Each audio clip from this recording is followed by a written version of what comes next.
You are listening to Witch of Wealth and Ruin, Book 2 of the Tidecaller Chronicles, by Levi Jacobs. Read for you by Kelvin Myers.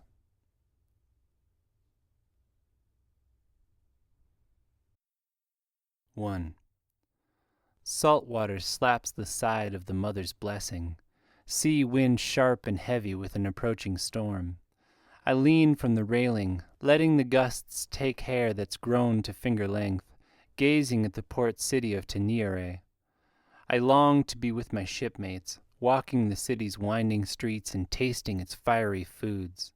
I remember talking about it with Gaxna, some sweltering serene night while we shared a clove leaf on the roof and gazed at the lights of Bomani across the strait. She was sure the markets would be easier to work, and kept going on about how many sticks of smoke tea she was going to steal. I just loved the idea of being alone together. I smile, remembering. Her calloused fingers had been twined with mine, and I felt a peace down in my bones, deeper than meditation had ever gone. I wondered then if I shouldn't just leave my father and the floods and everything behind and run away with her. It's a bitter thought now.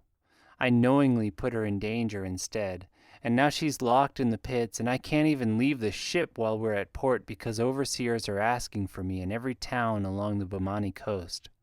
If they find me, everything I'm trying to do will get so much harder, if I even survive it. My knuckles go white on the rail. When I hired on 4 weeks ago, I'd been planning to gather allies and make a plan, then go back and get Gaxna free. All I've actually done is run from Nerimes and his overseers. You were right, I murmur to the wind, imagining Gaxna there with me, leaning against the rail in her loose culottes. We should have just taken off. Her one eye scrunches into a smirk. Hey, you don't have to get cheeky about it. There's no answer, just me and my thoughts and the wind on the waves. I exhale, seeking the clarity that used to come so easily, that clear stream state of mind and body I trained for in the temple that might give me some perspective on what to do. It doesn't come. Instead, my mind churns like the harbor's silty water. I hate this. Hate not being in control of myself. But even more so, I hate that I don't have a plan, that Gaxna is locked up and the world's gonna end and I'm too busy running to do anything about it. Spray flies as a wave slams into the anchored bow, and I jerk my hands back.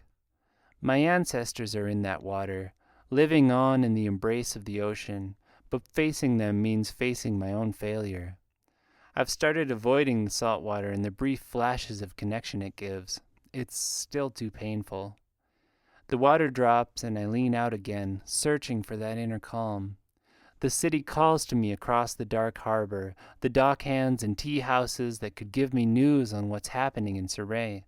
As long as I'm stuck on board, I have no way to gather information other than what my shipmates tell me, and I have to be careful not to tip them off to who I am.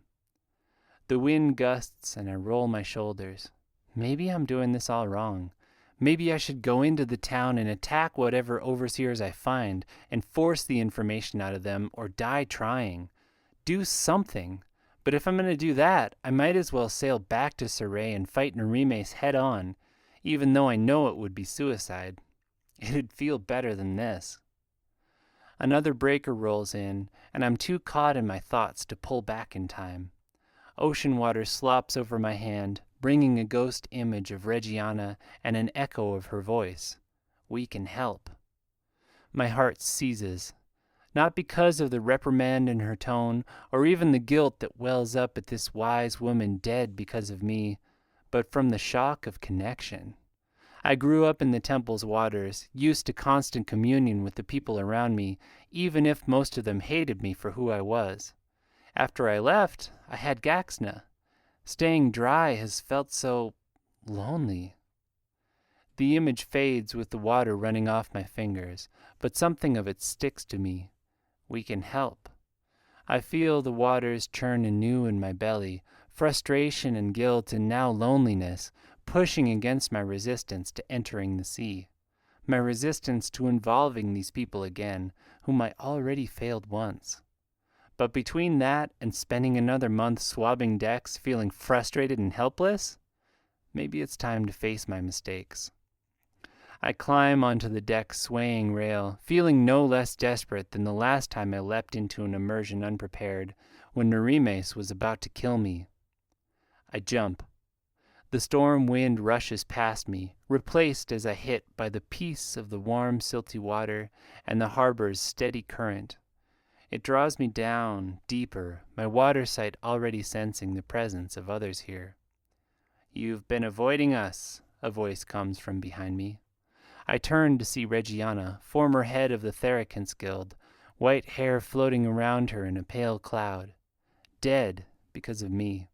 "Don't be a fool," she snaps. "I'm dead because that hookworm Miara fooled all of us and turned the girls against me. Besides, I knew the risks going in. Don't try to take that from me." I clear my throat, though it comes out very strange underwater. I know she's right, but knowing doesn't change how it feels. "You said you could help me?" "A little clarity would help you," a second voice says, though Reggiana's mouth moves in time to the words. Urte swims up from the other side, and my heart swells at the sight of his bluff, worn face, till I remember I got him killed too. "I know," I say, sea salty on my tongue. It's been hard." "Every seer will suffer if they keep themselves away after an immersion. The ocean is in your blood now, Alethea. You cannot keep it out." "As you cannot keep us out," my father says, rising from the depths between Urte and Reggiana. "We are your ancestors, Alethea, blood and spirit, the voice of Ujjayi until you join us down here." It's only been 4 weeks since I saw him in the waters, and already he sounds less like my dad, the stern and distant man fading into something older and deeper, like my mother has. The universal voice behind all of them.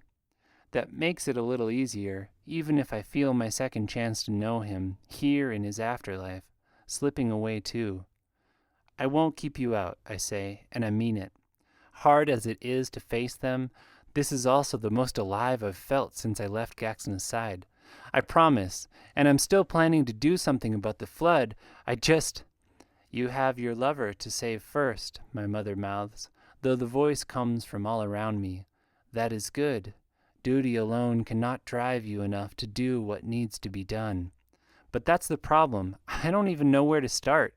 Even with your help, I look at Reggiana and Urte, though there is a siltiness to them now. We couldn't do it.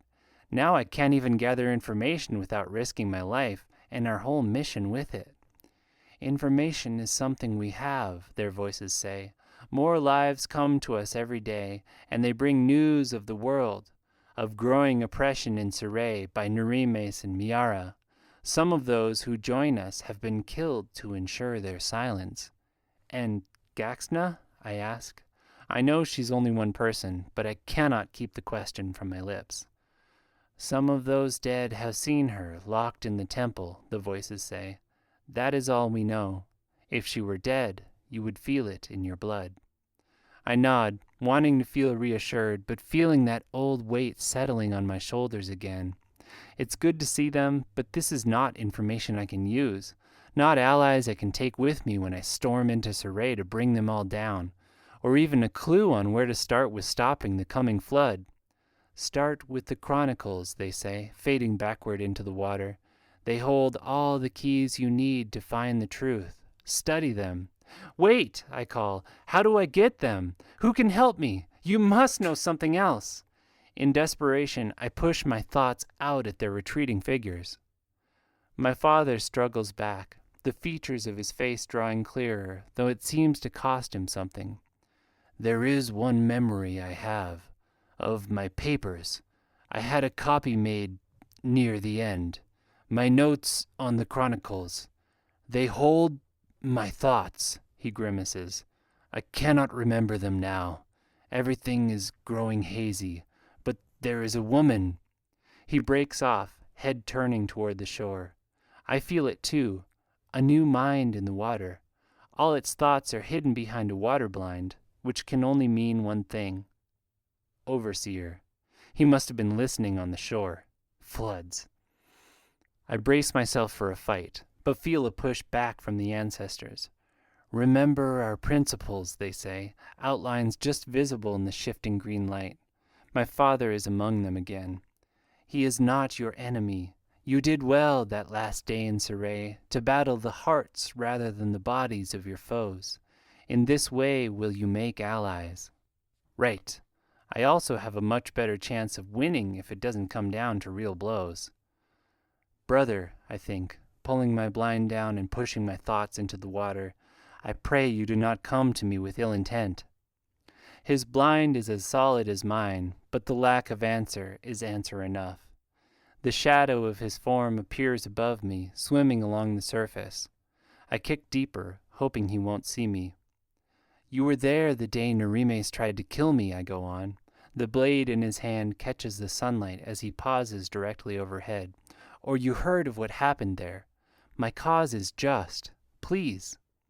I restage memories of the evidence I found against Narimes, not shying away from the conversations I had with the Thericans. The proofs I uncovered are damning, no matter what you think of the female order of Ujaism. He drops his blind just for a moment, long enough to say, I have my orders. Please come peacefully. He dives down, blade clenched in his teeth.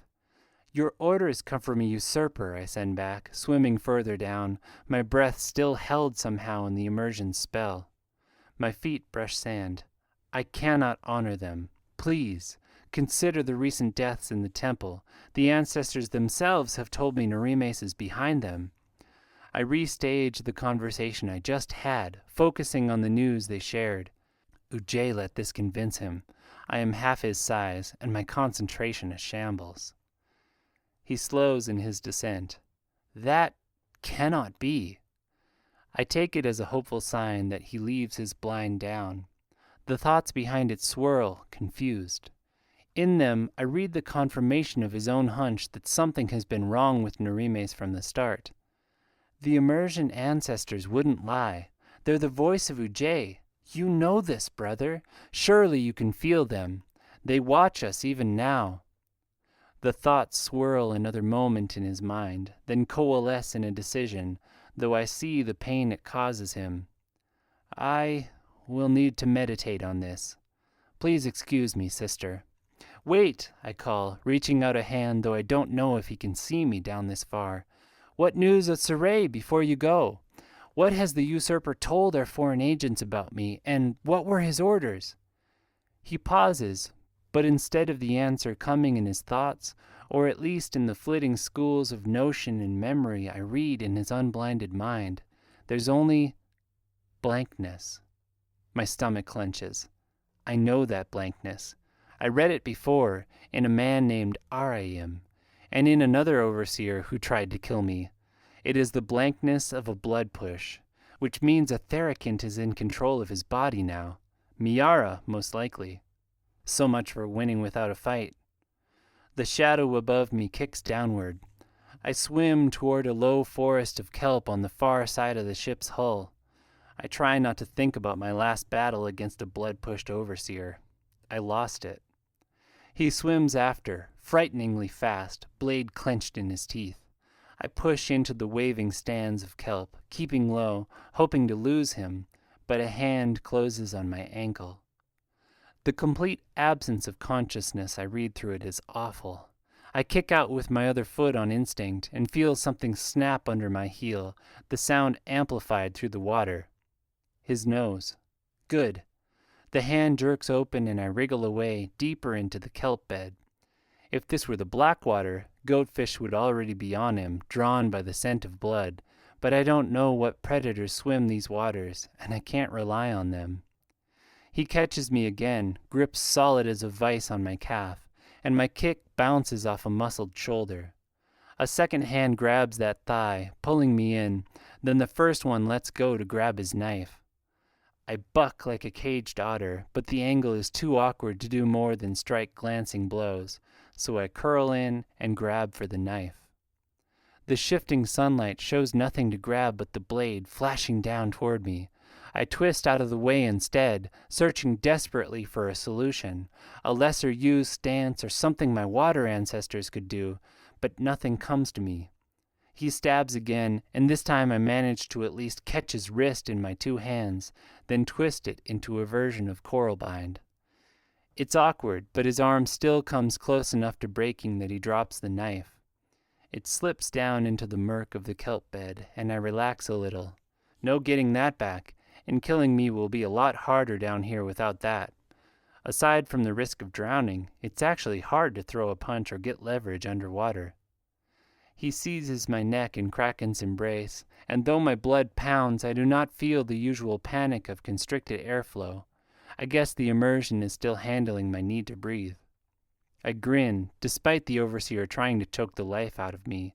He does not have the same advantage as a bloodborne, which means all I have to do is stay down here long enough and he'll have to go up for air. Then I escape. I try Feather shifts the river's course, but his hold is like iron. Still, his lungs hitch where his body is pressed against mine. How long have we been under already? A minute? 2 minutes? He must realize the danger, or whoever is controlling him, because his arms loosen suddenly.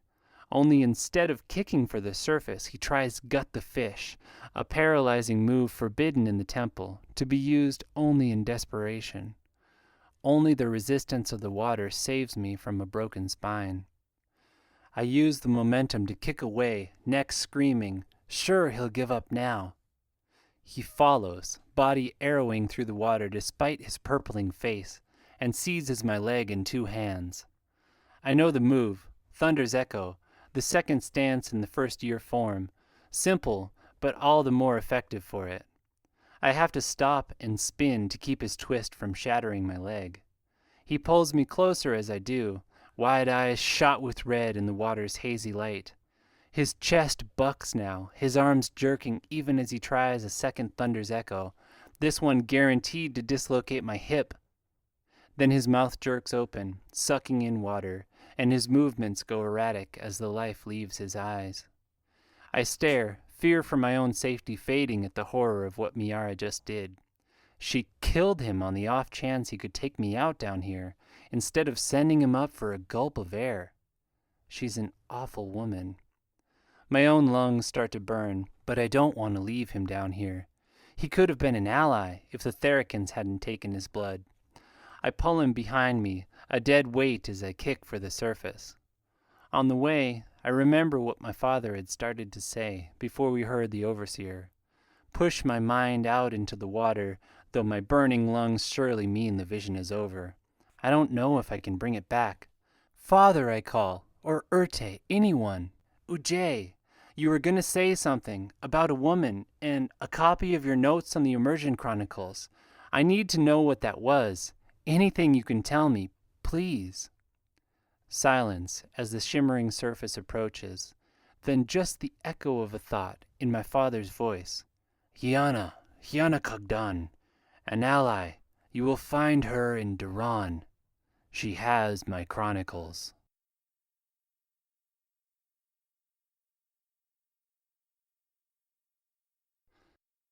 Chapter 2. Duran is foul.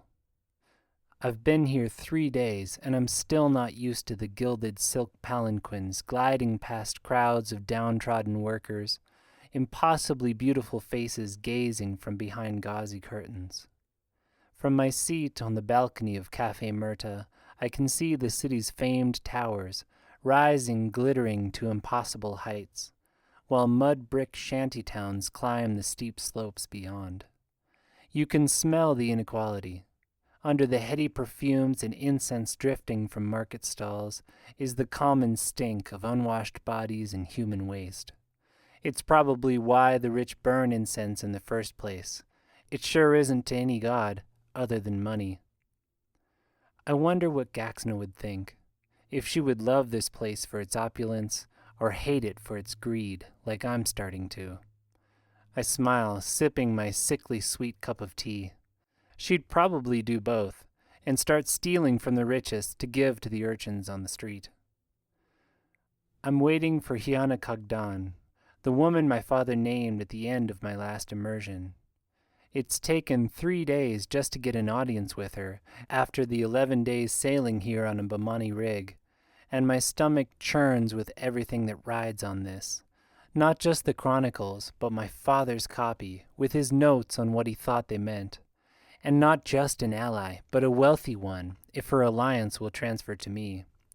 Someone with the means to hire a mercenary army to take back Saray if it comes to that. She could be the key to all my plans. And if she doesn't want to help, I've wasted 2 weeks trying. I ice the churn inside, my internal focus back now that I have a plan, and watch the street through the balcony's carved sandstone lattice. An azure palanquin sweeps up 300 breaths later, and black liveried porters swarm around it. I stand and watch as its occupant ascends the stairs, face radiating beauty and health. That's what wealth does in Duran. It gives its owners more life. Vitality, they call it, a power running through their currency that makes them stronger, faster, more beautiful, and longer-lived.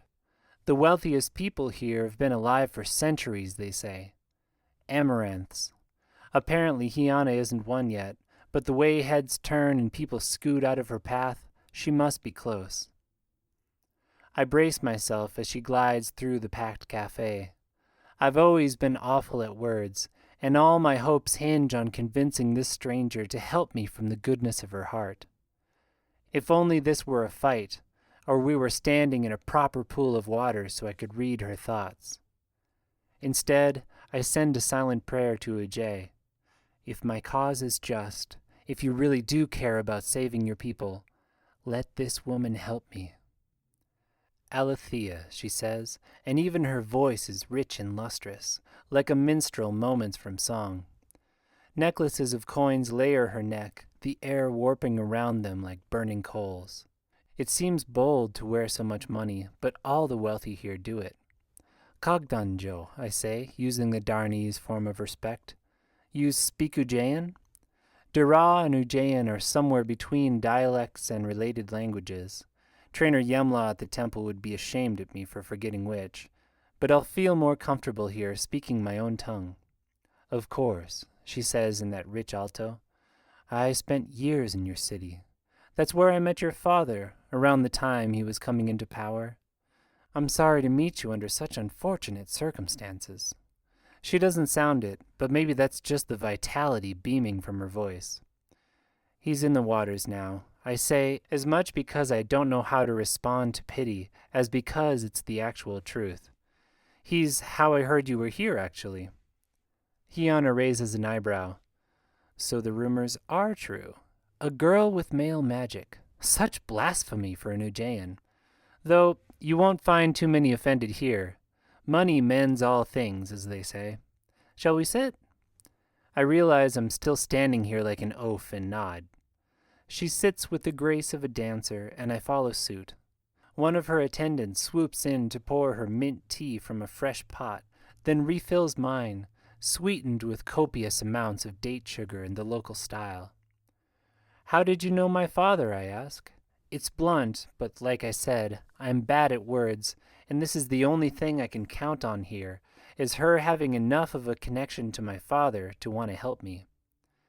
Initially, it was purely for business. The temple can make or break any trade endeavor in Saray.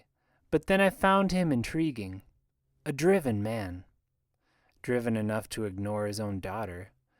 I am over the pain of that now, but behind it has come a sadness that I will never know him, that even now he's losing focus in the water, that this woman might have known my father better than I ever will. And you met Narimes too? A shadow falls across her perfect face. Unfortunately, yes. The reports from your attack on his wedding were mixed, of course, but I gather that you hold him responsible for Sturgjon's death? He is responsible. I can show you proof if you want. I reach my hand across the polished table. Hers is gloved, but still she snatches it back in the first move from her that hasn't looked practiced and perfect. That won't be necessary. I can believe it of him, based on the man I met back then. Even as a junior council member, Narimes was unpleasant. That, and I trust you. A knot loosens in my shoulders, and I realize how long it's been since I've had anyone I could trust. Not that I trust her, but I've carried this weight alone for a long time. I ice the emotion, picturing it as water freezing into a giant block, then set it aside to deal with later. On my side or not, this is not the time to break down crying. He's worse than unpleasant, I say, voice steady again. He's perverting the temple and the city for his own gain, selling it to a Salem Dale woman to get himself in power, and he sent overseers to kill me because I tried to expose him. Hiana nods. What went wrong? He had allies I didn't expect, I say, not bothering to ice my anger. You heard the head of the Theracans Guild was killed? She raises one perfect eyebrow. That was his doing too? His ally, yes, Miara. She sips at her tea. So you're dealing with the combined might of the seers and the Theracans. Not just that. Nerimes is no ordinary seer, and neither is Miara. They have powers they shouldn't. What powers, she asks, the afternoon sun casting bands of light and dark across her face through the lattice wall. The ability to let only certain information through a blind, or for Miara to disappear from her sister's blood connection, things seers and Theracans swear are impossible. Almost like they have your vitality magic or some other hidden power. I was hoping you might know something about it. Your father's papers, you mean? She looks as though she expected this. Maybe he left instructions about me, like he did with the Theracans. Yes. Do you have them? Unbidden, my hand goes to my chest, where I keep my father's letter. His words there echo what the ancestors told me in the water, that the Chronicles are key to defeating Nerimes and stopping the floods. Having his own annotated version would save me years of study. Years we might not have. Hiana tugs at a diamond pendant hanging from one ear. In addition to the coins around her neck, the woman is decked in jewels.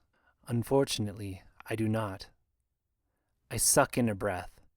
This was the one thing I was counting on, that even if Hiana didn't want to help me, she'd have the Chronicles, have the information I need to make a plan. Do you know where they are? Hiana sets her cup down with a clink. I may, but let's cut to the chase. I am a busy woman, and I believe you are a straightforward girl as well. You're here for my help in avenging your father and taking back your city. Yes, I am. Good. That is something I'm willing to do, given certain assurances. I viciously ice the relief that spreads in my chest, coming from the same place as that ache about doing this all alone. As good as this sounds, I still don't know if I can trust her, father's ally or not. What assurances? A black liveried waiter arrives just then, carrying with him one of the tall smoking devices I've seen around the cafe. It is a beautiful curved vase with water in the bottom and a woven hose coming from one side, extending down into the water. I wait impatiently while he fusses with placing the clove leaf and coals just so in the top of it, glancing at Hiana. Meanwhile, she gazes placidly, and my question hangs in the air like a guillotine. He finally leaves. Tell me, Hiana says, taking up the ornate wooden mouthpiece and drawing in smoke. Do you have ambitions, Alethea? It's not the answer I'm expecting. I want to defeat Nerimes. She blows smoke, smelling of clove, but something sweeter as well. Jasmine? And do you want it with all your heart? The thing that I want with all my heart is to get Gaxna free, but Nerimes is a part of that. Yes. Good. I have been paying attention to your city for some time now, even before Nerimes' rise to power and the events at his wedding. Saray has so much potential, but its divisions hold it back. She proffers the smoking tube to me and I take it, seeking a moment's connection with her hand to read her thoughts, but her glove prevents it. Here, we settle our disputes in council, she goes on, with the Amaranthine presiding, and all of us with status able to say our part. It isn't ideal, I know, to base political power on wealth, but at least we all sit at a common table. This tribalism, this split between man and woman, has held your city back for centuries. What are you proposing? I don't add that I agree wholeheartedly. I still haven't heard what kind of assurances she's looking for. I am proposing they be united. And you're the one to do it? I'm the one to make it happen. You are the one to unite them. A female seer, child of the rightful chosen of Ujjayi, friend of the Theracants. Too many emotions stir in my chest at this. Of course I want to unite my city, and the tribalism is stupid. But I can't help feeling she's selling this all to me, rather than just agreeing. And if she is, I need to know the cost before I buy in. Speaking plainly, I say, what would you want to get out of it? Position. Influence. Surrey is a hub of trade even more than Duran, especially with the increase in Salem Dale activity. If I ever want to become an Amaranth, I need an edge the others don't have. It would all be behind the scenes, of course. There are methods we could adopt for legal assurance. I search for words, wishing I had Gaxna's quick tongue. It sounds great, but there are people better suited for this, and I'm not trying to rule Surrey. Her lips quirk. Ambition indeed. What are you trying to do? I hand the smoking tube back, needing to keep my mind clear. Did you read the papers my father gave you? Ah, she says, drawing deeply and exhaling a fragrant cloud. The flood, the end of all times, and coming sooner than anyone thinks. I sit forward. You know about it? And you believe it? I do, for what it's worth. Which is part of why I'm willing to risk so much on you. All this, she gestures at the bustling cafe, the city beyond the latticework wall. All this is temporary. We know Duran's 7 towers were built long before any people naming themselves Daranese lived here. For all our wealth and pride, we're just little creatures huddling in the ruins of a civilization 10 times our betters, and even they didn't survive. If another flood is coming, and your father convinced me it is, then we have to be ready. I get that same feeling again, that relief that someone else knows. So, you're with me? You want to stop it too? I do. And this is the best way to do it. Consider how much more power you will have to do whatever needs to be done as ruler of all Surrey. What better position could there be? Jay, but I wish I could read her thoughts. I reach for the smoking tube and she again evades my touch, albeit with grace. That's the problem, I say. I don't know what needs to be done. I know it's coming. I saw that in the water. And I know my dad saw some hint of a way out in the Chronicles, but I have no idea what that is. Maybe I could get it done as Queen of Surrey or whatever we'd call me. Or maybe I'd have to sail off the edge of Vina, or go on a quest through Bomani, or... Until I see the Chronicles, there's no way to know. Yana sighs. I wish I could give them to you, but we will likely have to take Surrey first. From that position, we should be able to get most anything we'd want. But you said you knew where they were? Her face goes sour for a moment. I do, though it'll do you no good. The Tower of Many Names.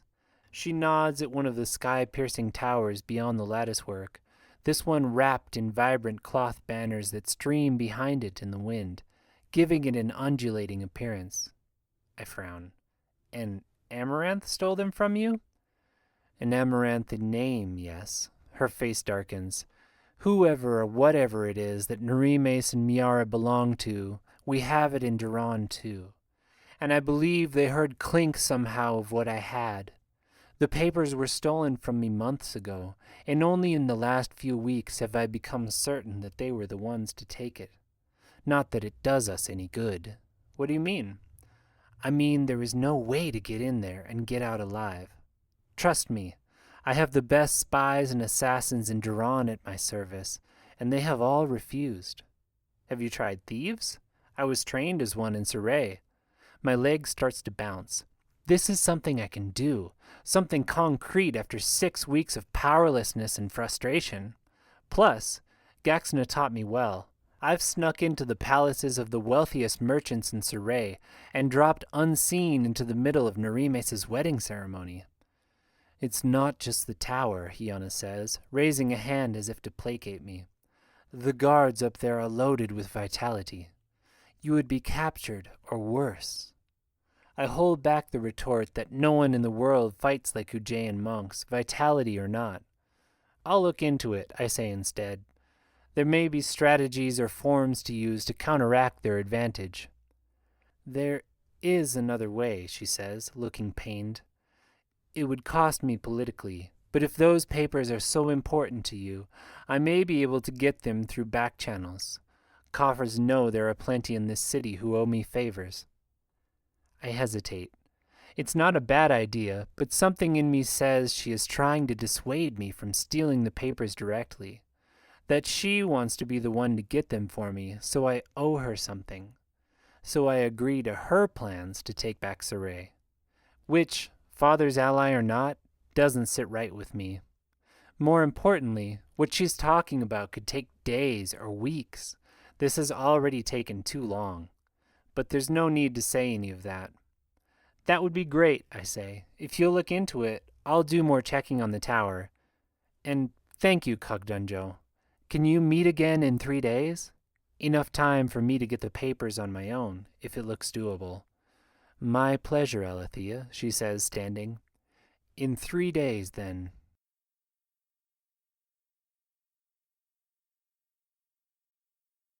3. I wait until daybreak. This is something Gaxna taught me. Merchants and guards expect thefts at night, so they increase numbers and stay vigilant. When the sun rises, they think the danger is past, and guards who've been up all night relax and maybe take a few minutes to rest their eyes. As the rhythmic scrape of footsteps above me recedes, I scuttle up the last few feet of sandstone wall, slip across the catwalk, and drop to the far side. There are other advantages to daybreak, too. While it seems light after the darkness, details are still hard to see, and the angle of the sun turns everything into silhouettes. The tower grounds are full of them. The lumpy forms of manicured bushes, the reaching fronds of date trees, and the still-life figures of marble statues. Perfect places to hide, for me or the guards. I did my research on vitality. It will make the guards stronger and faster, but if I can surprise the first one, I should be able to take his or her coins and use their power to my advantage. Would Gaxna approve? No, probably not. But she was never the fighter on our team, and life is already dangerous enough with overseers looking for me. It's time to take some chances. Still, I stretch out my senses in the manicured courtyard, listening for disturbances in the patter of the fountains or the gentle rustle of leaves in the ocean breeze. The air smells of desert flowers and stale incense. I keep a hand to the worked sandstone wall to feel for anything my other senses miss. I wish to Ujay the ground was moist, or the air damp, anything to give my water sight a chance to read the other minds here, but Duran is as dry as Saray is wet. No alarms sound. I run for the Tower of Many Names, its bulk massive and alien in the red light of dawn. 4 steel pillars climb from separate corners of the courtyard to the cupola high above, with a thick vertical shaft running down the middle. That's the lift, a route I might attempt if I was in Saray, but I am a foreigner here, in appearance as well as speech, and the disguises Gaxna taught me would do little good. I aim for the nearest support pillar instead. As thick as a wine barrel and built entirely of polished steel, its angle and the lack of handholds would make it difficult to climb under normal conditions. But the Dura, fearful of assassins rather than thieves, I'm told, have lined the bottom third of each with razor-sharp glass. I can just imagine Gaxna smirking. Handholds, she'd say. Ujay, I wish she was here now. We were a team for all the big heists. I can do this, but I'd do it better with her here. I wait until a third guard passes, then scramble up. My hands are awkward, encumbered in 3 layers of leather gloves, but my booted feet find good purchase, propelling me rapidly up the pillar. I arch my back as I go. Even a minor cut now would slow me down too much. I scoot past the eye level of the guards on the tower, then slow to take more care as a shard rips through my sleeve.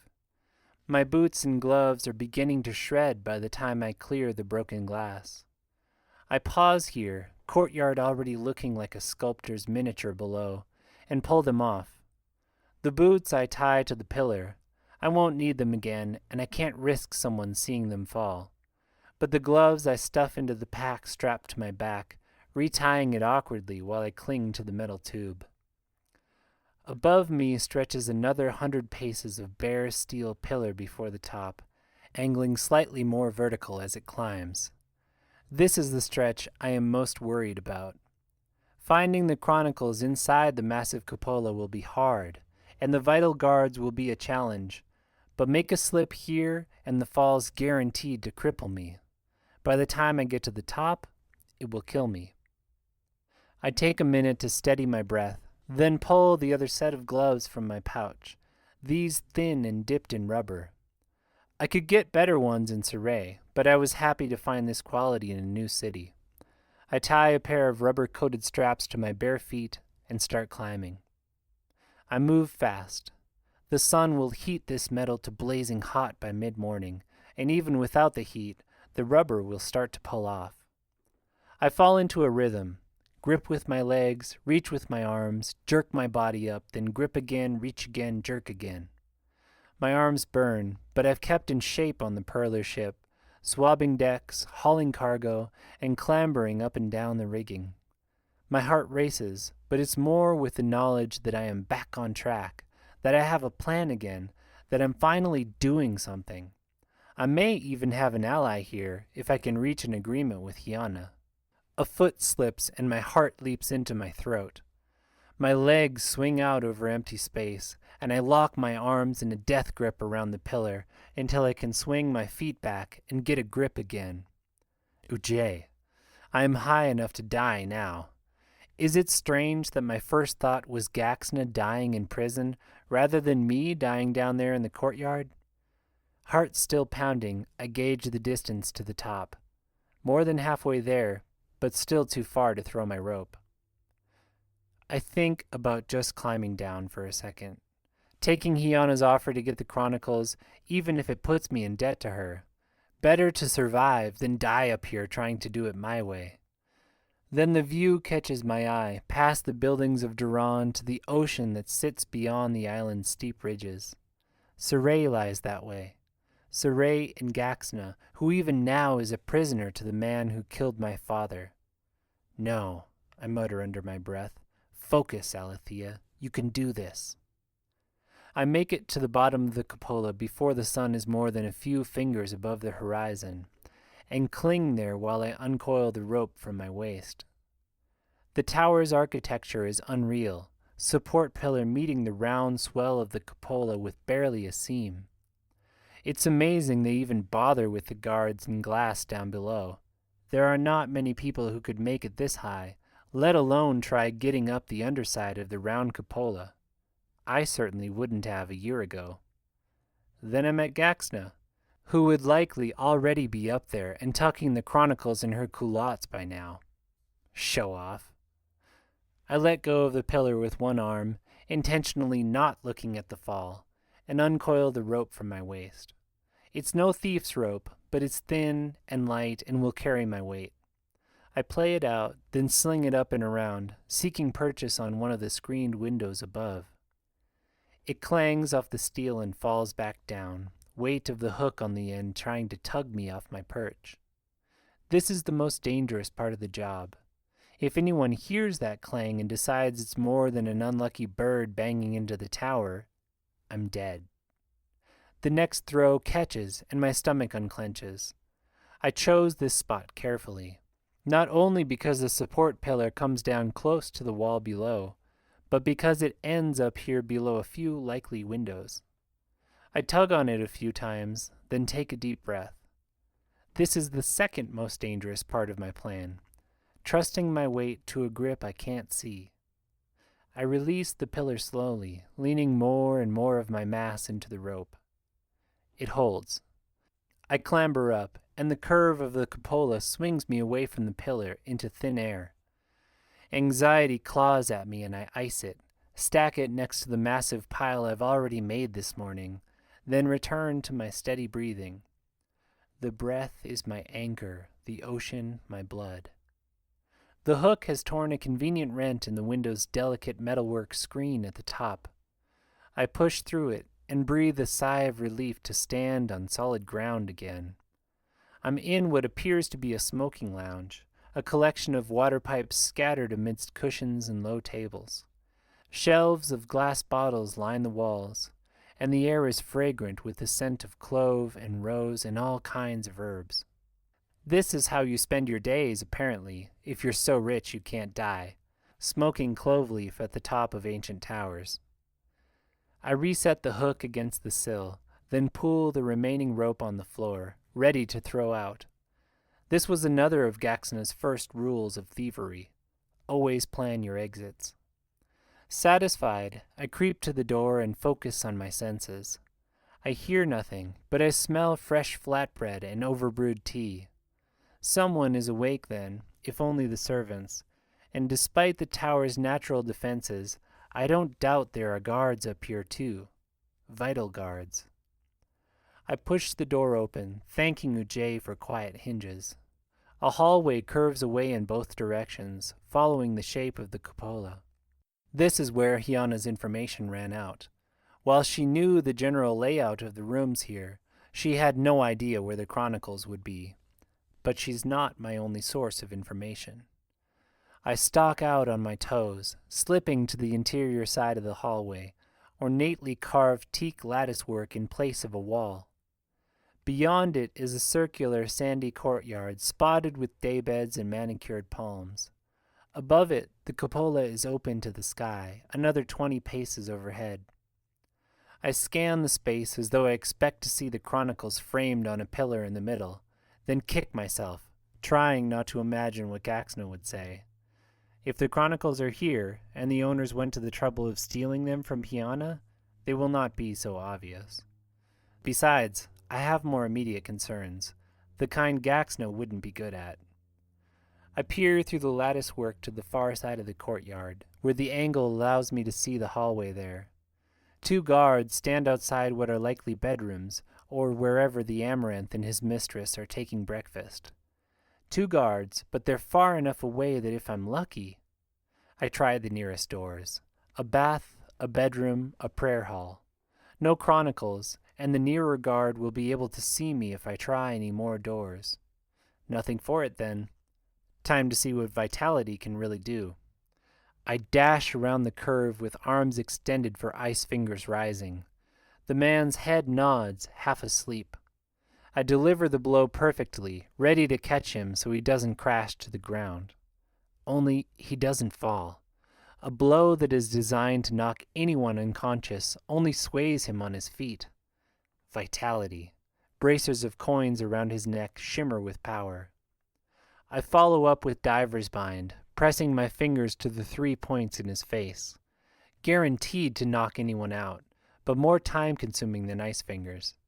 And in that muddled moment where he should already be dead to the world, he lands a blow to my sternum hard enough to sink me to my knees, gasping. Okay, he's strong. Impossibly strong. But strength is only a tool, as Erte used to say, not a win condition. I catch my breath, duck a second blow, and wrap legs around him in Kraken's kiss. I jam my fingers back into diver's bind, squeezing with all my might to keep his arms trapped. I hold him, despite his strength, but he cries out, alerting the other guards. I mutter a prayer to Ujay that the bind works before they get here. As his struggles weaken, I make use of our skin contact to read his thoughts, confirming there's only one other guard up here. Good. I can manage that. Now for the Chronicles. His knees buckle and I ride him down, pushing thoughts of the Immersion Chronicles and my father's handwriting into him, trying to spur memories of the book.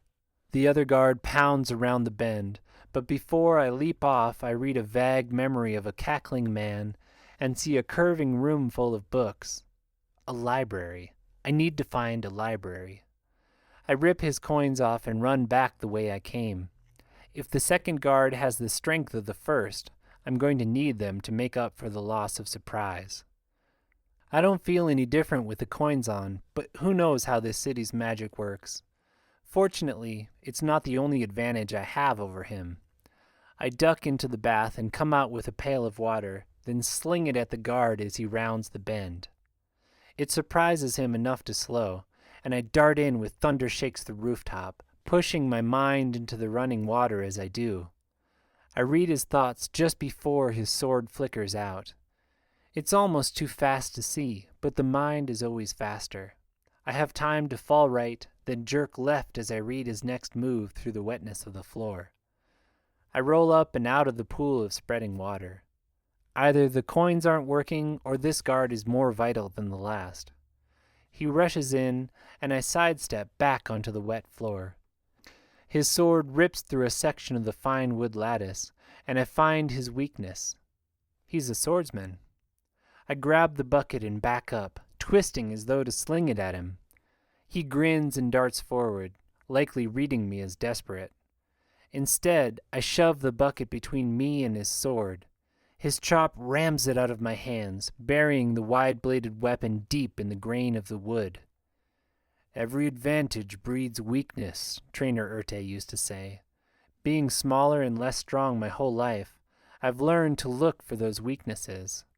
This man's is his reliance on the sword. His mind is raw panic as he tries to free it from the wet wood. I attack in sleeting rain stance, all jabs and chops and strikes for sensitive areas. His speed and strength hold me off for a few blows, but eventually I land a punishing kick to his left ear, then put him out of his misery with diver's bind. I get up and take a deep breath, looping his necklaces over the ones I have. I'm not out of trouble yet. The water tells me it took him so long to come because he called for backup, which will be coming up the lift shaft now. But I don't need much time. I sprint the rest of the circle, checking doors till I find the long, curving library in the first guard's memories. I close myself inside and spin, heart beating. The walls are lined with books, air musty with vellum and ink. It's a library any university would be proud of, but I don't need a library right now. I just need one book. Think, Alethea, I mutter, even as I feel a shudder through the floor. Probably the lift on its way up the tower's central shaft. I need to be gone when they get here. What would it look like? The Chronicles would be written in Ujayan script, for one thing, similar to Darani's characters but distinct, less flowing. A quick scan finds me a section of Ujayan bindings, but there are still too many to possibly check every one. What else, I mutter, scanning the first few shelves, though I know there's no time for that. The binding itself. The books are in all colors of dyed skin and parchment, but the temple uses a distinct salt cure, and Father's copy of the Chronicles would be temple-made. That narrows it down quickly, and in another few heartbeats I find it, collected chronicles of the immersion written down the side in the same careful monastic script I was taught as a child. I open it to find calligraphic text, with my father's narrow-looped handwriting filling the margins. May indicate that their craftology has made more accurate measurements of the next deluge. My heart catches in my throat. Here it is, the thing that consumed my father the last 7 years of his life. The reason he ignored me, but his hopes too for trying to save us from the flood. Another connection to him, and in his true voice, not the one slowly fading in the waters. Shouts sound from below, and I startle out of it, cursing. Flooding sentimentality. I ice everything but urgency and sprint into the hallway, pulling on my leather gloves. Just a quick drop down the rope while they're still coming up the lift. A guard steps from the next room, vitality radiating from stacks of coins around his neck. It has to be 10 times what the previous guards were wearing. More than I want to deal with. I spin, only to find another guard stepping from the baths in the far direction, similarly laden with wealth. Then a figure drops to the center of the sandy courtyard, vitality warping the air around him like the man is a live coal.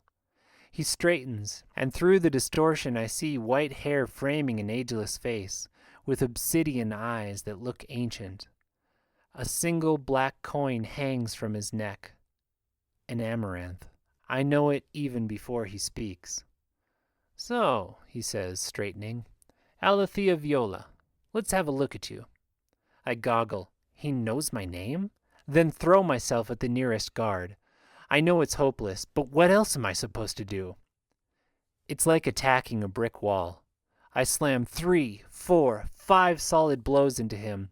Then the man's hand shoots out and grips my neck, lifting me from the floor, kicking like a child.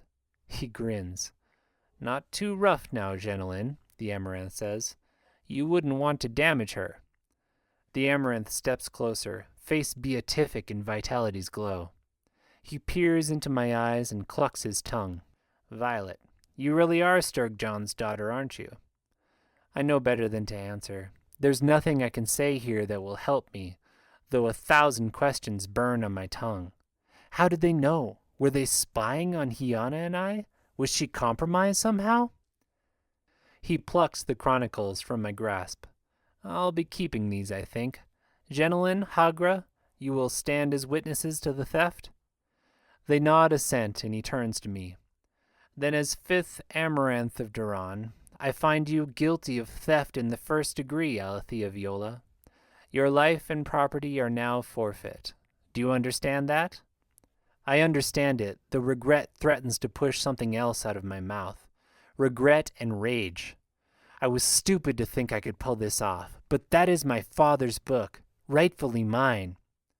I meet his coal-black gaze. Fine. Now what? Now we see just what kind of fighters you Jaeans really are.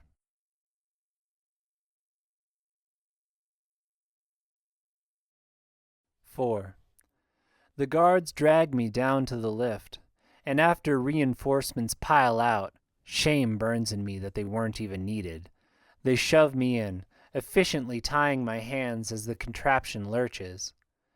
We descend into darkness, with only a single lantern above us to light the eerie metal tube passing on all sides. I should keep my shame iced, should stick with my breathing and stay sharp here, but the shock is too much. The disappointment, the utter letdown. I was so close. I had the book in my hands, my father's book, the answers I needed to get Gaxna back, to do something instead of feeling so flooding powerless like I have since I lost her. My shoulders shake and I realize I'm crying, and for a long minute there's nothing I can do about it. I'm trapped inside a metal tube with 2 guards I have no chance of defeating, apparently being taken to fight to the death for what I've done, and all I can think about is Gaxna and my father and the world, but especially Gaxna, locked up in a pit under the temple because of me. It would have been better if we'd never met, which only makes me cry all the harder because it's the last thing I would wish for. The lift lurches to a halt, and I hear a voice call from outside. All safe in the tube? Safe and prisoner in tow, the taller guard Jenilyn yells. It's not much, but it's enough to stop my tears. I take a deep, shuddering breath and look around, making out a dim set of stairs in the lamplight. Where are you taking me? I ask. No answer. These guards have just listened to my weeping all the way down the tube, and they won't even give me an answer. Slopholes. I seize onto that anger and ice the rest. This is not how a monastic is supposed to act, not the ideal state for responding to a desperate situation, but it's the best I can do right now. Fine, I growl. I don't need you to talk anyway. I slam myself into the nearer one, pushing him into the wall and bringing me into contact with his bare arm. He shoves me off like a newborn kitten, but in the brief instant of contact I read my answer through our touch. An arena, filled with gladiators wearing belts of coins, littered with the blood and bodies of the fallen. Roaring crowds line the seats above, reveling in the slaughter. Entertainment. I am to die for entertainment. Flood that.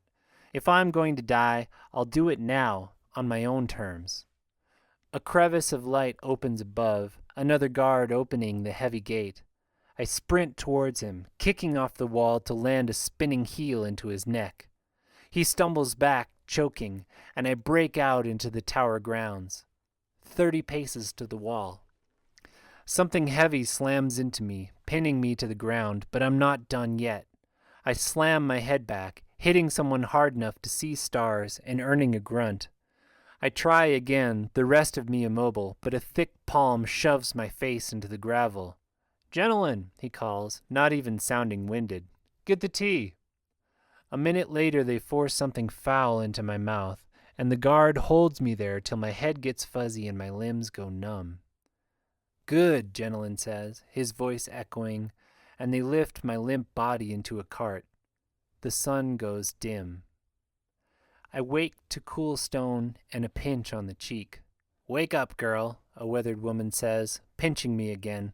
"Wake up. They're almost done out there and you're next."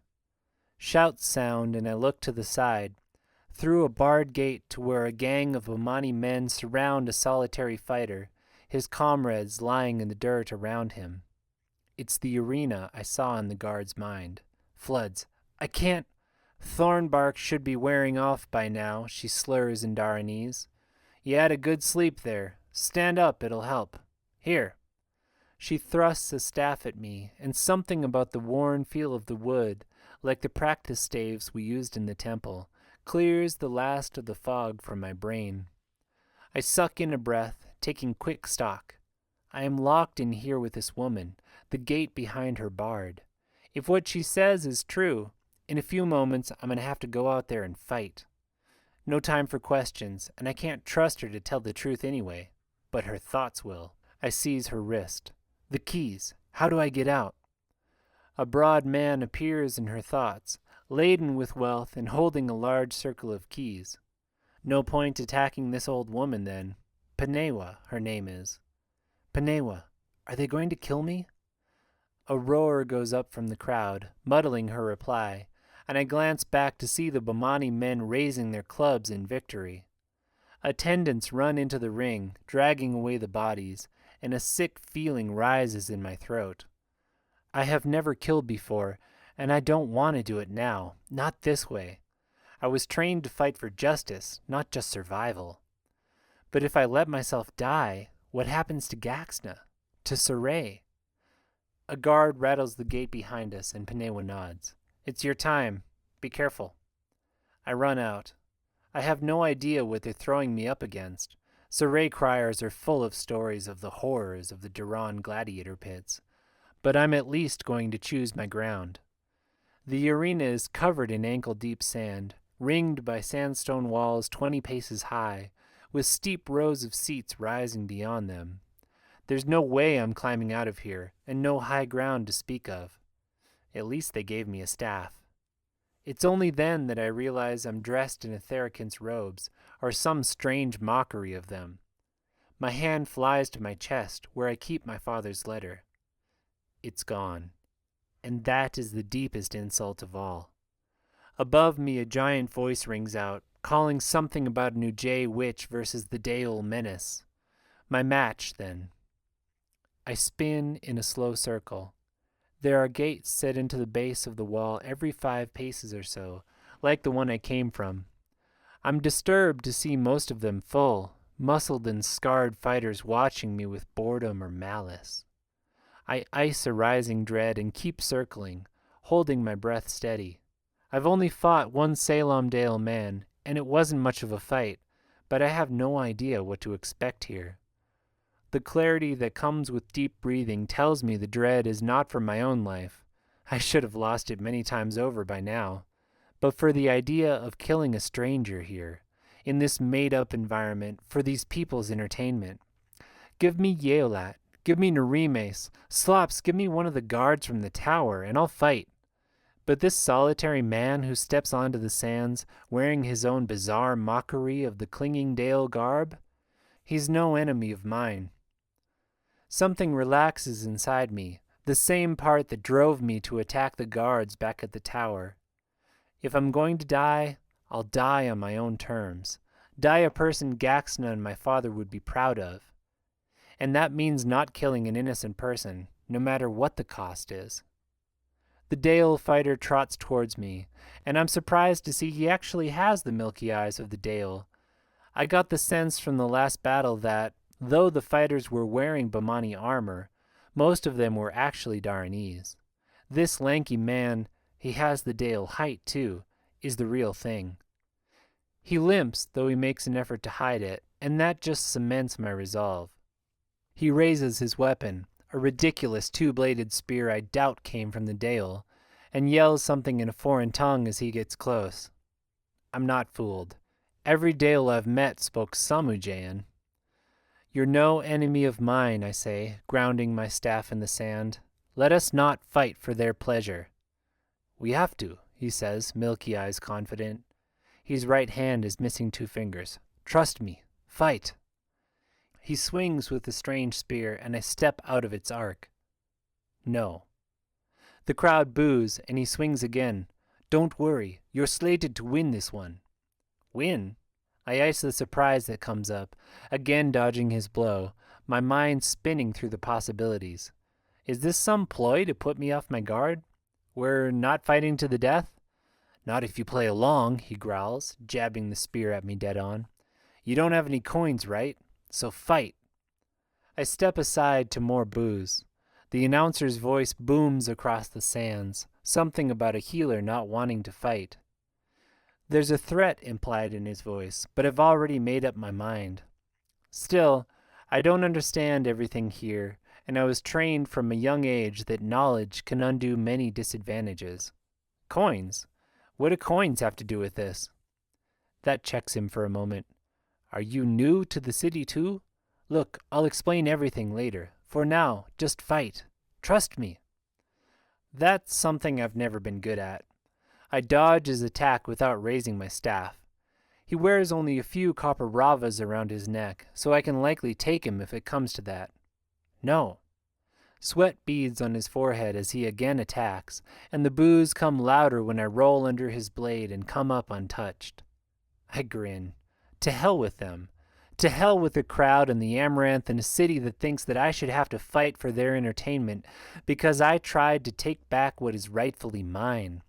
To hell with all of them. This is not the fight they came to see, but maybe that's a good thing.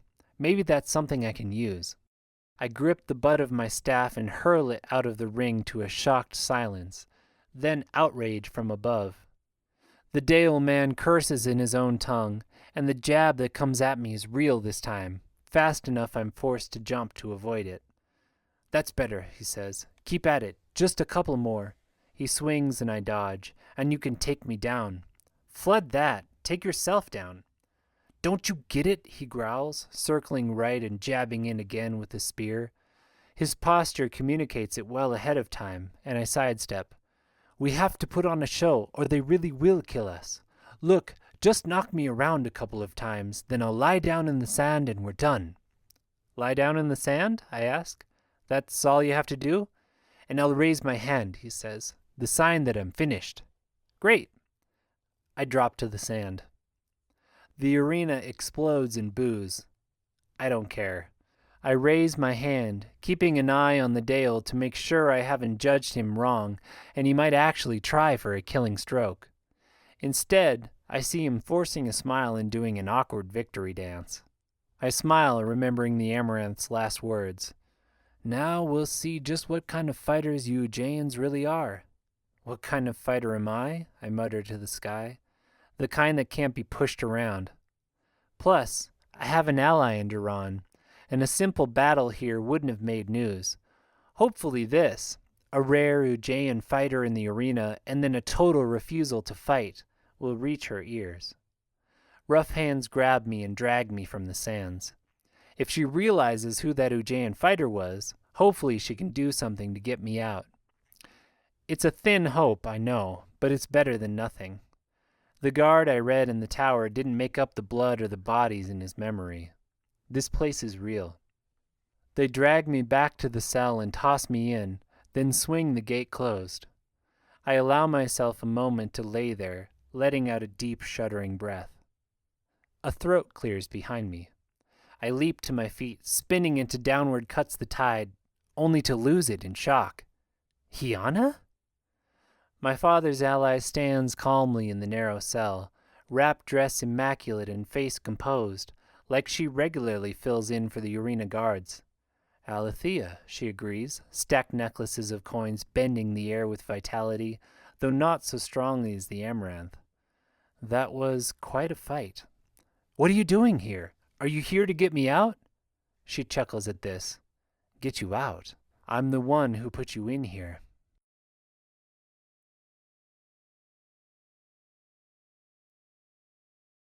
Five. My mind churns like a riptide.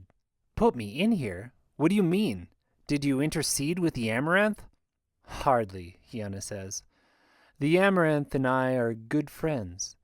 Allies even, though he doesn't understand the extent to which his actions benefit me more than himself. He's old blood, you have to understand. Classic Dura, in a time where the classics are getting outdated. I take a deep breath. So you convinced him to send me here instead of something worse? Even as I say it, I know it's wrong. But hope is a dangerous thing, and I have pinned mine on her. I told him to do it, she says calmly. Told him you'd be coming, sent him the book so he could stock it in his library, and warned him of the kind of powers you might bring to bear. For a second, I don't know what to say. Then white-hot rage burns down my veins. You betrayed me? Please, Alethea, let's not fight here when you refuse them a show out there. And anyway, she brushes a gloved hand against the coin's radiating power on her chest. I think you know by now who would win. I almost do it anyway, despite knowing she's wearing much more than the guards who handled me like a doll. Despite the guards here that would no doubt come running, and maybe not feel compelled to leave me whole now that I spit in their face on the battlefield. Almost, but the waters rush in my mind, even as I work to still the maelstrom in my gut. Hyuna betrayed me. She's not an ally, but she's here for something, which means I still have leverage. So this whole thing was a trap. I say it as much to sink the words into my mind, to help the sea change it means in my understanding of my situation. You lured me into burgling the tower, then arranged it so I'd be guilty of the highest crime in Duran, and your friend would get possession of me. I did. She rearranges her skirts, then sits on the sole seat in the corner, as if to say she's unafraid of me even here and now, knowing what I know. I hate to admit it, but she's right. There's nothing I can do to her with her vitality. But knowledge can undo disadvantages, and we still have our war of words. It's cute how shocked you are, she goes on, before I've found my next move. Your father was like that too. He always expected the best in people, so much that it blinded him. You're wrong about one point, though. The Amaranth doesn't own you, however much you broke into his tower. That's not how possession works in Daranese law. I narrow my eyes. You do, because the book is still yours. Very good. Of course, I owe him a few favors now, but the sorts of things he wants are generally easy to come by. Maybe I'll even have you do some of them yourself. Outside the door to the sands, someone howls in pain. Despite myself, I turn to see an absolute beast of a man slam a club into a boy half his size, face already bloodied. The boy falls and the beast grins, spreading his arms to the crowd. They roar approval. I will do nothing for you, I say, icing my disgust. I turn back to Hyuna. Not until you get me out of here. I thought I might leave you in for a while, she says lightly, adjusting a necklace of Alarium coins in a pile thick enough to be a shawl. It might make you more compliant. And what of your plan? I do you no good here. On the contrary, half of what you earn in here is mine. But you're right, it would be better to move quickly, especially with Yealat in the picture. We can't let Nerimes and his cabal secure too strong a hold on the city. The terms of our agreement will have to change, of course. What terms? You are already asking me to outright subvert our trade laws to make you an Amaranth. Yes, and I will need that, but I'd rather subvert them myself. More howls sound behind me, and I can't help but look back. The boy is down, and the big man stomps on his body to roars of approval from the crowd. Every fiber in me itches to run out and stop him. You could go out there, you know. The gate isn't locked. The crowd likes that kind of thing, the sudden upsets and fights. But there's no way you'd win against the bull. Wealth shimmers on his chest, heavy bands of coins slung across scarred muscles. I was trained to stop this kind of man, to stop Surrey from being a city where such things could happen. I clench my teeth and turn back. I have my own fight to win first. So you would be queen instead of me? No, I doubt your people would accept me. They still need to see you on the throne, or whatever office we come up with. But I will need to be the one making the actual decisions. Your royal advisor, present at every meeting and consulted on every decision. We could be wed, maybe. I'll come up with something. I ice the revulsion that rolls up in me, imagining marrying this woman, as Nerimes did Yeolat. Ice it because I need a clear head, and because if Hiana sees I have no intention of playing along, I will lose whatever slim bargaining power I have here. I take a deep breath and force out, that could work. And it could. Once the city is taken, once I have Gaxna back, and I'm installed as some kind of ruler, I can use that power to oust her, expose her true intentions like I tried to with Nerimes. Hiana watches me with a lidded gaze, and unbidden my toes squirm, as if to reassure myself we're on dry ground and she can't read my thoughts. I will need certain assurances, of course, the woman says, shifting her necklaces. I catch a glimpse of dark tattoos on the collarbone beneath. The screams coming from the arena are pitiful now. My stomach tightens, knowing that could be me next time. You mentioned assurances at the cafe. What are you asking exactly? She reaches into the folds of her gown and pulls out a glass tube the size of my finger. A vial of your blood, given in full consent. Fill this up, and we can leave now. It's an effort to keep the shock from my face. My mind reels. Blood? Are you working with the Theracans? I remember Gaxna in Nerimes' bedchamber, forced to attack me against her will, and I shudder. No, dear, but I know someone who could be paid. In the meantime, it would keep you from misbehaving, wouldn't it? I ice the revulsion that comes up again, remembering Gaxna's story of how she left the Theracans Guild, of being forced to murder someone, then putting out her own eye to escape their blood push. I thought I'd found the answer in blinding their push as I can Watersight, but with the ways Miara and Nerimes break the rules of our magic, I'm not so sure anymore. One thing I am sure of, I never want Miara and Hiana to start working together, and who knows how many Miara has taught her tricks to by now. My blind. I remember it, raise it thick here just to summon my own discipline. This is still a battle, whether we are using words or weapons, and as she changes stances, I have to respond, have to find the knowledge or advantage that will turn the tide, because I can feel myself losing. Before we go any further, I say, I need to know you actually have the power to get me out, or all this talk means nothing. You've seen these? Hiana holds up a copper signet with a crude A scratched into it. If I give this to the arena auditor, your debt will be considered repaid, and you can leave here a free woman. If I give it to Booker instead, it means you will go out there again tomorrow. She nods behind me, where the battle has just been the thump of a boot and decreasing cries of pain for some time now. And with your performance today, I don't doubt he'll arrange something more dangerous for you tomorrow.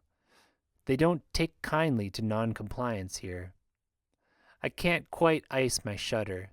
Not at dying like the boy out there. I am competent enough to go out better. But at the bloodthirsty roar of the crowd, and the feeling that now more than ever the only thing keeping me from that are my own wits and hands. I force nonchalance into my voice, glancing back at the scene. He's gonna kill him then? I imagine so, unless someone throws him a coin, she says with the same air of indifference. I don't frequent the arena, but as I understand it, the boy's been around for some time, worn out his appeal. As bad as my situation is, it's good to remember it could be worse. What does a coin do? When a fighter has no coins to cede in defeat, the victor can feel free to beat or kill them instead. The crowd often tips handsomely for that. If someone up there is moved to throw wealth for the loser, however, the winner is obligated to take that in place of his life. A pity coin, it's called. Throw him one. Hiana meets my gaze levelly. Give me your blood. To have you just take it and walk out of here? I don't think so. Show me you're serious. Throw him a coin. She smiles. That sweet little heart of yours will get you in trouble, Alethea, especially if you let people see it. But here. She pulls a copper mark from one of her braids of coins, then ties a red cloth to it and throws it through the bars. A gong sounds and the giant man pulls back, looking around with a wild light in his eyes. A killing light.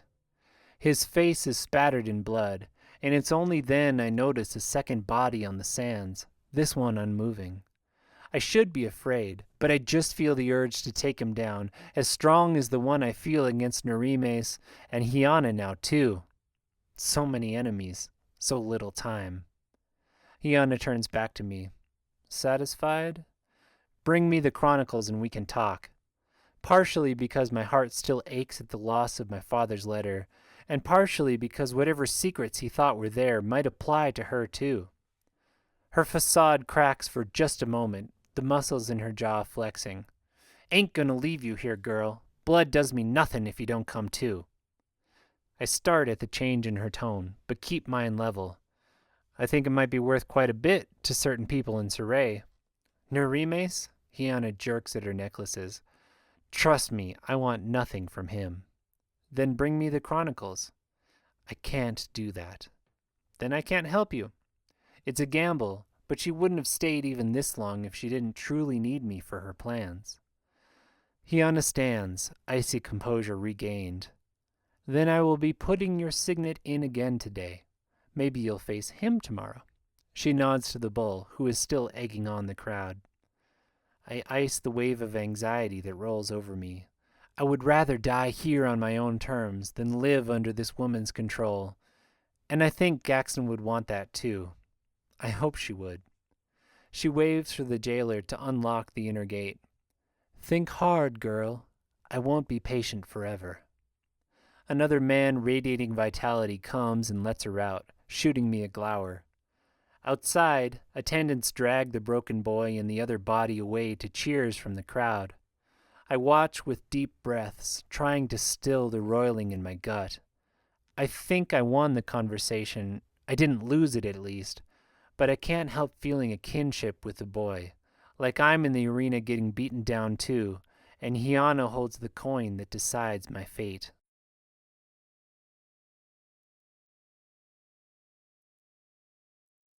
Six. They come for me shortly after Hiana leaves, as another fight is getting started in the sandpit. This one a group battle with a horde of men with clubs and sticks facing a few warriors in shining armor. I am in the process of thawing my emotions. I've iced enough for a lifetime already today, so I jump at the rattle of the cage bars behind me and find a burly man there with a key in the lock, his arms shimmering with wealth. Let's go, he says in the heavy Dara accent. Need to balance the lift.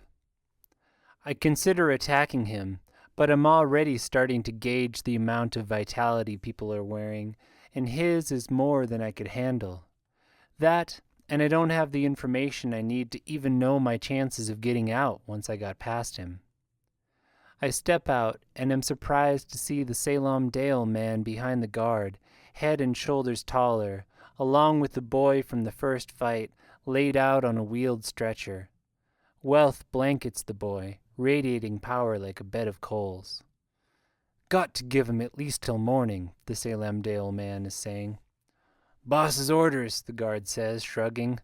Can't commit this much house coin to just one kid. He's not a kid, he's the scourge of Duran. And you saw what the bull did to him out there. Take these bracers away and he dies. The guard gives him a level stare. I have my orders, Isong. You! He barks, nodding at me. You comin' or what? He rattles a pair of iron shackles at me. I glance quickly at the Dale man, Isong, and raise an eyebrow.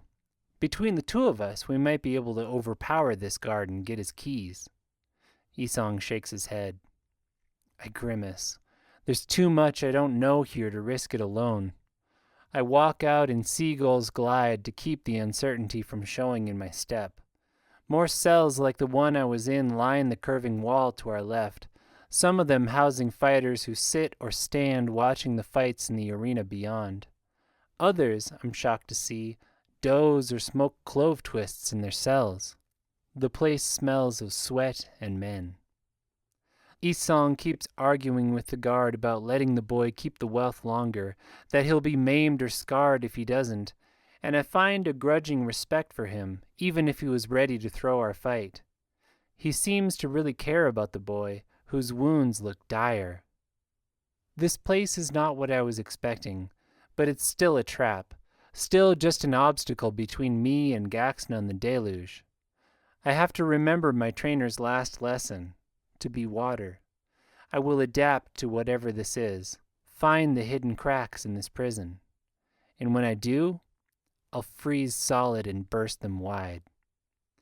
We meet another guard shimmering with vitality at a branching and turn into a darker tunnel, the walls around us changing from worked sandstone to the impossibly smooth rock of the pre-deluge civilizations.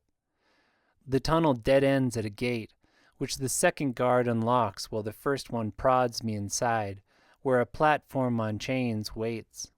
Another lift. Going to another tower?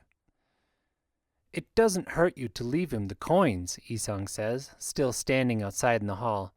We can always send the wealth down if one of the fights goes bad, and you know he's not going to survive if you take it now.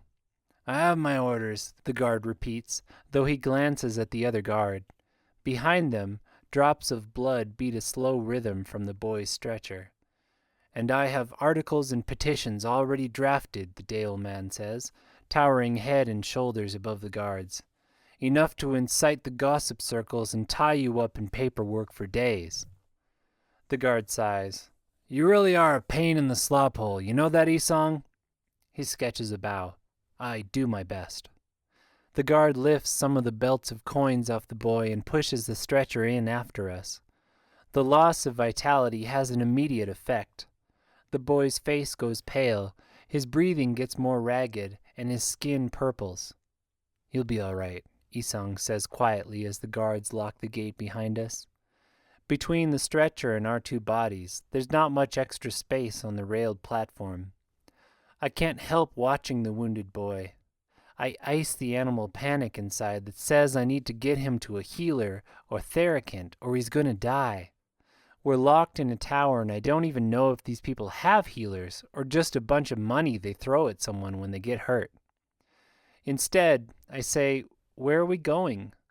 This could be the Amaranth's tower again for all I know, though I doubt Isong and the boy would be coming if it was. A bell echoes down from above, hollow with distance, and Isang strikes one set into the wall here. The lift lurches into motion. The barracks, Isang says with a pained smile. Your new home. They're in a tower? The Gale Tower.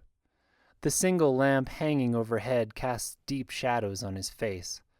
Best place to keep us from escaping. The highest tower in Duran, and they use it for criminals and thieves. I really only hear one word of that. But we can escape? Have you tried? Why didn't you run back there? He laughs softly, a bitter sound that echoes up the long dark shaft.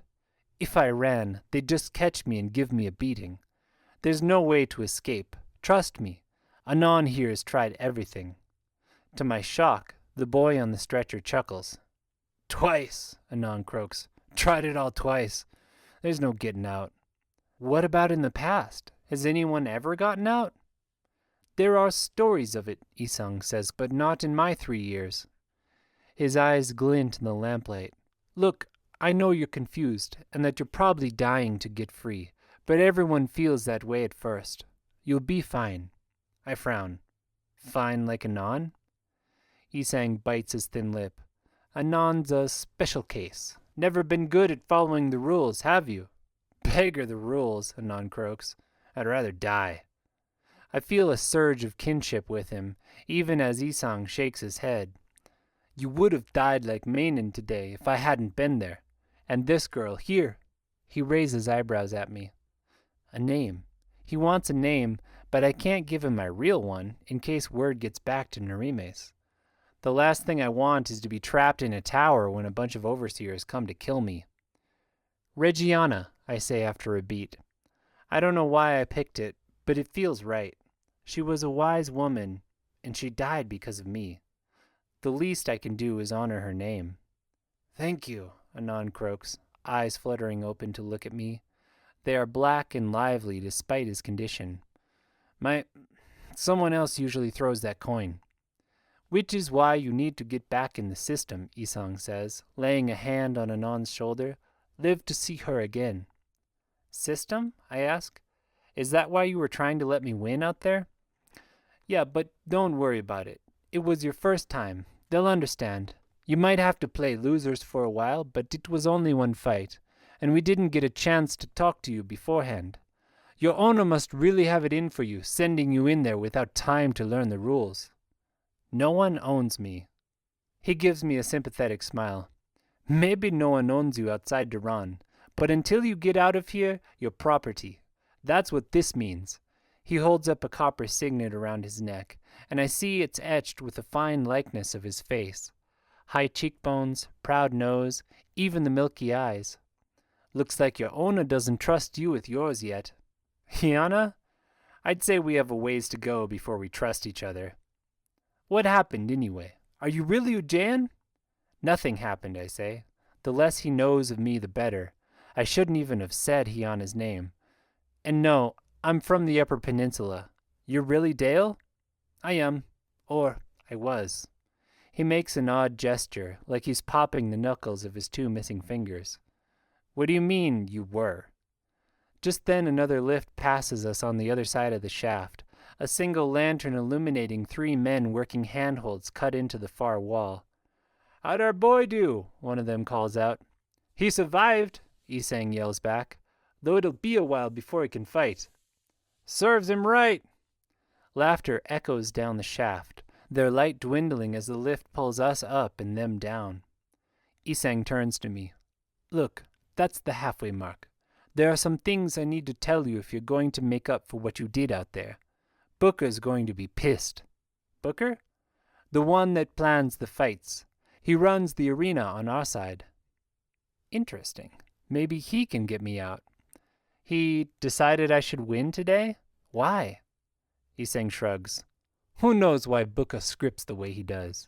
Probably because Duran likes Saray better than the Deo, especially now that my people are taking so much trade from them. I'm almost always the villain these days. This place is definitely not what I thought, but Anon's proof it's no less deadly. So this Booker plans the fights ahead of time? Yeah, that's why you need to stay on his good side. Apologize for today if you get a chance. Tell him you didn't know. I'll put in a word for you too. Say there was no chance to explain out there and you were confused. Just follow the script next time and you'll be fine. Fine? You mean like being stuck here for 3 years? He cracks his neck. I mean like surviving. Outside Booker's system, the arena is no joke. You try to actually fight your way out and you're just going to get dead. Trust me, I've seen too many good people die. Fight your way out? Hope sparks in my gut. How do I do that? Isang sighs. This is how they keep the fights interesting. They dangle that hope in front of you so you take risks. So the fights don't look so staged. Trust me, you don't want to do it. The alternative is staying here forever? I think I do. The alternative is Anan, who can't keep doing what he's doing. Do whatever I damn well please, Anan mutters, though it is less convincing given his current state. That's why his opponent, I start. The bull, Isang supplies. The bull, right. That's why he was trying to kill Anon? He was trying to kill him because he could, because he's broke and doesn't have Booker's protection. I calm my breaths, trying not to worry about the low-grade fear that's been coming from my blood connection with Gaxna all day. What does being broke have to do with it? This is Duran. Being broke has everything to do with it. If you beat someone, outside of Booker's system anyway, you take their coins. All of them. And you can challenge anyone you want as long as they have more Ravas than you. Earn enough and you can buy your way free. So why haven't you? You're not even trying? A mournful smile. How do you think I got this limp? System's rigged, Anon puts in. You gotta give half of what you make to your owner, and the other half? He scoffs. It'd take forever to make that much on what's left. How much is it? 5,000 Ravas. I frown. From what I know of Dura currency, Hyana was wearing 10 times that today. Hell, the big man in the arena was. So that's why Anon and his friend were fighting the bull? Because if they won, they could buy their way out? Just wanted, Anon croaks, to spit in his face. They were fighting him, Anon says softly, because Booker scripted them to. Yes, if you beat him, you would have walk price. But no one's ever beaten the bull. He has enough to buy his way out many times over, but he likes it in here. I squint. He likes it in here? There are some people who do better in institutions. But I wouldn't have to challenge the bull. I could just go for someone with a few coins more than me, which would be someone with any coins at the moment. Sure, but the people worth challenging are wearing those coins, and you've seen what wealth does in Duran. Vitality. So they're harder to beat. Big deal. Once I take a few of them out, then I'll have vitality on my side too. And you'll be more of a target. Most people who try don't even make it to 1,000 coins. That's where Booker comes in. He sets up the matches to keep us all from dying and only takes every 10th coin.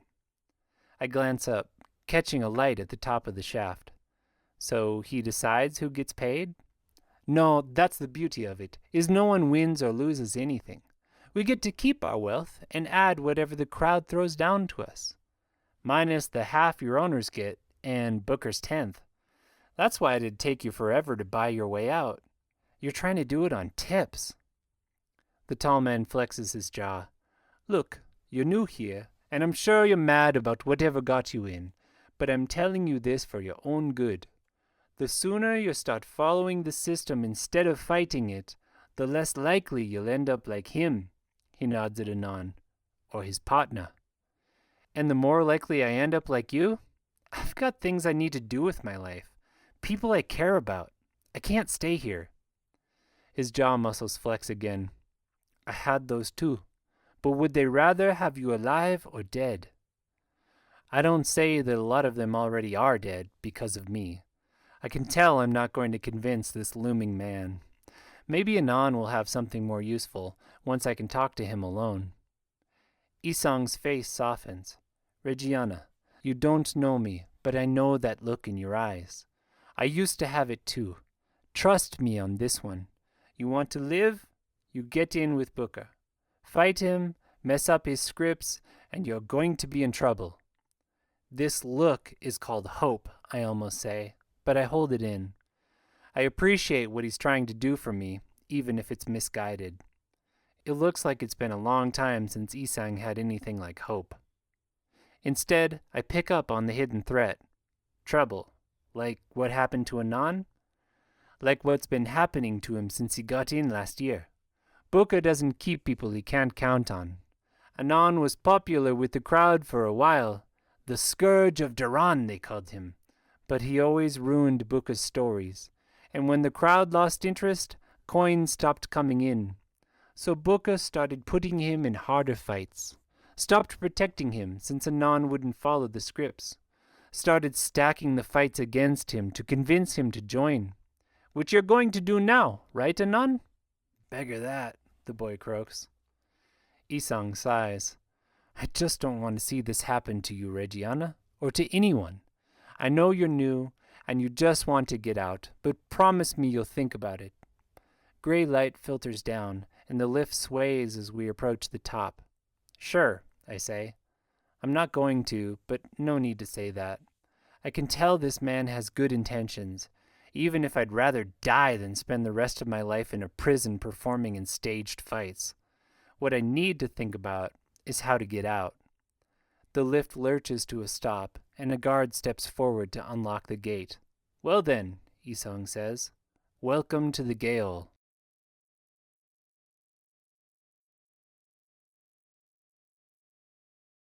Seven. The Gale might be one of the city's famed towers, but it looks nothing like the Tower of Many Names. Where the Amaranth's cupola was bright and filled with intricate woodwork, this place is dark and smells of human waste. The interior is worn brick, with light filtering in through a few narrow holes in the outer wall. A guard swings the iron gate wide, vitality radiating from him in waves. I see no other guards. It says something about the power of this magic that he feels safe manning the tower alone. Could that be a way out? If I got the coin belts off him somehow, would I get that vitality? It didn't seem to work with the guards in the Amaranth's tower. Isong steps out and pulls Anon behind him. Anon's going to need a few days to recuperate, he says. Can you keep him in the stockroom until then? Beggar that, the guard spits. Was hoping he wouldn't come back. Isong sighs. Reggiana, would you help me get him up the stairs?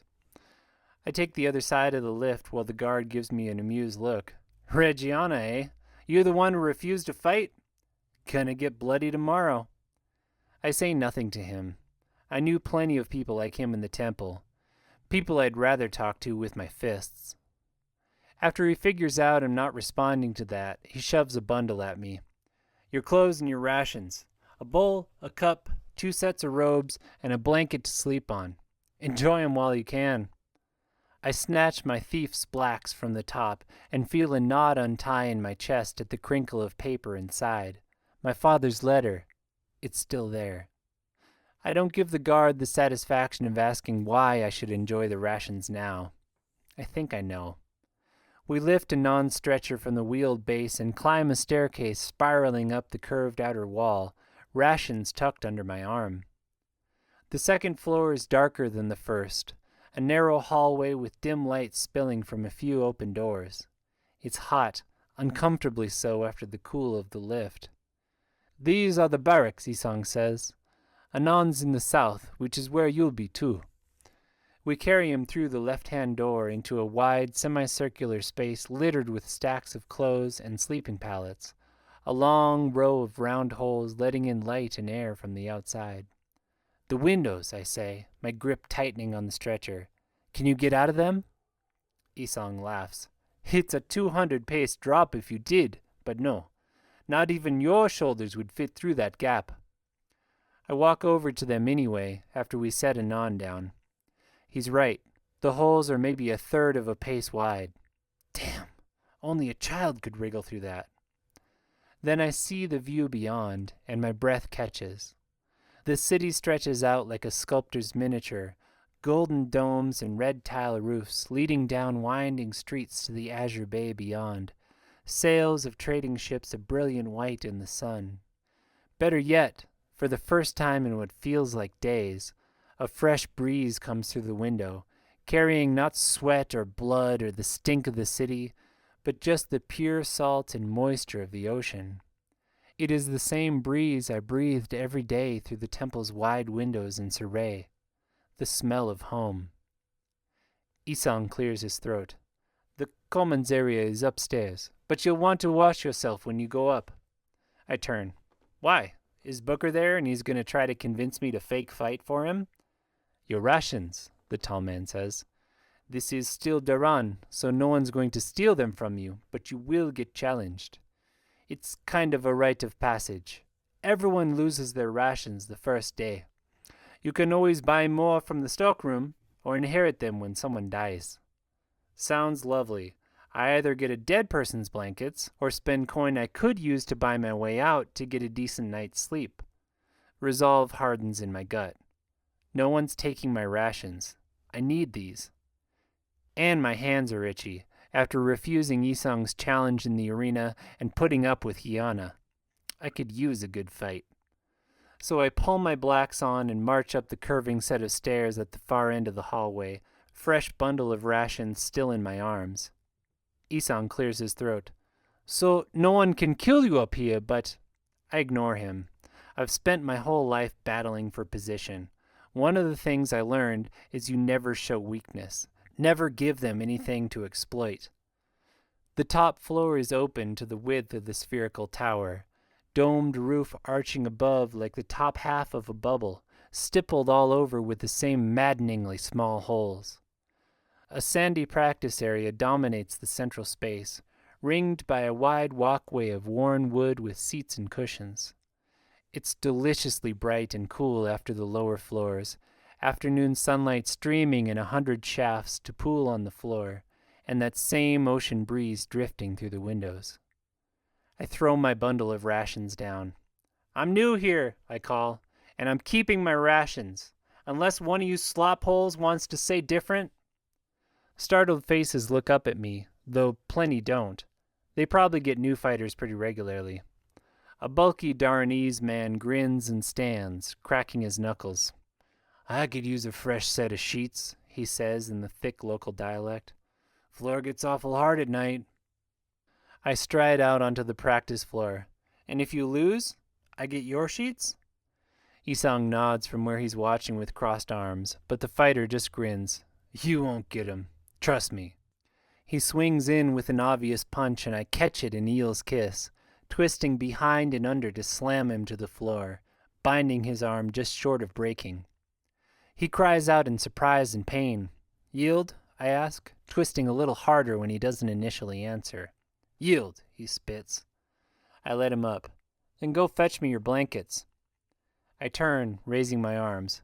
Who's next? A few more look up. There are maybe 40 people in the room, mostly men, clustered in small knots around water pipes and boards of a somwe or ancha. Another comes, his moves as slow and obvious as the first. I drop him with shifting tides, then press on his windpipe till he yields. Everyone is watching now, a few cracking jokes at the departing men, others gazing silently. The bull is among them, his massive bands of wealth at odds with the measly coins I see strung around other fighters' shoulders and neck. Him I do not want to face, but I didn't go into this entirely blind. The prize here is just a standard set of rations, and I'm quickly showing them what's at stake is their dignity, something I've found men in particular care a lot about. At some point, the reward will not be worth the risk, and the richer fighters will stay out of it. At least, that's what I'm hoping. But if I get beaten, so be it. I just want to fight. A third fighter comes at me, with the reddish skin of the Dura but violet eyes like mine. He rolls at the last moment in a move I've never seen, but I'm primed now, breath steady and reflexes honed. I leap high, then come down in drop that breaks the dam, gauging it to not quite break bones but give me time for a more traditional bind. Another fighter limps downstairs, shamefaced. Among the watching faces I catch one that is out of place, far older than the rest. Booker? Well, if it is, let him see my skill. Maybe we can work something out. And if not, maybe I can scare the others away. I fight 3 more men in rapid succession, better fighters but nothing I can't handle. My new stack of blankets grows at the top of the stairs, and every eye watches me now, though the flow of challengers doesn't slow. Good. The last real fight I had was Narime's wedding, and there are some things you can only work out with fists and feet. The next fighter that steps up is a pearler, if I read his wide nose and freckled skin right, 2 bands of coins slung across his chest in an X. They are all copper, worth only 11 ravas each, but still I take a centering breath. Then I thaw some of the anger I had to freeze at Hyana's betrayal. Let myself see her face on this man. Our fight lasts longer, his moves quick with vitality, but still communicated ahead of time through his stance and gaze. He lands a few punishing throws, and I respond with hits a little more forceful than they need to be, thinking of Hiana all the while. I trusted her. Stupid. Urte was right that I need to be water, that there are times you just have to trust, like I trusted Gaxna, but I should have seen the signs. Shouldn't have let my desperation blind me. And now I'm here. With a start, I realize I'm grinding his face into the sand, long after he's given up. I leap up, raising my hands. Sorry, I got distracted. He stands and spits sand, but grins with the same relaxed air I remember from my shipmates on the Mother's Blessing. If that was a distraction, I do not want to see you concentrated. I take a few breaths in basic tide, coming back to stillness. Maybe this isn't the right time to work out my emotions. I need to prove myself, that's how these places work, but I don't need to make enemies in the process. I've got enough already. I look around the wide space. Anyone else? Most of those without wealth look away, and some who wear coins too. I just beat a man with 2 strings of copper coins, 500 ravas or more. Though Ujjayi and Jaya, that's only 1/10 of the way to freedom, and maybe 1,000th of the wealth Hiana was wearing. I need some coins. I'm just about to go gather my new blankets, far more than I need, though I notice Anon could use a few, when one more stands up, vitality warping the air around him. My heart sinks. The bull. You want my rations? I ask, trying to imply he's too rich to care, but it comes out as a challenge. Flooding words. I never was good at them. No, he says, voice rough like it rarely gets used. I want my pity coin. Your what? It takes me a minute to even remember getting Hiana to throw him one. The coin that saved Anon's life. You have it. My owner threw it to you in the arena. I have a dull coin. He flings a copper coin in the sand as he strides towards me. I didn't spare that little beggar for this. I don't know what a dull coin is, but I know what this man is capable of. Isong said he couldn't kill me, but the words feel pretty flimsy before this mountain of vitality and muscle. Sorry, I say. I'll talk to her. Get a bright one for you. That's the opposite of dull, right?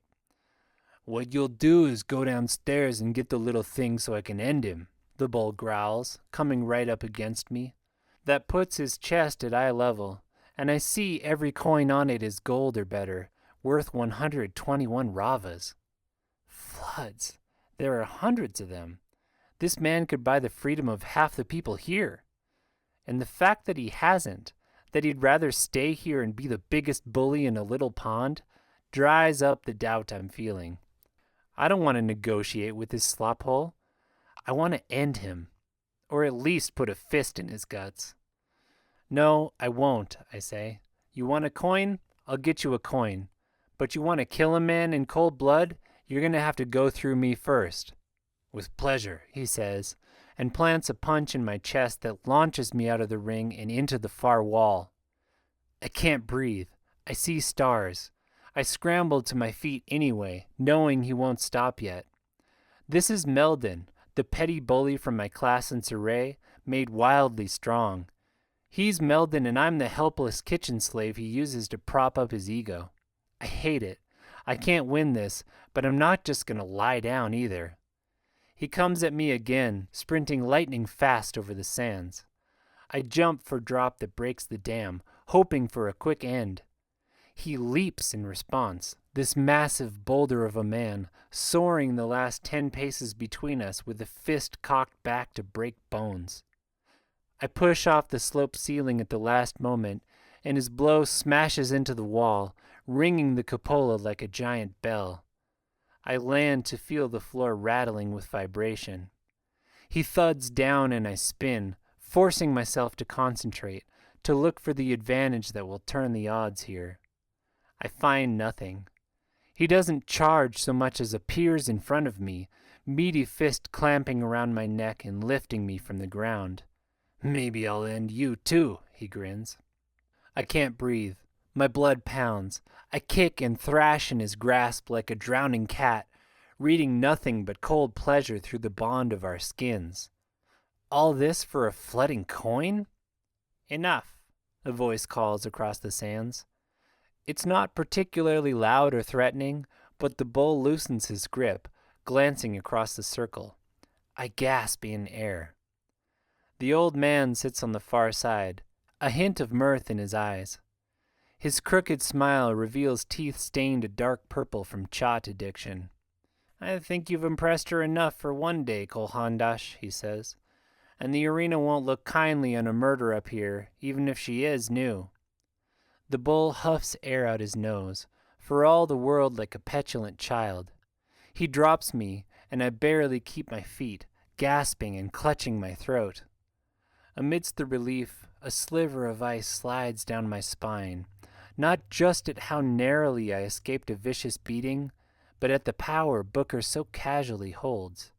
My coin, the bull growls. My coin or your friend dies. He stalks off, and I take a deep breath. So much for not making new enemies.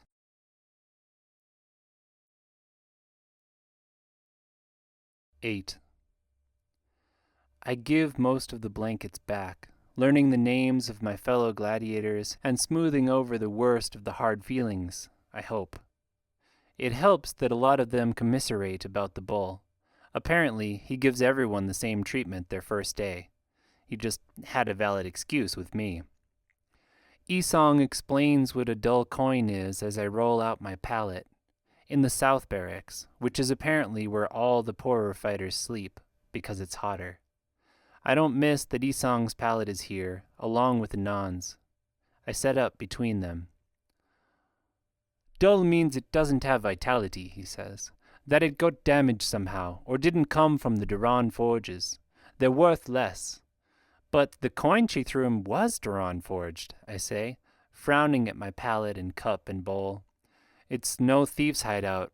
My heart aches at the thought, and I shove it back down. But it'll do. She took it right off one of her necklaces. Isong shrugs. Must have been damaged then. Or maybe the bull lied about it, to try to legitimize his bullying for once. Though I don't think even he would throw it away unless it really was dull. A bell echoes up from the floor below, where the lift and privies are. Dinner, he says. Come on, I can introduce you to more of the crew. I think I'll stay, actually. The barracks are mostly empty, and I'm accepting this is probably as close as I'm going to get to solitude in this crammed tower. Judging from the beds, there are well over 100 fighters up here. Could you get some for me? He takes my bowl and leaves, and I spend a few minutes arranging my blankets into a proper meditation prop. I remember Urte's reprimand in the water. A little clarity would help you. Yes, sir, I mutter, settling into my seat. I slow my breathing in basic tide. After I'm calm, I reach for the emotions I've iced. The anger I felt facing down the bowl, and underneath it the fear and worry at my capture. Breathing through it, I see the fear was not for myself so much, but for Gaxna and my father's quest. That if I fail or die, they die with me. That the secrets to stopping the next flood might stay locked up there in the Amaranth's tower, and the visions I saw in the immersion will come true. Saray, Duran, all the cities of the world swept away before anyone knew to look for it. All the religions and beliefs about getting saved wrong, even as they hold seeds of truth. It's heavy, feeling like I'm the only one trying to do something about this. But it also feels right. I've trained my whole life to be of service to my city. I thought that would be offering counsel as a seer, but this is bigger. What does guiding the people of the city mean if they're all killed in a catastrophic flood? I breathe deep, fear melting away with the anger. This purpose is too big to feel afraid or angry. It's probably impossible. Maybe even getting out of this tower is impossible. But it helps just to know that I'm trying. Pushes me past petty fears about my own life and my own wants and needs. What do these things matter if we're all going to die? All I can do is try. Which brings my thoughts back to the first step, escape. Here I have frozen blocks of frustration and hope. Hope because it all seems so casual. A single guard at the lift gates, keys on the jailer making the rounds at the arena, these unguarded windows so tantalizingly close. Frustration because it's just out of reach. Both frozen because both are distractions, things that will keep me from seeing my situation clearly. I take a shuddering breath and let these emotions flow too. Visualize the frozen blocks melting in the summer sun, flowing downstream to the ocean. I will get out. I will get back to Gaxna and do what I can about the floods once she's safe. This is too big for a couple of walls and a corrupt system to hold me in. Which leads my thoughts back to Hiana. It takes a while to melt all that anger, the raw rage I felt at the one person I thought I could trust in this city so casually betraying me, and then trying to coerce me into working with her.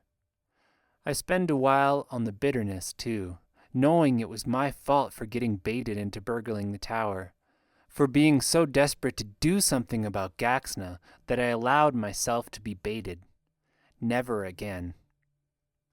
Once the emotions have thawed, though, the memory of my last talk with her grows clear as spring water. She needs me. Hiana wants to unseat Narimes and Miara, which I'm all for, but knows Saray would never accept her as a replacement. A little tension releases in my shoulders, thinking it through.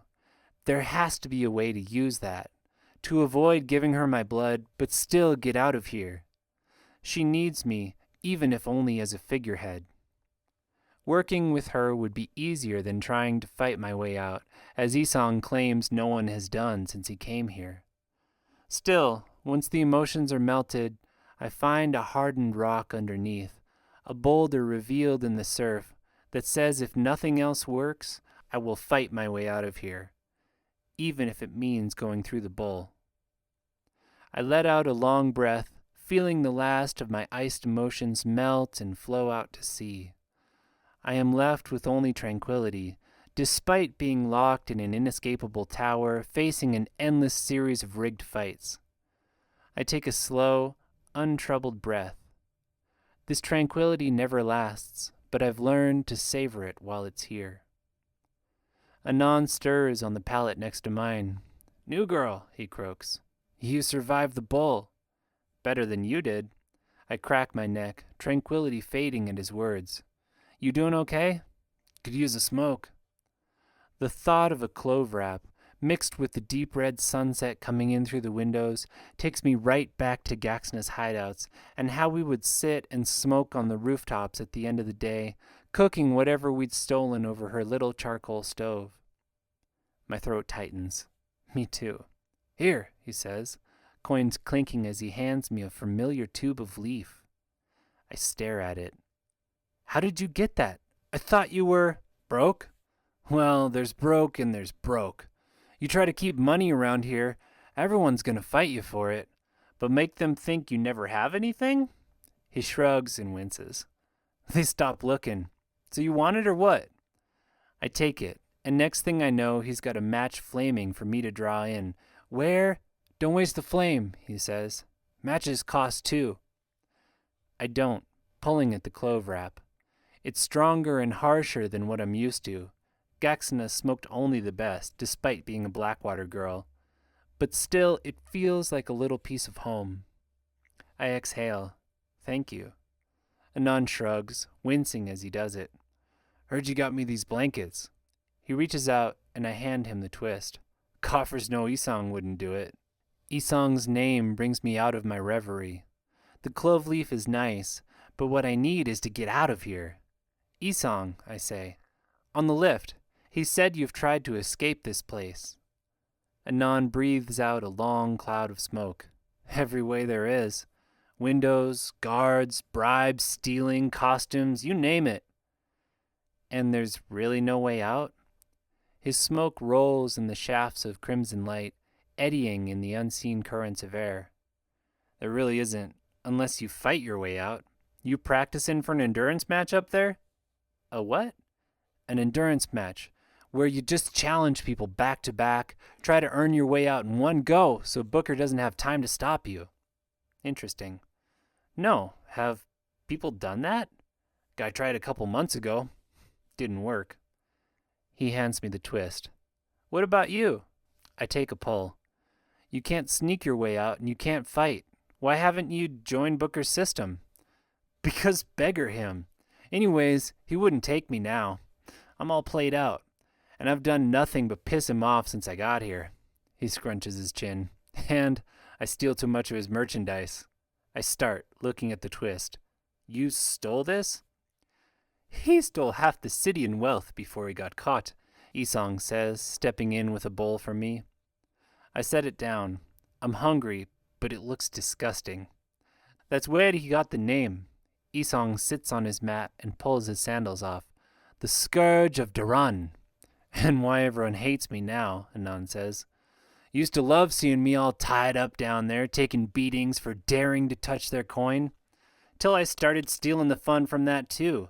Now they won't even throw a coin to keep me alive. Lick it. I don't care. He pulls hard at his clove. What if you stole coins, I ask, still staring at the holes in the wall. It's like freedom is right there, taunting me. Like the guards. Could you get vital enough to rip one of those windows open? The bull's punch dented the metal up above, after all. Doesn't work like that, Isong says, massaging his legs with the heels of his palms. Vitality requires ownership. You can lend your wealth to someone else, like the arena coins Anon has on. But if the owner hasn't consented, you gotta wait a month or more before they switch to your face, Anon says. Pretty annoying when you're a thief. Slops. No wonder my move didn't work in the Amaranth's tower. And even if I did get the coins off a guard, there's no way I could hide that for a month up here. Or even a day. Besides, Isong says, with that much wealth you could just buy your way free and avoid having to climb down the massive tower and run once you got to the bottom. I don't mention that I basically did all that this morning. It already feels like a long time ago, and nice as these two are, it's probably better if they don't know everything I'm capable of. Not unless they need to. That's the first rule of Watersight. Let no one in. Another part of my mind chews on their words. Looks at the situation like Trainer Yemla would, like a theocrat, in terms of monies and numbers. So where do all the coins go? Seemed like the crowd was throwing lots of tips. Back into the system, Isong says. Half to your owners, and a tenth to Booker unless you're outside the systems. Gods forbid, Anon mutters. And then there are the everyday necessities of life, and they all cost double up here. What he's saying, Anon says, stubbing out the clove, is that we all know we're not getting out, so we spend it as soon as we get it. Focus on enjoying today rather than saving to get killed tomorrow. Even Isong here hit the chot pretty hard for a while. Isong pauses, mouth open, and I notice for the first time that his teeth are stained purple. Chot nut. We didn't see much of it in Saray, but it's supposed to be like concentrated clove leaf, making you relaxed and giddy, and wanting more after, which is why people get so addicted. I did, he admits. Still do, Anon says. I see you at night, and coffers know you're not stacking much coin. Isong's back goes stiff. I have my needs. So the money flows back to Booker and the guards, I say, thinking it through. Every piece of information I get on this place is another crack, another fissure I can seep into, maybe find a way out. Doesn't anyone care that they're the real ones keeping the rest of us from escaping? There are stories of the way it was, Isong says, before Booker came. How no one lasted more than a month in here. And yeah, some people got free, but most of them got killed because there were no rules, no protections. It was every fighter for themselves. This way is better for everyone. We stay alive and comfortable, our owners make more money, and the crowds throw more tips because at the end of the day, they'd rather see interesting stories played out than death match after death match. And all that money they throw goes back to the owners and Booker and the guards selling drugs up here, I say. No wonder everyone's broke. It's also safer that way, Isong says. There's no point in challenging a fighter without coins, unless you're so desperate you're banking on a pity coin. Speaking of which, he digs in his robes and pulls out a copper coin. This was still in the sands. Definitely dull. I take the coin. It looks like an average rava, stylized 7 towers of Duran on one side, owner's face on the other, Hiana. I bite it. If it were real, I would feel the subtlest of vibrations when I do, a hint of vitality, but I don't. The coin really is dull. I take it out and gaze at her image, like the woman will turn to me and start telling me her secrets. The secret path out of here that I'm missing. On either side of me, Isong and Anon start bickering about Booker and the best way to survive, but it suddenly feels so small. A detail I need to not get lost in. I don't need to survive here. I need to get out. I stand and walk to the window. Outside, the sun is a burning sliver sinking behind peaks to the west, casting shadowed fingers that reach across the city to the bay's open water. Beyond their grasp, the unfurled sails of a few departing ships catch its light, crimson against the blue-green sea. My heart aches to be out there, rolling deck under my feet, pointed toward home. I stare for a moment, then let the feeling go. Longing will do nothing. I am stuck here, but I'm not as stuck as I was. Like I found the cracks in the lies about my father, like I found the weaknesses in the Therakins Guild, I am finding the fissures in my prison here. And when I find the deepest ones, when I see the light coming from the other side, I will be the water of my God and flow through them, back to the sea. Or if I must, I will freeze solid in the deepest parts and split them wide. Gaxna needs me, the world needs me, and I don't have time to wait. I'm getting out, no matter what it takes.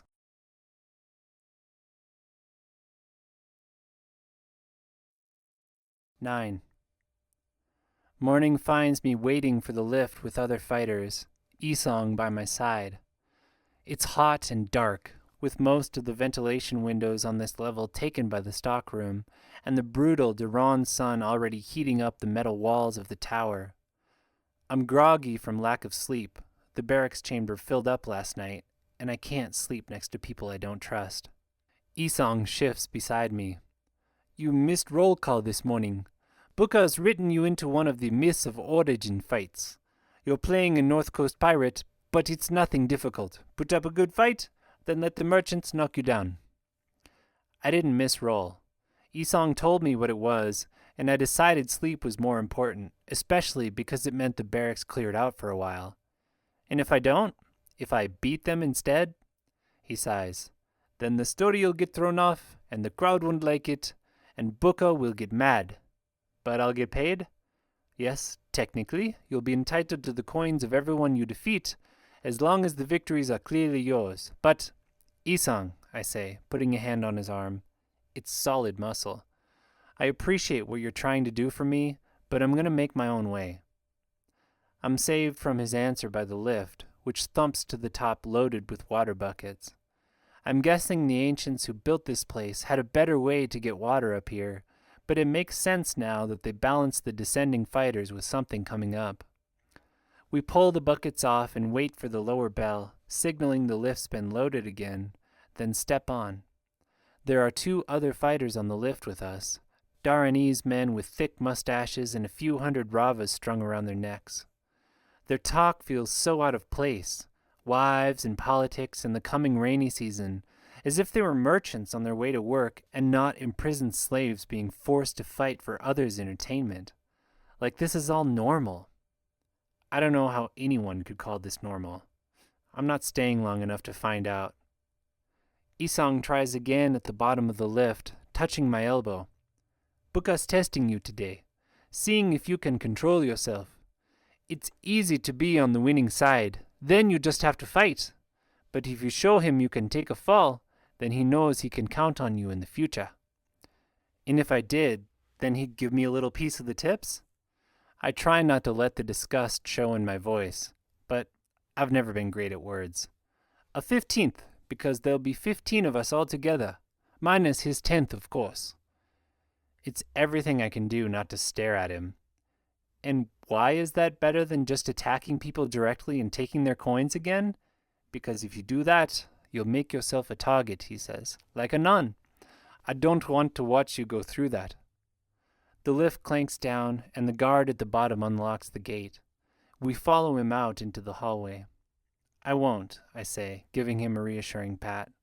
For a towering mass of muscle and scar, this man is bizarrely tender. The guard waves me into a cell. See you out there, okay? He looks like he wants to say more, but the guard unlocks a cell and nods me in. I go.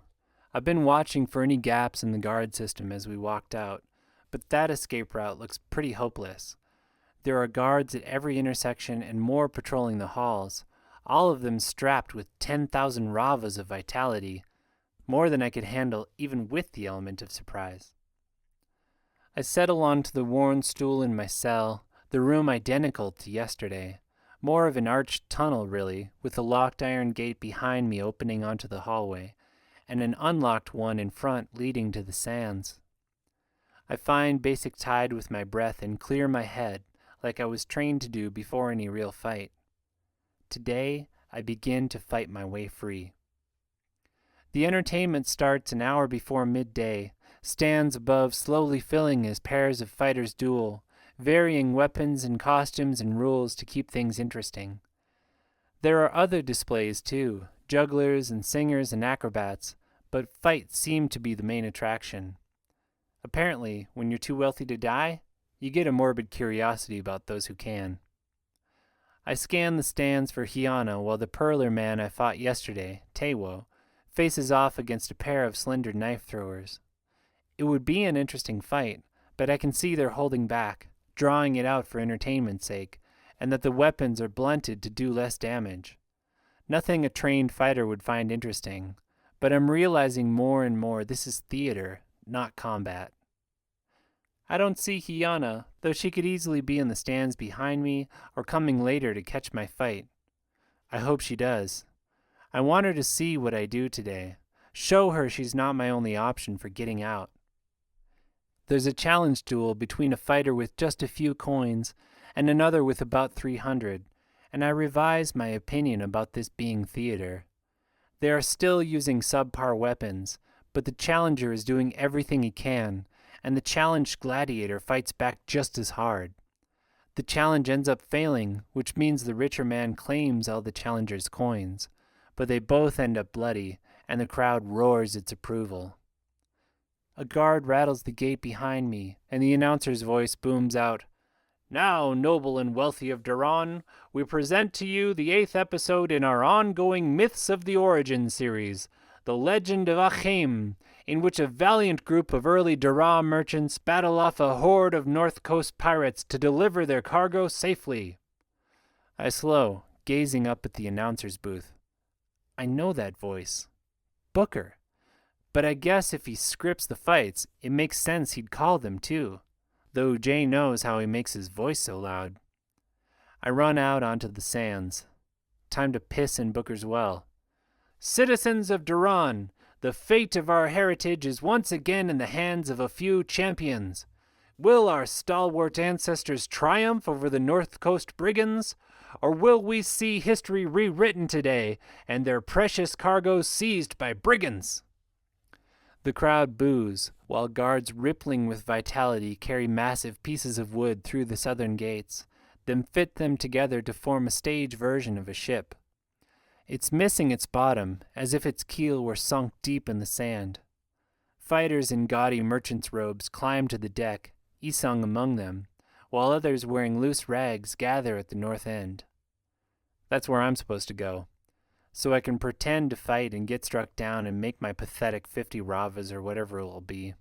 Flood that. I left the costume in my cell, and stride across the sands now in the thief's blacks I came here in. Isung motions for me to go join the others, and I ignore him, weighing the battleground while Booker announces something about the 5 wealthiest families of Duran tracing roots back to this day. There are 5 fighters on the ship, swinging metal weapons. The 9 or so at the far end, dressed like I was supposed to, hold wooden sticks and clubs. I spin the club they gave me as I approach the pirate crew. I need to clearly mark each victory as mine to get the coins, but that's going to be hard to do in a melee. So while Booker's still talking, I sprint toward the north end. The pirates are easier to reach than the merchants, and one of those sticks will feel a lot more like the staffs I was trained on. I pick out the fighter with the best-looking stick and level my club at him. You, I say. I challenge you to a duel, here and now. And so they fought to the last man, repelling the pirates back into the frigid waters, Booker booms out, reciting some old version of the legend. The fake pirates frown at me. Don't be stupid, new girl, my mark says. We haven't even started yet. I have, I say, and swing in. He jumps back, the other fighters cursing, and I press in with a series of kicks and slashes, knocking the stick from his hands and dropping him to the sand with a solid blow to the head. He's still conscious, but before I can even get a foot on his throat, he raises his hand, and the gong sounds. That will be one of the guards around the perimeter, signaling a witnessed victory. I hear a disturbance in the crowd, though Booker doesn't miss a beat. I snatch his stick up, it's almost a staff, and then turn to the others waiting there. Who's next? The fighters look at one another, then Booker, a little early I think, yells, "Fight!" As one, they start running toward the ship. I chase them, stick in one hand and club in the other. It must look funny, a lone girl chasing a pack of pirates, because laughter ripples through the stands above. I don't care. I'm not here to earn their respect or their admiration. I'm here to get free. You! I yell at the one nearest to me. Stop! She doesn't, so I thrust the spear between her legs and grab her mid-fall, slamming her to the sand in wave strike stone. She pushes up, grimacing, and I recognize a woman I fought yesterday. Safela, her name is, a Daranese woman locked up for stealing to feed her family. I hate that she's trapped here, but maybe fighting me will remind her she has options. She moves with heightened speed, a few coins strung around her neck, but I have the reach of this stick, and she's encumbered with a pirate costume and a heavy club. The match doesn't last long. She raises a hand in defeat, then scowls at me. You know how long it took me to make those coins? I offer her a hand up. I know it would have been faster if you'd been fighting for real. You've got skill. Use it. She slaps my hand away. Can't get up till the match is over. Now beg off. Behind me the pirates and merchants clash, to much shouting and banging of clubs against the wooden sides of the ship. I catch sight of one pirate still back at the starting point, sitting in the sand. I frown until he grins and raises a hand. Anon. My stomach twists. He shouldn't be out here, and I don't see any of the arena's wealth on him. The pirates are supposed to lose today, and the way his wounds looked this morning, one solid club hit could still end him. Then I get it. Anon's outside Booker's system, so he's not protected, and Booker doesn't like him. He's in this fight because Booker thought that Anon dying, or maybe getting thrown another pity coin, might add a little more spice to the battle. A little dose of reality in the middle of all this acting. Or maybe he's here as a warning to me. I get it, and I hate it. Ujaism teaches that every life is sacred, a channel for Ujai's water. I cannot understand someone willing to trade that for a little added drama or a few extra coins. I run toward the battle at the ship. Anon changes my plans a little. I was going to just ignore the fight and beat as many people as I could. But if I leave a merchant unbeaten, they will have to go defeat Anon to fulfill the script, and maybe take their frustration out on him, like the bull did yesterday. As much as I want to get out of here fast, I'm not letting Anon die here today. I dash past the battle swirling around the prow of the ship and scale the back. Merchants first, pirates later, and to hell with Booker's script. They've noticed me, of course, and one of the merchants turns to fight me. Tewo, the pearler I fought yesterday, bands of coins still slung across his chest. He was a hard fight, and he'll be harder now that he's carrying real steel, and I've just got this stick. Good thing it's not my only weapon. He runs forward, yelling a war cry that's obviously for the crowd's benefit. I can tell he's not used to a sword. His fighting style seemed more centered on throws yesterday, so I sidestep and swing for his head, hoping the unfamiliar parry will knock him off balance. He drops the sword and rips the stick from me instead, hurling it over the side of the ship with the enhanced speed and strength of vitality. I take Kelp Waver's stance, wanting to unbalance whatever kind of throw he's going to try, and summon the weapon I've trained in since I was 7. Water sight. He grabs me as expected, and the water bond between our skins explodes with information. His amusement at my resistance, his over-reliance on the strength and speed his coins give, but most of all the form of the throw he's going to use. I lean left as he tries to swing me right, making the move awkward, and grab his wrist as he lets go, adding a twist. I feel an awful pop from his bones, then I'm sailing through the air to crash against the ship's railing. Floods. A half pace higher and I'd be flying over the side. I roll up to find him cradling his arm, hand limp. I snatch up his sword. "Tewo!" I shout over the noise, leveling it at him. "Don't make me do this!" "I am not," he says calmly, and runs at me. He's still fast and strong, but without his left arm his fighting style is crippled, and I get him down in another few moves, sword leveled at his throat. He raises his arm, and the guards ring his defeat. The crowd boos. This is not the story they wanted to see, but I grin, eyeing the bands of wealth across his chest. Maybe earning coins will be easier than I thought. I take a breath and focus. At the prow of the fake ship, the other 4 merchants are making a melodramatic stand against the pirates below, who for their part are dying in loud and unlikely ways. Hopefully not too many of them die. I want their coins too. I stalk across the deck and challenge the fighter nearest to me, a hulk of a man with stylized scars running across his torso. He rounds on me, scowling, and as soon as I've got his attention I dart in with a sword, putting my whole body into a spinning slash at his hip, meant to numb his leg. He takes it with a grunt and advances on me, baring yellowed teeth. "New girl," he says. "No coins, right?" "You picked the wrong fighter." Floods. If I lose to this man, no one's going to throw me a pity coin. He could kill me under Darnese law, which just means I can't lose. I'm used to that. He chops down with a massive sword and I slip sideways, then ram Tewo's sword between his knees and pull backwards, leveraging the farther one out from under him. He goes down with a thud and I leap in with diver's bind. He grabs my head in 2 giant hands, but I keep pressure on, and fortunately his arms go limp before he can do whatever he intended to do. The gong sounds, and I murmur a silent prayer to Ujay that I haven't made an enemy of this man. I don't want to face him alone in the barracks, even if murder's prohibited up there. I stand to find the 3 remaining merchants making comically quick work of the pirates, the fighters below falling at the mere touch of a sword. Floods. They must have realized their best chance to salvage Booker's story is to gang up on me. If they're as good as Tewo and the last man were, that's going to be a problem. The final pirate falls and they turn to me, a bear of a man on the left, a slender knife thrower in the middle, and Isong on the right.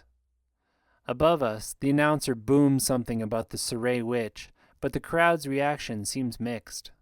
Apparently, I'm not interesting enough. I take a deep breath and settle my thoughts, gripping sword in one hand and stick in the other. They want a show? I'll give them a show. Knife thrower darts in, knifeless but thrusting with a spear sharp enough to do damage. I got a read on him watching his earlier fight though, so I know that he's likely to overextend on the attack. He does, and I jerk on the spear shaft, pulling him from his feet. The other 2 close on me, and I have to spin backwards, parrying a painfully strong blow from the bear. 1 down. If I can just distract another one, maybe I can... Isong slashes at me with his sword, just as the bear rears back for another attack, and again I have to give ground. They pincher me, spreading apart so I can't track both of them easily, and not for the first time today, I wish we were standing in water or blood or anything wetter than this flooding sand and wood, so I could read their thoughts. I have to read their bodies instead. The bear stands in a traditional sword fighter's stance, 1 foot forward with 2 hands on the pommel, but Isong melts from his into something I've never seen before, wide-armed and legged like an octopus about to ink. I don't know what it is, but I give a little more ground, fearing his long reach. They are skilled enough fighters that they know their best chance is to coordinate their attack. We all tense, waiting for the first move. Because of my endless hours training, I see the moment the bear tenses, sense Isong's weight shift as he rocks back on one heel, knife thrower just getting up behind. I do the only thing I can. I slip between the jaws of their pincher, surprising the knife thrower with a vicious kick to the face. It's not graceful. It's not the move I would choose if I had time, but I just need to win this. His head snaps back and the gong sounds and the crowd splits into roars of approval and dismay. I have no time for them. I spin, taking up the knife thrower's spear and stamping the head off. Finally, a proper staff. "You take left and I've got right," the bear growls to Isong. "We still got this." Then his eyes widen, focusing behind me. "Slops, Anon's still out there." Isong slows. "Hegdon, wait." "Lick that. Story's not complete till we get him. You hold her off. Maybe finally ending that little beggar will turn this piss pot of a fight around." He swings off the ship's rail, and I meet Isong's eyes, seeing the indecision there. "Well, this is your precious system, right?" I ask. "Letting Anon die?" The bear drops off the side and starts running. Still, Isong hesitates.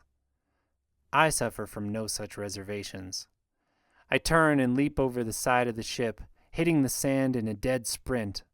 Up ahead, Anon is still laying on his back, tracing shapes in the air. I would grin at his pure insolence if I wasn't so worried about keeping Hegdon from beating the life out of him. I close on the beastly man, but he has a head start and must have a fair amount of coins because he moves faster than I'd expect. I reach him just as he gets to Anon, sword raised to smash into the wounded thief. I leap at him in a 2-footed drop that breaks the dam. It's only when my feet connect, when the power of the blow on his upper back knocks him off his feet and over Anon, that I realize how silent the crowd went during our chase. Because as I land on one side and Hegdon thuds down on the other, they erupt into cheers. Hegdon stumbles to his feet, murder in his eyes now. I don't want to face that if I don't have to. "Anon," I hiss, "put your arms up. Surrender." He chuckles. "Surrender doesn't mean slop when you don't have coins. But don't worry about it. I knew this was coming."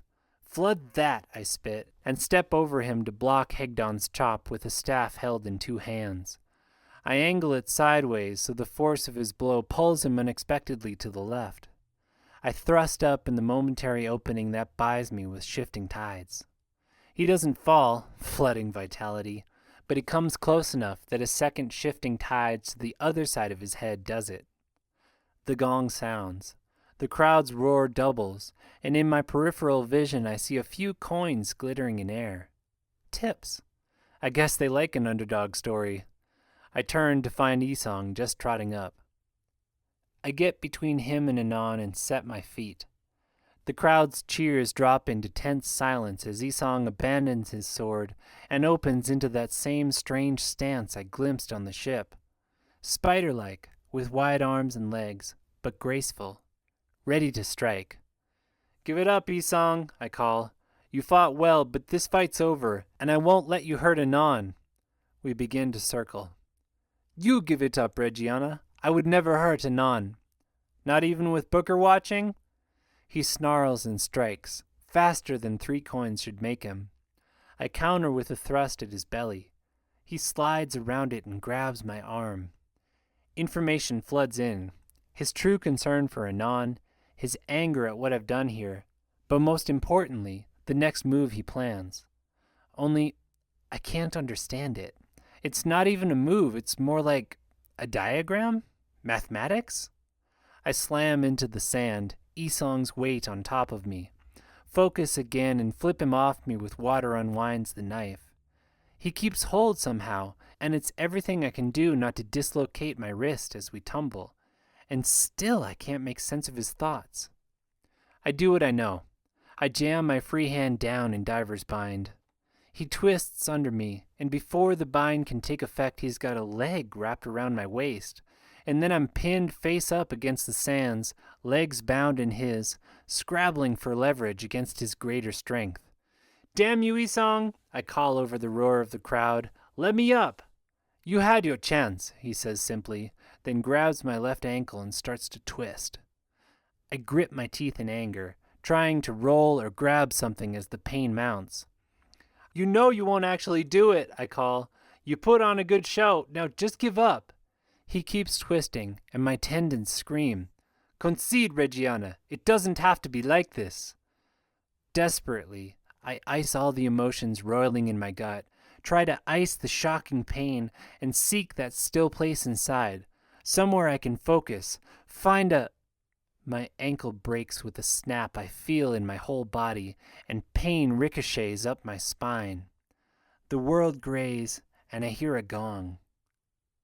Isong swims in my vision, standing now and spreading his arms to a ground-shaking roar of approval, coins showering down. I slump back to the sands, vision graying with shock and pain. So much for fighting my way free.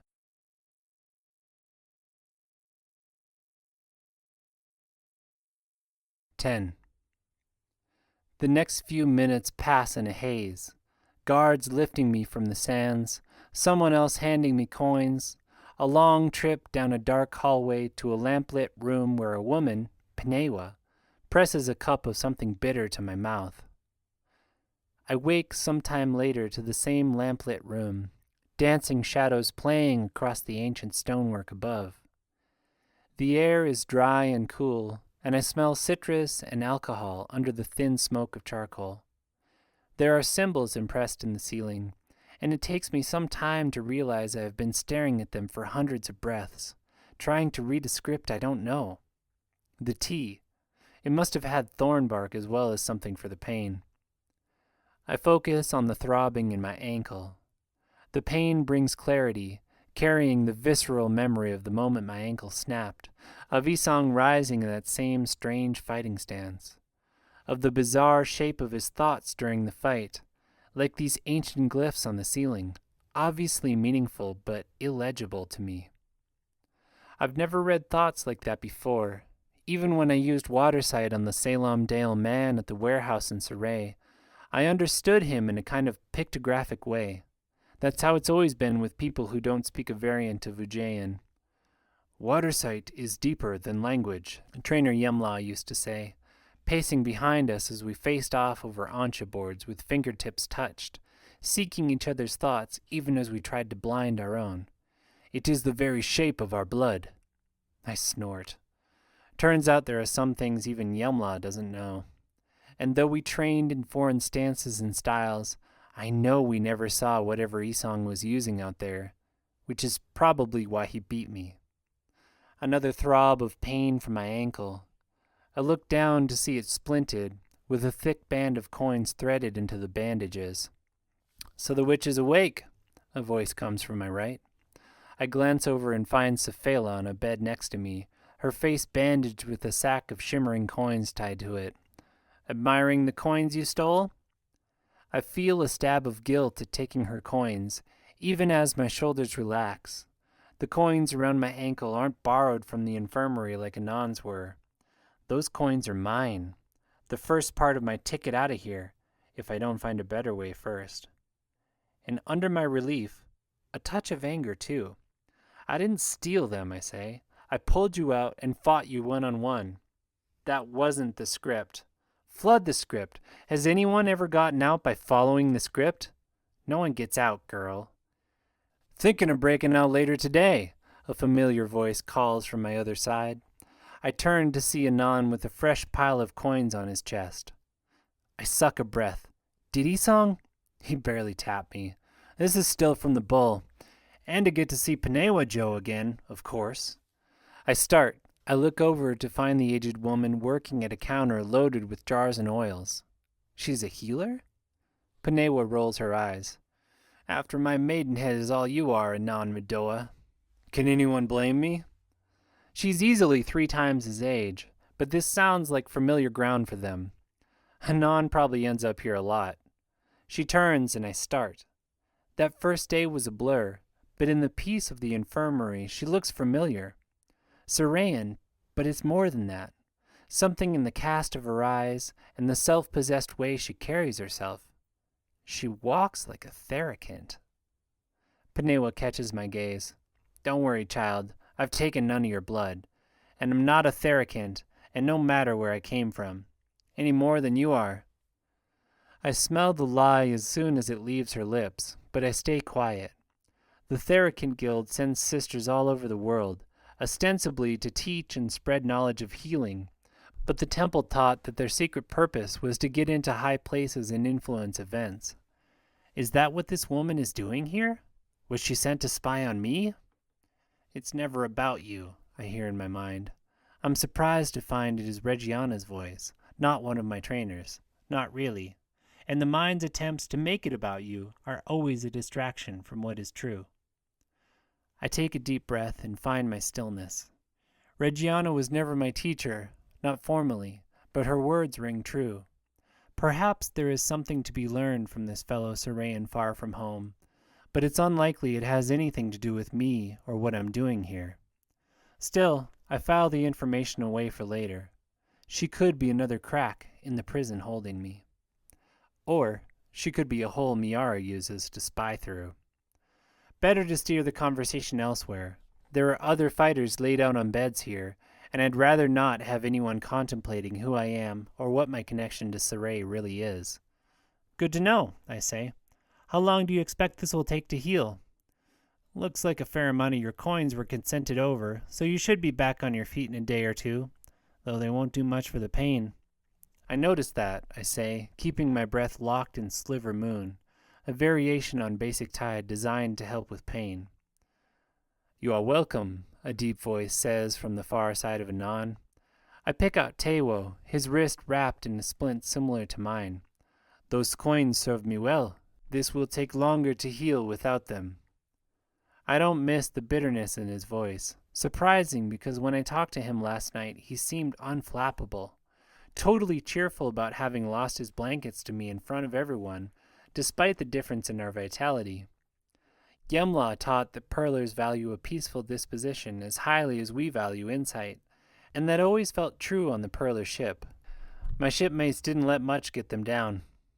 I guess winning 600-some coins off Tewo was enough to cloud his disposition. Enough chatter, Panewa says, turning from her countertop with a steaming carafe. Fresh infusions for all of you. I pass, though most of the fighters take it. Ujaism teaches us to keep a clear head at all times, and while I've let clove smoking slip into my habits, I resist here. Pain is a message from my body, and we were taught never to ignore it, uncomfortable as that may be. That, and I need to think through what happened in the arena, to figure out what went wrong. It's an old habit of mine to analyze fights even if I won, looking for weaknesses in my opponent and slips in my own performance, so I can do better next time. I'm proud of most of the fight. I treated the other fighters honorably, and though the kick I gave the knife thrower was a little wild, I'm relieved to see him bandaged and sleeping near the far wall with a heavy stack of coins around his neck. He'll be all right. The arena was dry, this whole city is dry, but I still made the most of my water sight with touch. I know it was what turned the fight against Tewo. Only, it didn't work with Isong. I keep circling back to his strange form, to the illegibility of his thoughts, and as I analyze the rest of the duels, I realize he has something I want, a fighting form that relies on contact. For all that we are seers who can read thoughts through touch, the temple forms assume a connection in water, and teach distance and the leveraging of weapons over close-quartered grappling and skin contact. Which is stupid, but nothing's keeping me from improving on what I was taught. My fights here are only going to get harder, not only because a lot of these fighters, like Safela and Tewo, are mad at me, but because my increased wealth is going to mean more people targeting me, trying to take advantage of me in the middle of the fight. And the fighters with more vitality who ignored me yesterday might start to think my 300 coins are worth bothering with today. I look down at the band of copper coins wrapped around my ankle, shimmering with vitality. Those are the only sure way I have of getting out of here. The last thing I want to do is lose them because I didn't adapt my methods to the fight. So I need to learn Isong's fighting style. Need to convince him to train me or figure out how to read the cipher of his thoughts so I can read them and teach myself. Too bad he's probably furious at me, or going to insist I join Booker's system first. A rap comes at the door sometime later. I'm deep enough in Sliver Moon that I heard the footsteps approaching in the hall, noted their difference from the regular passage of the guards. I look over to see one of the knife-throwing brothers talking in low terms with Panewa. She turns to me, holding up a crutch. I assume you can use one of these, Reggiana Joe? The sardonic way she says Reggiana confirms my suspicions she's a Theracant, despite her words. I nod and take it, still not sure what to do with the knowledge. Panewa sighs. Then I guess you'd better follow Temlang here. I stay put. Where are we going? I ask the wiry man. Booker wants to see you, he says, scowling at the sleeping form of his brother, head bandaged from where I kicked him. Booker. My guts twist at the thought. I recenter my breathing, letting the fear flow around me. For what? Slop should I know. Booker's business. I glance at Panewa and she gives a slight shrug. I don't trust her, but I don't know many healers who would send a patient into danger without at least a warning. Temlang leads me into the corridor, and I'm shocked to see there's no guard with him. I slow. Temlang, where are the guards? Can we go? Go where? He looks at me, and I notice the burst capillaries in his eyes. White Chot user. Oh, you want to escape? Be my guest. He gestures at the empty hallway. Ujay and Jaya, I want to try it. But I remember what I saw on the way down. There were guards at every intersection, with 30 times my coinage, and 2 working ankles to boot. No, I say lamely, just wondering. Slaps, I hate words. He leads me limping around the long curve of the hall to a set of stairs leading up. Despite everything I know about this place, my heartbeat still picks up. We're going upstairs? Maybe there will be a way out up there. We circle up to the announcer's booth. It's 5 times as wide as the cells below, and richly furnished, with cushions scattered across the floor and elegant glass water pipes drifting clove smoke. Silver trays of dates and cheeses sit on lacquered tables against the far wall, which is open to the arena below, save for a worked iron railing. There are no other exits. So much for an easy escape. Reggiana Joe, Booker says, reclining on a low divan before a water pipe and an ancha board. He's a small man, with a wispy excuse for a Daranese beard, but there is a certain glow to him, like the monks in the archive. Here is a man who loves what he does. You've recovered from your little spat with Isong, then? He sounds cheery, considering I nearly threw his entire plot for our fight. Outside, minstrels sing to the heavy beat of drums, which must be why Booker has time to talk to me. Ballad of Silk Pass, Booker says with a wave of his aged hand. Standard intermission. We run it every couple of days because they love it so much. Mostly for the dancers. Please, sit. He gestures at the divan across from him. I have no desire to do anything this man says, but my ankle is really starting to throb. I sit and rest my wounded leg across the gap on his chair. He glances at it, and I hear angry mutters from the other men in the room, the bull among them. Booker flicks his hand and they go quiet. I take a deep breath. I know Booker is a small fish, is nothing compared to Narimes or Miara, but this is a small pond, and I'm trapped in it. I need to walk a fine line here. Ancha, he says, gesturing at the hexagonal game board, pieces carved of jade and ivory. You play? Not in years. Pity. They say it survived the last deluge, you know. Our ancestors carried it across on one of their boats. Humor me? Sure. Why not? I don't really care about trying to learn something about the pre-Diluvian civilization from a cryptic board game, which is why I would never make a good theologian. But maybe I can learn something about this man from how he plays. He opens with the Moon Rider, a piece of middling power, usually reserved for later in the game. I answer it with one of the hermits, a standard defensive opening. Booker clucks. Hermit, eh? Outside, the crowd cheers for something. Never seen much use for the weaker characters. Obviously, I almost say, thinking of Anon, but I know he's just testing me. I take a deep breath and return to the game. Move my oak widow to block his rider. The oak, he says, hand absently stroking his opposite forearm, where I notice a circular bulge under the skin, about the shape of a coin. Good in the right circumstances, he says. Not so much in this one. Why do you do this? I ask. I have the patience to wait him out. My breath is still steady in Sliver Moon, but I don't really feel like it. Of all the strategies I see for getting out of here, going through Booker is the least likely of them. So I'm not going to wade through his loaded comments on the game, sifting them for whatever it is he's planning on doing. That's just playing into his own need for attention and control. Do what? Play Ancha? Stay here. Write these scripts. Sit around in a luxurious prison when you could be free. Because there's no question Booker has enough to buy his way free. He probably makes close to that number every couple days, if my estimations are at all accurate. Free? He asks, stroking the bulge in his forearm again. What does that mean? I mean out there, sailing the sea, climbing the mountains, breathing the fresh air instead of sleeping in a foul tower and eating gruel every morning. Keeps me honest, he says, glancing up with a twinkle in his eye. He moves his rider into position to take my widow. That's slop. More angry mutters from the men in the room. Booker ignores them. You're right, it is. But so is the idea of freedom. You get out there, you just have to find a different way to make money.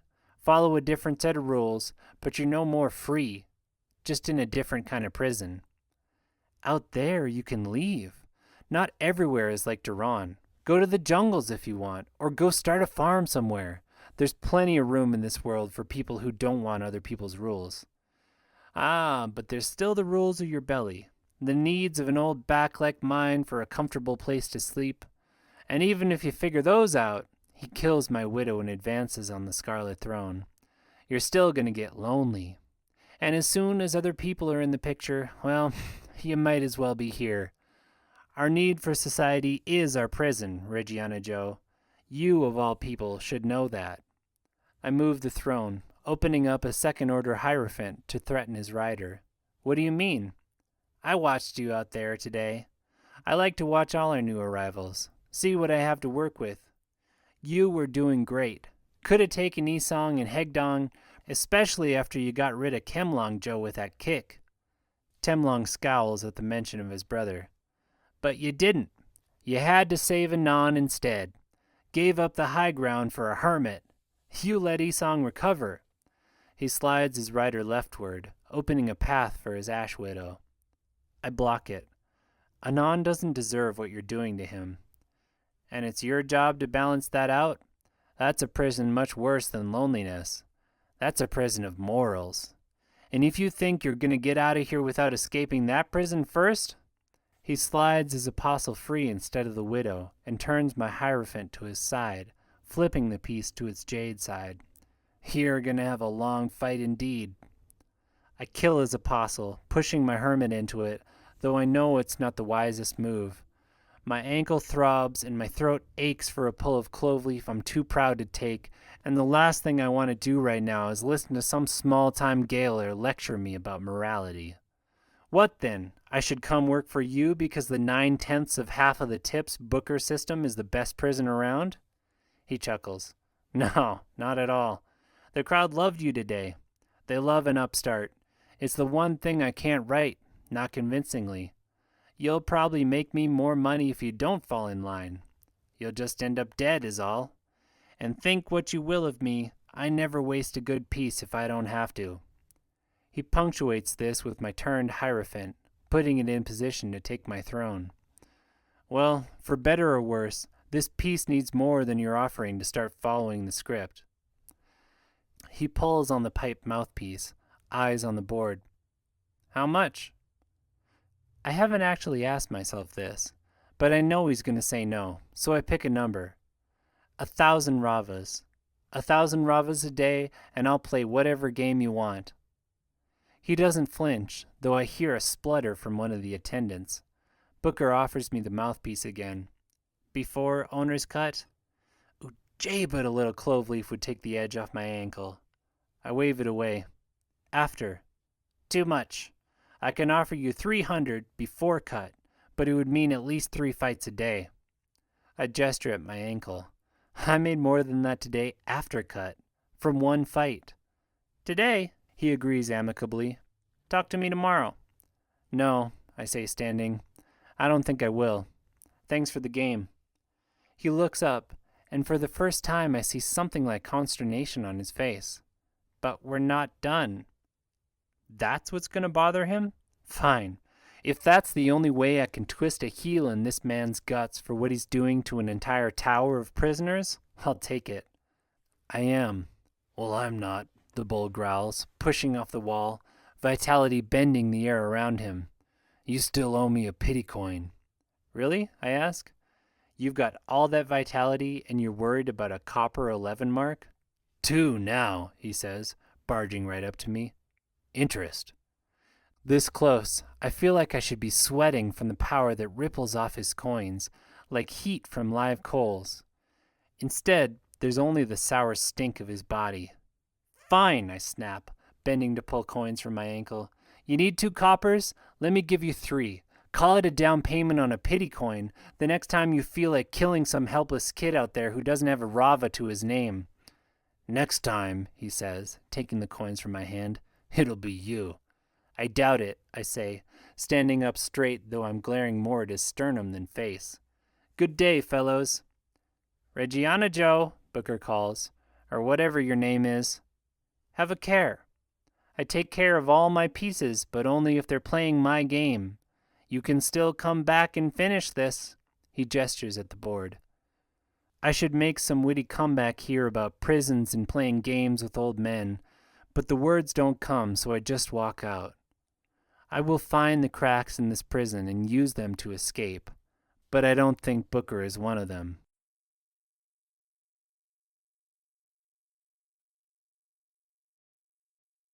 (11) I spend the rest of the day in the infirmary, Pnewa clucking at my 3 missing coins. I swear I can feel their absence. That, or my ankle has to hurt worse before it gets better. I still need a crutch when the guards come to escort us back upstairs, but I'm doing better than Anon and a couple of the other fighters from later matches.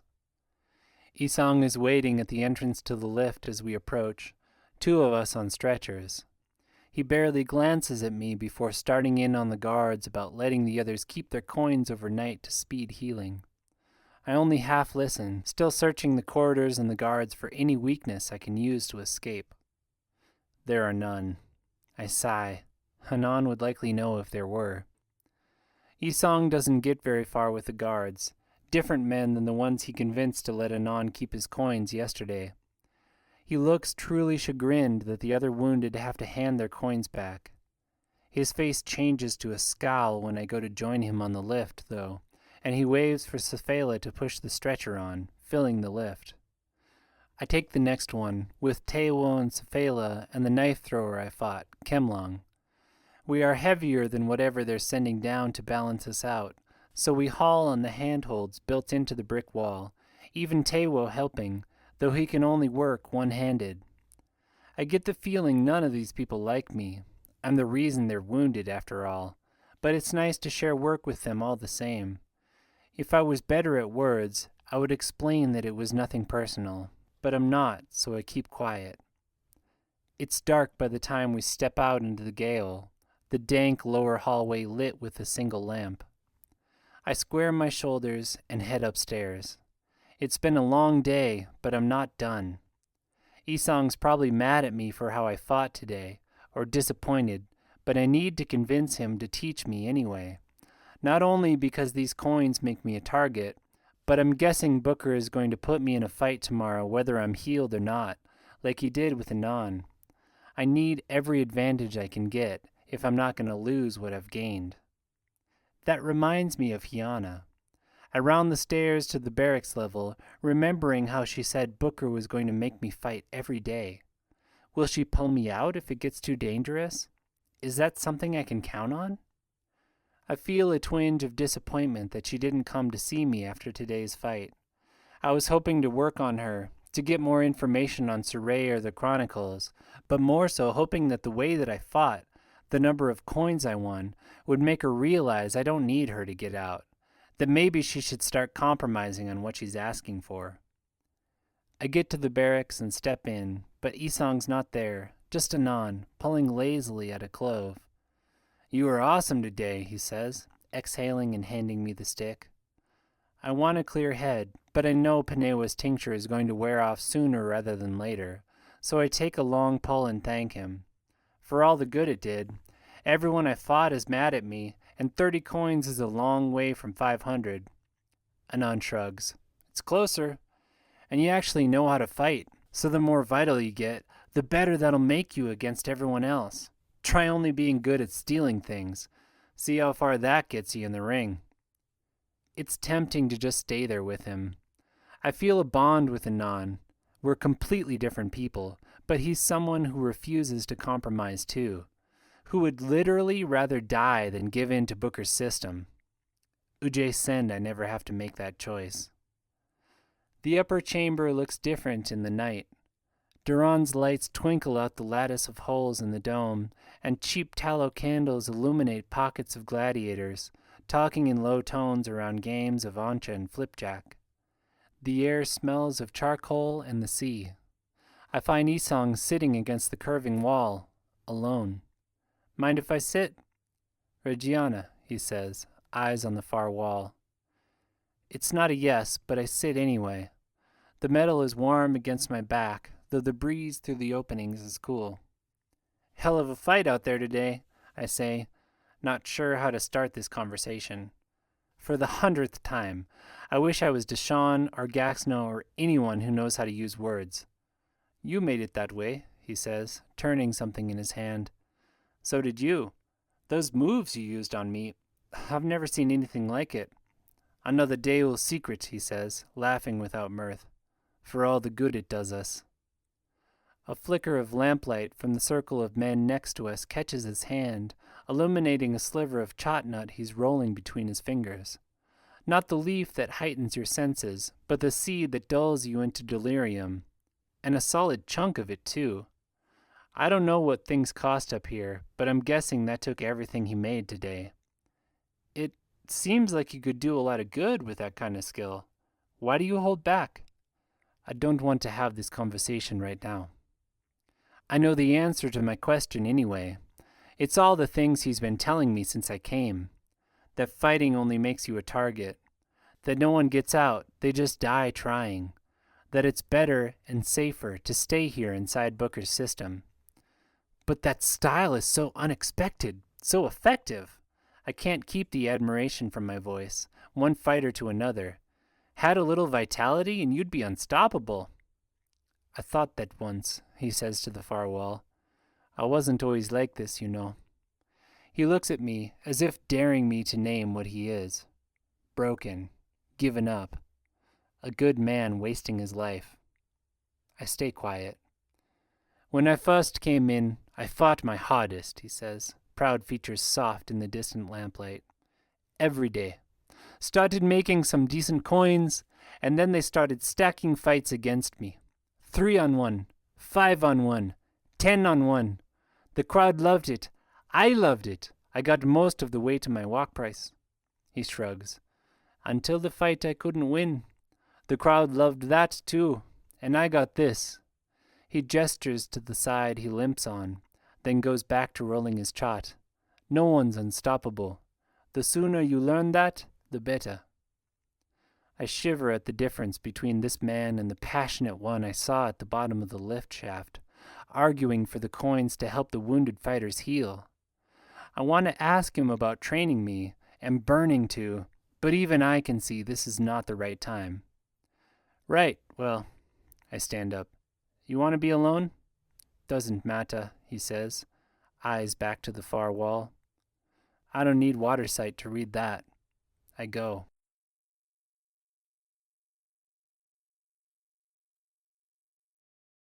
12. As expected, they schedule me for a fight bright and early the next day. I catch Booker's gaze from the announcer's booth, watching me hobble out on my crutch. I take care of all my pieces, I can hear him saying, but only if they play my game. To hell with his game. That's all this is anyway. A stupid set of rules someone made up for us to play inside. And as long as we believe it, as long as we think it's natural to live and die inside those made-up rules, then it all makes sense. Except I lived too long as the exception to the rules of my home, where everyone knew girls couldn't have men's magic and couldn't come to grips with what I am, would rather call me a heresy than consider that their beliefs about gender might just be made up. So when he's done booming out his nonsense about what this fight is supposed to be, and the gong sounds and the fighters rush at one another, I take a cue from Anon. He understands that there's a deeper rule here even than the ones Isong and Booker are worried about. It's the one that says you have to fight.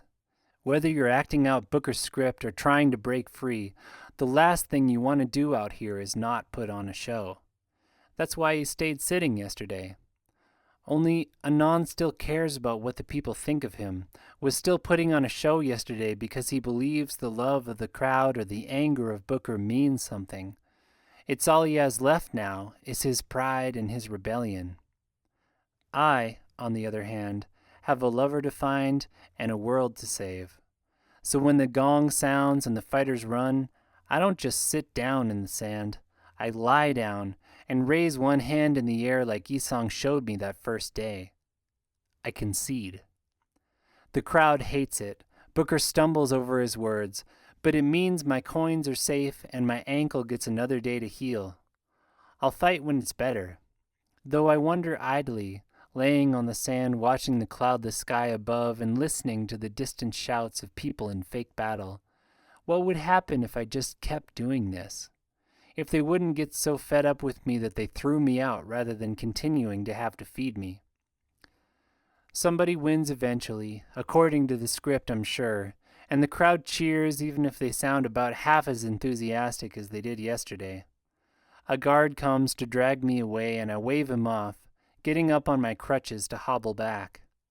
I glance at Booker's stand, but he's not there. Just as well. I don't care what he thinks. I'm not playing his game. I get back to my arched cell, but can't stand the thought of sitting here all day, watching a bunch of fake fights, even if it is a sight cooler than the metal tower. I ask the next guard that passes to send me up the lift. I could use the solitude. And the chance to search for an escape. The tower is sweltering when I get to the top, and it's all I can do to search the lower floor for any weaknesses or gaps I didn't see before. The latrines reek in this kind of heat, and I find no wider windows or secret openings. The barracks reveal nothing either. The south ones I know well, the air literally shimmering out the windows with the tower's radiated heat. Nothing here except Anon's little stash spots. I peek in the north barracks to find them much better appointed, with actual beds and blankets, which maybe they actually need because this side is markedly cooler, facing away from the sun. Booker has a guard posted, a burly fighter with triple bands of vitality around his chest, who glares at me when I look in. Sweat pouring down my face, I retreat to the top level, where a merciful breeze comes through the openings that stipple the dome. There are a few people around despite the hour, and I'm surprised to see Isong among them, bent over a sheaf of papers at one of the low tables circling the central sandy space. In the light from the window behind him he could be an Ujjayan monk, bent over some translation of a holy text, absorbed in his work. I consider leaving him be, but I still need an edge if I'm going to fight my way out of here, and escaping by other means doesn't look very promising. Isong's strange fighting style plus my water sight would be an amazing combination. Hopefully the man is in a better mood today. "Reggiana," he says, looking up from his work and sounding his regular, even-keel self. He glances at my crutch. "Decided to follow the script today?" "Not exactly. I conceded as soon as the fight started." "Smart, but you really—" He stops and shakes his head.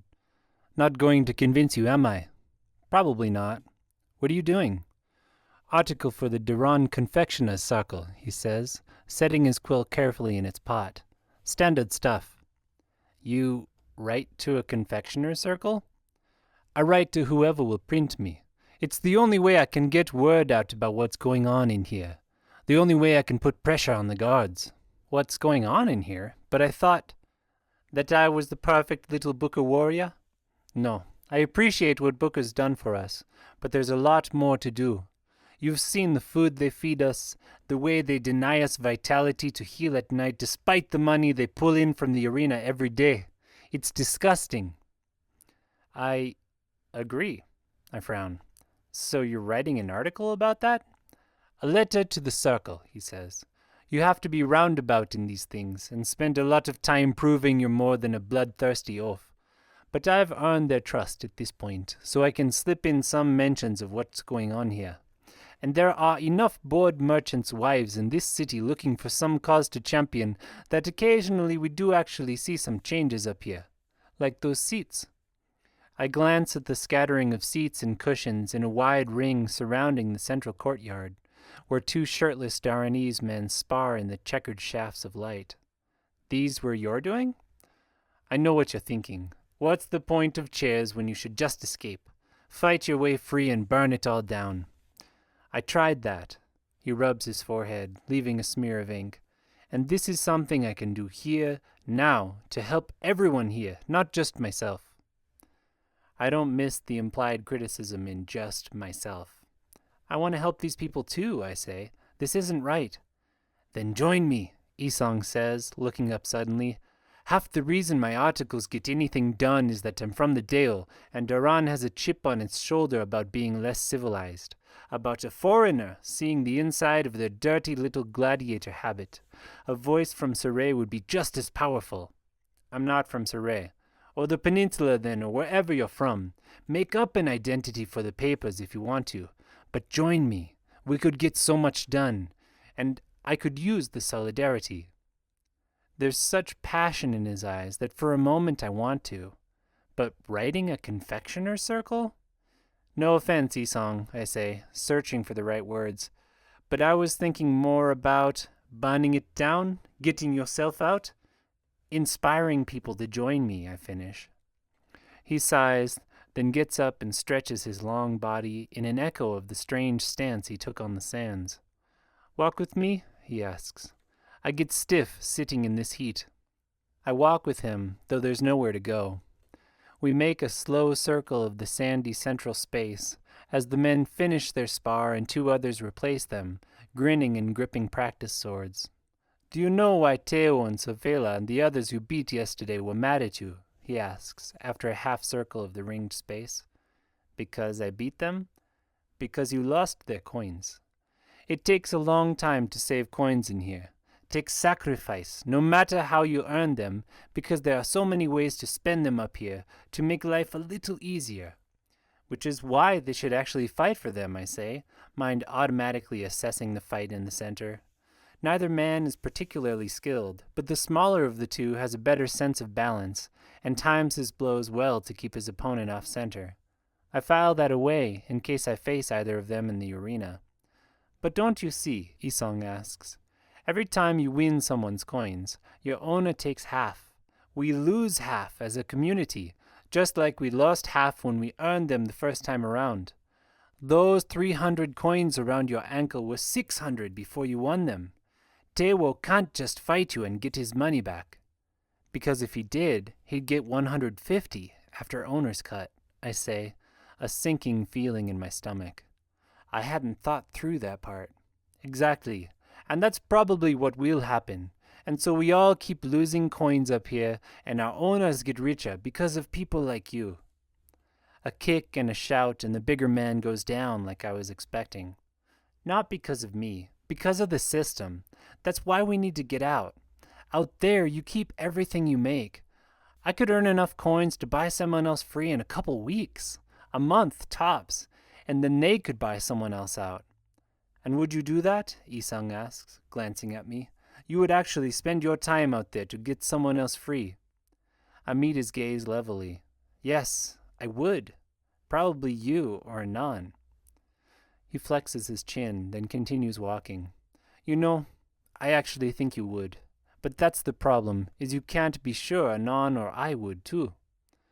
I think of the possessive way he was holding that chotnut last night, of the measly string of 3 coins around his neck. No, I'm not sure Isang would, even though I believe he wants to. We pass the padded bench where he was sitting, papers splayed out on a low table. Well, I'm not planning on solving human nature before I get out of here. He gives a half smile. You're not going to solve it anywhere. It took me a long time to figure that out.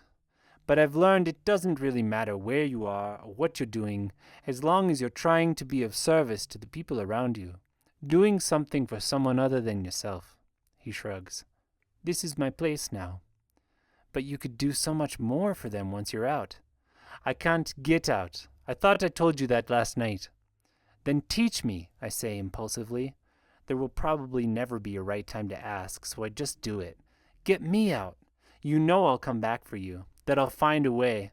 I want to change all this too. Flood this system and everyone who thinks it's okay. But there are so many better ways to change it than writing articles to a confectioner's circle. And your fighting style, combined with mine. No, he says, not even slowing down. Why not? It's too powerful. I need something powerful if I'm going to get out of here. I can control it.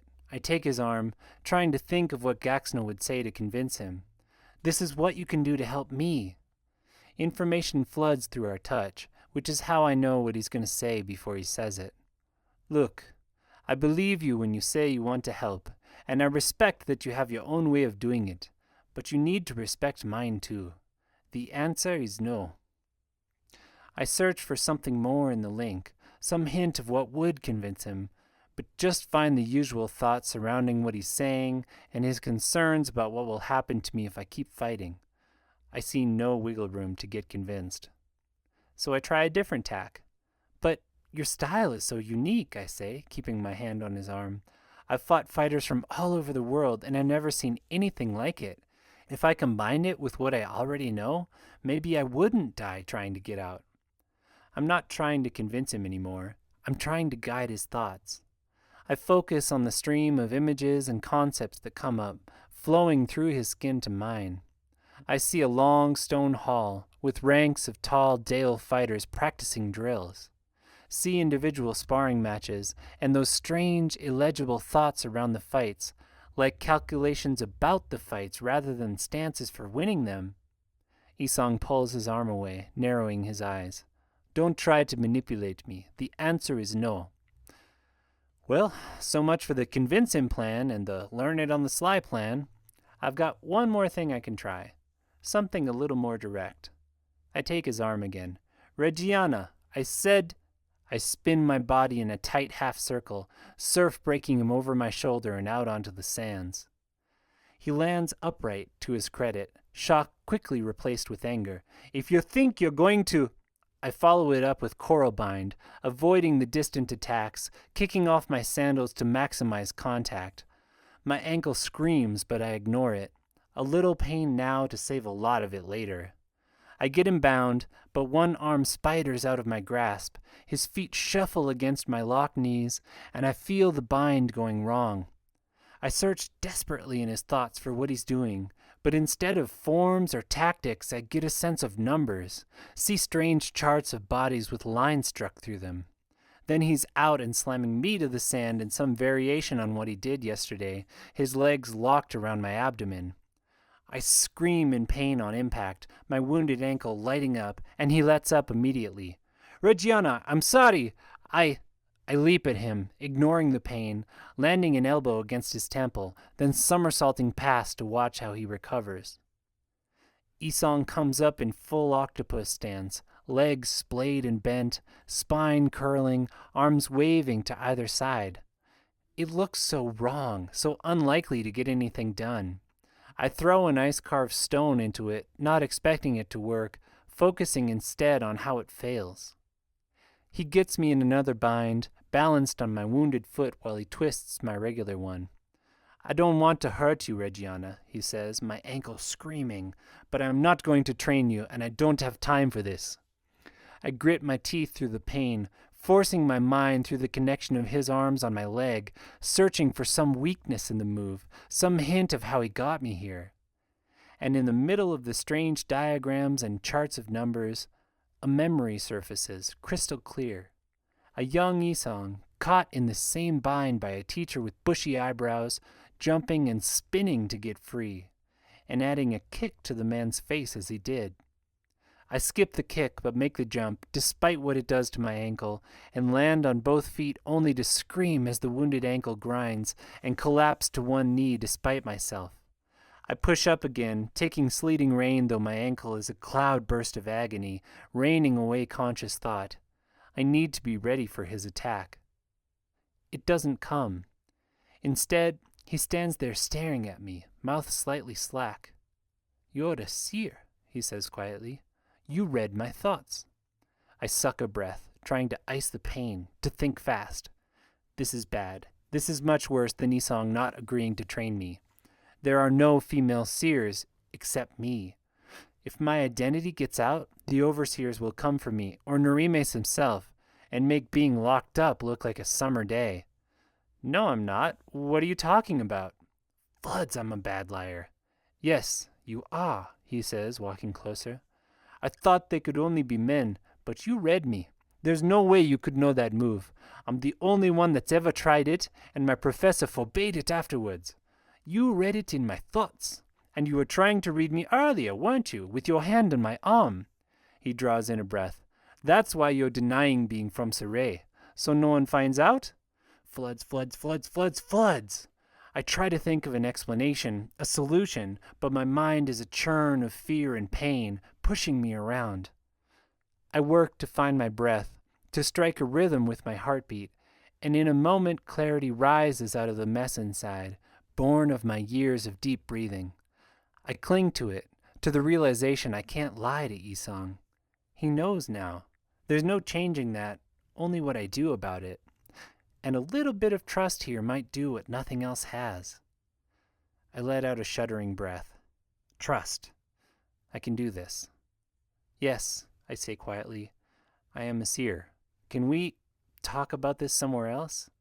We've drawn the eyes of the sparse crowd up here, probably because of all my screaming. Crazy lady fighting on a broken ankle. He helps me back to my crutch, and we hobble back to the padded bench. "I'm sorry," I say when we sit down. "I have trouble trusting people, and it's better if this doesn't get out." "Why?" he says. "It might get you special treatment. You could contact the temple in Saray, send for help." "I could have, once." I swallow the bitterness in my throat, but that's the last thing I would want now. And I tell him, in low tones, about my father and Norimes and why he wants me dead, then find myself going on about life in the temple before my father was murdered, and the things I saw in the immersion, and this overwhelming pressure I have to get out of here and do something.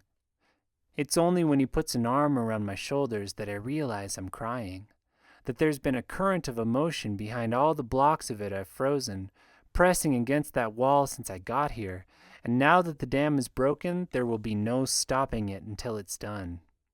So I don't try.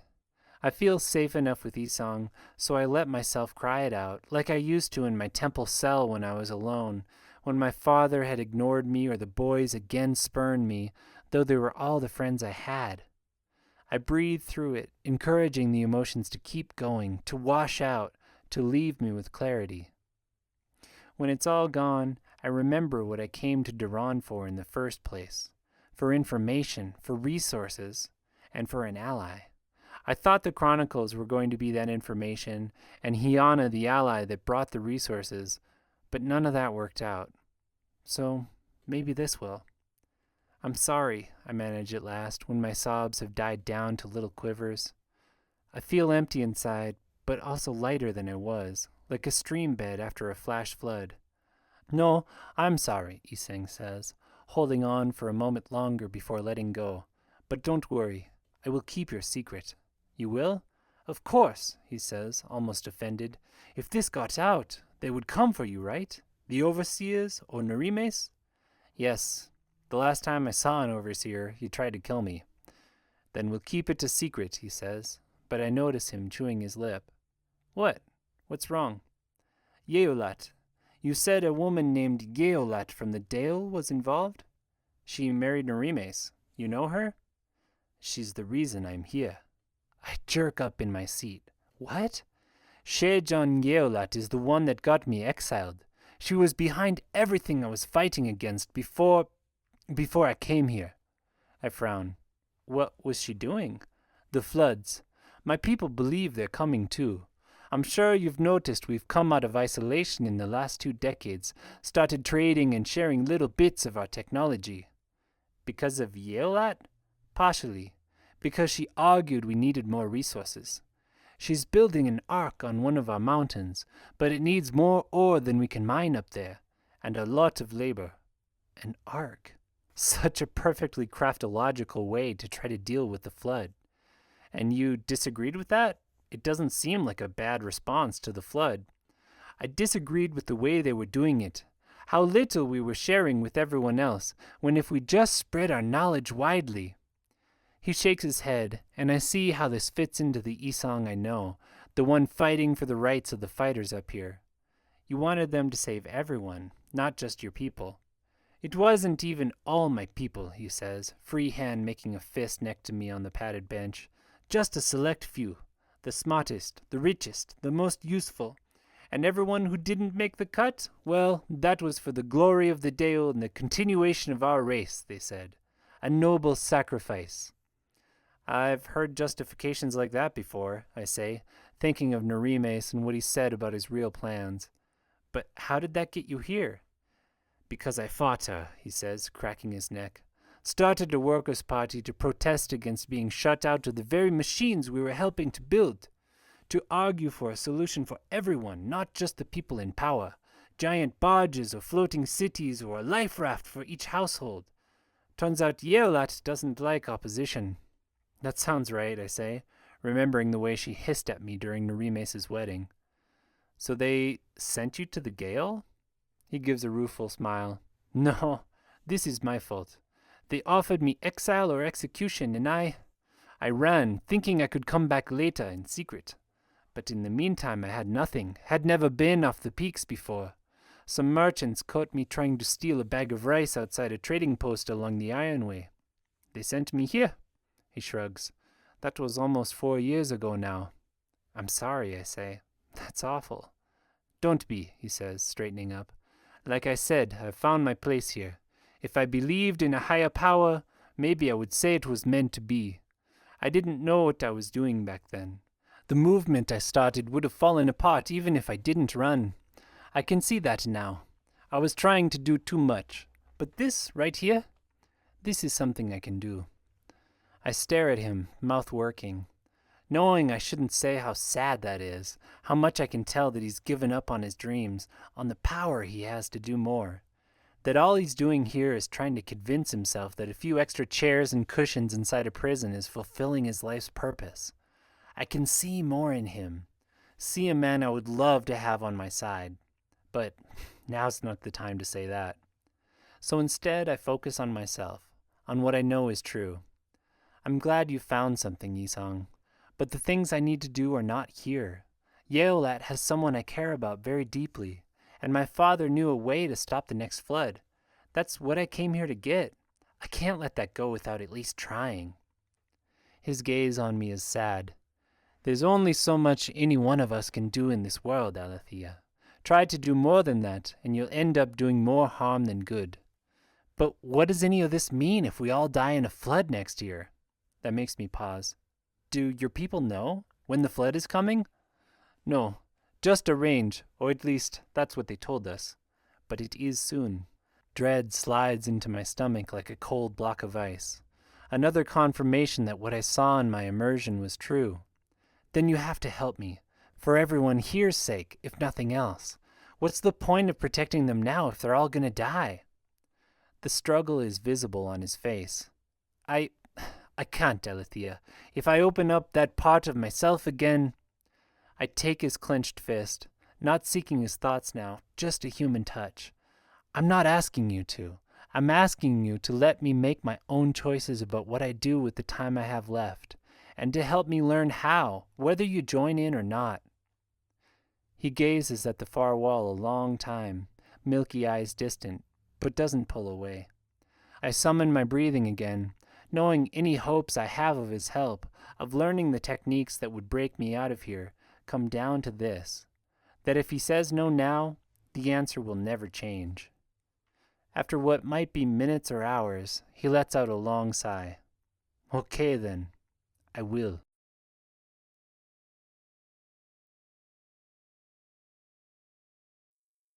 "13.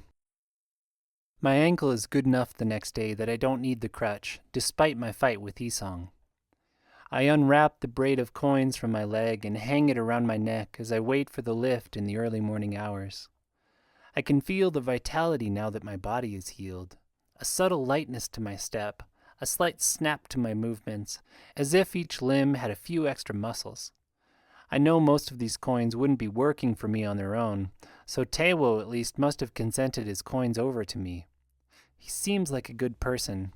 I hope I haven't made an enemy of him by taking them. Booker has me scheduled to lose again today, in what Isong tells me is a minor fight, the kind of thing they schedule between big matches. Probably cutting his losses and making sure I don't mess up one of the bigger events, and keeping me from earning many coins. I'm going to earn them anyway. Going to fight my hardest today, and every day until I'm free. Isong couldn't show me much with my ankle the way it was yesterday, but he gave me plenty to think about, and that's not the only hook I've got in my basket. I share the lift down with Safela and a few of the senior fighters, men with 1,000 ravas or more strung across their chest. They are part of Booker's preferred group, sleeping in the North Barracks and generally avoiding us bottom feeders. Safela nods at me in the lantern's swaying light. "Heard you got the Dale to fight. Not easy to do." I shrug. "I don't like getting beaten." She gives a fierce grin. "Me neither. I came in here like you know, trying to fight my way out." We pass the halfway point, upward lift loaded down with buckets of water. "What happened?" "Same thing as happens to everyone," she says, looking away into the darkness of the shaft. "I got far enough that it started playing hell with the scripts, and Booker rigged the fights against me. Decided it would be better to earn what I could here and send it home than die trying to get out." "You send your earnings home?" "What I can, yeah. I've got 2 boys out there, living with their aunt. They come sometimes, to watch me." She gives that warrior grin again, though her eyes tighten. "I want them to know their mom's a fighter." I open my mouth to say she can still fight her way out, then remember I took this woman's coins, that half of them are wrapped around my neck right now, lending me vitality instead of her. "Bet they do," I say instead, but I make an oath to myself as we descend further into darkness, that if I do get out, I'm not leaving this woman behind, or Anon, or Isong. They deserve better. Though, who knows if Isong would come. I settle into the room they give me, this one with a 3-legged stool instead of a bench, grateful for the cool of the arena stone after the tower's heat yesterday. My fight isn't scheduled until late afternoon, so I'm surprised when a guard rattles my cage just a few minutes later. "Challenger," he calls through. "Bare hands, soon as this one's done." Interesting. I stand, running through a quick set of forms to loosen my body. Isong said I would start to get challenged as I accumulated coins, but I didn't think it would happen this fast. He also said these fights are more dangerous, as they are considered outside Booker's protection, and since you can only challenge fighters with more vitality, challengers tend to take riskier moves to try to win against more vital opponents. The current match ends, Temlong and Kemlong flipping knives at each other to try to rake in a few tips, and I step out. The shadows still stretch long from the upper walls, and the sand feels cool against my bare feet. I find myself thinking of Safela and her sons coming to watch her in the stands up there. I don't want to make any more enemies here, but I'm also not letting go of my coins, even if it takes breaking a few bones. I need to find a middle ground. I don't know who I expected to see, but it wasn't Tewo, the broad-shouldered pearler striding across the sands to meet me. "Well met, sister," he greets me in the pearler tongue, pressing palms together like we're about to share a smoke, not fight it out.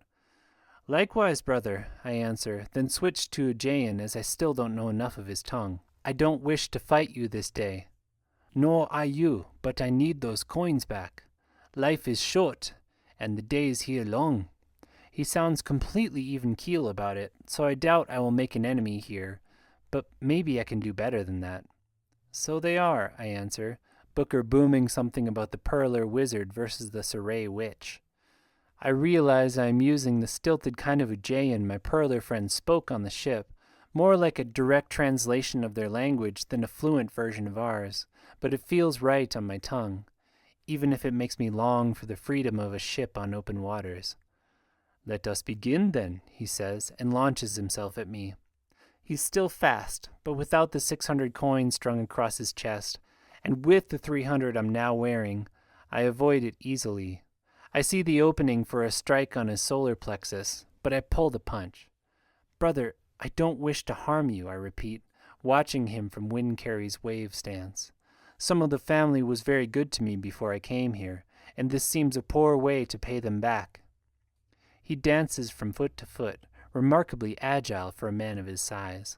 This was something I noticed of the sailors, too, a peculiar lightness of body. Taking my coins was a poor way to repay them, Tewa says, just a hint of anger in his normally placid voice. I will accept your concession if you don't wish to go on.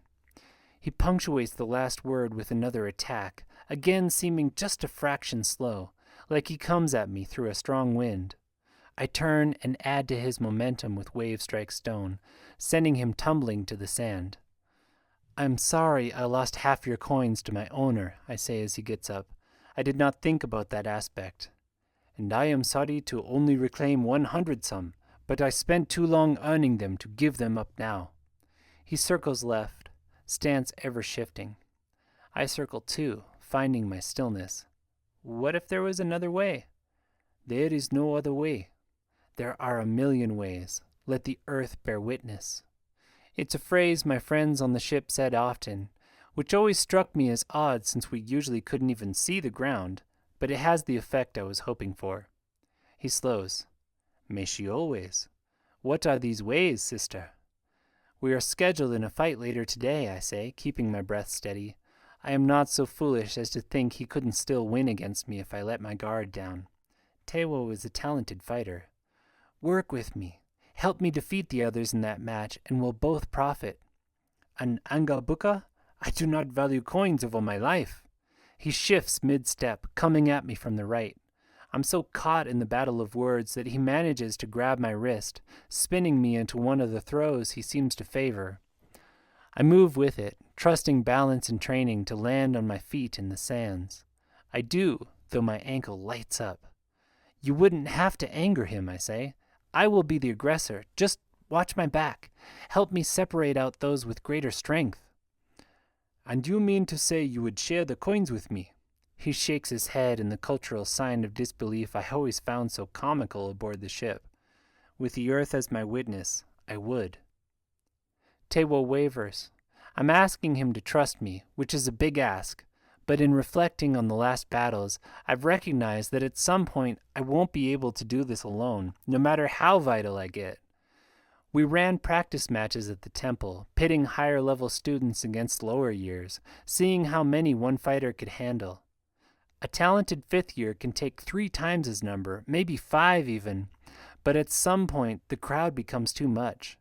I think it took 12 first years to pull me down, biting and scratching, but they did. Oh, Jay, how I hated that back then.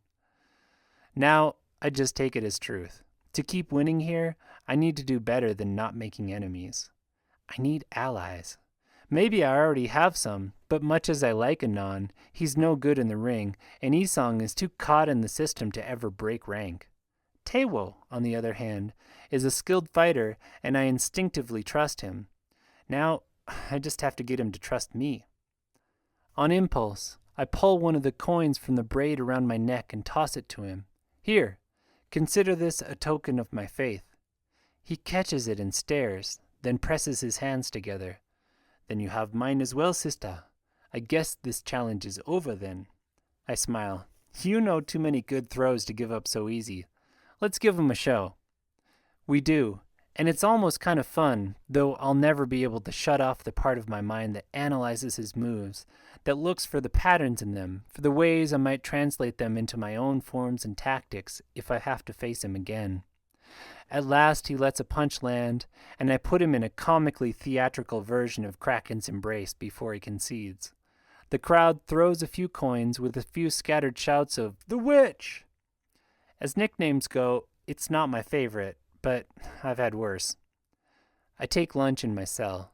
It's as foul as breakfast and dinner are, a gritty porridge of grains and the small bitter fish we call agda, this time with heads and scales still intact.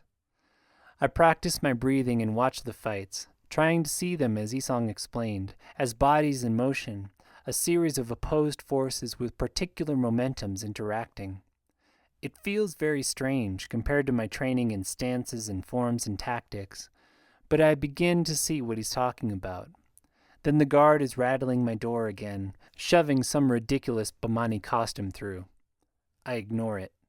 The last thing I'd want to do is disguise myself from spectators who are starting to recognize me. It's not lost on me how ironic the Witch nickname is, given the prejudices I fought against my whole life. I rehearse what I'm going to say as I trot toward the knot of fighters in Bamani leathers. This is the next step in gaining allies. It will be a long shot, but it's worth trying. "How we in this city love justice," Booker is booming. "Today we pit the worst of Duran's immigrants and filth against a few of our best and bravest. Who will come out ahead?" "All right, fellow filth," I call as I reach them. The fighters nearest me shy back, likely remembering how I attacked the first person I could reach last time. If we want to win this thing, we're going to need to fight smart. They stare at me like I'm a dolphin that stood up and started talking. I push on.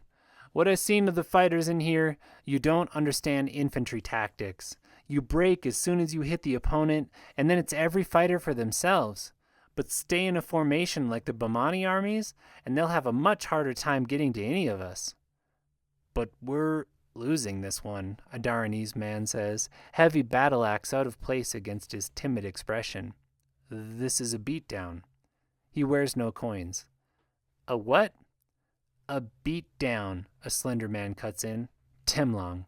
Of course," Booker would script him onto my side. "You know, where all the vital fighters get to show off how strong they are against us." I look again at the fighters around me. They are timid, like the first man, or skinny like Temlong, or young like the one I see peering from behind his shield. The dregs of what the arena has to offer, except for Tewo. All it takes is a glance at the opposite side to see what Temlong says is true. It's mostly North Barracks fighters, shimmering with vitality.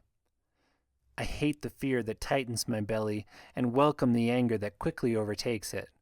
This is just another power play by Booker to try to bring me in line. All part of his little game. The one he wins because he gets to make the rules. Flood that. "Fine," I say, searching for new words. "So they're stronger. We'll be smarter. Use the terrain to our advantage. Fight in formation and overwhelm them with numbers. Vitality isn't everything." Hopefully I sound like I believe it, because I have my doubts. Vitality might not be everything, but fighting prowess is, and as the only one on the side with any coins, I'll be the first one they target. "We're not supposed to win it, Witch," Temlang says. "You take a beating and you get paid, that's all. Try to win and you'll just piss Booker off." "No," I say, as Booker goes on about the glory of Daranese justice. "I'll do all the actual fights. You just stay in formation, give me a place to retreat to. Booker hasn't written anything against that." "It'll piss him off anyway," Temlong says. "So you can get rich off the rest of us? Beggar that." Faces that looked uncertain before start to firm up at his words, the fighters pulling away from me. "I'll give half of what I earn to any who stand with me," I call to them, turning away from Temlong. Above us, Booker's wrapping up, and my stomach tightens. If they don't go along with this, it's me versus 10 vital fighters. I remember how that went in the temple. You've all seen what I can do. No owner's cuts, no 10th to Booker here, straight up. Who's with me? Temlong spits, and the fighters start to drift away. I grit my teeth. I can concede, which will protect my coins, but not me. And I bet Booker gave these men some special instructions regarding the witch, like they get regarding Anon. I catch one of them watching me across the sands. He smiles. Tewo pushes forward. I'm with you. Thank Ujay. I nod, faking a confidence I don't have. Who else? Why not, Anon says, stepping up. Anon! I hadn't seen him in the crowd, but my smile fades fast. Anon's not much of a fighter, and Booker probably wrote him on my side to distract me after the way I protected him last time. Great. Who else? The rest of them keep backing away, Temlong scowling at me like a pack of coyotes before a bear. I smell the defeat on them, see it in the hunch of their shoulders. Cowards. 2 still isn't enough, not against what we're facing. Another 3, or 2 more even, and we'd stand a chance. But they're too mired in Booker's system, and Temlong did the rest. I narrow my eyes. Did Booker put Temlong in here on purpose too? A plant to keep me from gaining allies? Temlong doesn't have many coins, but seems like the old man likes him too much to schedule him for a beatdown. Doesn't matter. The gong sounds, and the rest of them march off to go get beaten up. Okay, I say, drawing my allies in. Not many formations you can make with 3, so we'll stick to the basics. We fight back to back, avoid the big fights, try to get them while they're distracted. I'm guessing they'll be targeting me, Tewo nods at this, so I'll do what I can in self-defense. And I'm still splitting the coins with you if we make it out. They nod, Anon looking like he might be regretting his decision. I spin the spear in my hands. Look, I'm not asking you to risk your life. If I get taken out, you concede or go back to being part of the script. But if we win, I nod at the far side, where the vital fighters march forward, banging swords against shields. That's a lot of vitality to be had. More than you lost, Tewo. And enough to buy you some serious clove leaf, Anon. They nod, and I feel a sudden gratitude for these 2 near strangers, for taking this risk with me. Thank you, I say. Now let's go win some coins. Or die trying, Anon grins. Run, I call, suiting action to words. Our best chance is while the Dara side is distracted. Ahead of us, the coinless Bamani fighters crash into the Daranese like waves against a sea cliff, some of them flying backward from the power of their opponent's blows. Just 2 commands, I call. Run and formation. You got that? Got it, Tewo says, eyes focused. Sure, Anon calls. Floods, I hope he's more help than hindrance out here. Steady, I say, holding up a hand a few paces out. Look for our opening. There, Tewo says, nodding to a fighter overextending himself, confident that the weaker ones will let him win. Good. Formation. We get back to back, with me at the front. You said something about terrain? Tewo asks as we get closer. The sand. It's here to catch our falls, but it's hell on the senses. Throw it in their faces. Anon grins. That I can do. You, I call as we approach a fighter in Dara gold beating on a prone Bamani man. Concede now or lose your coins. It would be better if he conceded. I don't need to defeat all these fighters, and I'd be happier if the field was less crowded. But he looks up and grins. The witch, you're buying me lobster tonight. He abandons his prey, leaping at me with great sword held high. He's fast and wears more coins than me, but at baseline I'm faster and a better fighter. I dart under and strike up with my spear, getting him in the groin and changing his trajectory so he lands face first in the sand. I'm on him in a second. Concede, I bark, spear point against his neck. Concede or die. Before he can raise an arm, Tewo yells, Reggiana!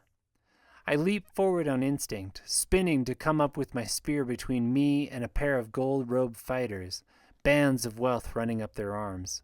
The gong sounds, so at least I'll get the coins of the first man.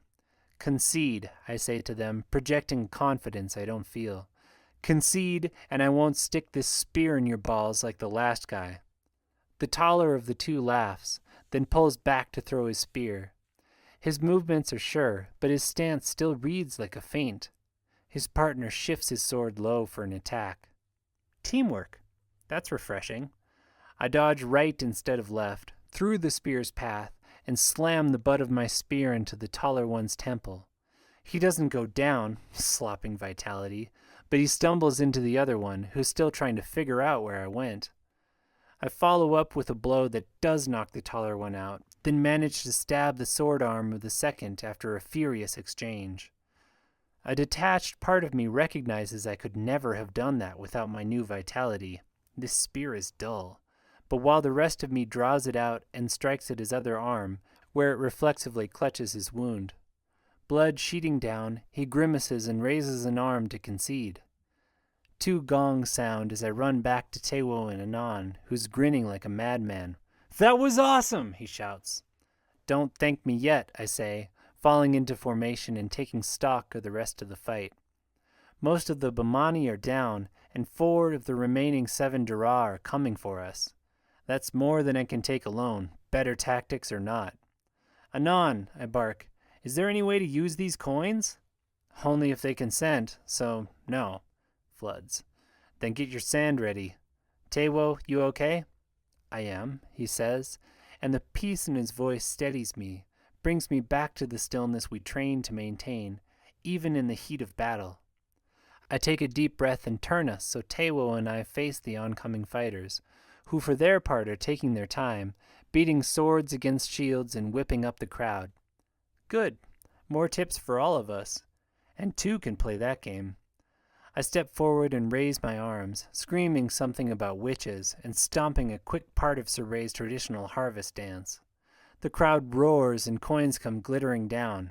I guess Booker's not the only one that can move the crowd. "Remember, defensive only," I say as the fighters get close. "I'll take a gap if I see one. If I go down, concede."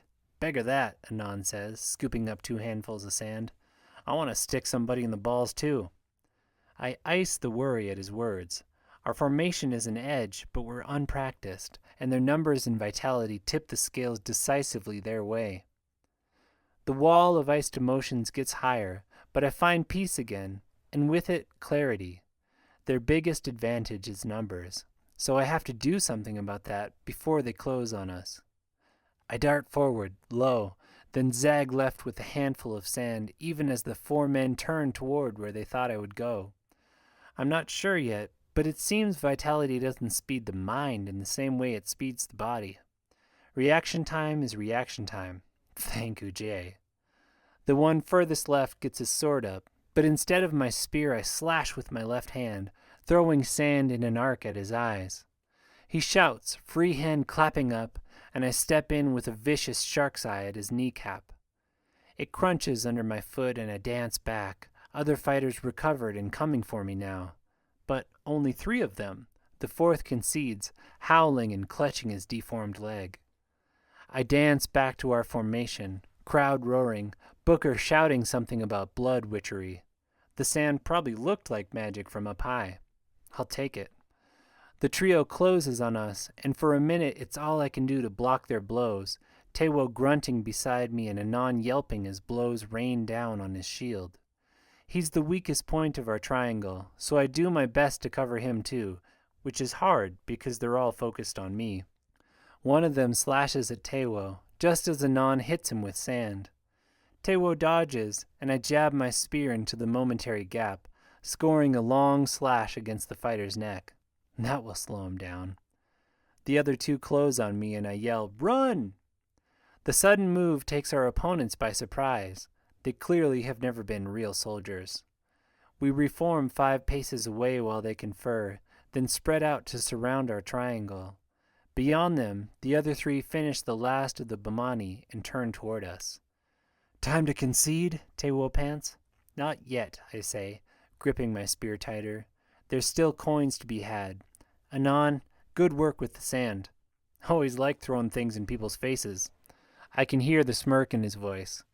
He might not be much of a fighter, but he is completely fearless. The attackers close in, and again it's a dance of thrust and parry and spin, Tewo and Anon holding their own, the latter as much with sand as with his oversized shield, while I take what shots I can, bleeding them out in shallow cuts and bruised joints. Until Tewo lands a solid hit on the man I sliced earlier. He cries out and I dart forward, pushing Eel's kiss past sparring limits and feeling the arm dislocate. then kicking his knee out for good measure. He goes down, and I run back to find Tewo holding one off while the other beats it anon. I ram the spear at his temple, but he spins and grabs the shaft like he was waiting for it, flicks me off like a gnat. I hit the sands, ears ringing, and roll up.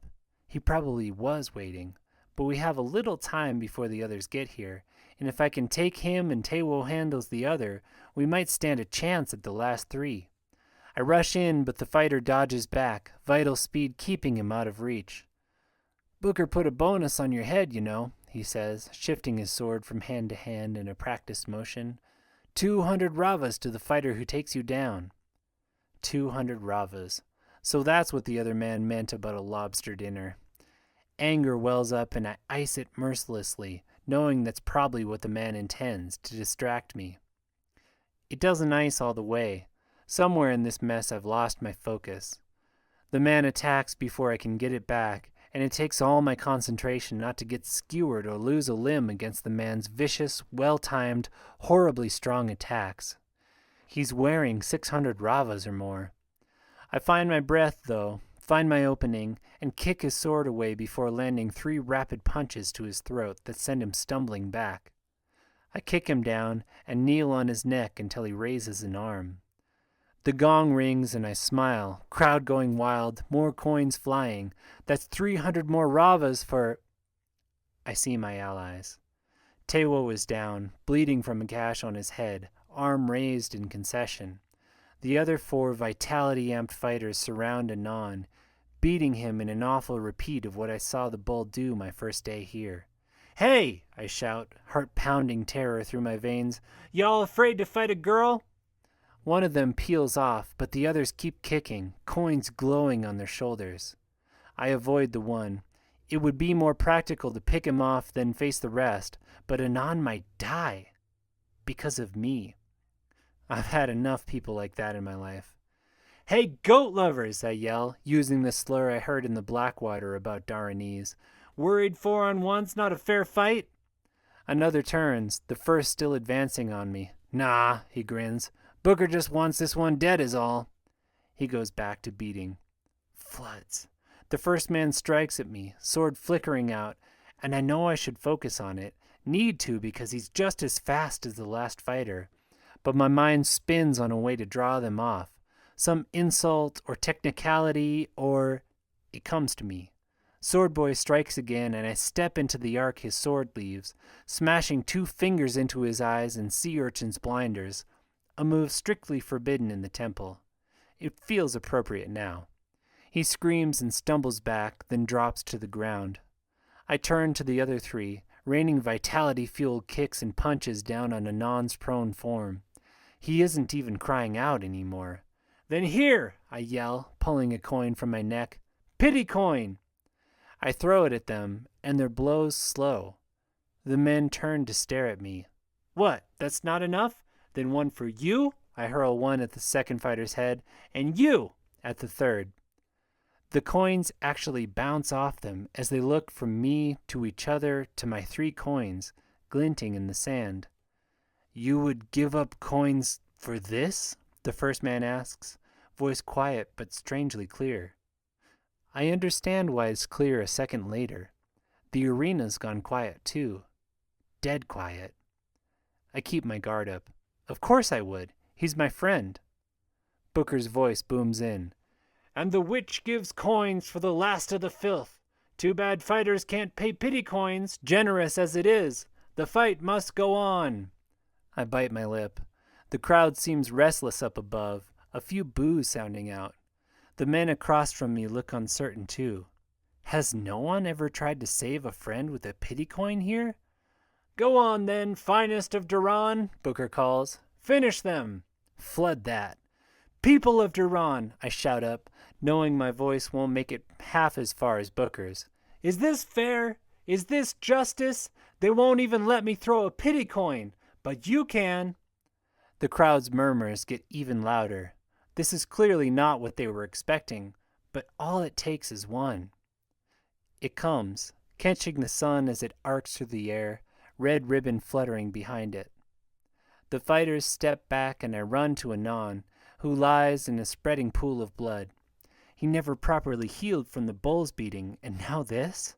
I rip the coins from my neck and pile them on his chest, hoping consent means they'll keep him alive until the match is over. The crowd explodes in applause. I look up in shock to find the other fighters doing the same. Booker's voice cuts off too. I guess this is something they haven't seen much of before either. One fighter caring for another. A few more red ribbon coins come down, the applause going on as Booker finds his voice again. "Like a true witch of Saray," he's calling.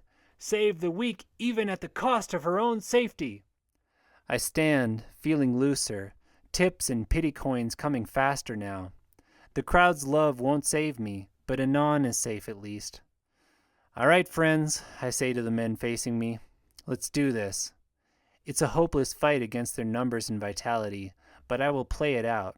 I have to. The more I take out, the fewer there are left to deliver my beating. They bunch up, vitality rising like heat from their shoulders, as the roar of the crowd resolves to a steady chant of "Witch! Witch! Witch!" Great. The extra tips will help heal me once this is done. Then I get an idea. They firm up and run for me. I drop to the sand. They reach me, one of them shouting at me to get up, that I can't concede now. Behind them the crowd roars, an inchoate mass of anger and bloodthirst. I snatch a red ribbon coin from the sand and thrust it up like a shield against their raised weapons. "Pity coin!" I shout. "Anon's already down. This one's for me." The scar-faced one slows mid-swing, staring. "I'll be damned," he slurs after a moment, then holds out an arm to the other ones. "Boys, she got a pity coin. That one will work for her." The other two stop, and I slump back to the sand, suddenly exhausted. The fighters turn and raise arms in victory, looking almost relieved. The crowd, who gotten quiet at my last move, goes wild all over again.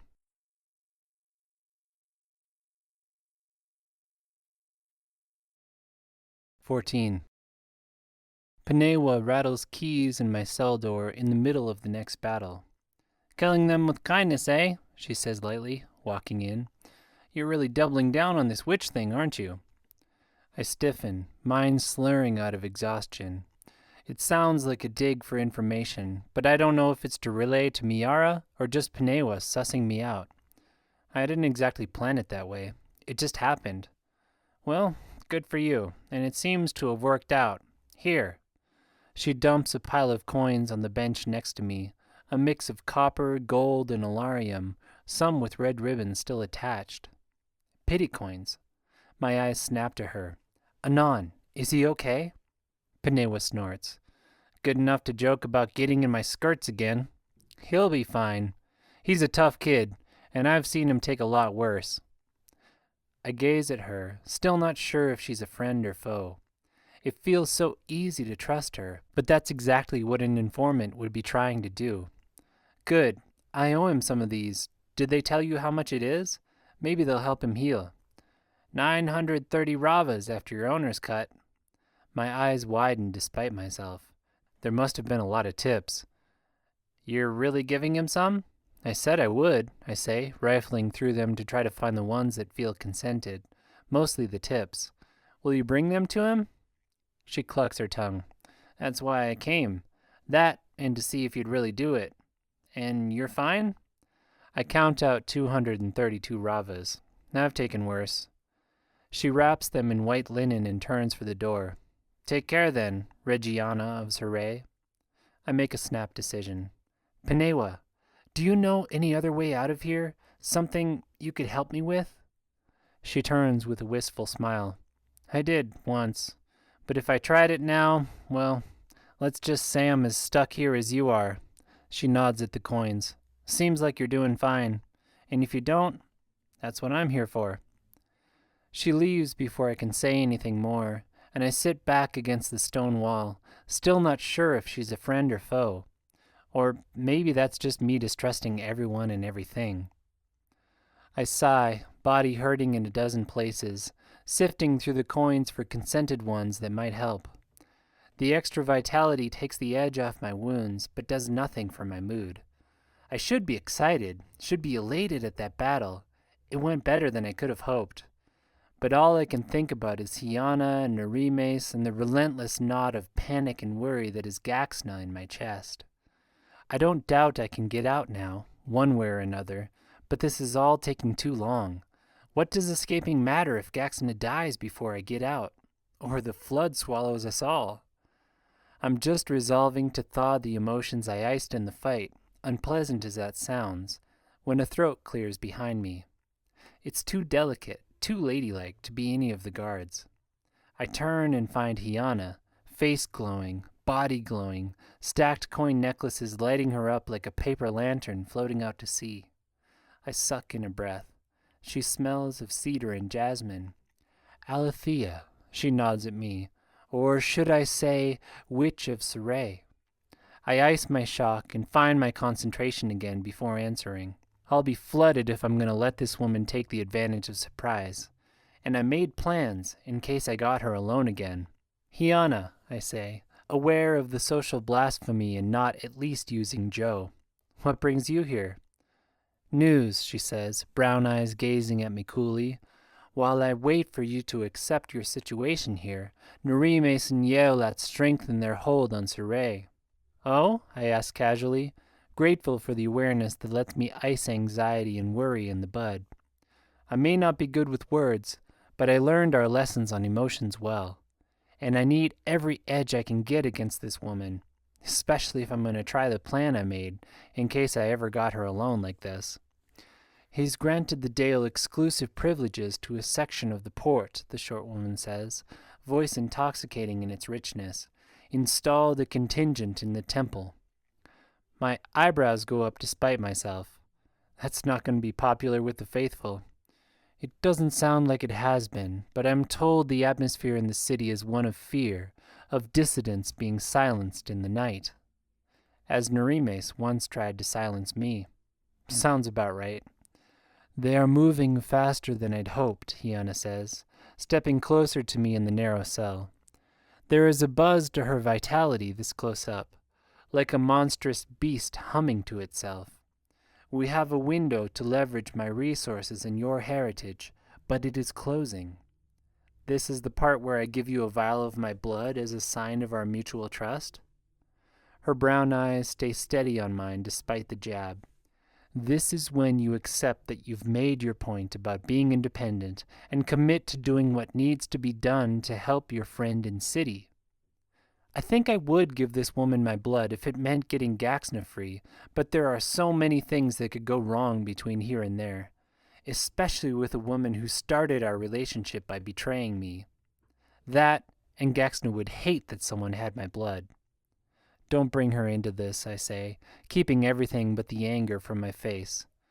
I could get her out, you know, Hiana says, raising one perfect eyebrow. Before we strike, even.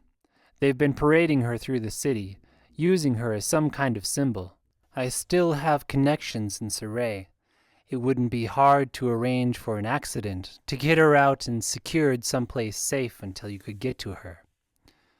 I readjust the knots on my thief's vest to stall for time as I ice the desperate longing to do exactly that. Which would be after I give you my blood, I say, once I'm in control again. You are not in a position to bargain here, girl, Hiana hisses, stepping so close I feel her breath on my cheek. Vitality ripples from the stack of necklaces on her chest. I have the money. I have the power. I have the knowledge we need to take the city back. You are a figurehead only. After all the feelings I just iced, her speech doesn't do much for me. I summon Gaxna in bargaining mode and give a I guess I wouldn't be in a position to bargain, I say, if I wanted what you're offering, but I don't. I wave a hand at my new pile of coins. 930 today. That plus last time puts me more than a fifth of the way out of here in 3 days. You're welcome, by the way, for your half. Hiana scoffs, opening her mouth, but I keep going. Way I figure it, I just fight my way out of here and find my own path back to Saray. With what? With no money or help or information, you would be no better off than when you first came to me begging for help. I wasn't begging, I almost say, but the calmer side of me knows she's right. The whole reason I didn't go back to Saray weeks ago is that I know I can't defeat Narimes on my own. I already tried that. But as much as I need help, I don't want hers. I'll figure something out. Hiana gives a huff and turns to go. I breathe out. I've been waiting for this move, the same power play she used on me days ago, turning her back as if I'm no threat to her. And I'm not, as long as she has her coins. Minor detail. In one swift move, I grab her necklaces in a fist and whip them off her neck, then smash my other hand into the side of her head and an ice fingers rising hard enough to knock out the bull. Her coins may not give me vitality, but without them she should be easy to silence. Then I can tie her up and, with any luck, walk out of here in her clothes, wearing her riches. Only she doesn't fall.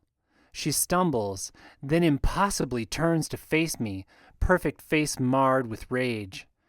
Ugly black tattoos circle her exposed collarbones, fading and crudely done. She slams a fist into my chest hard enough to knock the air from my lungs and crack my back into the wall. The next thing I know, I'm slumped against the floor and she's looming over me, vital somehow despite not having got her coins back. "Touch me again," she snarls, ripping the necklaces from my grasp, "and I'll rip off your hand and the arm with it." Her voice is slurred and low, completely unlike the high diction I'm used to from her. "Wouldn't be my first time, Chweke." I stutter, still trying to grasp what went wrong. Isong said coins have to be touching skin to give vitality, and she had none, with no space in that form-fitting gown for more. "Now then," Hiana says, resetting necklaces over her tattoos, voice abruptly cultured and positive, "where were we? You were just about to argue that you can do what no one else here has done in years and fight your way out of the pit against Booker and his rigged system and the massively vital fighters he'll send against you. Is that about right?" I push off the floor with as much dignity as I can muster. "There's more to it than that," I say, summoning Gaxna's sass, but I'd hate to ruin the surprise. "What, the tips?" Hiana is back to her poised self, but she steps back to keep some distance now. "Interesting. Are you planning to melt their hearts with a pity coin every time?" She shakes her head. "You're still at that idealistic age where you think you can do everything on your own terms, that if you just try hard enough, the universe will bend to your will. Your father was like that too, you know. Well, I've got news for you, Alethea. The universe doesn't care. The universe is a giant, ugly collection of beasts and rock that is indifferent to our hopes and dreams. If you fight very hard in life, you might get one thing on the terms you want, but it'll mean compromising everything else."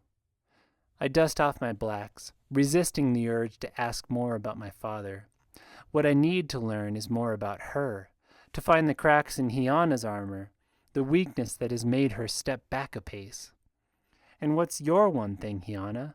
What have you compromised on everything else to maintain?" She purses her lips. "I didn't have the luxury of growing up like you did, safe and well-fed and believing in lofty principles. But I always hoped that once I got out, I would find people who did, that surely the rest of the world couldn't be as cutthroat as the Duran I knew. Saray was my out, and I thought your father was that person for a while. He was so inspiring, the way he talked about Ujaism and his plans for the city, like he truly only wanted what was best for the world. He did, I say, certain of this, if not much else, about my father." "Perhaps he did," she says, gazing out at the guards carrying set pieces onto the sands, "but he didn't know how to get it. In the 4 years I was there, I saw him go from idealistic to just inflexible. He got disconnected from the city, from the money running through the core of it, while his enemies kept their hands to the water. Sturgeon was a principled man, a good man." She smiles in some private way, and I narrow my eyes. I hate the feeling that she knows my father better than I do. Hiana sighs. but ultimately a dead man. Narimes had me convinced of that long before he fell. My head cocks back. You know Narimes? Sweet girl, he's the whole reason I am where I am. He needed support back then, even from a lowly export business out of Duran, and he followed through on his promises to reward those who came to his aid. A pragmatic man, Narimes. Unpleasant to say the least, but I know who I'd rather have as a business partner. I'm still staring at her, feeling the pieces of my history rearrange. You were part of my father's murder? No, not directly, no. Like I said, I liked your father. But a good businesswoman keeps her feelings separate from her decisions. And you expect me to work with you knowing that? Incredulity is the only thing that keeps me from swinging the cell bench at this woman's brains. That, and the knowledge it would only earn me another fist to the chest. I expect you to learn from your father's mistakes. I would rather have lent support to him, but he couldn't see pragmatism for his beloved principles. Now here you are, so determined to go your own way that you'll die for it, rather than give me a few drops of your blood. And you think this is going to convince me? Telling me you helped Narimes murder my father, then some speech about pragmatism? You are as stubborn as your father, and as blind. But you can do better than that, Alethea. Think about the people your bullheadedness is hurting. About your lover, trapped under Narimes' power. Or your friend Deshawn, pursued into hiding by temple forces. We could save them together. Save your city. Or you can sacrifice them to your principles, like your father did you. Or do I miss the mark in thinking he wasn't much of a father to you in his final years? I draw a ragged breath, again seeking my focus, seeking the concentration I need to ice these feelings, the old anger, but more so the grief that's come after it, realizing I will never get to know him. It's like trying to swim in a whirlpool. Hiana holds out the vial. Just fill it, Alethea. Learn from his mistakes. Be a better woman. Together we can change this world. Help it. Get flooded, I snarl, slapping the vial from her hand. It shatters on the stone floor. The day I ally with one of my father's murderers is the day I die too. Hiana draws herself up, expression frosty despite the sweltering heat. Then die like he did, Alethea Viola. You are not my only path to power. I'm sure. That's why you came today, isn't it? I retort, emotions still churning. I shouldn't talk, should find my center, but I can't help myself. She can get flooded if she thinks she's going to manipulate me, because you have so many other publicly known female seers you can use to take back Saray. I came hoping a few days here would have beaten some sense into you. I guess I was wrong. She turns to leave, and I'm glad. This didn't go like I hoped at all, and I'm ready for it to be done. Hiana rattles the gate, summoning a guard. It already is, you know, she says without turning, beating sense into you. I watched your fight today, saw how you lost your focus towards the end, how you needed to get just one more win in, one more belt of coins, ignored your allies a little too long to do it, and then you found Anon, almost dead. Where were your principles then? Get flooded, I say again, but all the heat's gone out of my voice. I did lose it back there. This fight is harder than I thought it would be. Is the only way out of here to sacrifice who I am? To abandon what Booker called my prison of morals? A guard unlocks the door, and Hiana looks back as she steps through. Think on what I've said, Alethea. Our time grows short, and every fight you win here stacks the next one against you. I won't come again, but if you have a change of heart, you can send word through the guards. Until then. She sweeps away, and I slump against the wall. I can't help feeling like she won this one. Not only because my ambush didn't work, but because she's right. I'm doing exactly what my father did, at the expense of my friends. But working with her? Giving her my blood? I'd rather die first. Except, dying lets everyone down. I drop my head into my hands. There has to be another way. I just have no idea what it is.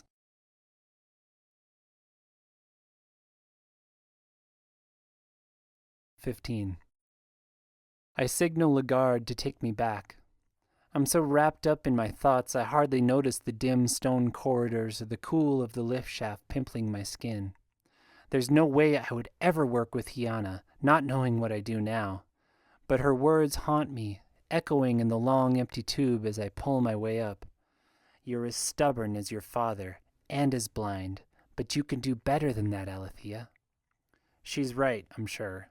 I hate that I don't even know my father well enough to know how stubborn or blind he was, even having talked to him in the water. And I hate that I can't just be proud of being like him, to be continuing on like him, because I am one of the people he hurt in his quest to stay true to his principles. Think about the people your bullheadedness is hurting. This is what he never did. And I do think about them. I can't help but do it with Gaxna's nod of fear and panic in my chest, and Narime's cool cunning or arrogance, and the lighter beats of Deshawn's worry and Yellen's anxiety. I think about them every day, feel them every day. But I thought about Anon too, felt committed to protecting him in the fight, until the opening I saw with that last fighter.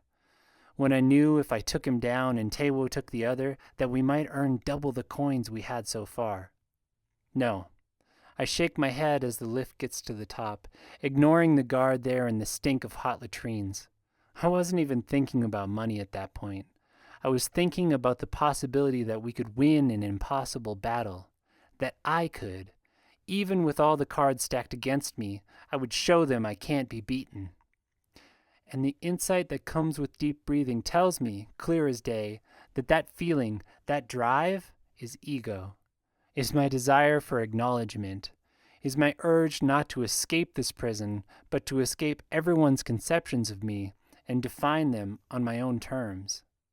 It's an old trap, one of the oldest, something Urte and Regiana both warned me about, something we trained to recognize. A trap I keep thinking I'm out of, only to find myself stuck anew. I follow the curving stairs up, body aching, new coins a dead weight in my arms.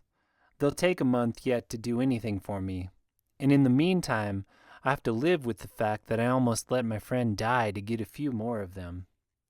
To make it worse, Anon is there when I get into the barracks, despite the punishing afternoon heat. "Witch!" he cries, face a beaming mass of bruises. "I was just having a victory smoke." I hold my breath for the rebuke, for the anger at what I did out there, but it doesn't come. Instead, he gestures at my pile of blankets, laid out next to his. I sit. Truth be told, all I want is to lie down and sleep, alone, but solitude is rare up here, and so are true friends. I'm so wrapped up in my own thoughts that I don't notice his pile of clove twists and chot and candied figs until I'm settled. "Uche, did you—" "Spent it all," he grins, too young for black teeth but starting to show the signs. On the teeth that are still there, anyway. "Been a long time since I had stock I didn't have to hide 'cause I'd stolen it all. But don't you want to keep the money? I mean, at least save it if you need to get healed or—" He chuckles. "You'll get it once you've been up here for a while. You think about anything more than today, anything more than the next couple hours, really, and all you're going to do is get depressed." He pulls hard on the clove, leaves crackling. "These beggars up here who save up their little coins and keep hoping they'll get to 500, they're like the wrens that build their nests up over Salt Bazaar.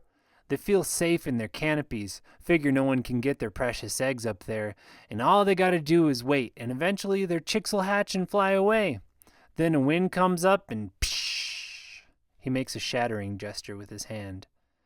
"And that's what happened to you?" I ask.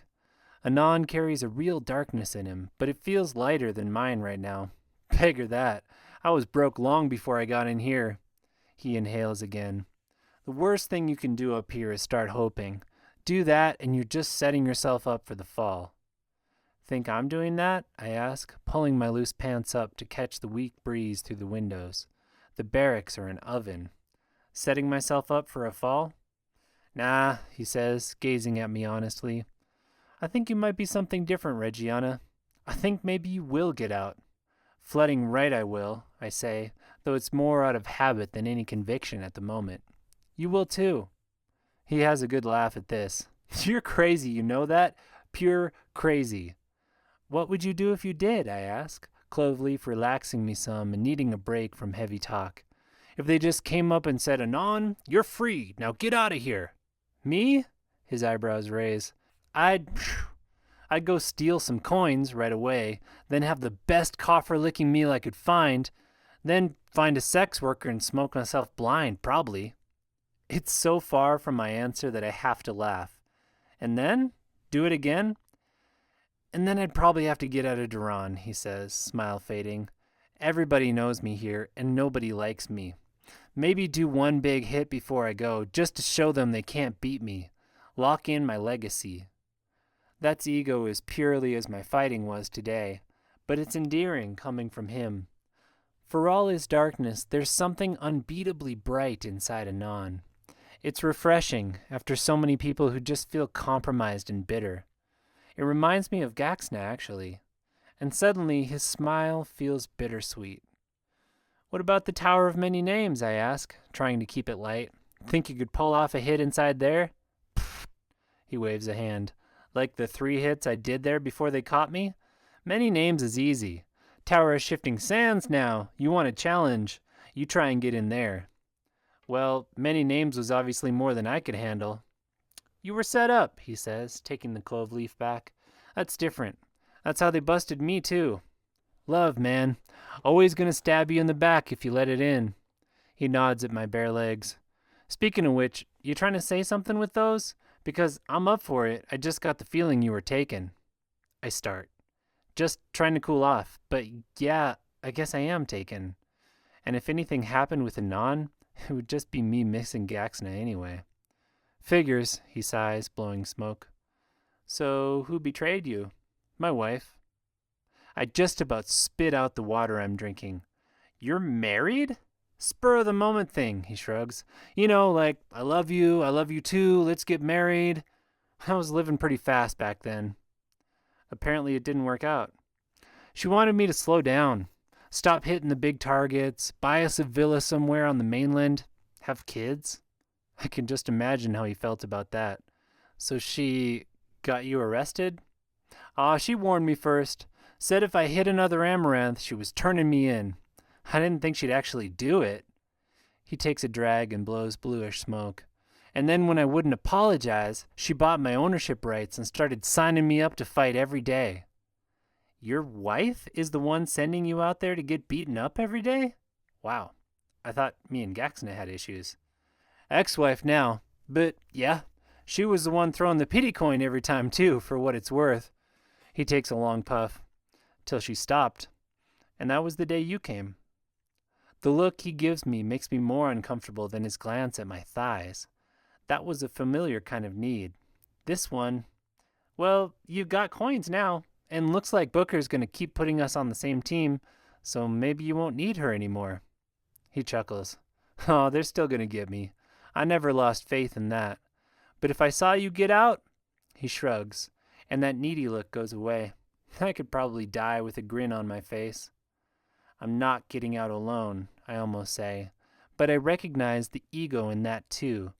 That would be about me, about wanting him to see me as a savior, as powerful, and ignoring that he just told me he can't stand hope, that he'd rather spend his coins the minute he got them than risk being that wren's egg that might someday take flight. It only makes me want to get him out all the more. Hey, I say, remembering my fight with Hiana and the low-class way she talked after I attacked her. You know Duran. Does a circle of tattoos around here mean anything? I gesture at my collarbone.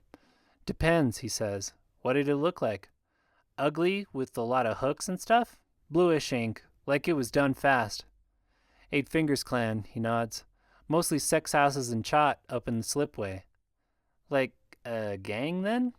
We don't really have any of them in Saray. The closest thing would be the Actors Guild Gaxna was part of, and even that had to step lightly because of the overseers. You could call it that, or a family, or a business. It's all of them. Why, you fight somebody with those tats? Kind of. I tell him about Hiana and what I did. He coughs out smoke, laughing. You're a crazy K, you know that? But I never heard of Hiana Kakdan, and I would have back then. He shrugs and stubs out the twist. One more? Our talk turns to lighter topics, and it turns out a smoke with a friend is just what I needed. I get used to the heat. The clove takes the edge off my growing bruises, and Anon has 100 hilarious stories of his burglaries and the ways they went wrong. He reminds me of Gaxna that way, and I wonder for a second if I just have a way of attracting thieves. Anon glances at my thighs a few more times, but I don't bother covering up. If he tried anything, it would be kittens to put him in his place. And in the meantime, if the sight eases his day a little bit, let it. Ujay knows they're not doing anyone else any good. Isong comes up just as I'm considering a nap, and frowns at Anon and I laying on our pallets with the butts of clove twists scattered around us. Reggiana, he says, that was some fighting today. Stupid, but brilliant. Pretty sure it can't be both, I say, my eyes still closed. What it can be, he says in a lecturing tone, is better. If you're not too busy, that is. I bite back a comment about Chot and get up. If I'm not going to be another cracked egg like Anon, I guess there's work to do. Isong has fresh bruises on his face. His fight today got a little real, apparently. Hopefully not because he's been seen working with me, the leper of Booker's little system. The upper story is deliciously cool after the heat of the barracks, and my head clears as we step onto the sands. Your fighting was good today, he says, but you could have done more. Knocking the taller man into the shorter was a good move, but you lost the advantage quickly. You're like a child playing with balancing blocks, all energy and no finesse. I sigh. He sounds like Urte, or my dad. Then show me. He does. Over and over again, role-playing scenarios from my fight, showing me how a simple tap here, an adjustment to my opponent's momentum there, would have opened wider gaps for my strikes. You have to stop seeing them as people, he says, after I pick myself up off the sands for the 100th time, wishing to Jay my new coins were ready to give me vitality. I could use a boost. See them as bodies in motion, a thrown stone, a balancing pillar, a pressure wheel off its axle. A what? Never mind. I can show you moves, talk you through strategies, but the core of the Seven Kins philosophy is changing your perception. Here, he says, striding off the sands, I brought something. I follow, grateful to be done with the further hurting my already hurt body portion of the training. I need to learn what he knows, desperately, but even desperation has its limits. He gets to the low table we talked at yesterday and upends a bag over it. Rocks? I say slowly, looking from the pile of rough stones up to him. You brought rocks? Don't see them as rocks, he says, sitting next to me. See them as bodies, each with its own weight and balance and trajectory. Then, faster than I can follow, he piles 7 of them up on top of each other into an impossibly tall little tower. Hooray, I say, impressed. I don't think I could balance them that high, let alone that fast. Cans, he says, sitting back. There's a reason we call it the 7 cans. This is one of the 7. Where would you hit it to make it fall away from you? I answer and he nods, then asks about making it fall left and right, then to fall toward me. From the back, I ask. Yes, he says. Good, but getting all the way to your opponent's back in a battle is hard to pull off. Imagine this is you. Quick as a school of minnows, he piles the rest of the rocks into a second cairn, a hand's breadth from the first. What do you do from this position to get him to fall into you? This one is harder and takes me longer, but I see it eventually, how the 4th rock balances on the back shoulder of the 3rd, so a blow to the 3rd would send the rest falling forward. Good, Isong says, getting up. Now show me out here. What follows is a very confusing and painful series of attacks and defenses, in which I'm supposed to see Isong and I as pillars of balanced stone rather than people. After I've failed enough, he drags me back to the table for more balancing stones and talk on this or that fulcrum and center of gravity. In addition to the sparring making my nascent bruises burn, the concepts he's trying to teach me make my head spin. Still, it's a welcome break from Hyana and the bigger things weighing on me. 7 cairns is so foreign from the way I fight, the way I was raised, that it's almost unintelligible, until he puts it into practice against me. Somewhere in the range of the 1000th time he throws me to the sand with octopus arms, I start to get it. and I even almost land a blow on him the next round. Good, he says, swaying back from my attack, then hitting me with another series of delicate blows that still drop me on my face. Enough for today, maybe? More than enough. I take a deep breath before I push up. Thank you. I know this isn't something your people normally share. It isn't, but I'm not one of my people anymore. Not legally, anyway. And what you did out there today... I might have been wrong about you, Alethea. Not about the system, or about what makes sense for the rest of us to do. But I could see you being the exception. Or the fulcrum in the fifth cairn, I say, head still swimming with his lessons. He barks a laugh. Oh, the fifth fulcrum. But a strike there can still drop the cairn in any direction. The cupola has been gradually filling while we worked, fighters returning from the arena and gathering in the cooler upper chamber to share water and games or talk through the events of the day. Many of them nod to me, ones who before seemed indifferent or even slightly hostile. Quite a move you did down there, one of them says, walking past our bench. With a shock, I realize he's the first fighter I took down, now with just a single coin around his neck, likely his share of the tips from our fight. Hegdon. I fought him in the first battle, too. Booker didn't see that one coming. Thanks, I say, and sorry about your coins. It happens, Hegdon says. Just hope I'm on your side next time. I grin fiercely at that. I know it's just my ego, wanting to be seen for who I am instead of what this system makes me look like, but I don't care. It feels good to be recognized, and the more people that stop hating what I'm doing, the better the chance that some of them will try it too. Isong gathers up his stones. Looks like you got Tewo over to your side too. I shrug.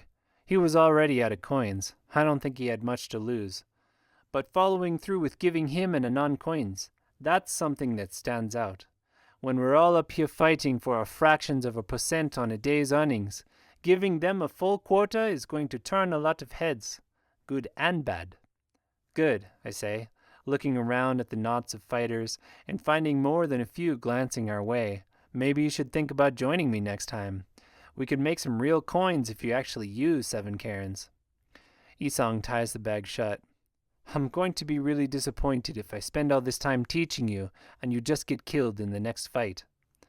I lean back against the dome wall. And if I get out next fight instead, then I might have to admit I was wrong. I purse my lips. You told me coins have to be touching your skin to give vitality, right? That it doesn't matter how many you have in a vault somewhere if you're not wearing them? Right, he says, a slight question mark in his tone. Oh, they can be touching coins that are touching your skin, as long as there's a line of contact. I breathe out. I know he's not going to like hearing this, but that's kind of a pattern with us anyway. I tried taking Hiona's coins today. She always wears a stack of Alarium necklaces, and I ripped them off, thinking I could knock her out afterwards. It didn't faze her. He sucks in a breath. Alarium? Those necklaces would be worth 10,000 or more each. She could have... What, thrown me in the arena again? Why didn't she lose her vitality? He frowns, watching a set of fighters spar on the sands. I don't know. She should have. That's how vitality works. She must have had coins somewhere else on her body. The way she dresses doesn't leave too many options. Isong colors, and I realize what I just implied. My cheeks get hot. I'm not saying I'm going to try it again. He clears his throat. That could be awkward. Anyway, Anona can have you killed as easily as they can sentence you to fighting work, or send you to the harems for that matter. I shudder, but my mind is still working through the implications. What if this is tied to that dull pity coin she threw? If all of her coins are fakes somehow? Some of them have to be real, if she was vital enough to make that. He nods at the spreading bruise on my chest. I know you didn't get it in the fight. Either that, or she has some other source of power. She said she worked with Narimes. Could she be in on whatever secret is letting him break the rules of Watersight? Was she breaking the rule that coins have to be touching you to give vitality? She was definitely stronger than she should have been. Do you know anything about Hiana? I know you keep up with what's happening in the city. Like, that she might have risen up from poverty or clan life? Isong frowns, drawing his face into stern lines. She did rise unusually fast, but everything I've read says she made her money in the import business through connections to Saray. But the Kagdan name is an old one in Daran. The Amaranths wouldn't have let her make oligarch status if she wasn't old blood. Okay. There's a lot about Hyana that doesn't make sense, but until I figure out why, I don't think I'll be able to use it against her. Isong opens his mouth to say something, but we're interrupted by a round of applause from the fighters as Booker makes his way up the stairs. The old man has a spring to his step, and he smiles and waves. This happens every day. I don't join them. That they would applaud the man who's convinced them to stay imprisoned is beyond disgusting, but that's their choice. Booker glances at me, and the bull glares behind him. I nod my head. He won't have liked what I did today. Good. Maybe he and Hyana can commiserate. Because I might have lost today, and I might be walking a fine line with my ego and the stubbornness I got from my father, but one thing's certain. I'm 460 coins richer than I was, and I've got all kinds of new moves to try. So in Anon's words, Hyana and Booker can get beggared. I'm doing this my way.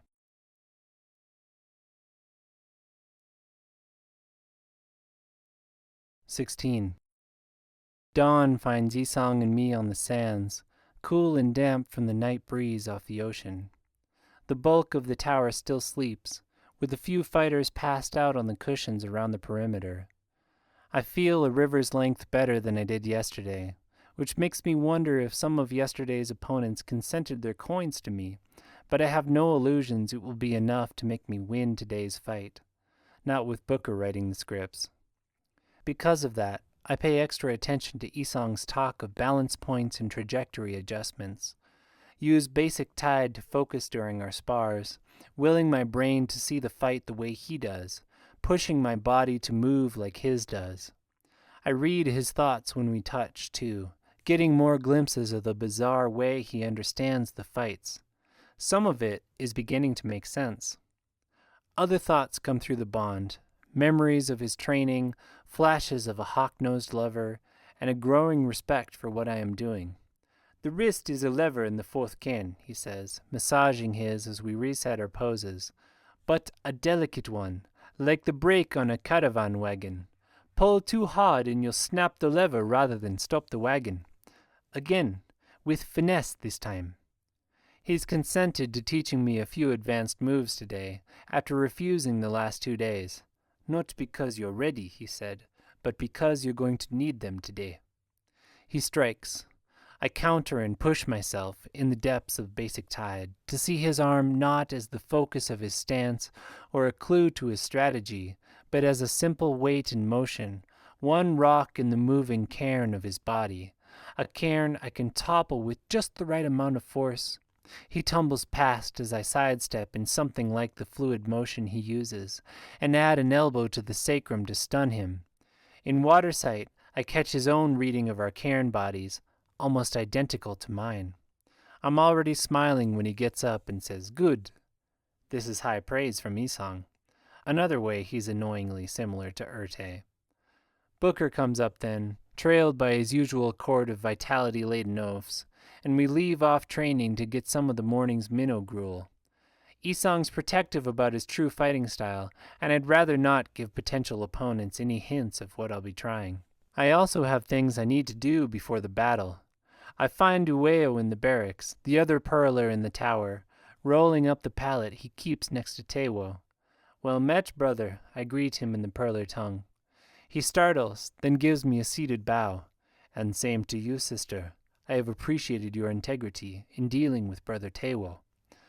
I am not done repaying him for his kindness in the last battle, I say.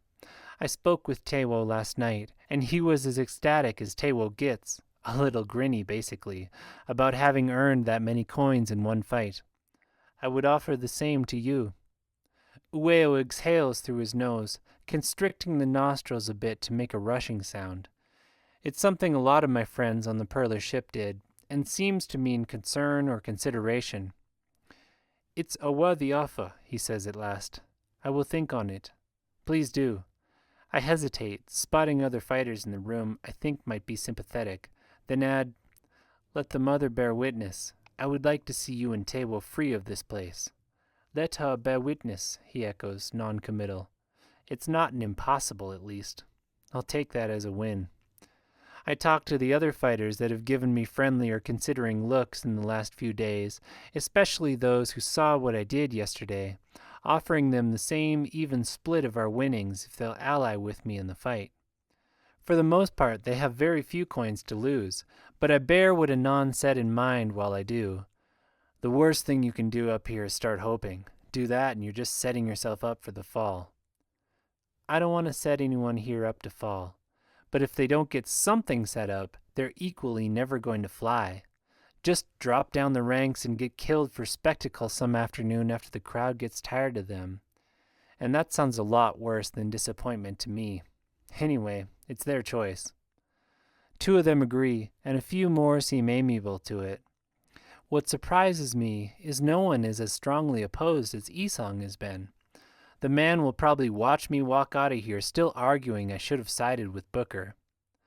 I spend the rest of the morning in my cell at the arena, sifting through my plans and trying not to worry about the knots of emotion Bloodsight brings to my chest, or rather, the one that it doesn't.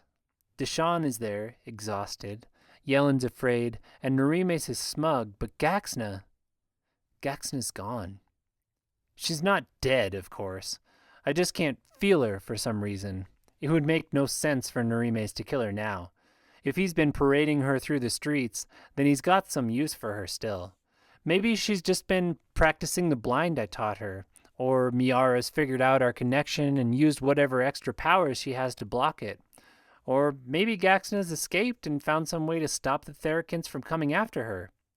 She's not dead. I focus on that and ice everything else. I have to, or there's no way I'm fighting today. To take my mind off it, I try to see the battles outside in the 7 Karens' perspective. It's late afternoon and still they haven't called my fight, which must mean Booker expects it to be a rousing one, as he tends to stack the more entertaining fights for the cooler evening hours, when they can expect bigger crowds. It will be an open melee, Isong said, theoretically a fair chance for anyone to win. I have no illusions it'll be fair, of course. There's no scripted winner, but even if Booker doesn't send fighters after me like he did yesterday, I'm not a coinless newcomer anymore. I wear 672 ravas around my neck, enough to entice higher-ranked fighters or lower ones who might take advantage of the chaos to take me down. Which is why I need allies in this one more than ever. I have all kinds of strategies planned for team fighting. The question is who's going to be out there and how willing they'll be to go against Booker for a chance at better coins. I have no illusions they'd follow me for anything else, even the idea of getting out. Not sure anyone here still believes it's possible. The guard rattles my gate and I heave a sigh of relief. Finally, I've spent enough time with my thoughts and fears in here. My fists itch to work them out in battle. I waste no time once I'm on the sands. The guards are still setting up walls that cover the bulk of the fighting space. A labyrinth, Booker calls it. Fighters pour onto the sands, and the crowd hums with anticipation as he calls out some of the better-known fighters. And entering into this maze of death we have Duran's finest and most ruthless, the braided cleaver with his never-dull knife, the 6 Rava Geist bearing the spirits of the dead, and the Fletcher with his indomitable aim. The crowd roars at each name, and I take note of the fighters as they raise arms to roars and tips. If I want to make an impression here, these are the opponents to beat. Arrayed against them is the North Coast pirate with his treacherous blade and the Witch of Saray. I start as he calls out my name, shocked that I made the list, and then pleased because it will mean more tips. Will Duran's newest champion show pity on the weak today, or unleash her fury against the strongest? The crowd roars at his words, and I slow in my search for allies on the outskirts of the labyrinth to raise hands above my head and make a few showy kicks at the empty air. I know the fight is what matters, but I'm not fool enough to ignore the crowd. The more people adore me, the more tips I make, the more fighters will warm to my side, and the harder it is for Booker to get rid of me. I hope, at least. I spot a familiar set of wide shoulders ahead. Tewo, I call. Well met, brother. Will you stand with me again today? He presses palms in response, something a touch more proud about his bearing today, with 200-some coins around his neck. I will, he says, and I found our shield-bearer as well. Anon glances up from where he's got hands on an oblivious fighter's weapons belt. He palms a wicked-looking dagger and dances away. Ready for my beating, he smirks. His face is still a mass of bruises, but the coins have done their work overnight, and thankfully his beating yesterday was not as severe as the one the bull gave him. Good, I say, watching him tuck the dagger into his belt. But maybe there's something better you can do. Come on. We jog the perimeter of the arena, searching for more friendly faces. I pick up Hegdon, the Daranese fighter who complimented me last night, as well as Uweo and Safela, this last giving me a fierce grin. Those are my boys up there, she says, pointing to 2 small figures in the stands above. I'm done making them watch their mom play dead. Let's give them a show. Circle up! I hold up a hand outside one of the entrances to the labyrinth. 6 fighters, including myself. Not as many as I'd like, but a river's width better than 3, and 6 should give us a distinct advantage in the fight. Not that it's our only advantage, not by a long shot. Thank you, I say once they've slowed. I know this is a risk, and I know you're sticking your necks out to do it, so I want to make damn sure it's worth it. You all saw how Tewo and Anon and I fought yesterday. Same basic strategy here. Back to back, focus on defense, I make the attacks, and you watch my back. And we're adding 2 things. Anon, he perks up. Your slop at fighting and shield bearing. We all know that. He laughs, and a few of the others join in. Your job today is going to be different. We go up against someone with belts or necklaces or any kind of open coins. I want you to sneak out and steal them. Steal them, Hegdon coughs, but I know. That's where you come in. He's the strongest of us, even with Tewo's vitality. You take them and throw them as far as you can. Doesn't matter where. They won't do anyone else any good. We just need to prove we're not taking them. That'll give me time to defeat whoever we took them off, who will be hurting with the sudden loss of vitality. Then the coins will be ours anyway, Anon grins. Understanding passes around our circle, and others echo his smile. Some of the fighters nearby watch us. If I had more time, I could probably convince them to join too. But I can hear Booker wrapping up, and there'll be no time for strategy once we're in the maze. Other thing, I say, reaching for my necklaces of coins. What we're doing today is going to make people angry. They're going to feel like we're cheating. If any of you fall or concede, they're probably going to want to take it out on you. Better if you concede so they can't take your coins. But if they still come after you, these, I start tossing an 11 mark to each fighter, are your pity coins. Consider it part of your pay. Someone starts beating you, give it to them. We'll have another fight tomorrow and the day after that, and I want you in good shape for it. Sound good? They nod, a couple staring in wonder at their coin, and I'm just starting to feel excited about this when I hear Booker's last line. And to top it all off, a rare appearance, the Bull of Duran. I guess we know who's coming out on top of this fight. He steps out to a ground-shaking roar, and my stomach drops. I haven't seen him in a fight since that first day. Doesn't seem like he takes fights too often. Booker probably wrote him in to check me. Our tactics should do wonders against regular fighters, even North Barracks ones with a fair amount of vitality. But the bull? Our only option will be to concede and pay our way out of a beating. Not that I say that. That's not what they need to hear right now, and maybe we'll get lucky and it won't end up mattering. The main thing is to make as many coins as we can before we face him. The gong sounds and I run in, thick wooden walls a full pace taller than I am, painted black. I lead us past the fighters hanging just inside with only a few coins. These are potential allies, not targets, and find a Daranese man with 300 rava or so strung around his neck. You, I call, lay down your coins and join us, or I'll beat them out of you. He turns, snarling.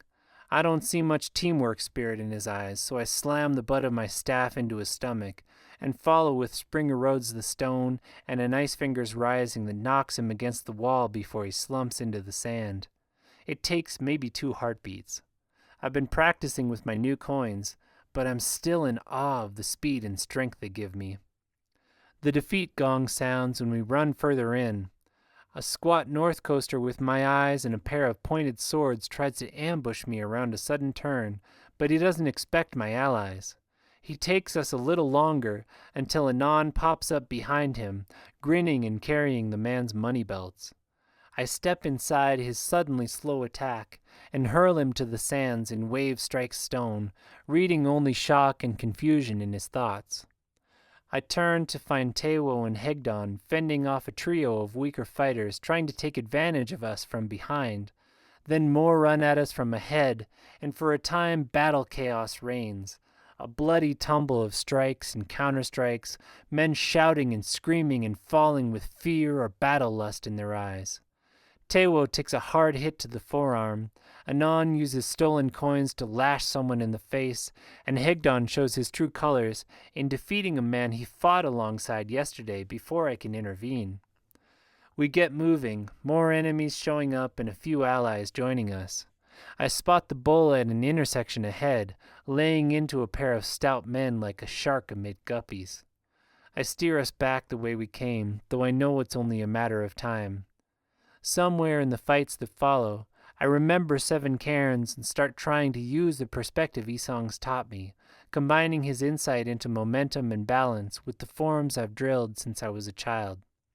It's wickedly effective, but the chaos of a melee plus the lure of my coins means I can rarely single out fighters, and our formation is constantly stretching to keep opportunists off my back. In a lull, I have Hegdon boost me to the top of the wall, though I'm sure I'm not supposed to scout our path. The bull dominates the central courtyard, a ring of fallen opponents in the sands around him as he raises his arms to egg on the crowd. Many of the other fighters are down, though clumps of North Barracks fighters still swirl through the corridors like dust devils, landing showy punches on each other and making quick work of any stragglers they find. Cephala saves me from a brute of a man who charges me as I climb down, and the others fight off a trio of challengers. The Daranese woman stands over his prone form, panting, and I take stock of our group. We've lost Tewo, gained a pair of tattooed boxers, and most of my fighters are wounded in one way or another. The crowd roars, and a body sails over our corridor to thud into a wall beyond. The crowd roars. "It's coming down to it now," Booker's voice booms out. "Will the witch and her ragtag followers pull down the bull, or will Duran's ultimate champion rule supreme another day?" "Neither," I mutter, turning us toward a knot of North Barracks fighters. "We're not winning today, but that doesn't mean we have to lose." "Anon," I call, as we trot around a corner to find 2 North Barracks fighters pounding each other in a haze of vitality. One of them is the 6 Rava Geist, I think. Steal the left one's coins if you can. Let the Geist beat him, and we'll strike while they're both trying to figure out what happened. Anon moves like a shadow, full of a purpose and skill I've never seen from him, and for a second I see the scourge of Duran in him, a subtle and gifted thief, instead of the beaten, clove-leaf smoking misfit I've known him as. He slits 2 bands around the neck and another slung across the fighter's hips without either noticing, then dances back, tossing them to Hegdon. It's a practiced move by now, and Hegdon hurls them fully up and over the towering wall, to shouts of surprise from the crowd. The next blow from the Geist breaks both the man's arms, but instead of finishing him, the Geist rounds on us, fury in his eyes. And when I say rounds, well, at that speed it's like calling the way a hummingbird flies drifting. I meet him as best I can, deflecting a strike on my ashwood staff that sends a jolt up my arms and into my spine. I press the attack, combining droplet meets waves with my estimate of his balance, 3rd cairn I think Isong would say, and almost have him down when a backhand from his non-dominant arm flickers out and catches me across the face. He's on me before I even hit the sands, sword pulled back and shot-dark teeth bared in a grin. I roll left, but the man has more than triple my vitality. I can't move fast enough to avoid the blow that's coming. Then I hear a shout. "Hey, Beggarface, ever seen one of these?" It's Anon. I don't know what he's doing, and I don't care. It slows the Geist enough to get a foot up and smash him in the groin. Another move forbidden in the temple, but I've learned there are advantages to being the only girl in a fight. I glance to see Anon making a rude gesture with his pants around his ankles, and almost lose concentration myself. Almost. 2 rounds of Ice Fingers Rising and a white-knuckled diver's bind is enough to get through the Geist's vitality, and he goes down. The crowd erupts in laughter at Anon's move, and I can't help chuckling myself. "Thank you," I say, getting up and seeking my center of breath again. I nod to the tips showering down. "The crowd likes you like that." "Who doesn't?" he smirks. "Reggiana," Cephala barks, and I turn to see the bull glaring at us from where this corridor opens onto the courtyard. Floods. Not yet. "Come on," I call, running the opposite direction, steering us toward where I remember seeing a knot of fighters. We find a 3-way battle of North Barracks men who are taking their time with the beating, trading massive blows but more putting on a show than seeking a win. Attacking them is a gamble, but I'm betting the bull won't touch us as long as we're in this fight. Won't want people saying he needed help to defeat the witch. I circle us to the far side of the trio and send Anon in. He gets one fighter stripped and I rush in, but instead of turning on each other, the remaining 2 turn on me. I manage a glancing blow to the coinless one, but the others are after me, and I have to retreat to the formation. Anon hovers on the edges, looking for an opening, but the fighters are wise to what he's trying. I knew we couldn't keep our tactics secret forever. We're hard pressed. I retreat back into the stillness of basic Tide, letting a lifetime of training guide my instincts and hands. I see an opening and dart in, kicking the leg out from the braided cleaver, then spinning and shoving him into the other one. Anon darts forward and I turn to find the coinless fighter, limping without his vitality. I want to offer him an alliance, but with the vital fighter's speed, there's no time. Instead, I break his nose, then roundhouse him to the temple. Not as clean a knockout as Ice Fingers or Diver's Bind, but it does the trick. I spin to find the cleaver and the other fighter, who I recognize as the Fletcher now, cutting me off from my friends. Floods. I ice the fear and seek my focus, looking for the form that will end this, the clever combination of my speed and training that will take them down. There's nothing, no solution that fits. They attack, and I give ground, and they get me up against the wall, working together. Nothing like having your own tactics used against you. Another clash, a blade that slams into the wood inches from my ear, and something in the cleaver's balance reminds me of the 4th cairn. Tentatively, still locked deep in my breath and dodging lightning-fast blows, I try on the perception Isang has taught me. And what was 2 men become 2 moving pillars of stone, all fulcrums and levers and points of collapse. I see the opening I failed to before, slide left to adjust the cleaver before darting back right to throw the Fletcher into him. It would have worked if it wasn't for the difference in vitality.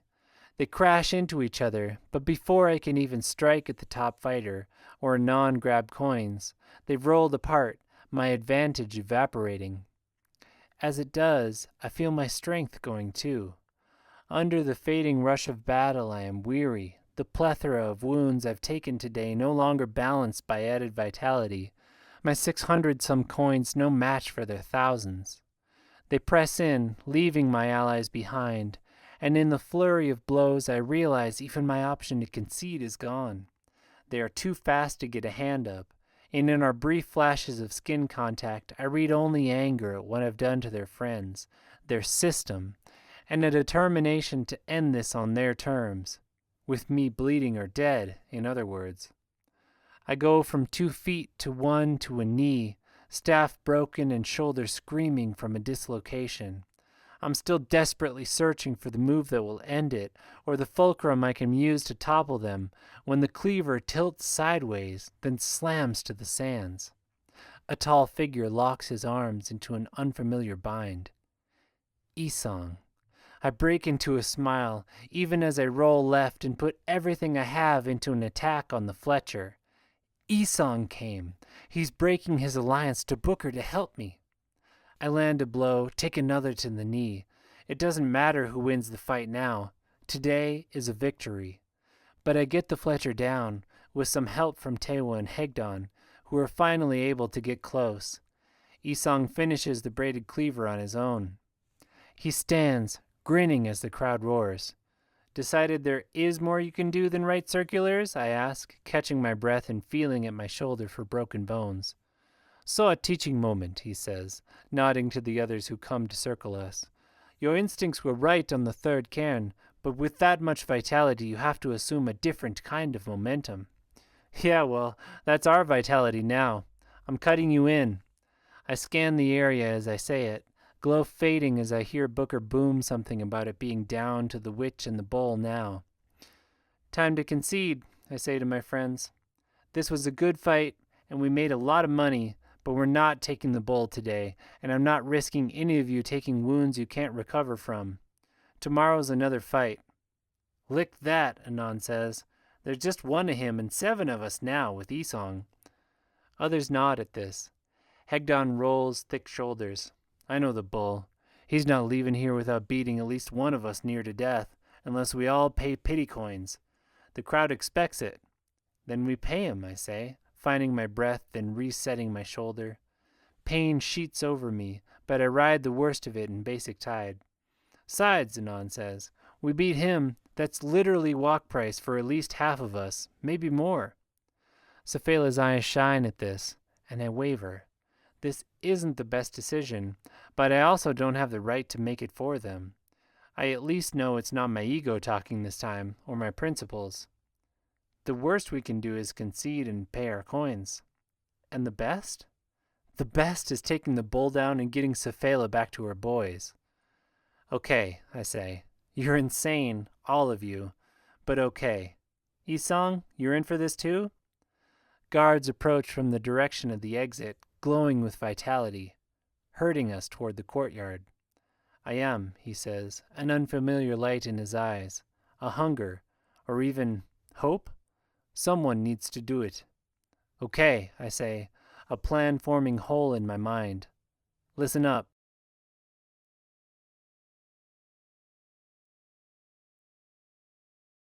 "17. The bull waits for us at the center of the sands, coin-laden arms raised to the crowd, fallen fighters littering the ground at his feet. The arena responds in a roar, shouting, Bull! Bull! Bull! To my surprise, the opposite cry is just as loud. Witch! Witch! Witch!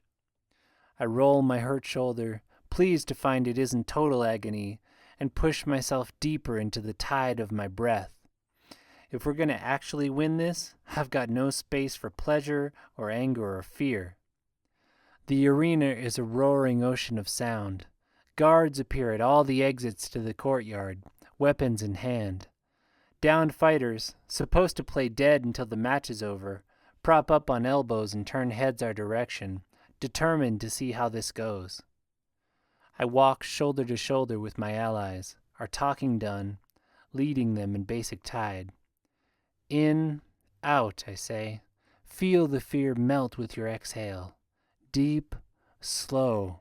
Wash it off your body, into the sands. The bull beats his chest, trying to whip up the crowd, and Booker booms out something about how the man has never been beaten. Ironically, it only makes the witch cries louder. Calm, focus, I go on, speaking from the depths of concentration. Your body is light and ready, your attention a razor's edge. The bull turns toward us, grinning, pulling 2 curved Aranese blades from a fallen fighter. Here, now. This is the only moment that matters. Use it. Another breath and he's in striking range. Now, I bark, and our formation explodes outwards. The bull slows, obviously expecting us to stay tight and combine forces against him, but I give him no chance to reconsider. I rush in with a strike at his sternum, where 7 Cairns tells me I'll have the best chance of toppling him, putting my whole body into it. It's like striking a granite cliff. He barks a laugh, then a spear thrusts through his throat. The laugh gurgles. He spins to swing instead at Cephala, who holds the spear, ripping it from her grasp. I have no illusions it will kill him. The kind of vitality rolling off him means any wound heals almost instantly. But I haven't forgotten my 5th-year sparring lessons. It doesn't matter how strong you are, enough numbers will eventually pull you down. I have to trust in that. I strike at his back, spinning to use the sharp end of the spear, aiming for the spine itself. He twists and it misses, but for every thrust and sting he tries to answer, 3 more come from another direction. Anon darts in, slicing off coin belts and throwing them whenever he sees an opening, and for a second, I think we have a chance. Then the bull sends Esong flying, despite 2 swords impaling his torso, and stomps a lightning-fast foot down on Hegdon's boot, who screams and stumbles back. Anon gets another 2 bands of coins off him, but the stack seems endless, and with 5 of us now, the bull answers our attacks better, faster, like all the mortal wounds we've sunk in him mean nothing. I don't even see scars when the weapons pull out. "Concede," I call, as I slice at his ankle tendon, hoping that at least will take longer to heal. He kicks my spear away and my allies fall back, dropping and holding up arms in defeat, pity coins ready. Well, we tried. I'm not going to let ego push me past my principles this time. I'm about to lay down myself when Anon runs in, slender dagger flashing. "Anon, concede!" I yell. The bull seizes him by the neck in one meaty fist. "Beggar that," the bull rumbles. Floods, floods, floods, floods. The bull will kill him, I'm sure of that, but what can I do? If 7 of us couldn't take him down, there's no way I'm doing it alone. Indecision freezes me. Anon kicks, face purpling, choking sounds audible over the crowd's bloodthirsty chants. I have to do something, but what? An idea comes to me, an awful one. I turn and run. The competing chants of bull and witch change to a universal roar of outrage that I would abandon the friend I've saved twice already. I stop and turn and send a prayer to Ujay that this works. "Just don't be an idiot, Anon," I mutter as I raise the spear blade to my face. "For once in your flooding life, don't be an idiot." The outrage quiets some, all eyes on me, probably wondering if I'm about to commit some ritualistic suicide. Instead, I ice the revulsion in my gut and lick the blade. The bull's blood is coppery on my tongue. A moment later, a new knot forms in my chest next to Gaxna, one I never wanted to carry. Nar Kolhandash, the bull of Duran. I drop the spear and raise my hands for dramatic effect.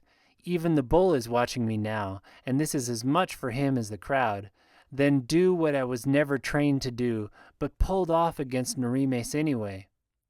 I push blood.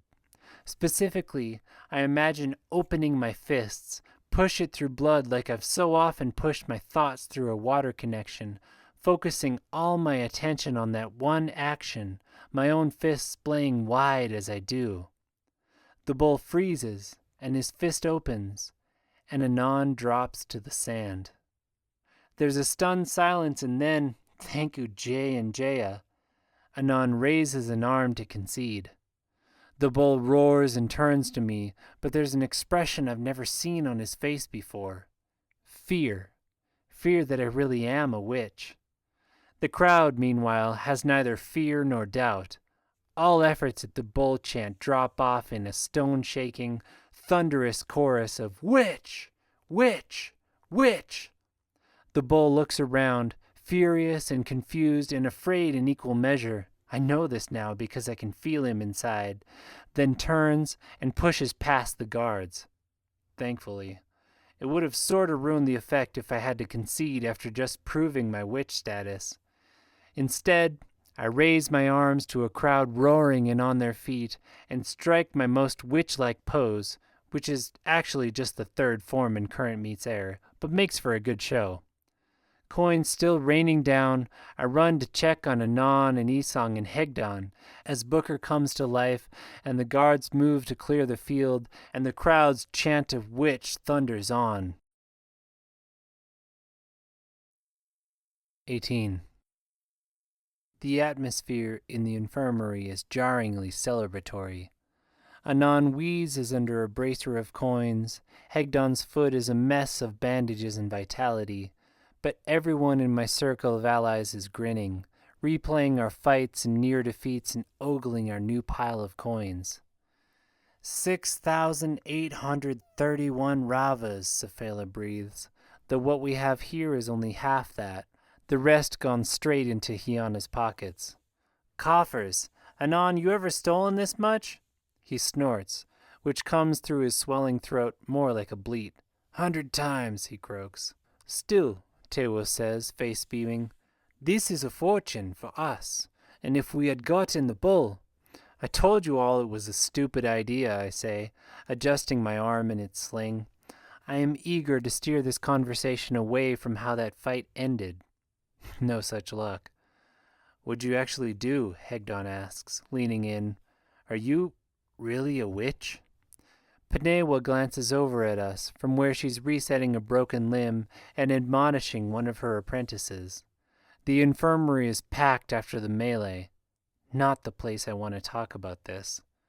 But I have to say something, so I say, yes. I hate lying, but they already think my name is Reggiana, and there's no changing what the crowd saw, or explaining it away as luck or some kind of trick. It's not even technically a lie. The Theracants wanted me as an apprentice, at least, and I do have the rudiments of their magic. I've just never been trained.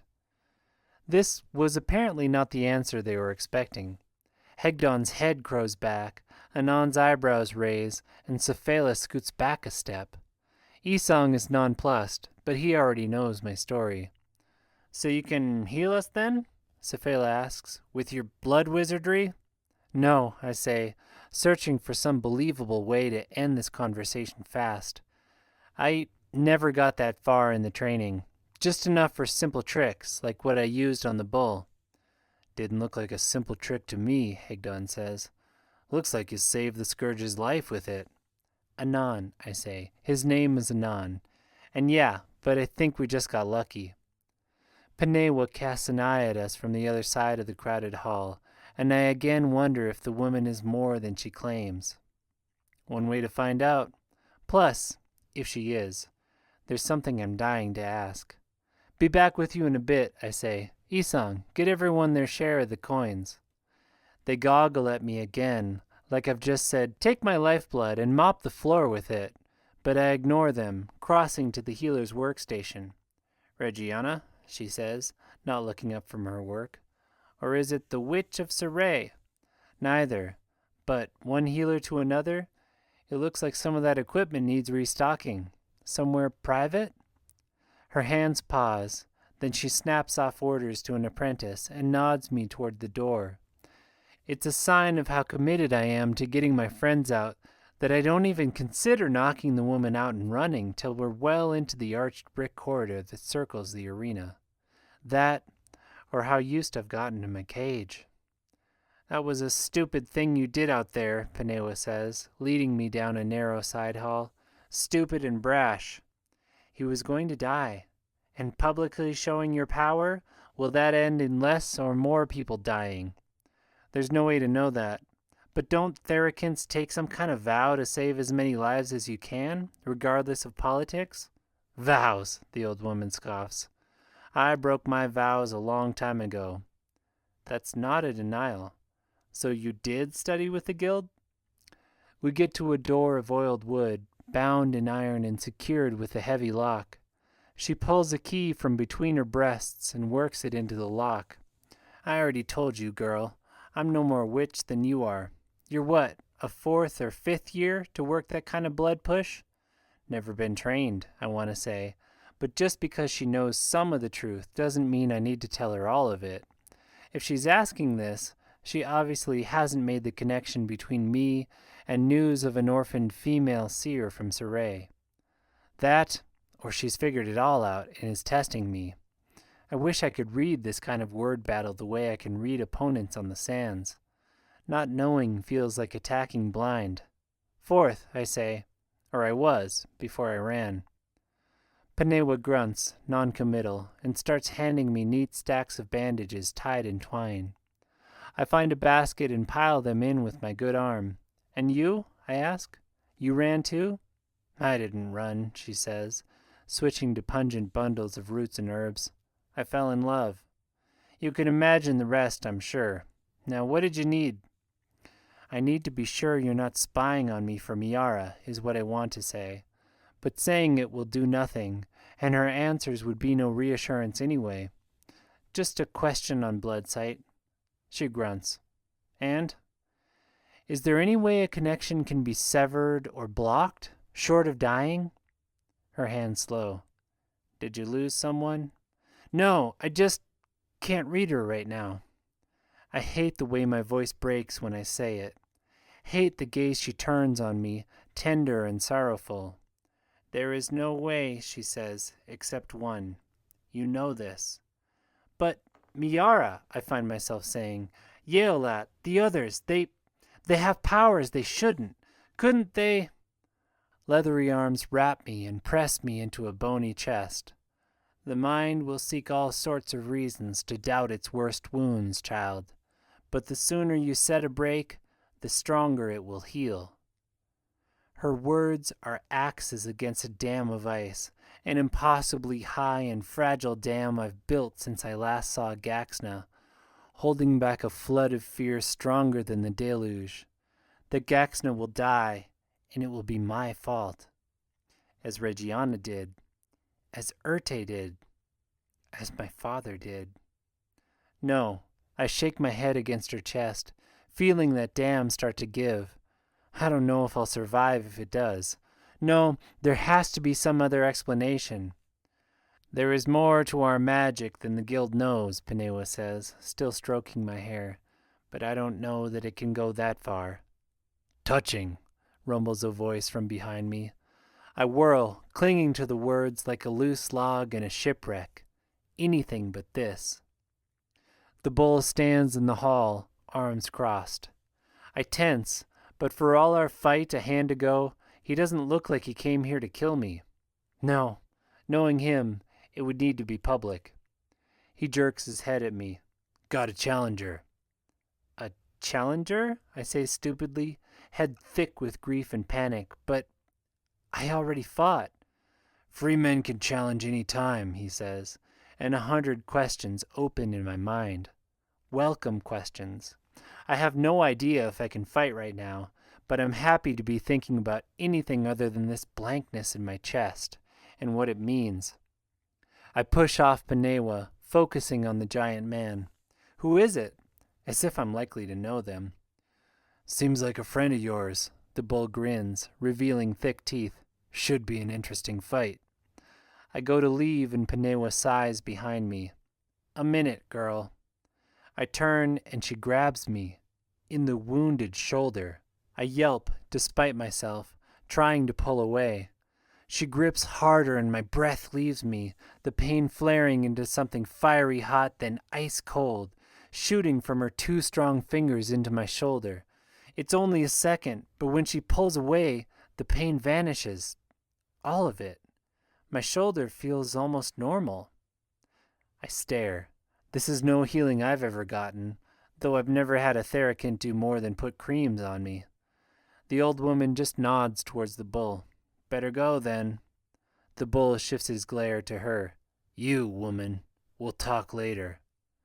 I expect something sharp from the healer, but instead Panewa just gives a small nod. What could they have to talk about? I head back, mind abuzz with what Panewa did and who could be challenging me and, deeper in, what she said about Gaxna. The sooner you set a break, the stronger it will heal.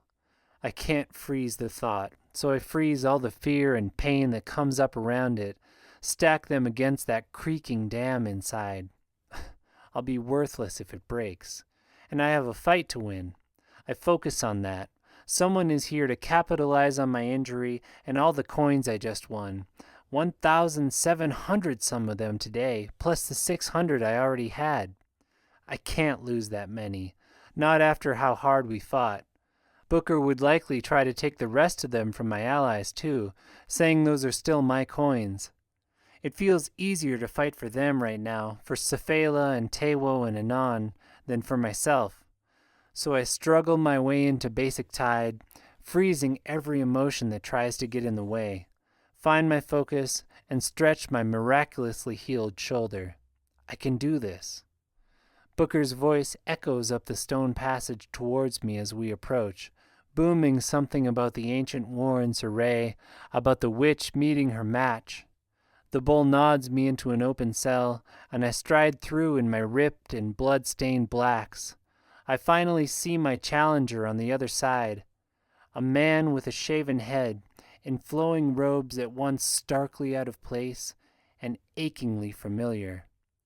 He nods at me calmly, eyes peaceful in the grip of the same concentration I hold, hands on a gleaming ironwood staff. An overseer of Saray.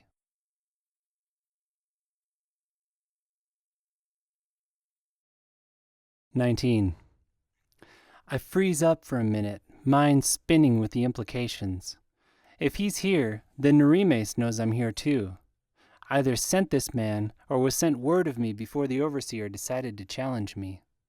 Either way, there's only one thing he can be after here: my death. The crowd roars when I step out, and their support lends me a little strength.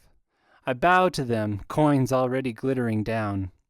The irony's not lost on me that they chant witch, and that's how the overseer sees me, despite my history.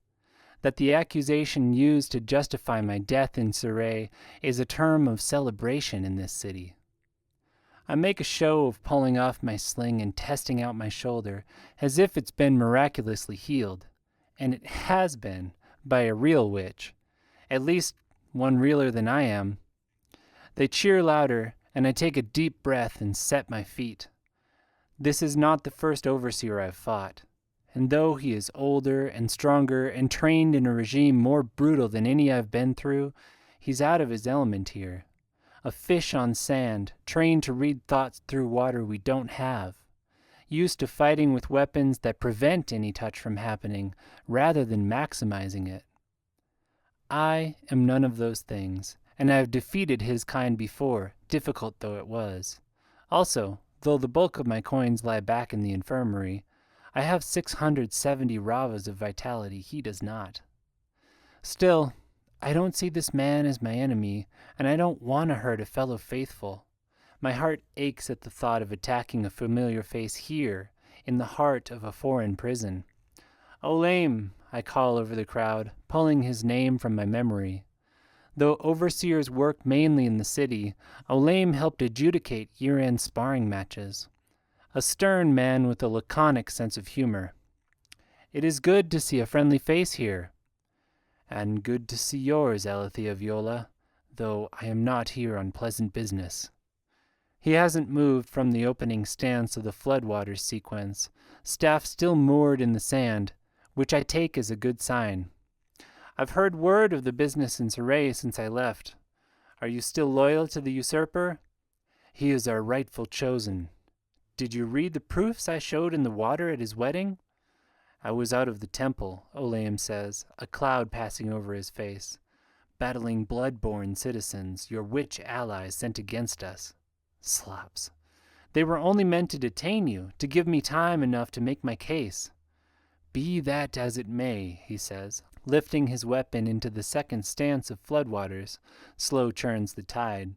I am faithful to Ujay and loyal to our order, and they have sent me to return you to the waters. Ice crawls up my spine, though it's no surprise he wants me dead. I do not wish to fight you, brother, I say, raising my voice as the crowd gets louder. Will you not listen, at least, to the truths I've uncovered about my father's death? I will not, he says, warmth retreating from his gaze. You are a known and branded heretic, and I would not take your poison into my waters. It's not poison, I start, but he sprints at me, dropping his defensive pose, for thunder shakes the rooftop. I barely have time to meet it in my own floodwaters. The man is fast, relying on my vitality to absorb his stronger blows. It does, though my wounded shoulder flares.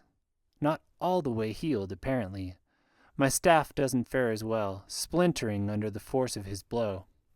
Cheap Daranese wood. Olayme has a true staff, made from the supple but rock-hard branches of the ironwood tree, whereas the arena just supplied me with whatever showpiece they had lying around.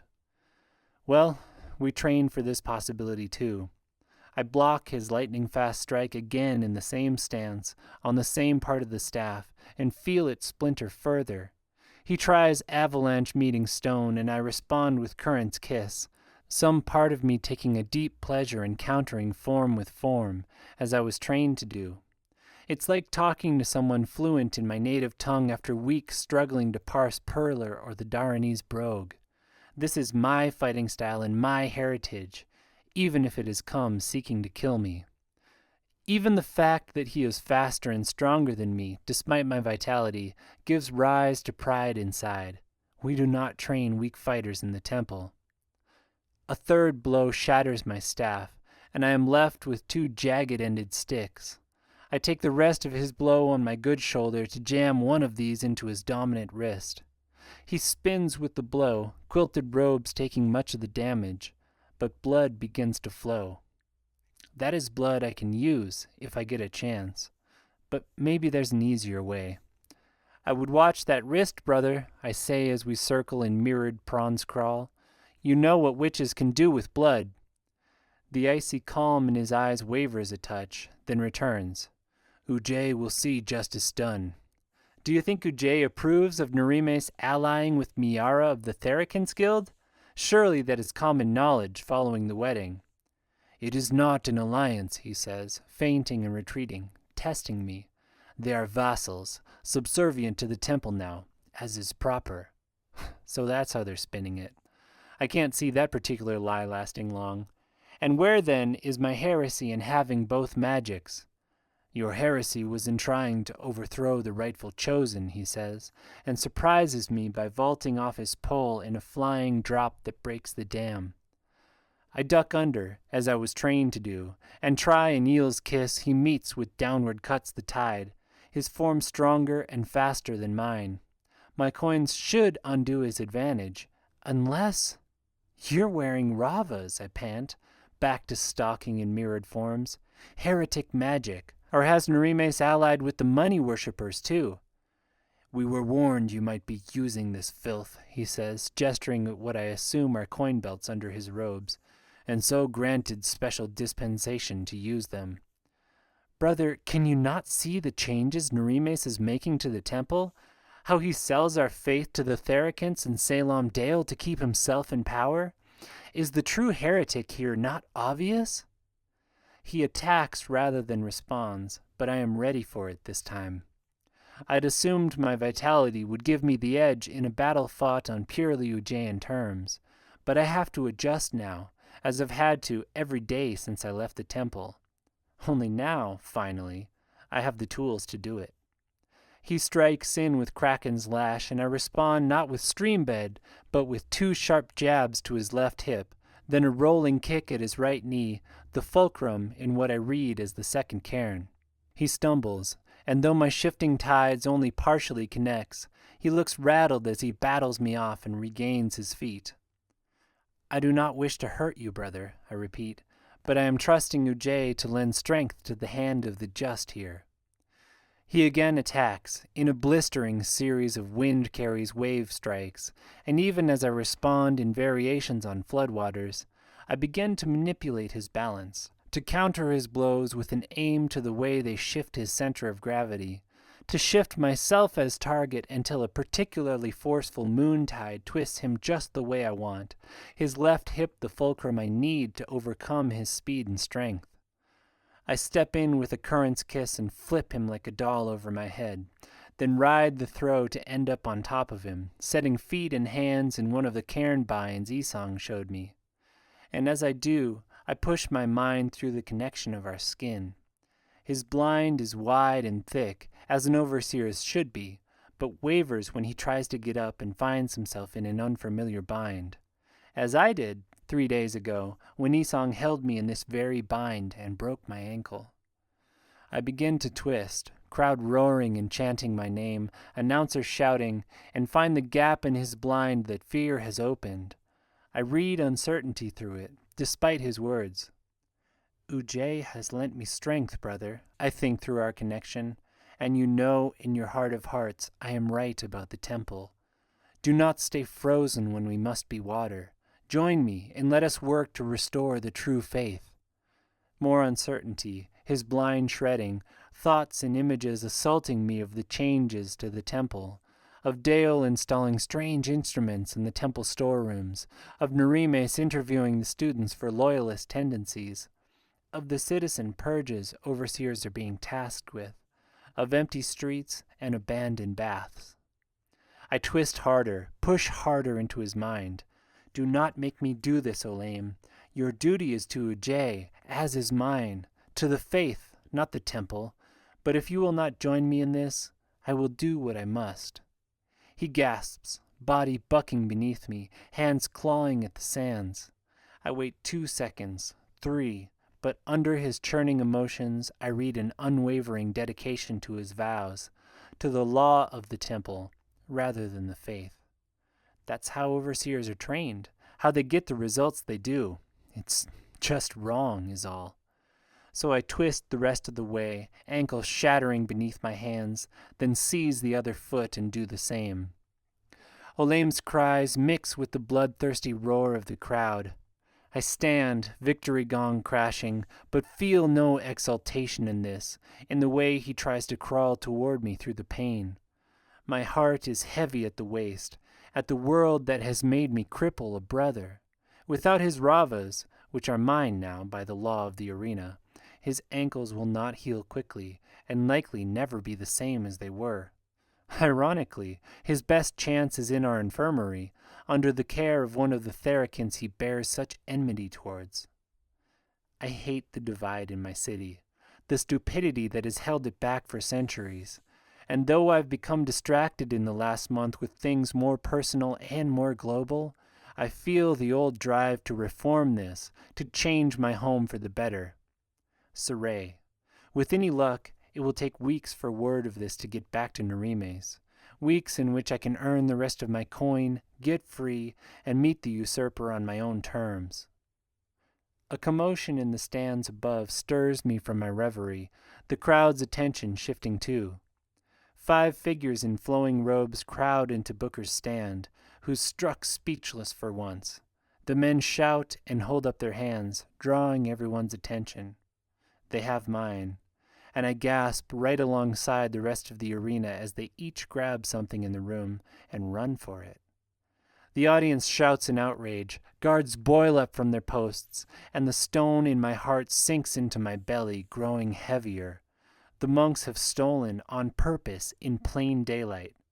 There can be only one reason. Guards pull them from the podium and bind them, as the booker recovers himself and begins shouting about justice, and new fighters sure to meet an untimely end in the arena of Duran. I lock eyes with one of the overseers before they are taken away. His gaze holds the same calm certainty Olayim's did. Their plan comes clear to me like coastline emerging from fog.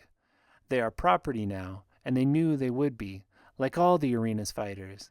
And they chose their target well. There's only one place Booker is likely to send them. Down here. Or rather, up there, in the Gale Tower, where there are no guards to ensure matches are fought fairly, where there are no walls to keep them from coming for me in the night, and where even the best of my new allies doesn't have the skill or vitality to fight them. This is an execution, and what Olayim failed to do on the sands, I have no doubt these men will try again in the tower.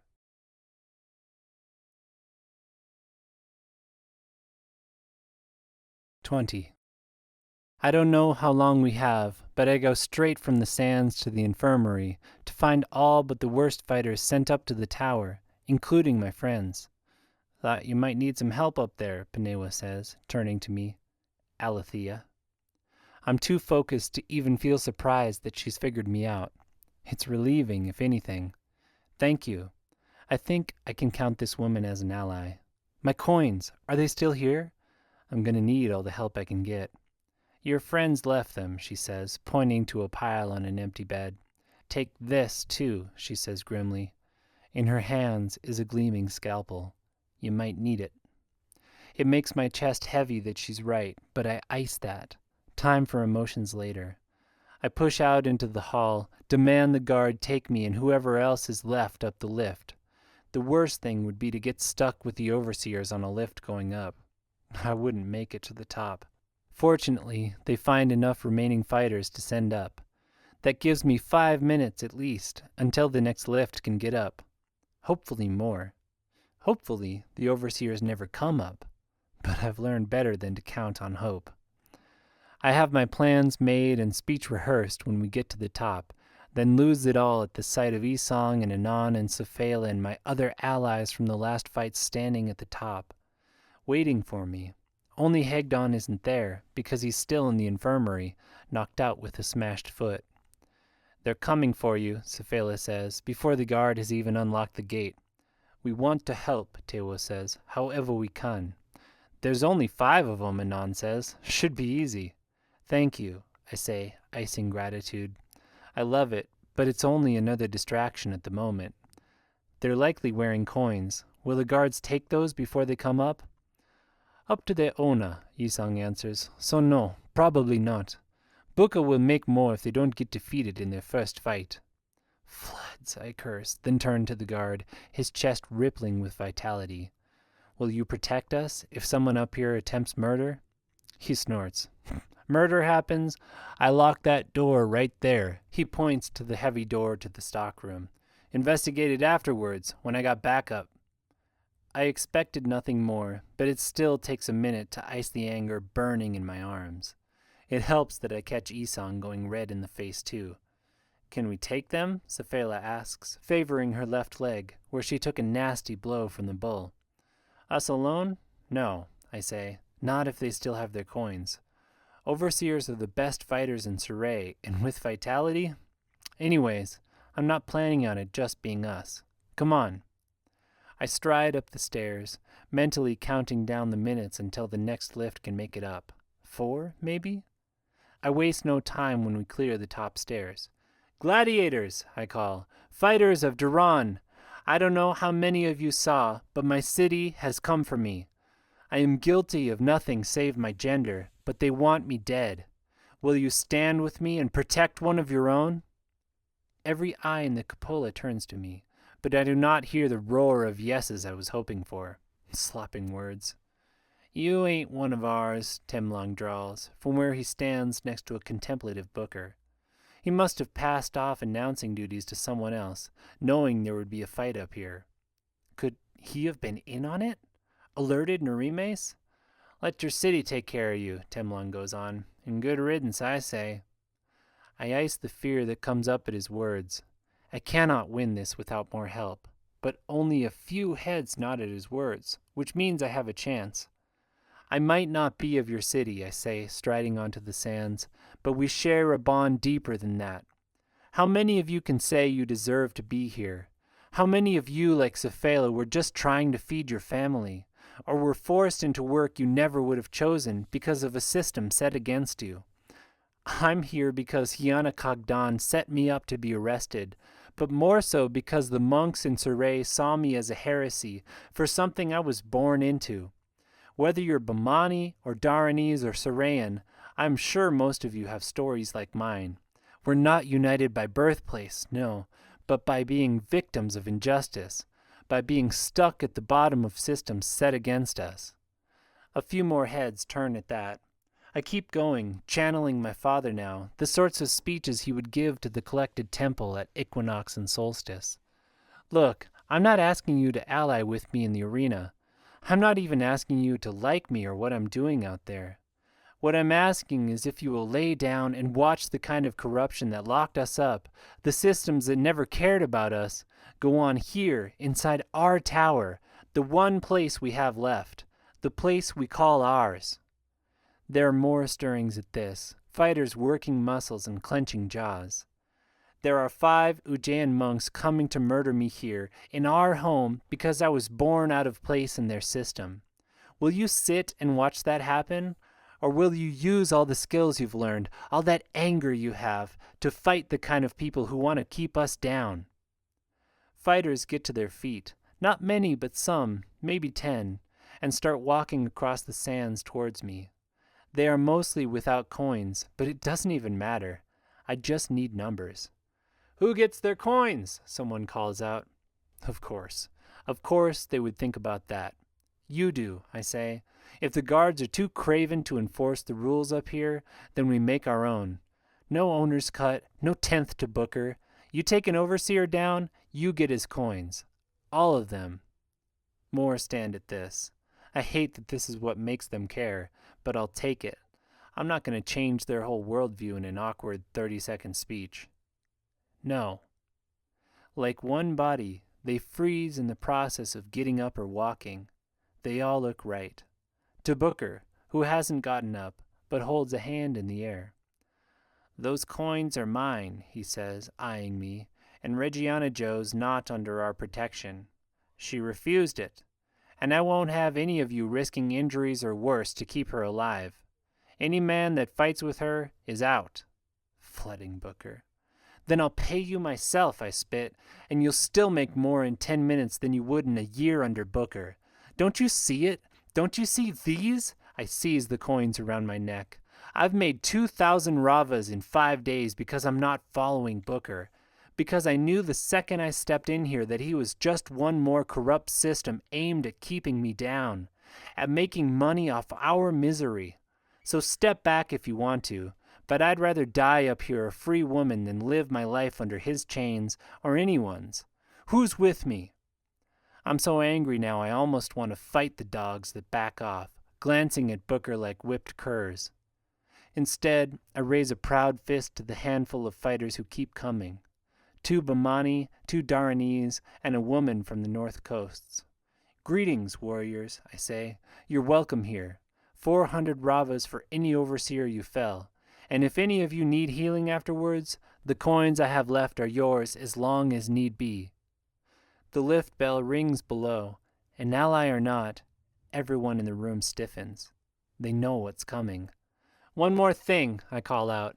"Those of you that lost coins to me in the last few days, it costs you nothing to consent to the transfer. You're not getting those coins back, but they could be the difference between victory and defeat for us today. If you won't fight with us, at least don't fight against us." Silence at that. The men have chosen their sides. So be it. There's no time.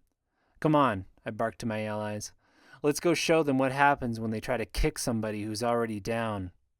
I charge toward the barracks, sending a prayer to Ujjain we are bringing them justice, and not lambs for the slaughter.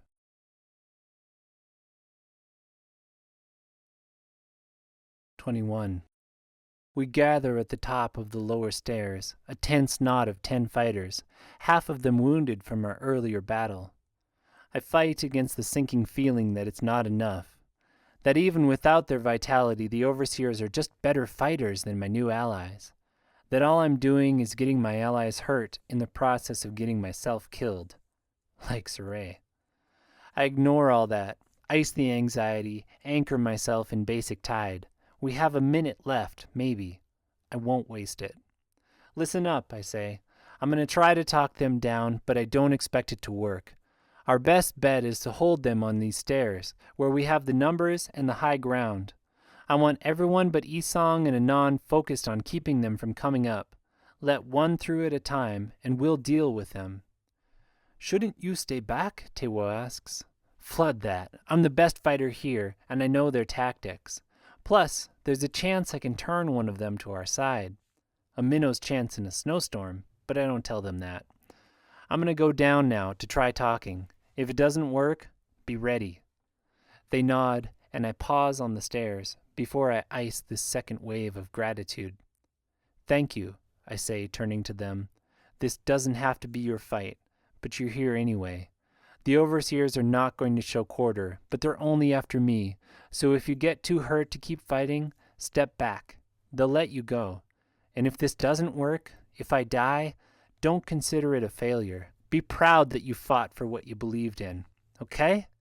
Okay, they say, expressions firming up. I run down the stairs, returning to basic tide.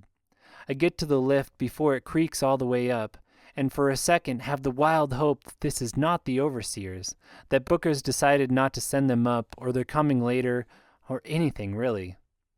Then a bald head clears the floor, and I lock eyes with Mentas, one of the overseers who held me at the Deepling pool while Nerimes tried to kill me. Greetings, brothers, I say as the others clear the lift shaft, naming the ones I know. Alethea, Mentas says, Brother Olame will have told you why we are here. The judgment of Ujay is upon you. Vitality ripples off them, but their weapons, at least, are gone. The guard steps up to unlock it, and I risk a hand on his arm. Wait a minute, if you can. I know you don't care that these men are here to kill me, but give me a chance to talk to them first. Don't, Mentas says, eyes icy. This girl is a heretic and crippled our brother on the sands. There is nothing she can say that will change our minds. But don't you see, I say as the guard pushes me out of the way, I should not have won that fight. Ujay gave me the victory. Olame had twice my vitality and is a better fighter at baseline. You know that. Don't make him hurt all of you in the same way. He will not, Mentas says, rolling his shoulders as the key rattles in the lock. The Chosen himself has sent us. Ujay is on our side. I have maybe 10 seconds before they're out. Then battle me single-handed, I say in desperation. Let this be a true test of faith by battle, if that's what you believe. Let only one more of us get hurt. Mentas's cold expression never wavers, though I catch a glint of doubt in one of the younger overseers behind him. Please, even one ally here would change the fight dramatically. Brothers, offer no quarter, the monk says coldly. We have traveled far to bring Ujay's justice. Let it be done. The guard snaps the lock open and I run. It was worth a try, but I'm not so stupid as to stay here and fight 5 of them alone. I dash across the hallway and up the stairs. They're coming, I yell. I feel a moment of remorse at the fighters who part from me. They will be hurt this day. For me. No. I turn and face the stairs, Isong at my side, anon hovering in the shadows to the right. Not for me, for something we believe in. It's just ironic that my brethren on the other side are fighting for that too. Shouts sound, and the pack of fighters on the stairs pushes back under the force of the overseer's attack. Let one through, I yell. We'll handle him. No sooner spoken than Tarlis slips through, pike slashing one of the Bamani men in the gut as he passes. I'm ready for him, meeting current's kiss with floodwaters rise, his blows nearly strong enough to break bones. How much vitality is the man wearing? His robe, Anon calls. Get it off.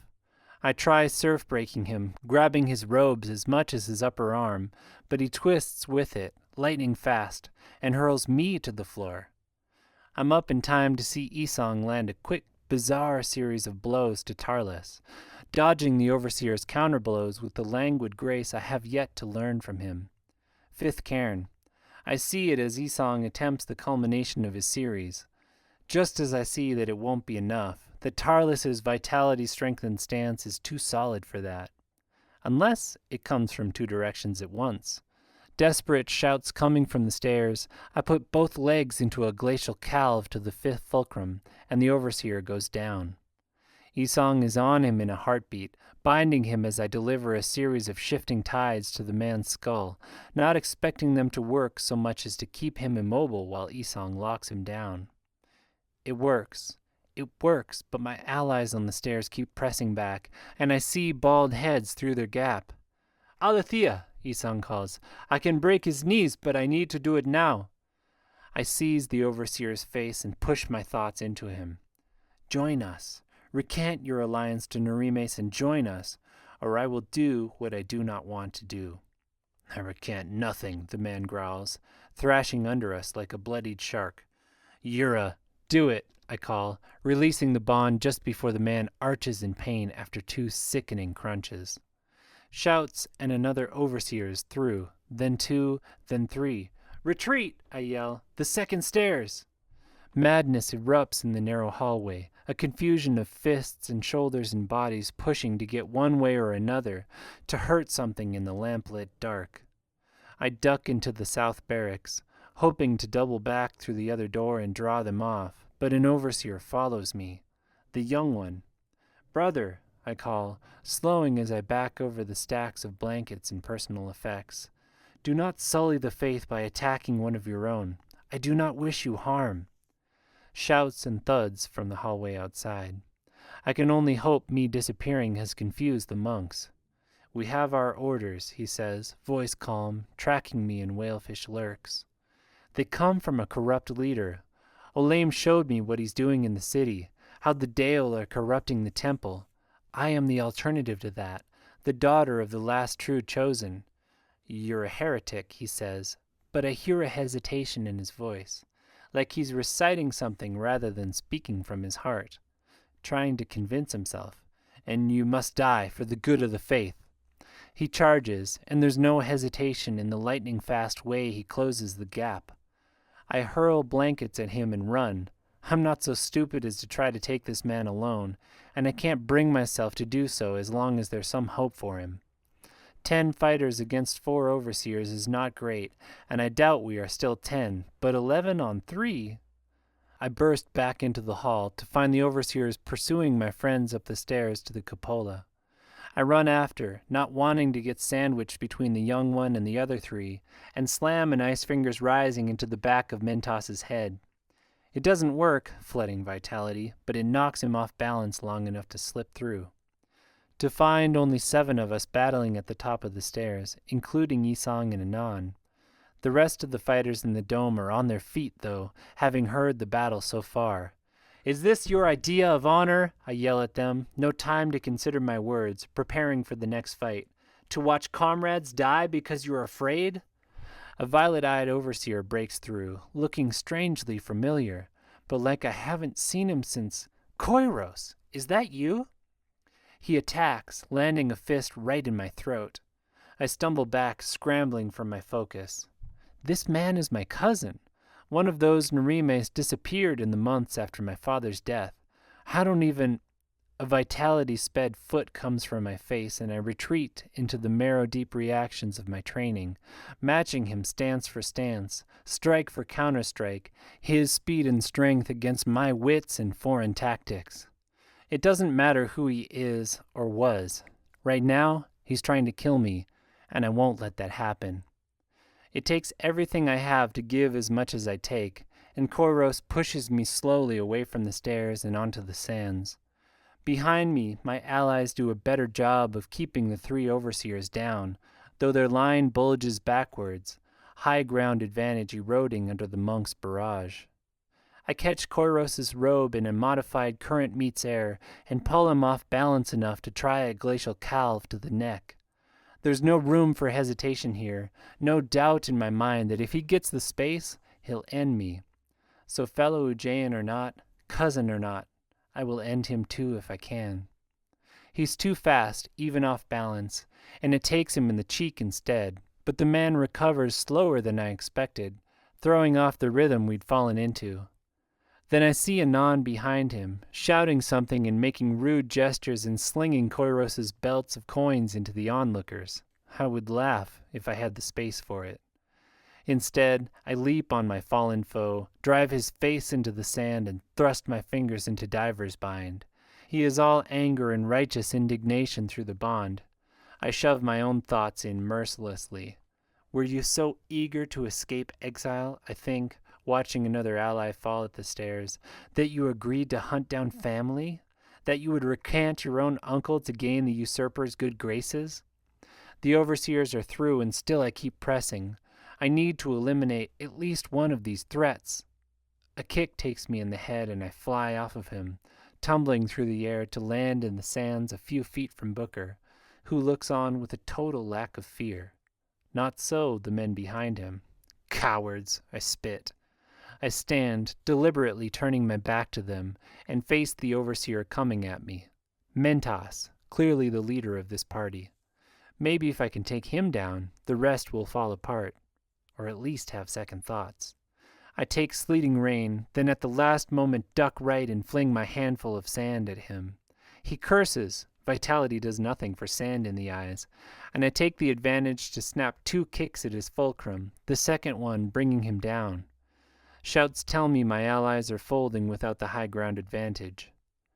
That's when I remember the scalpel Panewa gave me. I could end Mentos this way. I was never trained for it. Everything in me rebels against it, but a simple cut to the throat and he would not be a threat. I pull the knife from the thief's pocket along my inner wrist. It's not murder, I tell myself. Not like what he's trying to do to me. Then he recovers and turns and we fight again, only this time I have a razor-sharp blade in my hands. Attack meets attack, but mine leaves a line of red through his robes and into his thigh. He hisses and strikes again, blindingly quick, and I take some of the punch to leave another line up his inner arm, this one bleeding faster. You know what I'm capable of, I say, resetting my feet as he backs off, almost running into Booker. That blood will be your undoing, unless you concede now and call the others off. You would kill us all, Mentos spits. Which? I have killed none of you so far, I say, finding my breath, finding my even tone. I broke Olam's ankles, Tarlas lost his knees, and Koiros is just unconscious. I would have done none of this if you hadn't forced my hand, which you would know if you took the time to read me, to join in Waterside as we were intended, rather than attacking. Mentos pulls his sleeve tight around the wound, and I risk a glance behind me. Isong is paired off against the young overseer, and the rest of my allies, just 5 now, do their best to distract the 5th one. You came 6 strong, I say. Half of you are down now, despite your weapons and vitality. Is this not proof enough? Will you make me disable the rest of you?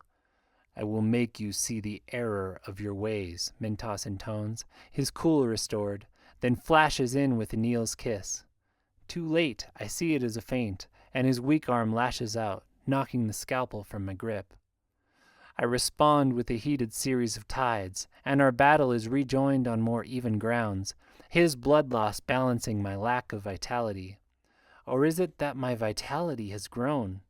In peripheral flashes, I see the neutral fighters on their feet, following our fight, some shouting even, and I swear my punches land harder, my feet move faster. I need it all. The other overseer breaks free from my allies, and for an awful moment I have one on either side of me. Then Tewo pushes in, slamming his back to mine, and Uweo and Sefela and one of the Bomani men snapping into a rough formation. We fight back to back, keeping the overseers off with sheer numbers. It gives me a moment to breathe, to see that Isong is somehow holding his own against the young monk, and to hear that the fighters around the edge are not just shouting random things. They're chanting, "Witch! Witch! Witch!" in an echo of the arena crowd, only it means so much more coming from them. Buoyed by their support, I push out of the formation, drawing Mentos off, and leap for one of the lower window holes. I grab it, fingers gripping the thick metal, then swing to a higher one as Mentos races after. This confirms my vitality has grown. My arms are like steel even after this never-ending day, and I spider up the dome, past the bulge of its widest point and higher yet, dangling out over the sands. Mentos follows, careful to come at an angle so he's never below me, but his moves are hampered by his wounded arm, and he was never my target anyway. Below, my friends fight their hardest to keep the last overseer at bay, and I am pleased to see he is too hard-pressed to really follow where I've gone, which is directly above him now. I drop in Seagull's beak, a move never meant for attack but guaranteed to break bones. With Ujay's fortune, he stays in place for the heartbeat I am in air. My heels hit his dominant shoulder, driving him to the sands and snapping bones under my weight. I leap off and add a vitality-fueled kick to the temple. Mentos lands just as I step back, blood pattering down around him, and I shout for Anon to get his coins as our dance is joined again. 2 now, I pant, still pressed to the edge of my ability under the man's increasingly desperate attacks. 2 when there were 6. Can you not see Ujay's hand in this? I see only heresy, he growls, icy composure gone now. I keep mine, and I see the desperation of a man who knows he's wrong but cannot admit it. He tries a kraken's kiss. I meet it and slow churns the tide, seeking his cairn fulcrum. You're ice when you should be water, as the temple has been. Change, or be changed. I punctuate my words with jabs at his wounded arm, done in sleeting rain but aimed like a cairn fighter would, pushing his balance just ever so slightly left. Then a droplet meets waves to the abdomen that topples him backwards. I leap on him, seeking the bind that broke a lame's ankles, that broke mine, but even wounded, Mentos manages to roll partially out. I lock down his arms, but only one of his legs. I twist on the one I have, but the other smashes into my face.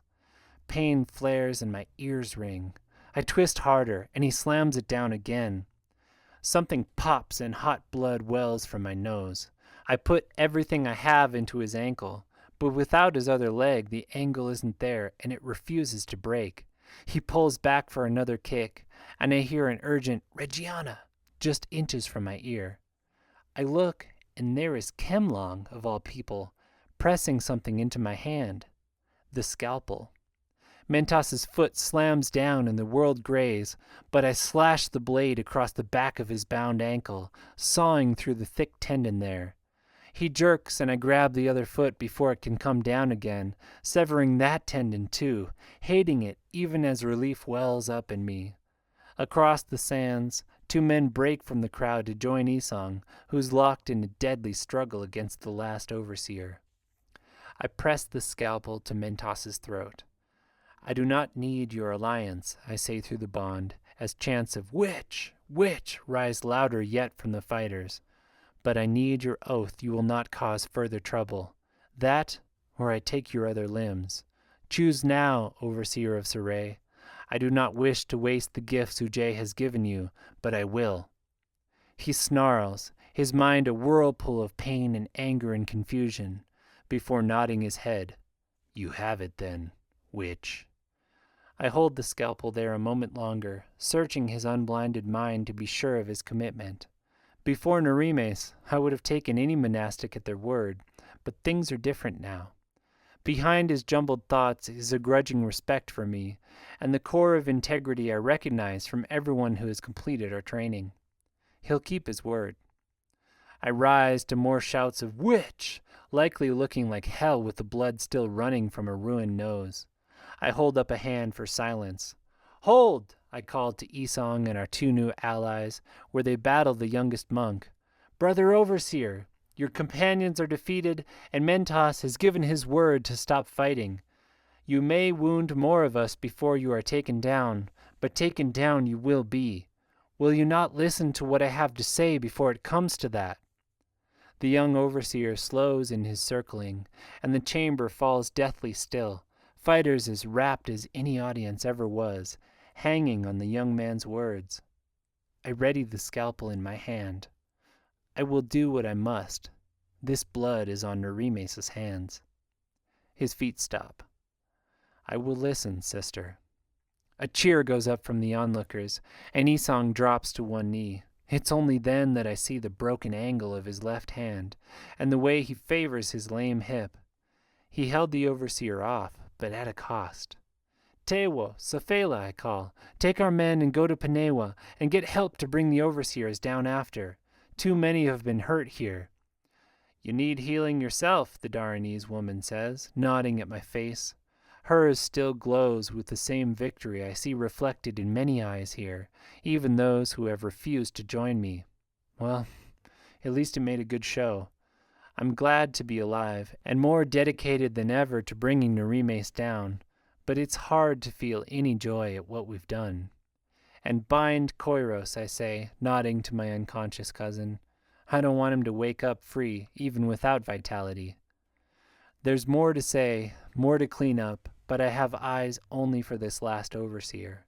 For the Ancha piece I managed to turn, at great cost. I catch Booker's gaze as I walk to him, and see grudging respect there, alongside the anger. The youth stands with hands in reef composed, obviously seeking his center. "Brother," I say, walking up to him and taking his hand, "I would know your name." "Sisgen, of the House Ladvik, now of the lower South Blackwater district of His Holiness's overseers. Or, I was." His voice breaks at this last, and I lead him to a cushioned bench. "You're still an overseer, still a Nujayan. You've just taken the harder road of admitting that what our faith calls us to may be different than what the temple demands. I'm going to bind you now, to be sure, but you're safe with me. Understand?" He nods, morose, and I make quick work of his hands and feet, remembering tying the knots on another overseer, defending Gaxna on the floor of a Salemdale warehouse, 5 weeks and a lifetime ago.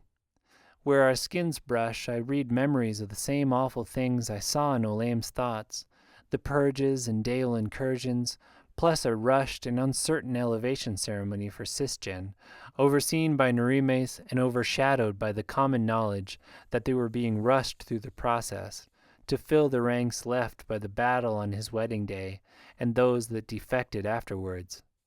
By me, in other words.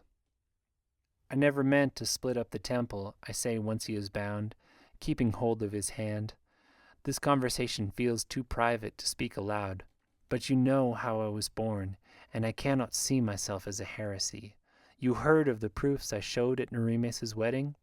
"I was there," he says, staring out at the activity that bustles over the sands, as the overseers are bound and the wounded hauled downstairs to the lift. "I nearly went with Deshaun when he declared his plans, but I just couldn't accept that our own chosen—" "My father wasn't perfect either," I say, letting out a deep breath. "And putting me in training may not have been the best way to try to reform the temple, but in the immersions—" I break off, a blankness replacing his thoughts. His eyes widen in a look I know too well. Bloodborne. Of course they took his blood. I scoot back on the seat, heart sinking, readying the bloody scalpel in my free hand. I trust the bonds I tied, not so much whatever witch is on the other end of Sisgen's body. "Halathea," he croaks. My blood runs cold. Thericans should not be able to make Bloodborne talk. Can't, Gaxna told me, and she would know. Which means this is Miara, or someone else in Nerimes' cabal. Someone who has powers they shouldn't. "Miara," I say, thinking fast. Anything I learn here could be a lie, but there might be ways to get information out of them anyway. There is one thing in particular that I desperately need to know. "Got tired of pushing Gaxna around?" "We are not done with you," Sisgen croaks, ignoring my jab. A few of the nearby fighters stare, but I say nothing. This could end at any time, and I want no interruptions. "Not with you locked up, just a boat's ride away." My skin crawls at his ruined falsetto version of Miara's voice. "So you're still afraid," I say, searching for my edge in this conversation. The stance to counter hers. "You should be. Half of these overseers were ready to defect the minute I talked to them. Taking Saray back will be easy." The Bloodborne's chuckle is even more disturbing. "Saray is ours now, for good. Hiana does not have the power to change that, whatever she tells you." I ice my surprise. They know about Hiana. Well, the woman said they were business partners. I think of a line of attack and seize on it. "So solidly yours that you need to parade a figurehead through the streets?" I hold my breath, feeling once again for the knot of emotions in my chest that should be Gaxna, that is dead space instead, and feeling the splintering dam behind it, Panewa's words of fissure spilling fear and heartbreak. The sooner you set a break, the stronger it will heal. "Insurance only," Sisgen croaks. The dam bursts, only it's relief that pours out. Gaxna is alive. Someone has to be living to be insurance. I don't know why I can't feel her, but she's still there. That's all that matters.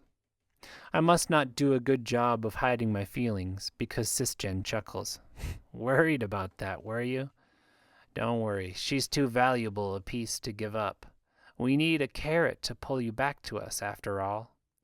I should be angry at that, furious that they're using her this way, but all I feel is sweet and glorious relief. Some deep part of me relaxes even as Sisgen goes on.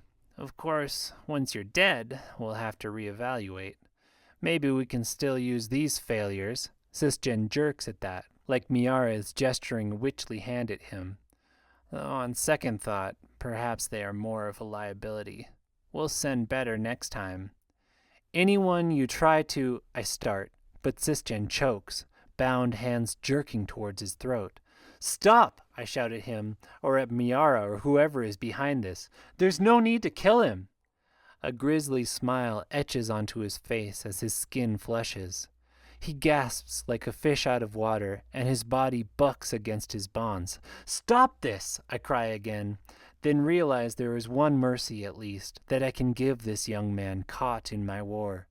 Sleep, brother, I say, pressing my forehead to his, then ram the scalpel into his skull.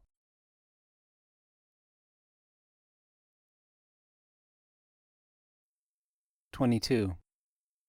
Gasps sound from around the cupola.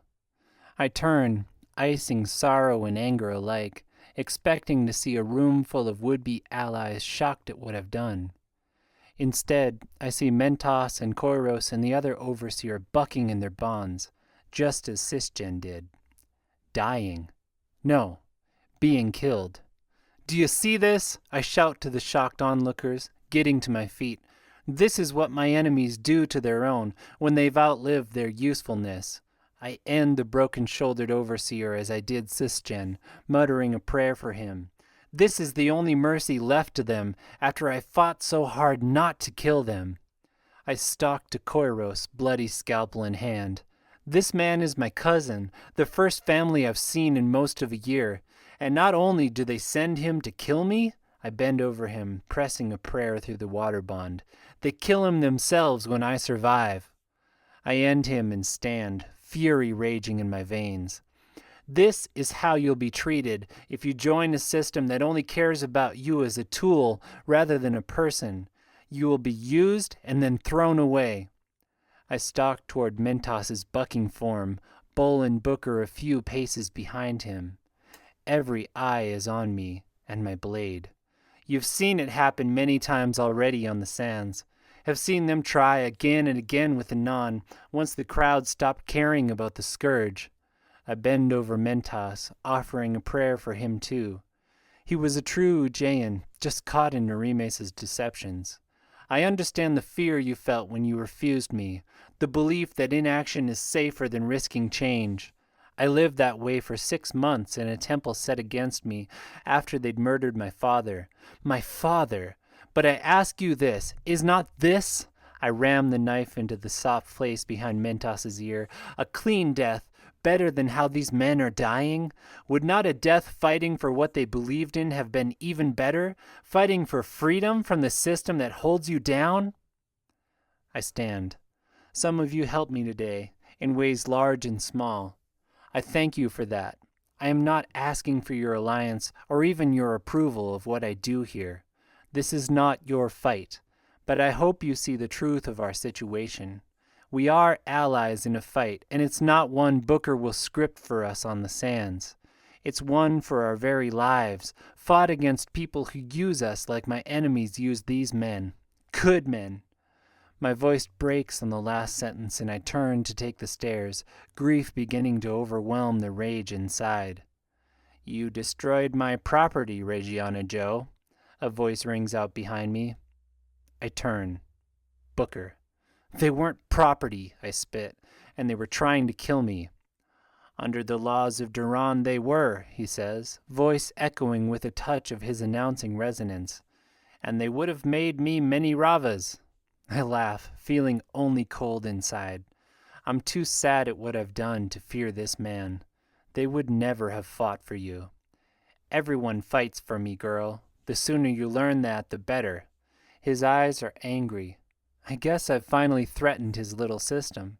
Threatened to change the rules of his beloved game. I will have your coins stripped for this. All of them. Eyebrows go up around the cupola at that, and I force myself to think strategically, though all I want to do is sit and weep. These men were just chanting my name. They are not Bookers as strongly as they were. Everyone here saw what happened, and the guard downstairs, I say. They know the truth, and I'll wager they'll witness for me if it comes to that. I sweep my eyes around the room, but before they've even had a chance to respond, Kemlong stands up from where he sits among Booker's favorites. Kemlong, Booker snaps. Sit down. Kemlong ignores him. I'll witness for you, he says, striding across the sands. More voices sound after him, saying they'll stand for me too, calling on Booker to leave off. The wiry old man glances around, a sudden thoughtfulness replacing his anger. No, you're right, he says, raising a hand as if in surrender. Continue your little game, Reggiana Joe. But know this, you will never be able to lead these men. You'll see.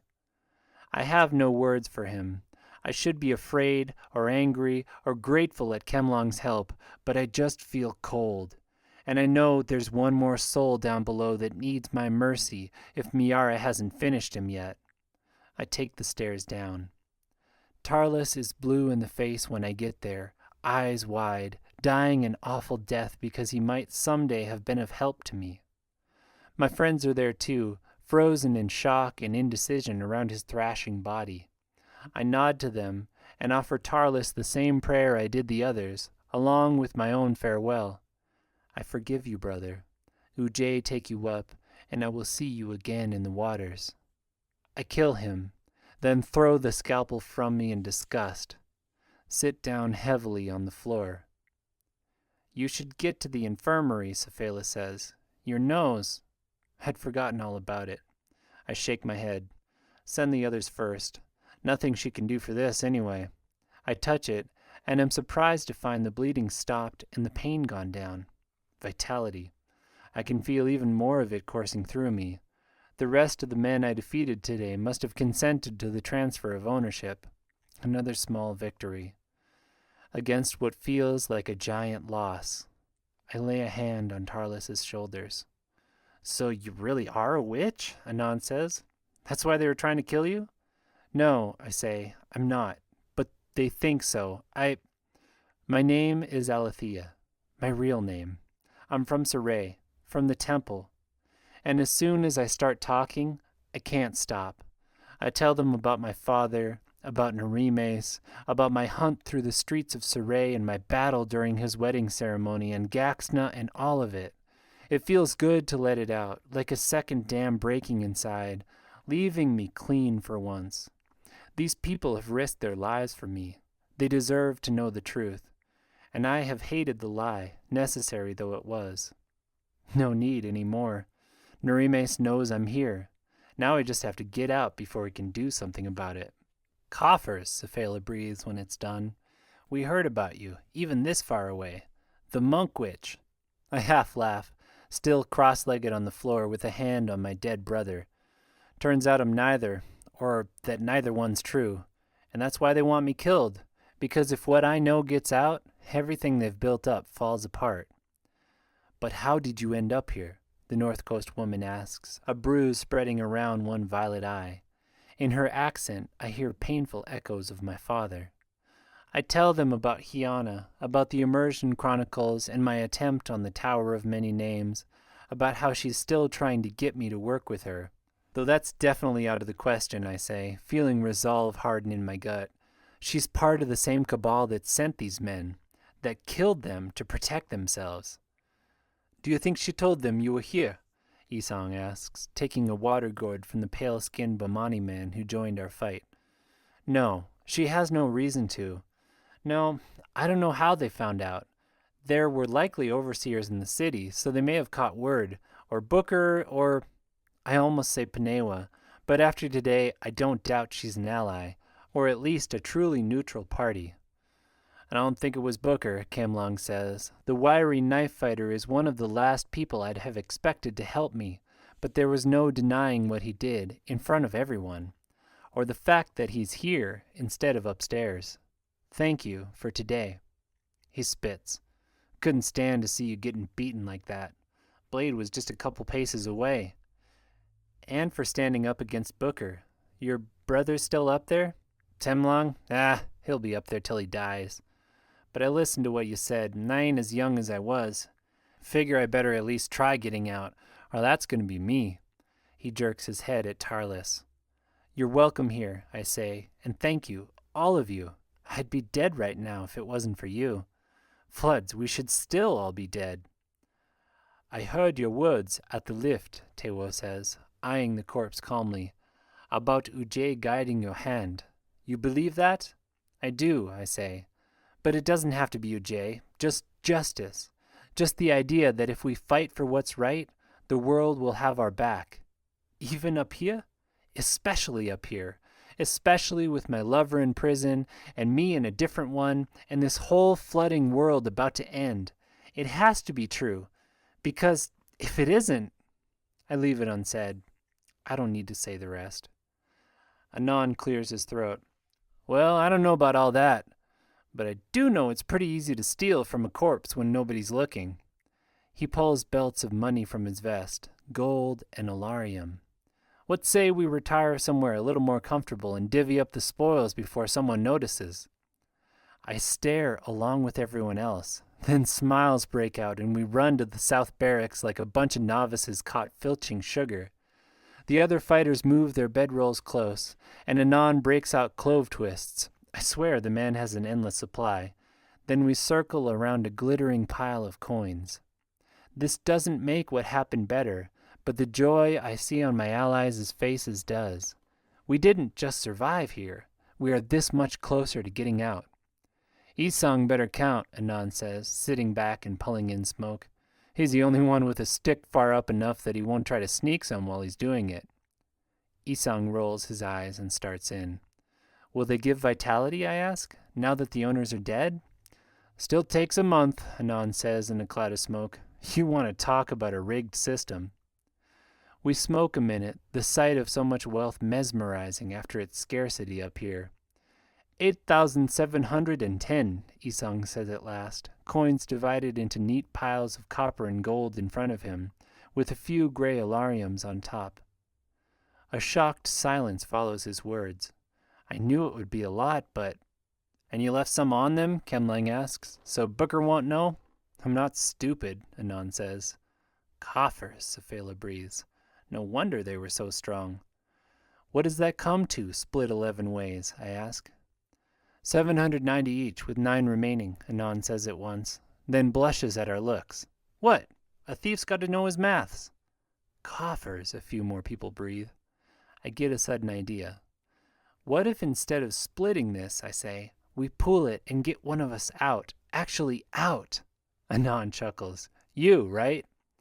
I was thinking you, I say, or Safela. You could steal enough to get the rest of us out in a day, and she, well... She has her boys out there. The others shift uncomfortably, and I hate that the pull of this money, the rigged rules of the system we're in, disrupts the camaraderie we were sharing. Just an idea, I say quickly, holding up my hands. Let's do it evenly, like we set out to. But I would still say those extra 9 go to Safela. To her sons, Isang says gravely, and the others nod. We split them up, and the tension hanging in the air dissipates, helped no doubt by the clove leaf. The coins disappear. Think Booker's still going to try to take my coins? I ask, remembering his anger. We just killed 5 men, or I did. Kemlang drawls. Got nothing to gain from it. He read the room. But sounds like your other friends won't? I heard what that kid said before you killed him. I sigh out smoke, trying to feel relieved instead of worried at Sisgen's last words. Yeah, this won't stop them. But it'll take time. It's an 8-day sail from Saray under good conditions. Then we mark the days, the Bomani man says, still holding his unlit clove twist. And until then, keep each other's backs in the arena. There is no rule against fighting fights. Any of us are in danger, the others come from their cells. A pact, as we would in Bomani. No one falls unless all of us fall. Yes? Yes, most of the fighters say at once. And when Akifte thrusts his tattooed arm into the center of our circle, everyone else follows suit, clasping wrists in the Bomani way. The bond of our skins is electric, like the charge in the air before a thunderstorm. Not feelings or thoughts, but something deeper. And in the thoughts that come to me, the thoughts of all 11 of us, I read only noble intentions. The desire for freedom, and therefore for coins, yes, but also the commitment to protecting each other. Tears start in my eyes. A pact, I repeat, voice wavering. No one falls unless all of us fall. They repeat it, and we squeeze tight, then drop our hands. Still, that feeling of connection remains, a shared understanding in our looks, like I used to see between the overseers in my father's time, or in the student houses that were rising to the top. We have each other's back. We're in this together. Something relaxes across my shoulders, like a band of muscle I didn't know I was flexing. It's been so long since I had a group of people I could trust. Actually, I'm not sure I've ever had that. Not since Mom died, anyway. What a strange thing to find here, of all places. And when 8 days have passed, Ikifte goes on, and I'm glad because I don't really trust myself to speak, we begin watches in the night. That's when they'll try it, there or the sands. So we keep guard ourselves in all places. Keeping watch might not be a bad idea for other reasons, Kemlong says, leaning back against the brick wall. What do you mean, I ask, forcing myself to focus. These emotions will not be a chore to thaw when I'm ready. I will savor them. I mean, Booker ain't above sending somebody to rough you up. You rattle them. He draws in smoke. And that's good, but I'm just saying, I like Akifte's idea of a watch starting now. Can't hurt to all sleep in one spot and keep a watch. Others nod at this, and my shoulders let down more. I hate sleeping when I don't feel safe. I can't, really. Sleep has been awful since I got here. Talk moves to lighter topics, some of my new friends heading down to the infirmary, others breaking out asomwe boards or pulling blankets up as the sun finally sets and the air begins to cool.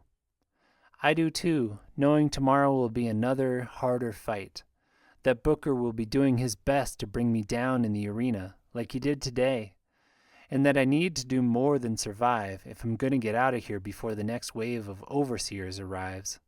I need to win drastically, to earn enough coins to pay my walk price. Nurimes will send more than I can handle next time, even if I get the entire tower on my side. Still, the threat feels different with these sleeping forms around me. They risked their lives for me today, for a cause they had no reason to. Yes, there was the promise of coins, but I read their thoughts when we clasped wrists. Even the risk of battle feels different now, knowing that if Booker targets me unfairly, they will come from their cells and help. And the crazy thing is, I really think they will. I know I will. We're allies. I smile up at the darkness and the moonlit circles of night sky out the windows. That's one of the things I came to Duran looking for. Now I just have to get us all out of here. Something rustles beside me, and I see Isong's hand moving, turning a slice of chotnut over and over in his palm. Isong, I say, quiet so as not to disturb the others. You awake? I have trouble sleeping at night, his basso voice rumbles out softly, when it has been a few days. It's been 3 days since the night he first refused to teach me, chot in hand. Withdrawals? Nightmares, he answers softly, of the past. The chot helps. I roll to face him, though he's only a silhouette in the darkness. Do you regret what happened? Every day. I do too. On impulse, I reach out and take his hand, the 3-fingered one, holding the chot. His palm is thick and calloused, but you have to believe you were doing the best you could at the time, that not everything that happened was your fault. His silence is answer enough, and the tension in his hand around the chot. It reminds me of the fearsome way he fought that overseer upstairs, and the passion in his voice when he argued with the guards for Anon's coins. Isong could be so much more than he is. I find myself wishing he was. This is twice you've helped me now, I say, seeking his eyes in the darkness, on the sands and then up here. Have you reconsidered your allegiance to Booker? A melee and an unscripted fight outside the arena, he says, still staring at the ceiling. Neither of those were outright disobedience. But yes, I have. You remind me of someone I knew a long time ago. Someone who could use words like you do. Someone you see in those nightmares? I remember the hawk-nosed woman I saw in his thoughts, though I'm not reading him now. Do you see Gaxna in yours? He asks, still staring at the ceiling. I don't need nightmares for that. I feel her pain every second I'm awake, I say, tapping my chest. Only I can't now, though Miara's words have given me some ease about that. Still, part of me wishes she were there. The pain would be reassuring. And do you regret what happened? Yes, but it only makes me want to try harder to fix it. Some things can't be fixed. As long as we're alive, there has to be something we can do. Revenge on Yeolat, if nothing else. His sigh is long and deep. I suppose there is that. Well, I drop his hand. I guess I should let you get some rest. He goes back to turning the chot nut in his hand, and I think we're done. Then he rolls to face me. Thank you, Isang says softly, for asking. Our faces are close in the darkness, and I can feel his breath on my skin. Hey, we're allies now, right? It feels like there should be something more to say, but the words don't come. Good night, Isang. He rolls back to face the ceiling. I do too, seeking my breath and plumbing the currents inside. I surprise myself by finding disappointment there. I don't ice it, not here in the dark. Instead, I breathe and let the other feelings of the day play out in my heartbeat and breath, melting everything I froze in currents of emotion, while under the sleeping sounds of allies and enemies, I hear the steady grind of Isang's teeth against chot.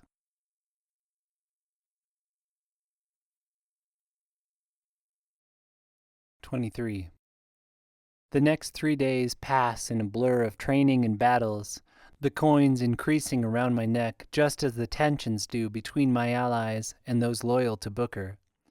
The barracks are divided now, with guards posted at the doors to the north side and my own fighters keeping watch through the night, in case Booker sends someone to harass us. So far, it's been nothing more than cold shoulders and muttered remarks, but I'm not stupid. The more coins we win, the more fighters will come to our side, and the more threatened Booker will feel. And we are winning, not only in the increasingly big and later-day fights Booker has been scripting me in, with more than half the fighters in the tower fielded and the opposing side always better armed and positioned. In the little fights, too, the places he tries to pick off or wound my best fighters, because in all cases if any of us look threatened, one or more of us come out of our cells and join the fight, just like we promised. It's exhausting. I fought 5 battles yesterday that weren't my own, but exhilarating too. In this short time, my coins have gone from 1,500 to nearly 4,000. Freedom is in striking range, and not just for me. Taewo is getting up there, and Isang and a few of the others too. Part of our success has been the 7 cairns method. Isang and I train every morning and night, and every day the moves sink further into my body, melding with the stances I've practiced since I was 8 years old. We're getting better at our formation tactics too, with Anon training 2 of the faster recruits in stealing coins, while the bigger fighters drill formations, and Isang and I teach them all the basics of our fighting styles. For every fighter that joins us, either on the sands or up above, 3 more watch from the margins of the cupola as we drill and fight. It's one of the disadvantages of the tower. There is no keeping secrets. Booker watches too, from above his water pipe and whatever game of Ancha he's playing, his gaze lidded and angry. He's too proud to train his remaining fighters against our tactics, or maybe just not smart enough militarily. I think he sees all of this as an attack on him personally, but I'm hoping he understands that with a couple more wins, I'll be out of his hair. And then whatever the other fighters do is up to them, like it always has been. And if I've made them realize they have more options, there's nothing wrong with that. I spend the first part of the day giving backup to allies when they struggle in the earlier matches, grinning at my friends as we run onto the sands to shouts of "Witch!" and increasingly "Surrey! Surrey!" which is funny because we're from all parts of the world, and the only principle holding us together is freedom. I guess even the crowd would see the irony if we tried to get them to chant freedom.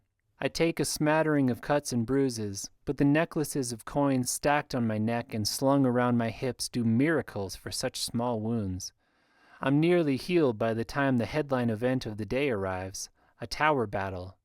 This is Booker's latest attempt to stack the rules against me, since brute force hasn't been winning him any battles. The format centers around a massive wooden tower the guards erect in the center of the sands, thrusting up some 60 paces to a narrow, railingless platform at the very top. The one standing there when everyone else has conceded or been knocked out wins, and takes half the coins of all the fighters present. On the one hand, winning would be amazing. 50 or more fighters run out onto the field. Half our coins would be more than enough to pay a walk price. Floods, my coins alone would get someone close, even after their owner's cut. But that's the rub. Even if we win, only one of us can collect the coins, while the rest lose theirs, and of course half of that will go to the owners. So I come up with a different plan, running out onto the sands and staring up at the massive wood tower. All I see in it is a symbol of the game Booker wants us to play, a game rigged against us from the start, a game we can't win. Flood that. My allies gather in a circle as always, 20 of us locking arms in the Bamani style while Booker booms whatever fictions he's spinning about this battle. I outline my strategy, revising a few points under the advice of my veterans, then the gong rings, and my 2 crews run off to do their work. One is out as a diversion, tasked with making a show of picking off fighters at the edges and defeating them to take their coins, which is what Booker and the crowd expect of us. He always announces my fights, and I glance up at his second-floor enclave to see him standing at the railing, rubbing at his forearm as he booms commentary to the stands. Everyone expects me to climb the tower, of course, to get to the top and beat off all challengers and be the undefeatable witch they've come to know and love. That witch is a fiction. There's no way I would have made it this far without allies at my back, protecting me so I can make the attacks and pull off the strategies I have, and it's still often been too close for comfort, and getting closer all the time. I'm not giving them the story they want to see today. Hopefully this will be better. I know it will be less expected anyway, and if they love me for anything besides my winning streak, it's constantly surprising them. I run with the second crew, a smaller knot of my strongest fighters, as we push into the crowd forming around the base. Booker's lackeys dutifully swarm there, hoping to climb to the top, or maybe scripted to take a fall for whoever's supposed to win. There's remarkably little fighting here, though a steady rain of men tumbling from above means everyone is on their toes. My crew doesn't pick fights. Instead, we push in, claiming one corner of the 3-pillared tower as our own, calling my offer of alliance to everyone around us. Join me for an even slice of our earnings and a chance at getting out of here, or be defeated at our hands. One fighter comes over, and I set him to the same task as Tewo and Hegdon and our biggest, most vital men, not climbing or fighting, chopping. While most of the crew forms a ring around us, keeping Booker's fighters out, the strongest of my allies slam swords and axes into the thick wood of the support pillar. Vitality ripples off them, and the tower shakes with each blow, but the arena apparently builds its stage sets better than its weapons. We quickly bend or shatter the blades we're using, and have to trade them out for others. There's a roar from the crowd, likely my backup group making a defeat or something happening higher up on the tower, which boils with fighters kicking and swinging and clawing their way toward the top. I keep an eye on Booker as I add my swings to the barrage. He's boomed orders out mid-battle in the last few days, breaking from announcing to try to counter our strategies, and I have no doubt he'll do the same today. The difference is, he needs to maintain the illusion of the tower battle, the spectacle the crowd was promised, while I work under no such restrictions. If anything, the better I break them, the happier the crowd will be. In my darker moments, I've wondered if the witch's popularity is not from how I protect my own, or the upset victories I've been winning, but just because I'm doing something different. Apparently, even people dying for your entertainment gets old after a while. Sure enough, a few minutes later, a new sortie of fighters charges onto the field, better equipped than us and stocked with a lot of the high-vitality men he's been sending against me in the last few days. Men who are within striking distance of freedom, but, for whatever reason, haven't made it all the way yet. None of them have defected to me yet either. I send a runner to the other group, calling for backup, and issue a new set of instructions to my formation. Delay and harry the fighters until our backup group can add pressure from the far side. That's the thing about Booker's most vital fighters. They have something to lose and not much to gain. They're already the richest in the Gale, but one false move against us, and they could lose all their coins, despite Booker's protections. So though they're ferocious opponents, they tend to prefer attacks overwhelmingly in their favor, and get skittish at even odds. We've never had the luxury of even odds. Booker's fighters come, and I add my staff to the defense for a while, leaving the strongest men to chop at the tower behind us, which is beginning to lean.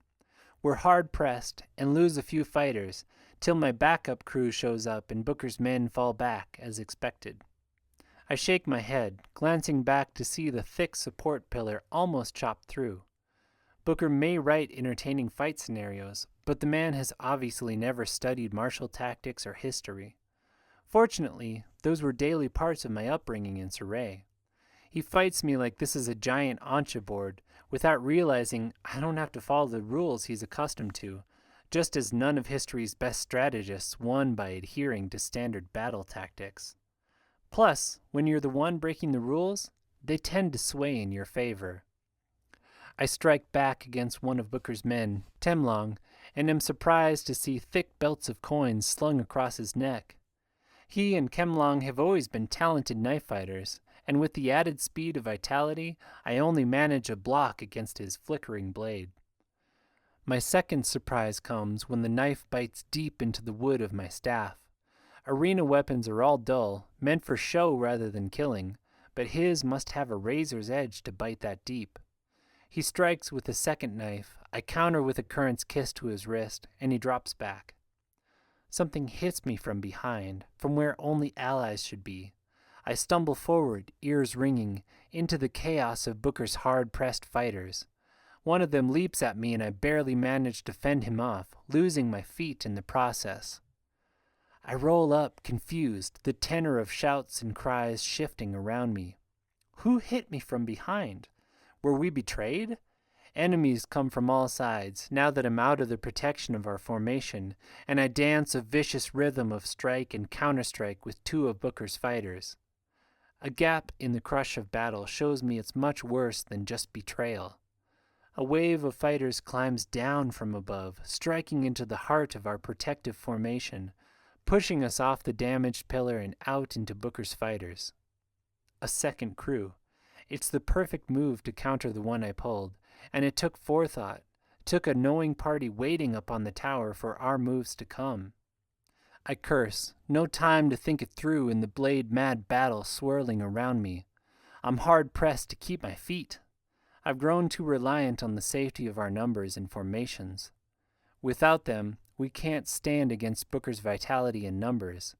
Already our formation is crumbling, my allies caught in the same kind of desperate battles I am, surrounded by enemies. "Retreat!" I call. "Surrey, to me! Retreat!" I scream it as I again push Temlong and his flickering knives back, breaking out of the press around the tower and backing into freer space. Tewo follows, but I see Hegdon and Akifte and 3 more fall in the press before we regroup in something like a formation. "Okay," I call to them, catching my breath and my focus with it. "We go in to get the others. Remember the pact. No one falls unless we all fall. Once we're all safe, we have to take that tower down or we're losing half of our coins to whoever ends up on top. Agreed?" They shout agreement and we shove forward in a modified diamond form, me at the tip, pushing back enemies and searching for allies. We catch Safela, Ueo, and 2 more, absorbing them back in, but Booker's sortie surrounds the pillar now, defending the damaged wood with fresh, vitality-fueled fighters, just like we did. I can't help but smile, even as they push me back, even as I see Kemlong fall on the far side of the circle. Booker's using my tactics against me. The old man finally learned something. But I still have something he doesn't. A higher purpose. "We have to get in there," I shout to the formation, even as enemy fighters press in. "Just a few hits and it'll come down." It's hard to hear their response, but I know they're with me, know that we all want to get free as fast as we can, before Booker learns our tricks and rigs the system too far against us. So with the ululating cry of the Ujjayi temple, I push forward, allies at my back, landing a crushing blow to a throat even as Anon lifts the coins of the next fighter. Ueo takes that one down and we're through, into the narrow gap of free space their formation has left around the pillar. "Just hold them," I call, snatching a bent axe from the ground and smashing at the splintered wood. I'm nowhere near as strong as Hegdon or Tewo, but what I lack in muscle I make up in vitality. 4,000 ravas go a long way toward evening out the strength disparity I've battled my whole life. Booker's fighters press in from both sides, the far side of the circle turning against us, and still I hack. None of this will matter once the tower falls. It's almost there. The tower groans with each blow. "Thea!" Safela screams from behind me. "We can't hold them!" "You can!" I shout, slamming the nearly broken axe against the pillar with everything I've got. 5 more strikes. 4. Allies push in against my back, the formation collapsing, Safela struggling against someone just to my left, and I strike metal into wood. 3. 2. Get this down and our enemies will run. Get it down and we win. 1. Safela falls and something hot sprays my face. Blood. Mid-swing, I look over and see Temlong grinning, Safela collapsing beneath him. Her throat is cut, gouting blood. My blade thunks into the wood, forgotten, my heart seizing. A cut throat. Vitality will not heal that. I start, but my words are too quiet, the battlefield too quiet. Suddenly the only thing that matters is the life in my friend's eyes, glazing over, her gaze going dull. Fighters push against me, foes come at us from the front, but all I can do is hold her gaze, trying to understand it. Safela is dead, because of me. A thick-bearded man rippling with vitality swings a club at me, and I take it in the face, not even thinking to raise a hand.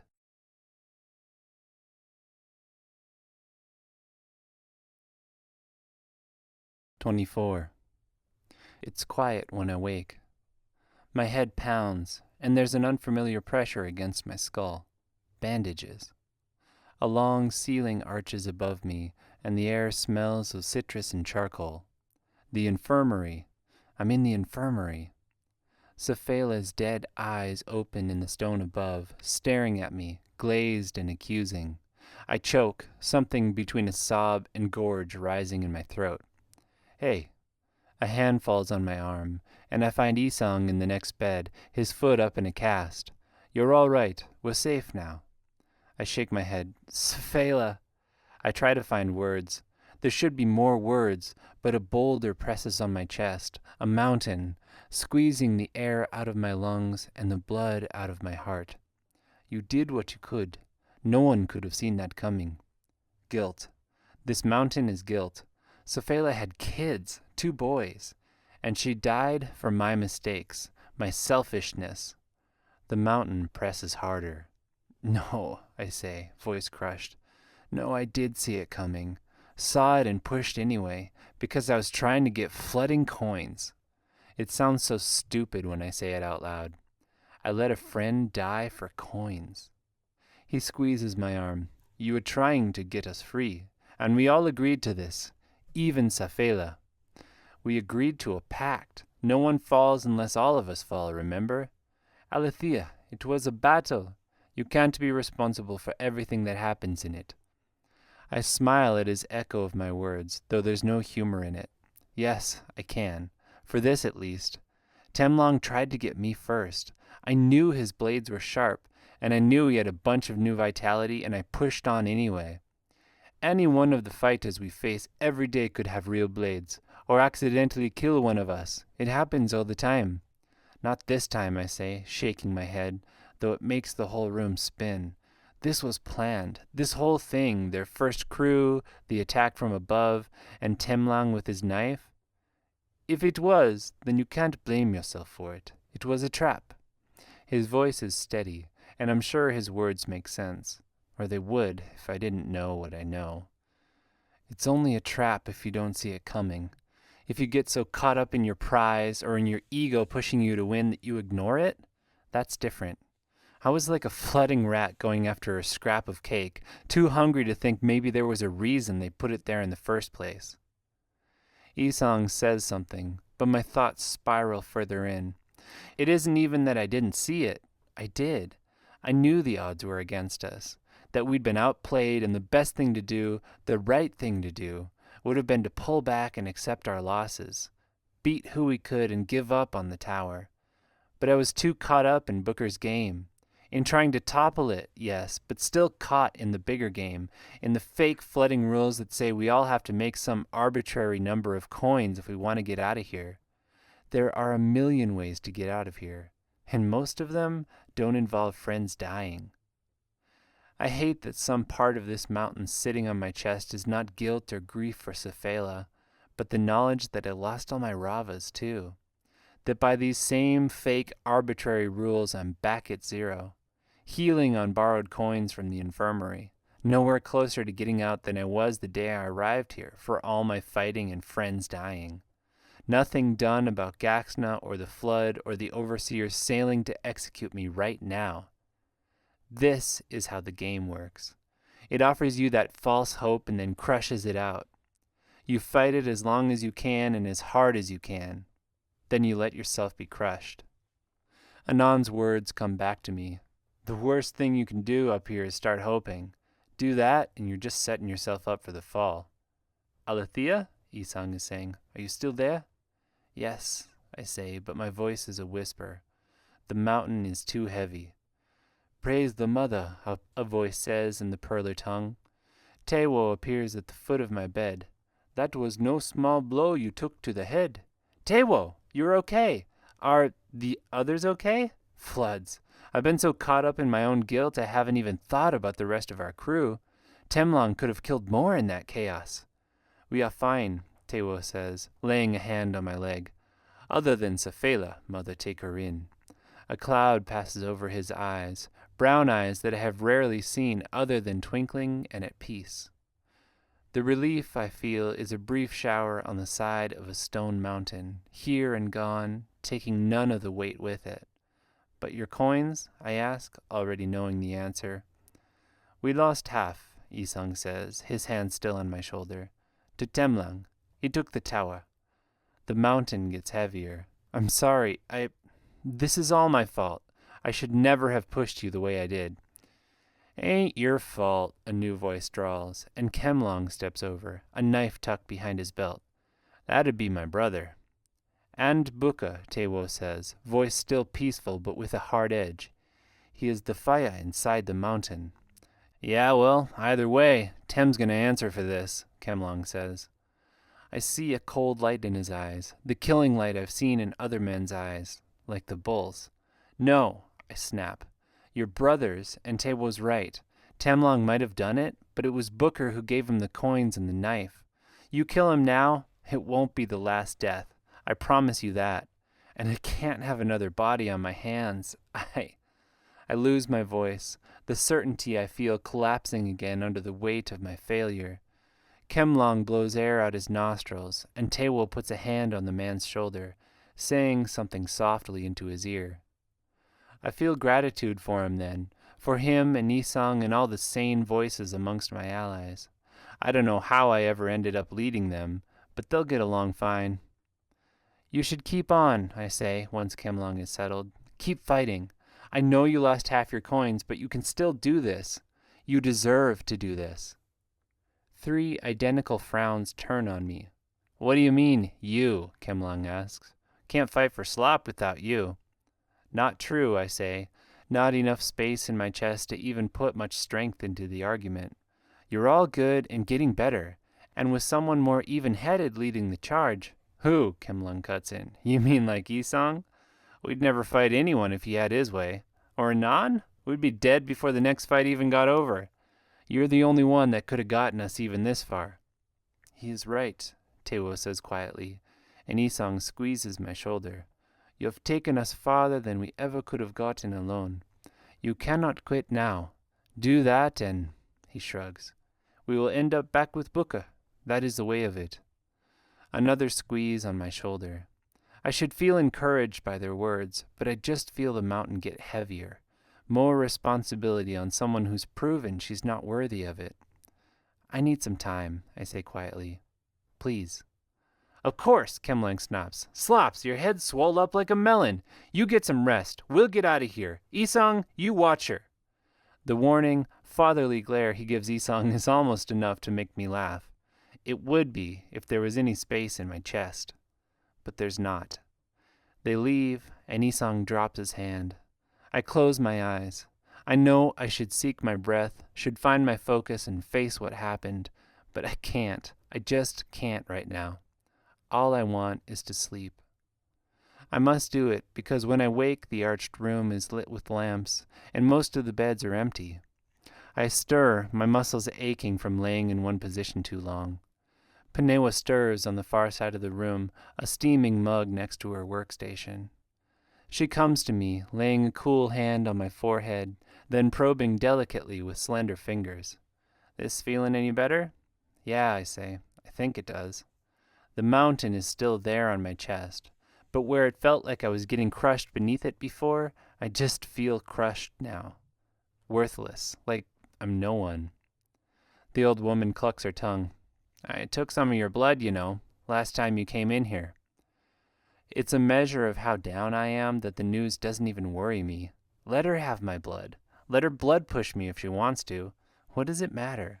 I'm locked in here and the flood is coming and Safela is dead because of me. I've had to ignore that bond most of today, she says, finishing her probing and reaching for another belt of coins. Helps with the healing if I know what's going on, but even I have my limits. She lays the belts on my chest. I don't say anything. I have nothing to say. I might as well just lie here forever, or until one of Booker's cronies comes to kill me. She's right over there, you know, Panewa says, and despite myself I look. A muslin sheet drapes a body near the door, stained with blood at the neck. They keep 'em in here until a burning can be arranged. Told 'em it's not sanitary, but a Therikin's word doesn't carry the same weight outside Saray. My throat swells up, and I guess all the feeling hasn't been crushed out of me because my vision floods too. That's better, she says gently, taking my hand. Let it out. Tears are like another kind of infection. You can't heal unless you get them out. That's better. Just let 'em go. She goes on, and so do I. A flood I had no idea I had inside coming out, my sobs and moans echoing in the dim chamber. I would be ashamed if I didn't feel so beyond it, beyond caring at all. I don't know how long it takes, but I'm exhausted when it's done. Sleep then, child, she says, pulling a blanket over me. I'm keeping you here overnight. But you, I start, and she shuts me up with a look. Don't push away the gifts you're given. The world's too cold for that. Besides, she nods at a few of the other full beds, men who fell badly from the tower. I need to stay for them anyway. One more won't hurt. She leaves before I can argue, and exhaustion pulls me under.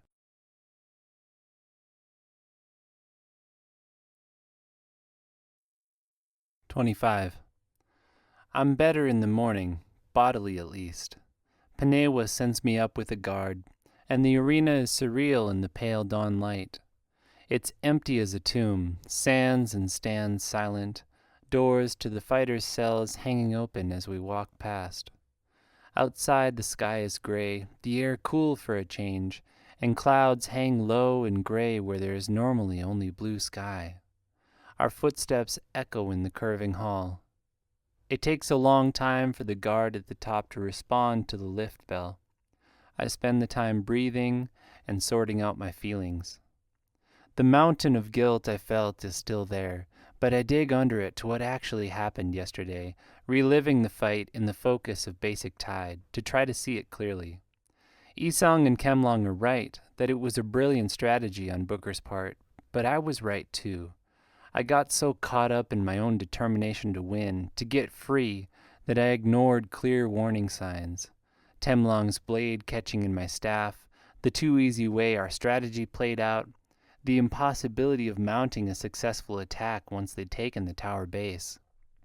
My decisions weren't all from ego, but some were. As sounds of the upper gate opening drift down, I breathe with the selfish urge inside that wants to win at all costs, to keep sticking it in Booker's face that despite everything he tries, I will be better. Some of what I did was from a drive to win for the sake of my friends, too, to secure their coins and get them free. But like a fast current under a peaceful surface, below that I find the urgency born of the overseers Narime sent, 4 days gone or more. And if I'm not free in 4 more, I'm dead. And at the bottom of the current swirling in my belly, the sandy floor below which there is nothing to find, a cold tide pulls me to get to Gaxna before this blankness in my chest turns permanent. I step onto the lift, not even hearing the guard's words. I think I can trust what Miara said through the dying overseer's lips, that Gaxna is still alive, but I know how she sees people, how easy it would be for her or Narimes to decide my lover isn't worth keeping and throw her off a cliff. More than my own life, and perversely more than doing what I can to stop the floods, I want to get out to stop that. The descending lift is less heavy, like it often is in the mornings, so I have to pull up against the handholds to climb. The work feels good. My head throbs in time to my heart, but I think this is more the loss of vitality than the blow I took yesterday. Panewa knows her art. I fit basic Tide to the rhythm of my work, breath echoing in the long, dark tube. And somewhere around the time that I passed the descending lift, loaded with bags of laundry, I recognize the dark secret in this bottom current of emotion, that what drives me to save Gaxna is as much guilt as love, that the knowledge I put her in this mess, by involving her in my attempt to stop Narimes and exonerate my father, pushes me as hard as my desire to see her again, to hold her in my arms and make dinner and watch the sunset somewhere peaceful. Just like the guilt over Safela's death is driving me now. I get the disorienting feeling that this current is new to me, and yet an old one in my stream of life, one that has maybe pushed me for years, that might have started with my ancestors and would go on to my children should I bear any. I know the things Isang said yesterday are not wrong, the arguments he made against my crushing guilt. I just can't hold on to them, like they're mossy stones in an underground river whose current pushes me too fast to catch hold. I want to, I just can't. For now, maybe that desire has to be enough. Weak light filters down from above. Desire and the knowledge that nothing I need to do has changed. I still need to get out, still need to honor the pact with my friends, and still want to get them out. Gaxna still needs saving, whatever my reasons for doing it. The world needs saving, and if Narimes and his cabal stands in the way, they need dealing with too. I get a grip on those truths, at least, as I clear the final rungs to the tower. This mountain is still on my chest, a frozen chunk of emotion too big to thaw, but I won't let it keep me from doing what I need to. That would be letting the enemy inside defeat me before the ones outside can, as Trainer Yemla used to say. I just have to figure out how to do it without help. I'm not letting anyone else die for my mistakes. The gate is unlocked at the top, the guard on duty likely gone back to bed. I consider, for a brief, mad moment, taking the lift back down again and trying to surprise the guard at the bottom, to break free before anyone is awake enough to stop me. But I heard the guard at the bottom lock the gate, and he was alert enough that his vitality would make all the difference, especially now that I have none. I climb the stairs to the barracks. 4,000 ravas. I had 4,000 ravas, almost everything I needed to get free, and now I'm back to 0. I have 4 days left at best to make all that back and more. 3 days if I want to get out of the city before the overseers get here. I need a plan, and it has to go perfectly, or I'm dead. I stop at the door to the South Barracks. The floor is covered in sleeping bodies, the sun's light gray through the windows, the breeze deliciously cool. I spend a minute gazing at the men and women who fought with me. They look so innocent asleep, faces slack, Tewo and Hegdon snoring softly. I thank Ujay the rest of them are still alive. May the time they spent following me have ended up benefiting them somehow. They'll do better on their own. I cross to the upper stairs, nodding to Booker's guard at the door to the North Barracks. He gives me an icy gaze, but I suppose I deserve that. I took the man's coins in a battle day before last, as I recall, and now I know what it feels like to lose hard-earned vitality in the space of a few heartbeats. The cupola is empty, save for the usual sprawled-out forms of fighters who chewed too much chot or dozed off by their water pipes, cold now in the morning light. I breathe deep, something in this damp air, this hanging thread of rain, bringing me back to the city of my birth. A throat clears, and I realize I'm not alone. On the far side of the sandy central space, Booker sits in a low chair before a pile of papers, unguarded. "Alethea, Joe," he says. "Panewa healed you enough to fight again today, then?" She did. I don't know what I feel for this man anymore. It's not simple anger, even if he was the one behind my friend dying yesterday. That was a strategy employed in what he sees as a game, a strategy that needed me to keep playing to work, and I did. Someone else would have seen it coming. Urte or Regiana, or Isang even. "Tea?" he asks, gesturing to a steaming pot beside him. "I add a touch of chot leaf in the morning. Helps me focus while I write." "No, thank you." "You're angry," he says, making a few notes on a page, then capping his pen. "You blame me for Cephala's death." "No, I don't," I say honestly. He dusts the page. "You blame yourself, then." I grimace. Growing respect for him or not, Booker is not the man I want privy to my inner thoughts, but I guess I'm a little too raw this morning to hide much. "Yes." "Come," he says, patting a cushioned stool next to him. "Talk with me. We do not have to be enemies." I sit. I would like to say it's to gain more information on my opponent, to seek the cracks I can use to break him apart, but all I see this morning are my own cracks, gaping holes in a facade I built years ago. Weaknesses I never saw, but that this man does. Maybe he can teach me something about them, something I can use to hold it all together.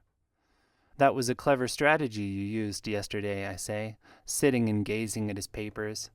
"Death to the witch" is written across the top sheet. "Learned from a worthy opponent," he says, refilling his cup of tea. Steam rolls in the heavy, damp air, though she would do better if she could see beyond the game. I've always seen beyond the game. That's why I've been able to break your rules, to win even with you stacking the odds against me. "Ah," he smiles. "Beyond that game, yes, those rules. But there are deeper ones, about how we treat each other, how we begin and end this life, and you are very caught in those. Which is why I knew Cephala's death would stop you, no matter how well you were doing. Those aren't rules, those are truths about human life." "Spoken like a true monastic," he says, and sets his cup down. "But have you never noticed how those rules do not map onto the world we live in? That it's a game you cannot win? Dare I say, one we made up?" "If I stopped caring about the people I love," I say, gazing at the rising steam, "if I saw them all as game pieces, then what would I have left? Just winning? Then," he says, "you would see the joy in playing at all. That it's not about whether you win or lose. That this whole thing is a spar, not a battle. Not about winning. Nothing at stake. We all lose given enough time. The biggest loss is the game you don't enjoy playing, especially if that game takes you from birth straight to death. There are more important things in this world than enjoying it." "Are there?" He reaches behind him for an ancha board, wrinkled skin swaying in the reddening light. He sets it down. I've thought more about our game, about the moves you made. They weren't all bad. There's a time, certainly, when the riders work better than hierophants. It's a risk to spend a full turn flipping an opponent. Killing them is more efficient. I see where he's going and feel a spark of anger in my belly, where there has only been hollowness since I woke. I latch onto it. So you're doing me a favor is what you want to say with all this? That killing Cephala was a favor because you thought she was worth it to teach me a lesson? But now if I don't learn it, you're going to kill me anyway? He stays calm, and I am reminded again that he's here alone. I could end him in a matter of moments. Avenge Cephala's death. Except I don't believe in that. A rule he knows I follow, which is likely why he's risking this at all. I grit my teeth. Is this a crack in my wall? Or the mortar that holds it together? Booker shrugs. I'm only saying that life is short, and I believe we could have fun together, you and me. I shift on my seat. You gave Temlong that knife, and the coins to make him vital. He barely had 100 ravas before yesterday's fight. I did, he agrees. You're concerned that it was against the rules? I make the rules up here, Alethea Joe. I thought we talked about that. If you make them, then there are none to break. Only you. Very good, he says, sipping at his cup and smiling. Now you understand. This is why Cephala had to die. To break me. He gazes at me as the understanding hits, and my fists grip the edge of the chair. He smiles, fingering the coin sewn into his arm. It's everything I can do to ice the anger that rises inside, but I do because rising alongside it is the understanding that this is how I break Booker, not by attacking him up here in his stronghold, by finding the rules he holds dear and breaking them. I don't know what those are yet, exactly, but I do know one thing, feel it as solid as the mountain of guilt still weighing on me. I'm not letting him win. Won't let that be the purpose Cephala's death serves. The bull comes up the stairs along with a few other fighters, and his nostrils flare at the sight of us. You, he snorts. Your witchcraft won't work on me again. I fixed that. It's a measure of how deep I am in our conversation that I feel nothing at the sight of this hulking, coin-laden man scowling at me. Fine, I say. Wasn't planning on fighting you anyway. He grins, bearing a mouthful of gleaming teeth. I am. Through our bond, all I feel is bruised ego. And confidence, so he must have found some way to actually block it. I send a prayer to Ujay that I never have to find out. Nar, Booker says impatiently, waving a hand. The bull snarls but stands down. You won't play then? Booker asks, gesturing at the board. I would dearly love to see where this one goes. I won't. Very well. He sighs and moves the board back to its table, careful not to shift any pieces. I have a script here for the day's battles. I can read, I say, nodding at the death-to-witch paper topping his stack. It's a good story, I think. We've been building up to it for a while, and the crowd will like it. I just can't decide how it ends. How it ends is written there in the title, I say, even as the part of me that felt most crushed yesterday, the part reeling worst from understanding my true motivations for getting out of here, perks up. Like it or not, I still want to win this game. His game. And the secrets to the next battle are right there on the page. No, that's how we sell it to the crowds, he says. The timing's right, too. Gray skies like this always mean rain in Duran, so there will be no fights today. That gives us a full day to spread word in the circulars and to build up excitement. But the end, no, that's not certain. Death feels pretty certain to me. Unless it leads to resurrection. The death of the witch who fought against me and the heroes of Duran, who hated the game without ever really understanding it. And the birth of a minnow who swims where and how she's told to? I snort. Still just death as far as I can see. I'm offering you a place here, Booker says, a touch of consternation in his normally even tone. Beside me, not just fighting in the fights, planning them, imagining them. You are more than a talented warrior, and they're 11 to a Rava anyway. You've proven yourself an apt storyteller, and that is a skill that will bring crowds back again and again. Thank you, I say, focusing through another wave of anger that says he would kill Cephala for this, to try to convince me to join him? I breathe deep. I don't want to ice this anger. It is a current of lava impervious to the waters inside. But I do want to direct it, to use it. But that's not the story I want to tell. I scan the pages as I talk, picking up the basics of his plan from his crabbed hand. To field every fighter still loyal to him, an army of 70 or more, against me alone. To lock the cells of all who would come to help me, to ensure that I have no allies. And then a bunch of theatrics to make my eventual death, or rebirth, yes, I see it there in his notes, as dramatic as it can be. It's an impossible battle, one I cannot win. The story I want to tell is bigger than that, I push on. Not a story for one little arena in one little town.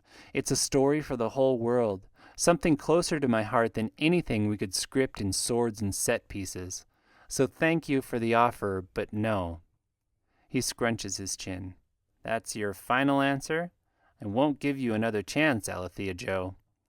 Almost too late, I see that the anger inside is pushing me into a foolish move. To buy time, I ask the other question that's been on my mind. Did you tell Saray I was here? Did those overseers come at your request? He rubs at the coin in his skin. On my honor, I did not. The first challenge made for quite a show, but I prefer to have fights play out under my terms, and I've never doubted I could handle you on my own. Okay, I say, standing and trying to feel that I am the master of my fires and fractured walls. I have to be, or this will all fall apart. If we have a day, then give me a day to think on it. Fair enough, he says. Consider well, Alethea of Saray. There is a place and a life for you here. There isn't. I see that as clearly as I see that saying it will serve nothing but my ego, the petulant child in me that wants to throw everything in his face. Before I do that, I need to figure out where my place is and how I get there. And with this impossible battle just a day away, I'm not burning any options until I find the best one. Until I find a way to break Booker.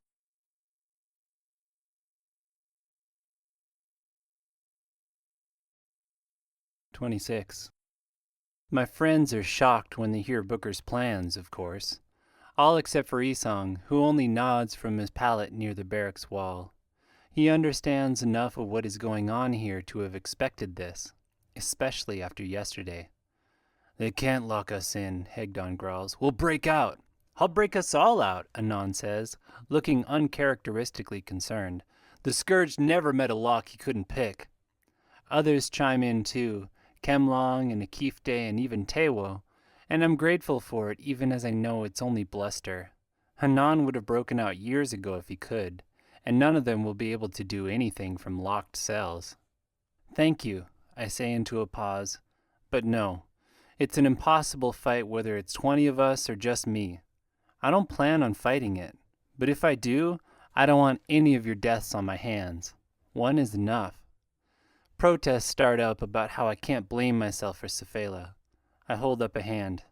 I know, she chose this too, but I didn't understand when I accepted her help, when I accepted all your help, how much my decisions would affect you too.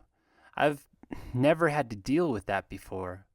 Or I did, once before, and it ended up with Urtain Regiana dead and Gaxna imprisoned.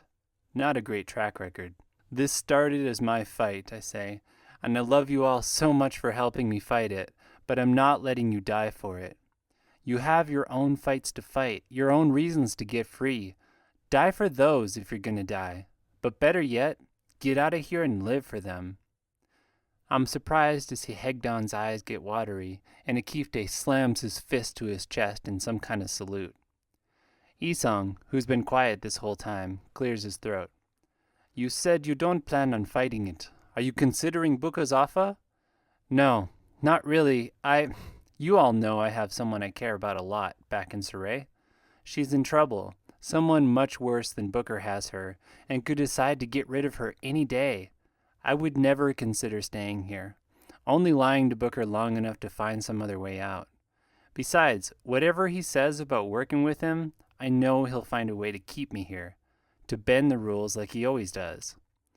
So if not Booker, then who? Tewo asks. Your Amaranth friend? She's not an Amaranth yet, but yes, Hiana. She is another option. I filled the rest of them in on the woman who put me in here and the increasingly bad alliances she's been offering me. She's crossed my mind more than once today. With her, at least, I would be out of the arena and safe from the overseers, though she'd have that vial of blood hanging over my head. I'm surprised to find that's not the part that feels worst about working with her, though. Taking her up on it would leave my friends trapped in here. Could I add them with me into the bargain? Having 10 allies against her would make me feel a lot better about the whole thing, which probably means she wouldn't agree. You should do that, Anon says. Go with her. You can always slip away, steal your blood back, maybe. I pursed my lips, not wanting to say the part about leaving them behind. I swore an oath to myself to get them out, but I'm learning enough about leading to know there's no reason to say it out loud. I could, though my gut tells me it's the wrong move. Fayella, the North Coast woman, shifts her legs where she's crouched. Staying here is the wrong move, she says. You need to move anywhere. Figure it out once you're there. Send money back for us if that's what you're worried about. Like usual, a woman of few but perceptive words. As much as I hate the idea of allying with Hiana, what other option do I have? Dying will do nothing for anyone. I nod, still feeling the weight of that mountain on me, but knowing I need to choose. She's probably the best option, but I've got no way to reach out to her, and who knows what she'll ask of me now. Ujay knows I don't have much to bargain with now that my coins are gone and Booker's spreading word of the Death to Witch battle tomorrow. You'll think of something, Isong says. I try. My friends split up to fetch gruel or exercise or pass the free day in smoke and ancha, but I stay on my pallet, summon my breath and my focus, and do the only thing I know to do in times like these. Return to my roots. Return to my God. And seek the clarity that has felt evasive since the day I got here, since the day I got on the Perler ship. Hell, since the day I lost Gaxna. I breathe as the murmur of rain rises to a roar, and water runs in through windows and across the floor, soaking the pallets people haven't thought to pick up. I let it come, hoping against hope that somehow the air will be damp enough, the rain hard enough, that this water will connect me to the ocean, and to the minds of all my ancestors there in the water. They would know what to do. An unexpected longing wells up in my chest, to touch the water and hear their voices again, to hear anyone's voice. Living in this dry place has meant losing a connection to the world, except for the brief flashes when I touch someone's skin. The water sight doesn't come. I knew it was too much to hope for. Still, the water coating the dome of the tower and running across the floors offers a connection to the rest of the gale, and I take it. I send my mind out as I used to in the temple, listening to the 1,000 thoughts of the fighters around me as they pass their day, dreaming of freedom or good food or the arms of lovers lost years ago. I find echoes of myself in them, even in the ones dead set against me and what I've done to their comfortable little niche up here. There are no answers, but in times like this I must fall back on an even deeper teaching of my childhood, one that came before we learned water sight or the clarity of deep breathing. Faith. Faith that this will all turn out okay, that all my efforts have not been in vain. There is an answer here, I just have to find it.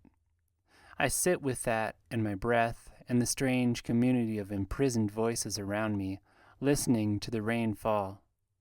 I get so lost in it that I don't even hear the lift bell ring, but when a delicate throat clears behind me, I know who it is in an instant.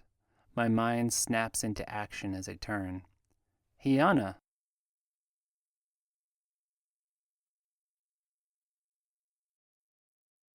"27.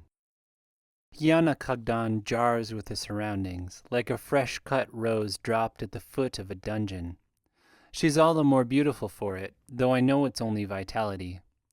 I wonder, in the brief space it takes me to gather my legs and stand, how she would do up here if she were stripped of everything and forced to fight. For all that I don't like the woman, there's a hardness in her. She might do all right. Alethea, she says, inclining her head to me, I thought you might want some fresh air on a day like today. Despite myself, my heart skips a beat. Fresh air. Is she taking me outside? Can she do that? I would indeed. Come then. Yes, I can take you out of here. I'm your owner. I can let you go, even if I wish. She glances around the barracks for a moment, then sniffs. Not the worst place to sleep, but I certainly could do much better for you. That's not saying much, I say, reaching for small talk while my mind chews over the possibilities here. I don't actually believe she's going to let me go, but she has to know Norimes has sent more men, and likely has heard about the death to the witch battle coming up. She'll think I'm more desperate to get out, and thus more willing to negotiate. But she stands to lose me too, if I don't accept her offer. It's not lost on me that she said last time that she wouldn't come again, and now here she is. I take a deep breath and follow her out into the hall and down the stairs, where the guard stands at stiff attention, looking like a seeker caught with his pants down in the temple nave. I smirk at him, but he has eyes only for Hiana. I suppose they don't get near amaranths up here very often. The lift waits for us, perfectly counterbalanced, so we descend neither too fast nor too slow. This is pre-deluge, you know, Hiana says as we pass through the darkness, me still trying to find the stance I will use in the upcoming battle of words. We use them as prisons and houses for the rich, but the scholars think the ancients had a very different purpose for Duran's towers. We arrive at the bottom, guard there standing just as stiffly, gate ready and unlocked. I don't think Hiana even sees him, striding past in a massive ripple of vitality. The necklaces around her are pure alarium, I notice with a shock. The Dharanese number system works in 11s, and alarium coins are worth 11, 11, 11s, 1,331 ravas. Just 5 of those would buy me free. Except I remember how stealing her coins went last time. She leads me out of the gate, then to my surprise takes the first left, deeper into the arena building rather than toward the exits. It's always struck me as shameful, she says, unlocking the heavy door we find at the hall's end, how we huddle in these ruins and puff up our chests, when we know even the great civilization that built these things didn't survive. Behind it is another door, this one much more ancient, with the rusted remains of a craftological lock in the center. And you believe we can survive despite that? A few of us, yes. She pushes it open, to reveal a long set of stairs spiraling around an empty center into darkness. There's no railing. She begins down. I follow, mind racing down 100 different channels. The place is pitch black, and we're outside the purview of the guards now. Is it deep enough that, if I shoved her down, she would die? Could I find her to use her clothes and coins? Or are they all as dull as the necklaces I snatched from her, and her true power coming from somewhere else? A light appears in her hand, shining from a tiny glass box but blazing with light. The stairwell appears in stark illumination. It is about the shape of the lift tube, and built of the same materials, though some of the ancients' impossible stone has flaked away here to reveal massive gray bricks beneath. It's the continuation of the tower shaft, if that's what you're wondering, Hiana says, her shadow ducking and weaving on the wall as the light moves in her hand. And yes, I'm wearing enough coins that I would survive a fall to the bottom. You might too, though I don't recommend you try it. The well has an undertow that claimed quite a few lives. A chill runs down my back that has nothing to do with the cold air down here. I wonder again if the woman can read my thoughts. If so, there's not much that I can do here, other than trying to learn hers. Scholars think they use these for water, Hiana says as we continue down, the air growing chill. The door is just a faint square above us. This shaft goes down perfectly straight through the bedrock beneath Duran, below sea level. The water at the bottom is fresh, salt filtered out by the rock. It's ingenious. I almost lose my focus in wonder. They use the Gale Tower for water? Then again, water is at a premium in Duran, and the aqueduct they built from the mainland is only possible because another remnant still stands, an ancient bridge spanning the 5,000-pace gap. Getting water from the ground would be a more elegant solution. But how did they get the water up? I ask. My voice echoes from the stone walls, traveling up and down. Hiana shrugs, shadows again swimming. How did they do anything? How does this light work? And does it matter? None of it saved them. Some of us survived. The lucky, I'd guess, rather than the chosen. Is that how you think of yourself? As chosen? I can't help but hear the echo of Norimesa's position in the temple, the chosen of Ujjayi, my father's position. It probably sounds arrogant to you, but yes, as potentially chosen, anyway. She stops and turns to me, sterile light blazing the radiance of vitality from her face, leaving a calculating stare. I want to do more than survive this next flood, Alethea. I want to shape it, to use it, to be at the top of whatever society forms next, to control the future of humanity. The bumps that prickle my skin have nothing to do with the chill air around us. This woman shaping humanity? I'd rather we left it up to chance.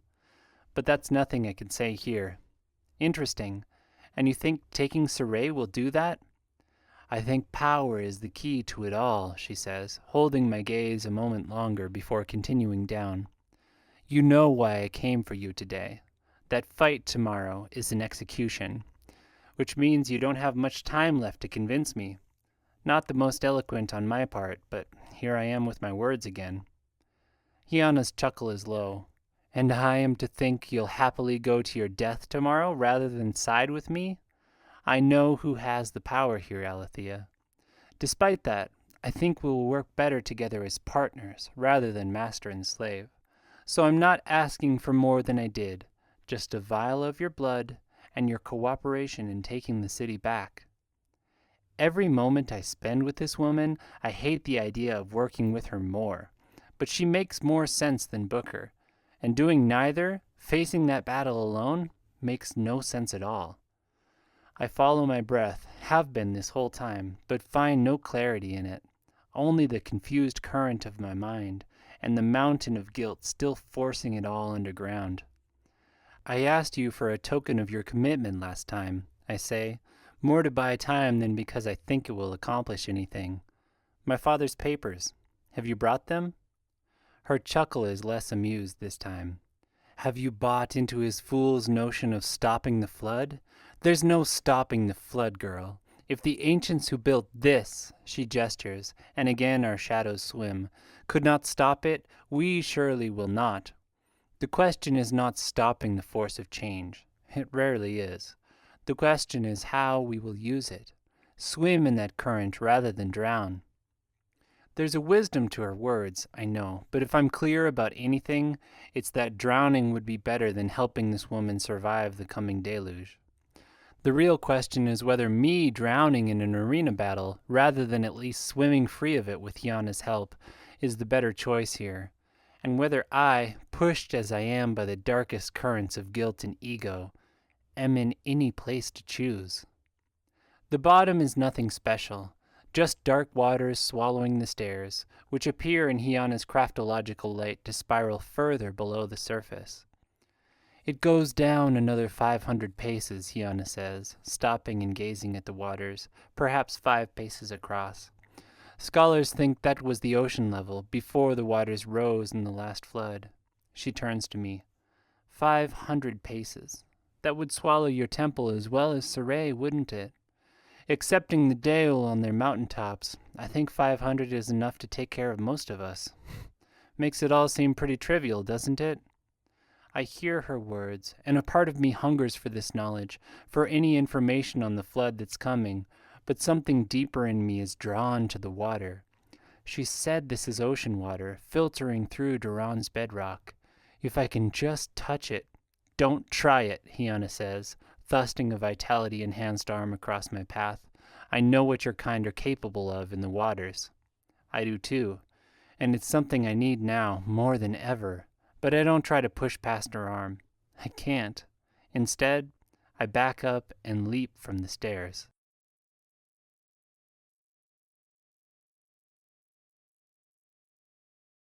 "28. The fall is swift, the water ice cold, but it immediately feels like home.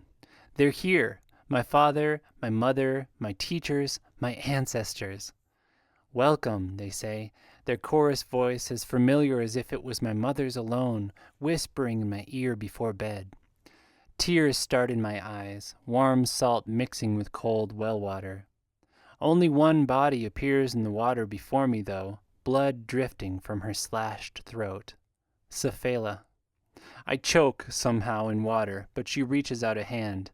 Alethea, she says, do not mourn what is done. How can I not? I ask. I knew it was a trap. Knew Temlong had knives and vitality, and still... You did what you thought was in our best interest, the dead fighter says, her voice melding with my father's and mother's and the 1,000 other minds in here. As did I. For my boys. She breaks off, and the mountain weighing on my chest gets heavier as sobs rack her. I want to reach out to her, but I'm the one who caused this. No, she says. No. Then of all things, she smiles. I never thought I would get out. Not really. Not even in the end when we were winning. I'm one of those who deserved her place in the arena, and I don't mind that they know that. There was justice in my punishment. I still wanted to make them proud, to show them who their mother was in some way. But this, she shakes her head, gazing around at the dark pool. Though it is lightened now, the curving walls faded away. I never knew this was here. If I had, I wouldn't have feared the end. My boys will come to me here eventually. Until then, I can see them in the waters. Do not mourn what is done, Alethea, though if you can save them from the flood, the gaze she raises to me is fierce. Do it. They deserve a full life, as I was given. But this guilt, I say, knowing she feels it too, that they all feel it through our connection. Her words help, but still it weighs on me, almost as if it's dragging me deeper into the waters. Do not follow that, Cephala says, though her voice is changing, becoming older, sterner. My father. That is how we would lose monastics in the darker times, he says. The lure of deathlessness, the absolution of guilt. But that guilt is a choice, Alethea. His words cut to my core. I know he's right, even as anger flashes up at the lecturing tone he uses with me, like I'm a student rather than his daughter. Easy for you to say. You never had to make choices like this. I did, he says, unmoved, echoes of Urte and Reggiana in his tone. Many people died by my decisions while I held the dais, and I was never sure of what I did, never sure the results were worth the price paid. But that is the nature of power, Alethea. Power held responsibly. The impossibility of knowing and the necessity of acting anyway. We have watched you here, rising from a newcomer hated by all to a source of hope in a place deprived of it for years.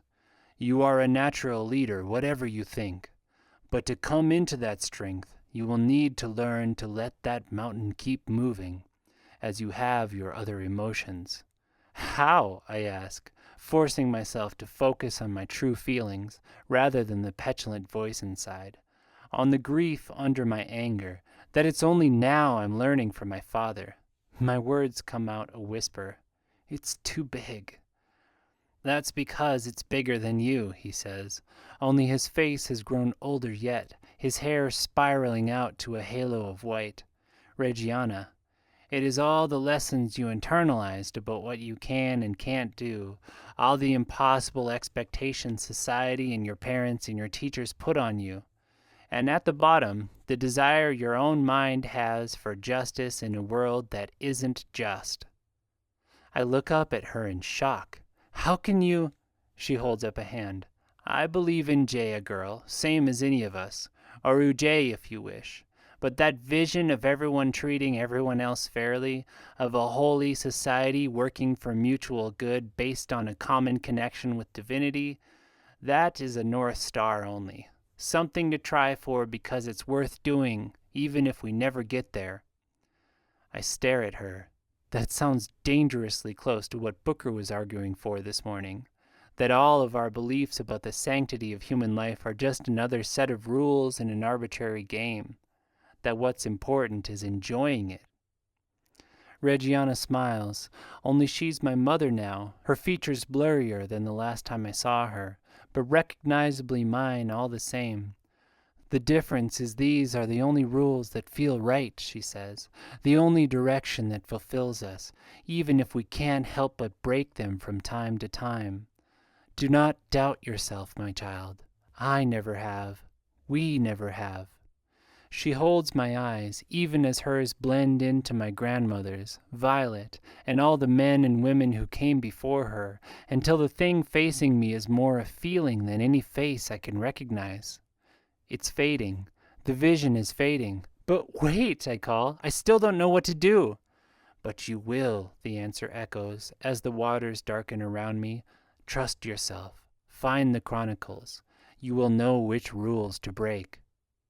Then something very hard and strong and fast seizes me by the shoulder, and Hiana hauls me out of the water one-armed, like a doll from a puddle. I told you not to do that, girl. She eyes me as she sets me down, dripping on the stairs, and the difference between this cold, stone place and the strange, watery otherworld I was in is so great I just sit for a moment, all thought of cunning or strategy gone from me. Trust yourself, the water's voice echoes in my mind. You will know which rules to break. What did you see down there? Hiana demands. Did you learn anything of the situation in Surrey? A few things register in my mind, even as most of me is trying to process what Safela and my father and my mother said. First, that she can't actually read thoughts, however prescient she seemed before.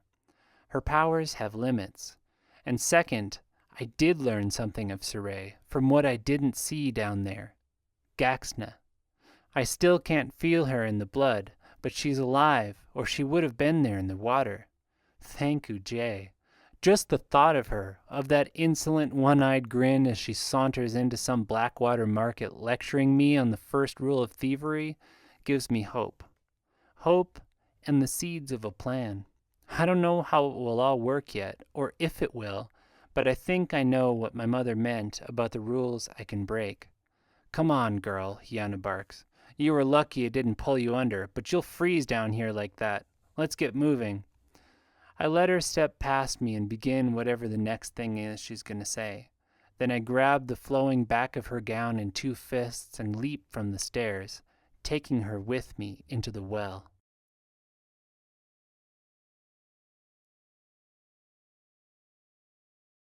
29. Immersion doesn't last long this time, and I see no more friends in the water, but we do get in a good bit of thrashing around as her wrap tangles in the water, and I do my best to confuse things as I grab at her necklaces. Next thing I know, impossibly strong arms have flung me up onto the stairs, and she strides out, face a mask of fury. I stifle the grin that comes at noticing how much she looks like a drowned rat. What in bleeding coffers did you expect to accomplish with that? She snaps, stalking toward me and gesturing me up the stairs. To break one of the rules I can, I think. Out loud, I say, trying to find out what you can and can't do, since your power obviously doesn't come from your vitality. She's silent at that, and I hear the jingle of her rearranging necklaces. I hold my breath. It's a risk, outing my knowledge. But time is running short to learn what I'm up against, and I have the suspicion that whatever she is, Nurimes and Miara are too. And you would have me believe you will join me, she says at last, craftological light sending my shadow long on the curving wall ahead. If I tell you? I will not ally with someone I don't understand, I say. Surely that makes sense to you. There is a diagram, she says, after a pause in which our breaths echo in the silent well. A piece of stonework I have in my collection, along with this thing, she waves the light in her hand. Though if it is stone, it's stronger than any we know, for the carvings on it were precise and sharp, as if it had been made yesterday, once we cleaned the barnacles from it. And it shows a pyramid of people, thousands at the bottom, just a few at the top, standing on each other's shoulders. Water covers them up to the very top woman and the two under her. And the rest are drowning, I ask, a chill running through me. Or drowned, it doesn't matter. What matters is that the people who survived, who understood what was coming and left a record of their survival, chose to leave this, not a diagram of a boat or a tall mountain. I think about that in the darkness of the stairs, and what it means about her power. You think that if you survive, you'll get power from all those dead people? No, I think that we need power from all those people to survive, she says. I think that's how our ancestors did it. And that's how I get my power now. I frown, trying to think through it. Vitality is fueled by the Darnese belief in possession as the highest good, as I know my own water side is possible because of my city's obsession with gender, skewed though their perspective is. But Hiana is saying there's a power fueled by power itself? By the people on the bottom of a hierarchy? So, the closer you are to the top, I say, watching my shadow swim on the curving wall ahead, the more of this other secret power you get? Most leaders never name it, but you can believe they feel it. That once you've had a taste of it, you'll spend the rest of your life seeking for more. Your father felt it, certainly. That's probably why he ignored you. A family is the simplest little hierarchy, and whoever ends up on top benefits from the power they have over the others. But your father had a lot more people under him than you, so he didn't bother maintaining your relationship. No, I can't accept that, even as the petulant girl within grabs hold. My father ignored me because he had a vision, because he cared about more than just surviving the flood that's coming. He wanted to save all of us from it. Sure he did. I can hear the indulging smile in her tone, and it's all I can do to not spin and test whether her vitality, or her power magic, or whatever is actually fueling her, will save her from a fall this high. This information is part of what I was looking for, but it's not enough. And this is how your allies break the rules too? I ask, risking one of my guesses. Nurimes and Miara? Hiana sucks in a breath. They are not allies. But they do share your power, whatever it is. Likely taught you about it while you were in Surrey, I say, laying out my suspicions about her calling Nurimes a business partner. And now you're seeking to betray them, is that right? Get them under you in that diagram? You have no idea what you're talking about. I smile in the dark. Confirmation that whatever this power is, it's the one Nurimes and Miara are using. I know that I'm key to it, or else you wouldn't have come today. Ah, but our interests align in this. You want them gone as badly as I do. I do, but these are the people who were your allies, right?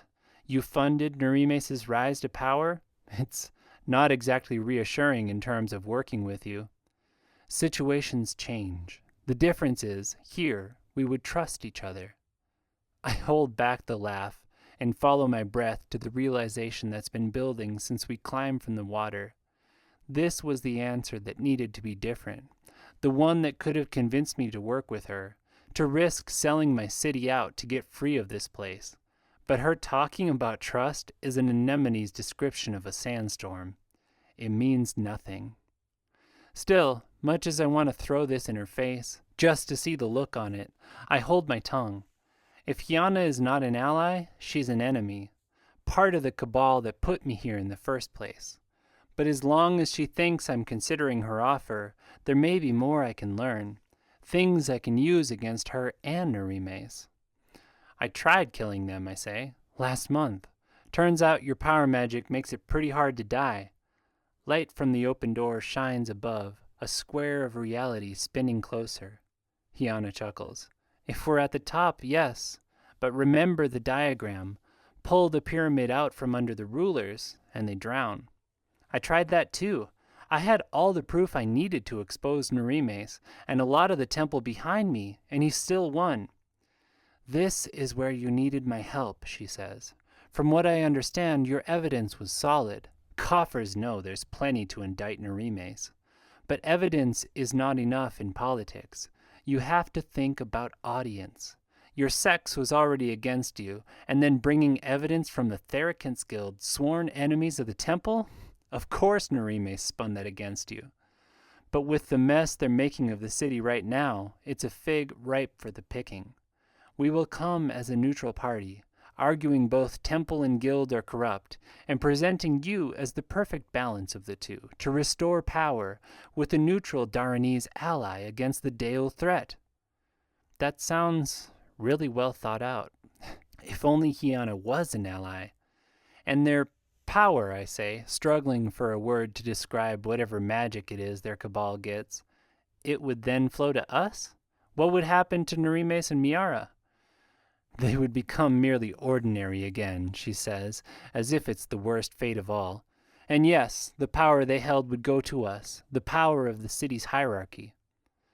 I relax deep in my core, a tension I didn't realize I'd been carrying. Until now, right now, I've had no idea how to deal with Narimes once I got out. This plan will have to be adjusted without Hyana in it, but I can do that. Thank you, I say in all honesty. That makes a lot of sense. The door is just a few turns above us now. So, you know everything now. You have no way to get out on your own and face certain death tomorrow. Will you give me a vial of your blood? In exchange for a vial of yours, I say without hesitation. That's one mutual assurance I know I could take advantage of. Don't be a fool, girl. You're not the one with the power here. We get to the top, and I step out into the blessedly warm hallway. I'm not a fool, I say, rearranging my sodden blacks. You have no power here either. At least, not enough to save yourself, or you wouldn't be bothering with me. We both know there's no one else you can possibly use for this plan. Just like we know you'll dispose of me the minute you're able to, once we're in power. I start walking.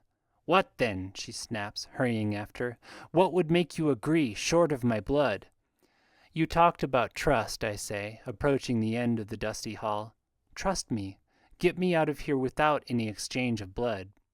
This still wouldn't make me trust her, but it would be a start. You know I can't do that. All right, I say lightly, turning back toward the lift. The seeds of a plan sprouted in the dark are vining now, climbing the walls of my prison, seeking its cracks. Stop, she hisses, clutching my arm. I get goosebumps despite the warm air, thinking of where the power holding my arm is actually coming from. What else? There has to be something else, something reasonable. There isn't, and I've learned what I need to know, but I might as well try. My friends, I say, Isong, Anon, Tewo, Ueo, 10 or 11 other ones. Get them all free, for starters. She sucks in a breath, but doesn't immediately say no, so I go on.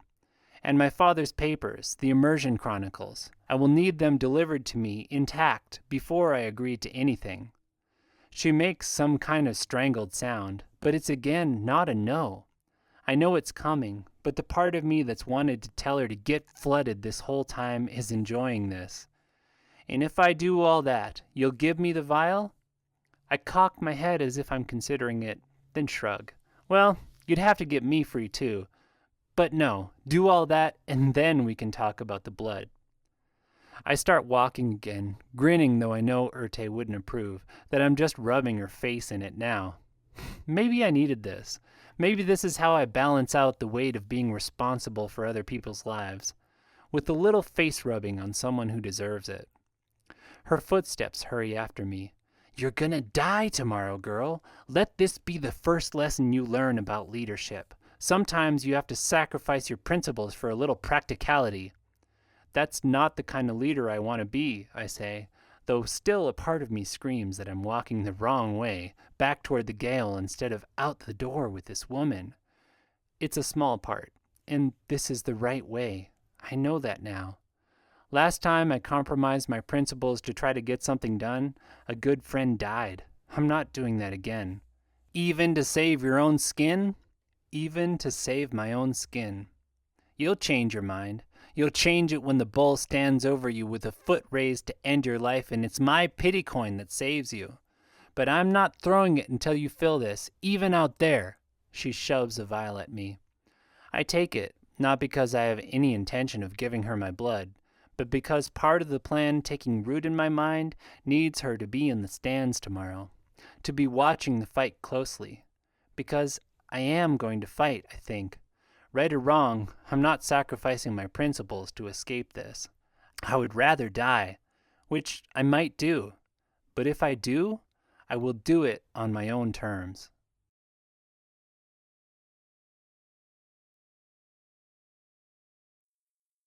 "30.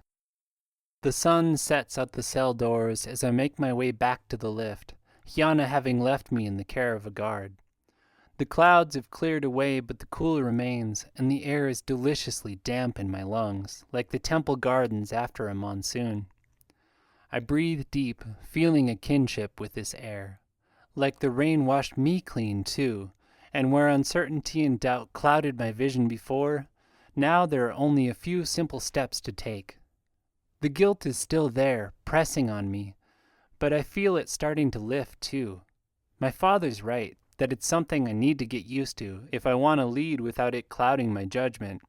And Reggiana's words are helpful that I'm never going to be perfect at it, that it's fine to try, that I should try, but I have to let go of my expectations. The lift is lightly balanced and I have to pull myself up, but I'm glad for the exercise after a day spent in the gale. I let my thoughts go for a time in the rhythm of the work. I hear the tower and the water as I step off the lift, the sodden floors connecting me to the fighters here like the temple's waters used to. The memory brings a wave of nostalgia and an awareness of how much things have changed, how much I have changed. I couldn't go back to being that solitary girl in a temple full of men now if I wanted to, which I don't. I know too much, and the world is too big. Still, I slow on the stairs to let the nostalgia run its course. Anon is in his usual spot in the barracks, reclined on pillows, a clove-leaf stub in his hands. There are a few other fighters around, but none of my friends. "How'd it go?" he asks, sitting up. "You a free woman now, come to rub it in our faces?" "Not yet," I say, "but I'm on my way." "You need another one of those?" I nod at his stub, because I could use one. "All out," he says, fingering the coins on his neck, trophies from our fights. "Thought I might actually save these. Try to get out sometime." Despite everything else, that stops me. You? Save Rava's? Isn't that setting yourself up for the fall? He shrugs. "Thought maybe I'd try to climb once." I smile. Maybe I am making a difference here, whether my plan works or not.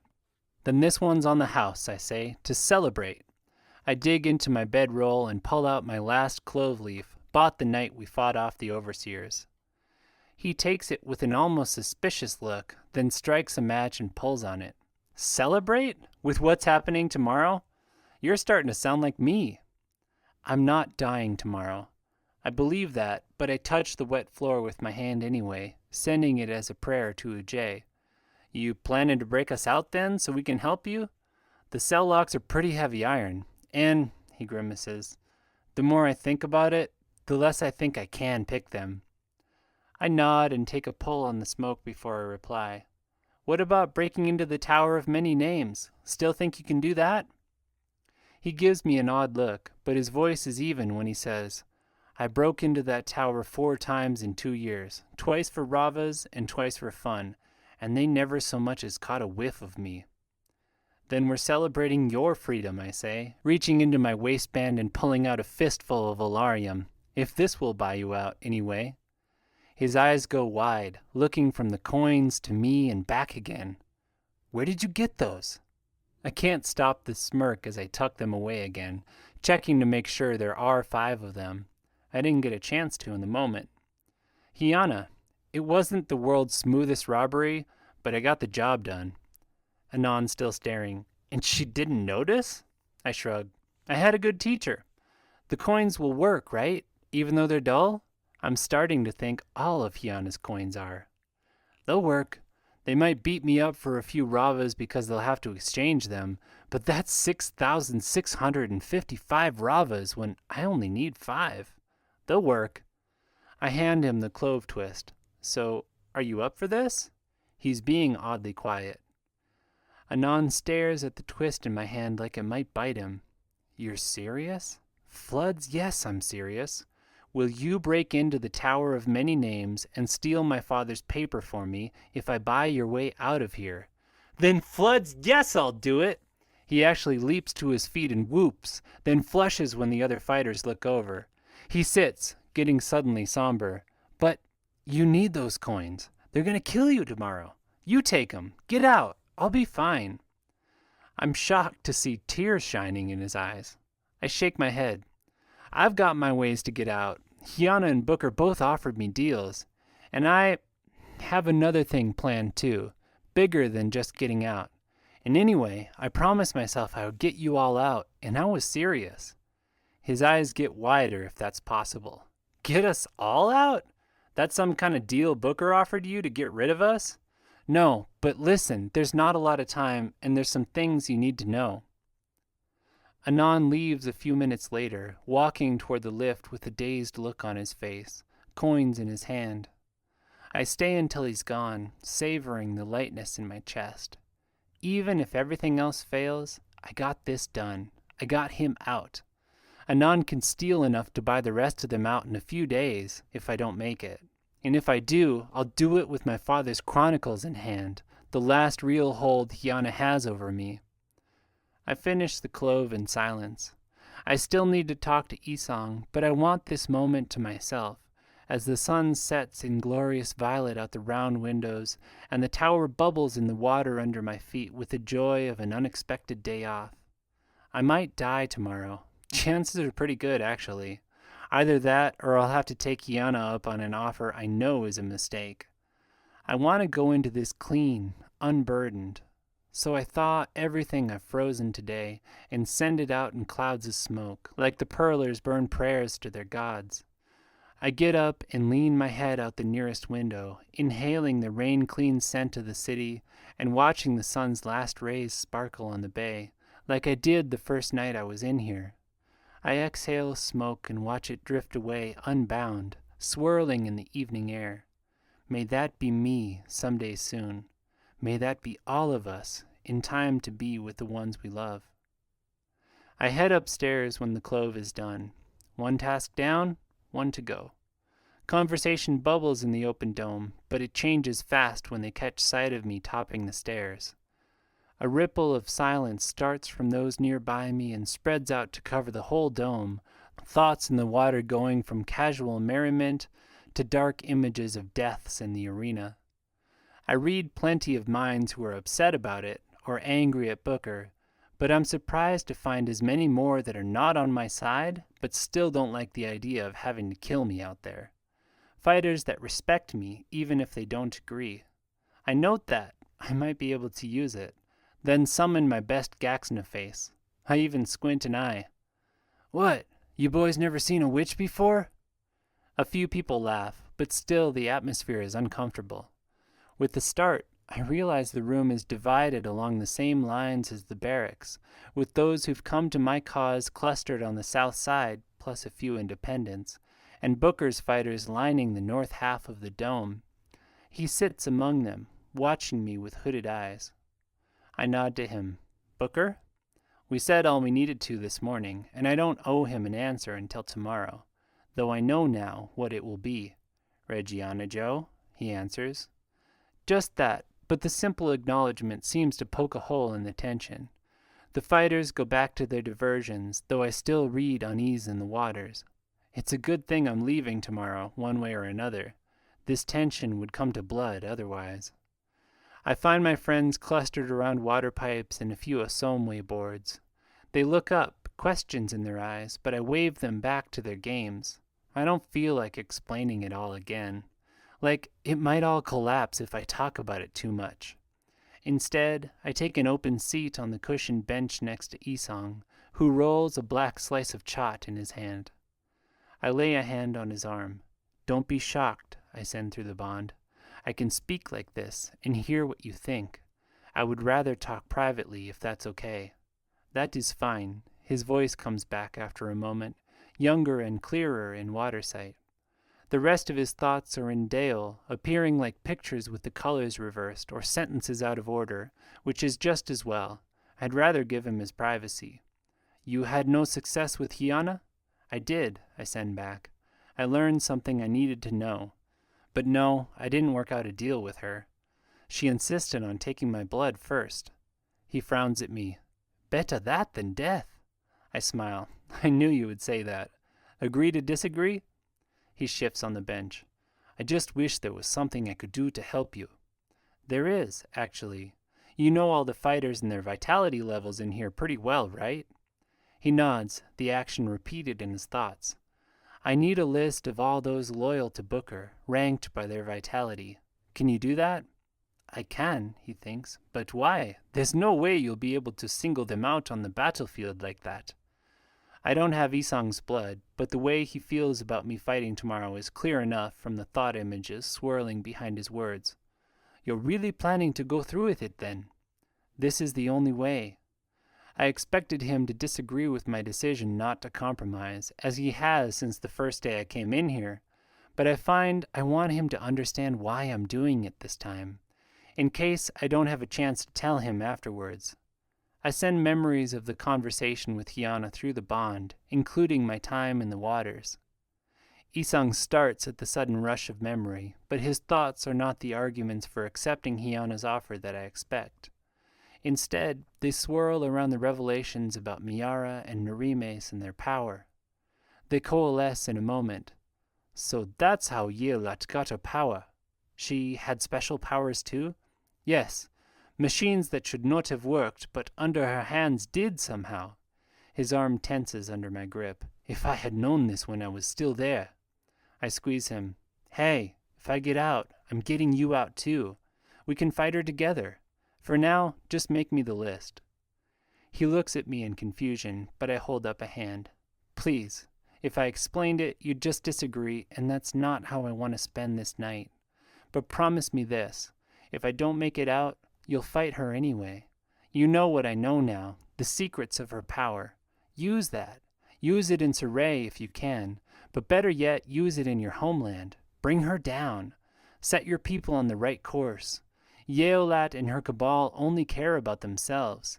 They know what's coming, and all they're thinking about is how they can survive it. And how to shape the world that comes after, he adds, and I share the chill I sense in his thoughts. That's not a world I want to live in. But what can I do from here? I smile. Someone told me something once. He said the worst thing you can do up here is start hoping. I don't want to say any more, just in case he was right. Sounds like a nun. Where is he, anyway? Oh, who knows with him? Probably smoking like a hermit down in the barracks. I almost feel bad that Isong can't read the lie in my thoughts. I just hope I'm there to see the look on his face when he finds out. Anyways, you'll know what to do when the time is right. Till then, let's just sit and smile and enjoy this like it's any other night in our little prison. He takes a deep, shuddering breath, then nods. Across the cupola, the sun's last rays reflect from the metal dome, bathing the sands in violet light. Isong makes to withdraw his arm, and I stop him, twining my fingers in his. I don't know what Gaxna would think, but Gaxna's not here, and if there's someone with her, wherever she is, that can make what she's going through easier, I hope she doesn't hold back. Life is too short, and real connections between people too rare. I feel one with Isong, with this Isong, who wants to change the world with me. I always knew he was in there. I don't know what this feeling means, and there's not much time to do anything about it anyway, but I won't ignore it, locked away in a foreign city on what might be my last night alive. The light fades, and lamps spark to life like fireflies around the orbit of the dome. I rest my head on Isong's shoulder, content for this one moment to let the questions be.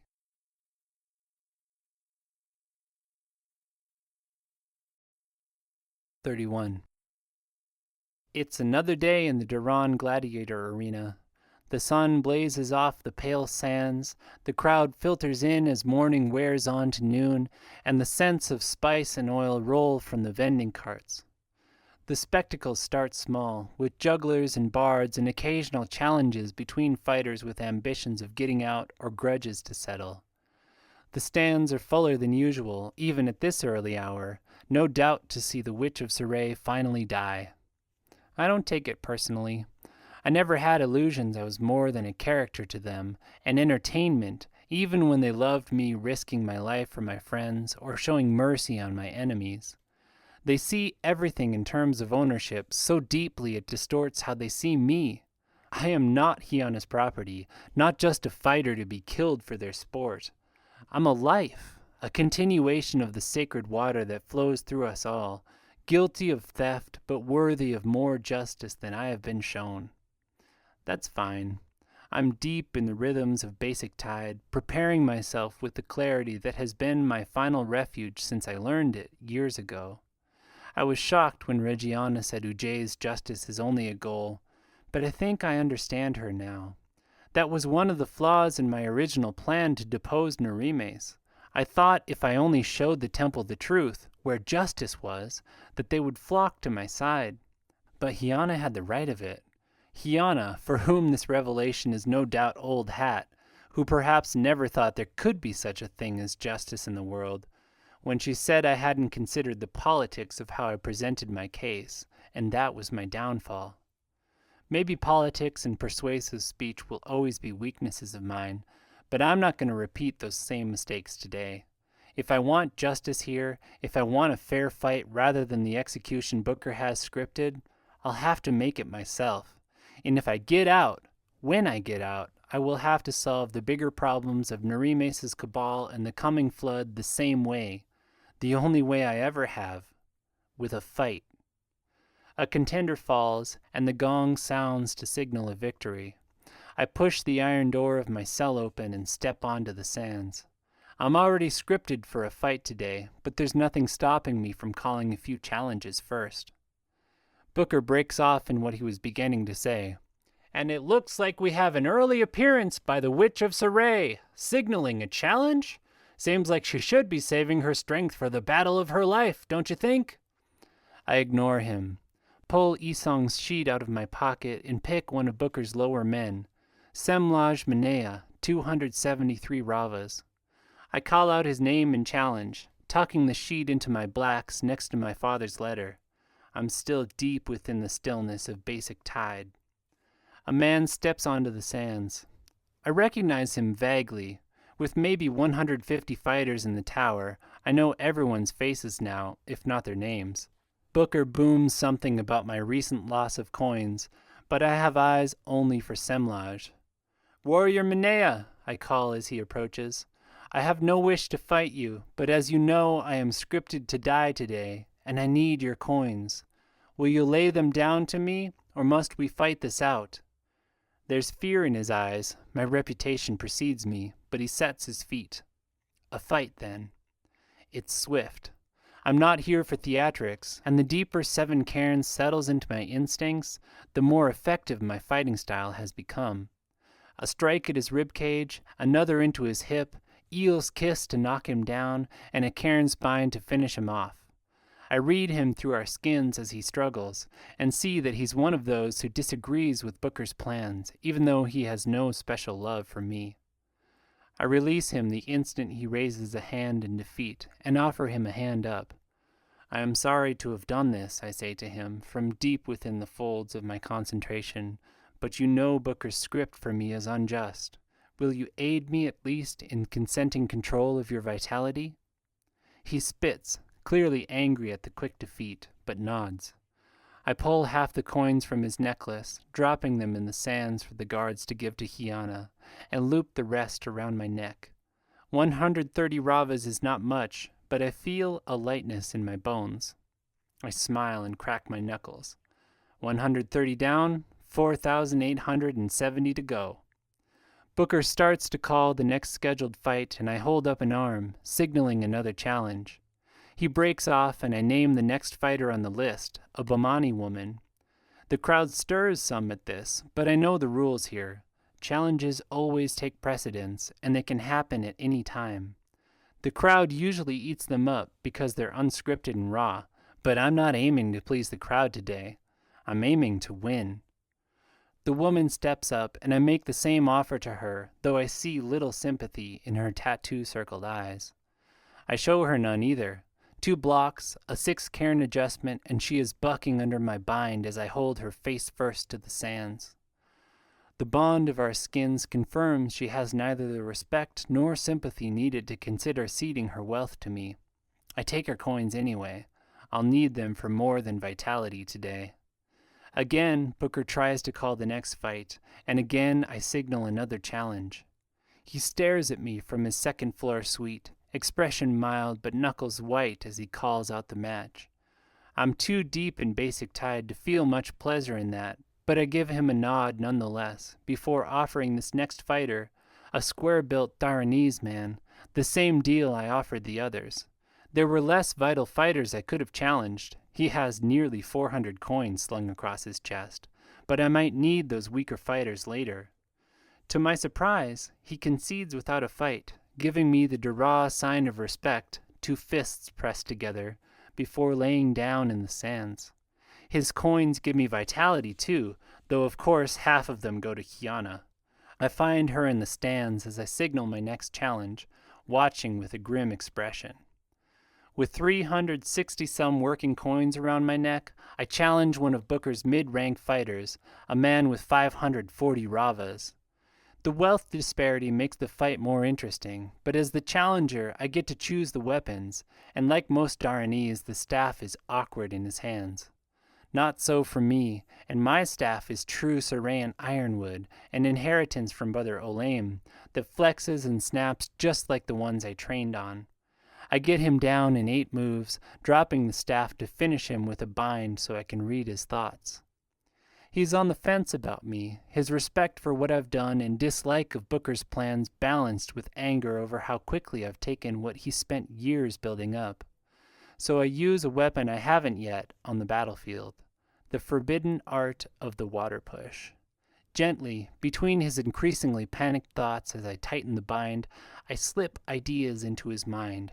Reminders of Booker's oppression, of the fair deal I offered him at the start, and of his admiration for the way I protected Anon in my early matches. It works. When he stands, he pulls the bands of coins from his neck and hands them to me. "You earned them," he says, "though I hope I never have to face you on these sands again." "That is my intention," I say, falling back into the cool embrace of my concentration. "I am sorry for this setback, and I hope when next we meet, it is as free people." His gaze firms up then, and he presses fists together. I return the salute, separating his coins and feeling new vitality flow into me. I challenge a name higher on the list. There are fewer up here, but the rewards are greater, to what sounds like consternation from Booker. He understands now. The crowd, who'd gotten bored after the first few fights, seems to have picked up an interest again, and I see more people climb in the stands. They even throw a few tips when I win, though the victory is nothing fancy. They realize what I'm doing then, the impossible, mythical endurance match, going from no coins to walk price in one long series of challenges. I challenge again 850 ravas to my 620 and take a few hits before I get her down. I add my own reasons to Isang's list of why no one has ever pulled off an endurance match. Not only am I tired while they're fresh, and not only can I only challenge fighters more vital than me, the fighters at these higher ranks have generally earned it. They are trained warriors, not just thugs relying on muscle and a few tip coins. Which is fun for a time. I go from 600 to 1,040 to 1,700 to a few ravas over 3,000. With each match, Booker gets more peeved, but the crowd cheers louder, and more tips rain down around me. I give them no theatrics, especially now, when the fights are already challenging and the stakes matter more. One defeat here, and I start back at 0, with fewer fighters to challenge and more bruises to battle through. Still, the crowd knows they're witnessing history. If I win the next 1 or 2 fights, I will have pulled off the impossible. Just the sort of thing they've come to expect from the Witch of Surrey. Too bad that's not all I'm trying to do here. After each match, I look for Hiana to make sure she's still watching. Despite how things went between us yesterday, I'm banking on her staying to the last. If she leaves, this could all end in disaster. Still, there's nothing for me to do but fight. The fighter I'm holding signals defeat, and all I read in his thoughts is anger, and though I make my request for his consent in the nicest possible terms, he refuses. This puts me in the unenviable position of having nearly 5,000 coins, but only 3,000 of them giving vitality. I have to challenge upward, but everyone I can fight will have all of their coins giving vitality by this point. The list is also short, and all fights I'd rather avoid. Temlong, the Bull, and the Fletcher, who I've seen kill more than one opponent just for a few tips. I choose the Fletcher, as much because I don't want to alienate Kemlang if he isn't actually ready for his brother to die. This level of vitality makes even simple strikes deadly, and all three of these men are known killers, which means I may have no choice in how I finish the fights if I want to survive. My stomach twists at the thought. Killing goes against my beliefs, and I have avoided it at all costs here so far. Then again, I've seen all of these men in action, and know the world would be better off without them. Temlong in particular. Another reason to avoid him is the current that runs under my mountain of guilt. A molten core of rage at him, that he would kill a friend and mother on someone else's orders. Kill her and smile about it. No, I might enjoy killing him, but there's no way I could keep my concentration while I did it. Before my opponent can step out, a bell sounds, and I see Booker, of all people, walking onto the sands. I let him come to me, grounding my staff in the sand and following my breath. The crowd buzzes, so they must know how rare it is for him to come out of his booth. He looks small outside his usual cohort of henchmen, upright and lively, but still just an old man in a wide field of sand. A playwright at sea on his own stage. If you've come to offer me one last chance to join you, I say when he's close, the answer is still no. I told him the same this morning, once Anon was gone.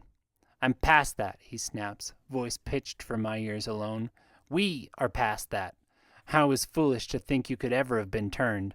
Some pieces can only be killed. Then why have you come? His gaze is angry, and it pleases me to meet it with my cool one, to be centered in myself even after such hard fights. Urte would be proud. To convince you to die like you've lived. To enjoy the game for once, not make a mockery of it like this. His left hand clutches at the coin sewn into his opposite arm. It's always been a mockery, and I'm not dying here so you can avoid the embarrassment of your big battle not having a main character. The Fletcher has 5,000 ravas of vitality to your 3, the old man spits. I don't care how good a fighter you are, that is a losing battle.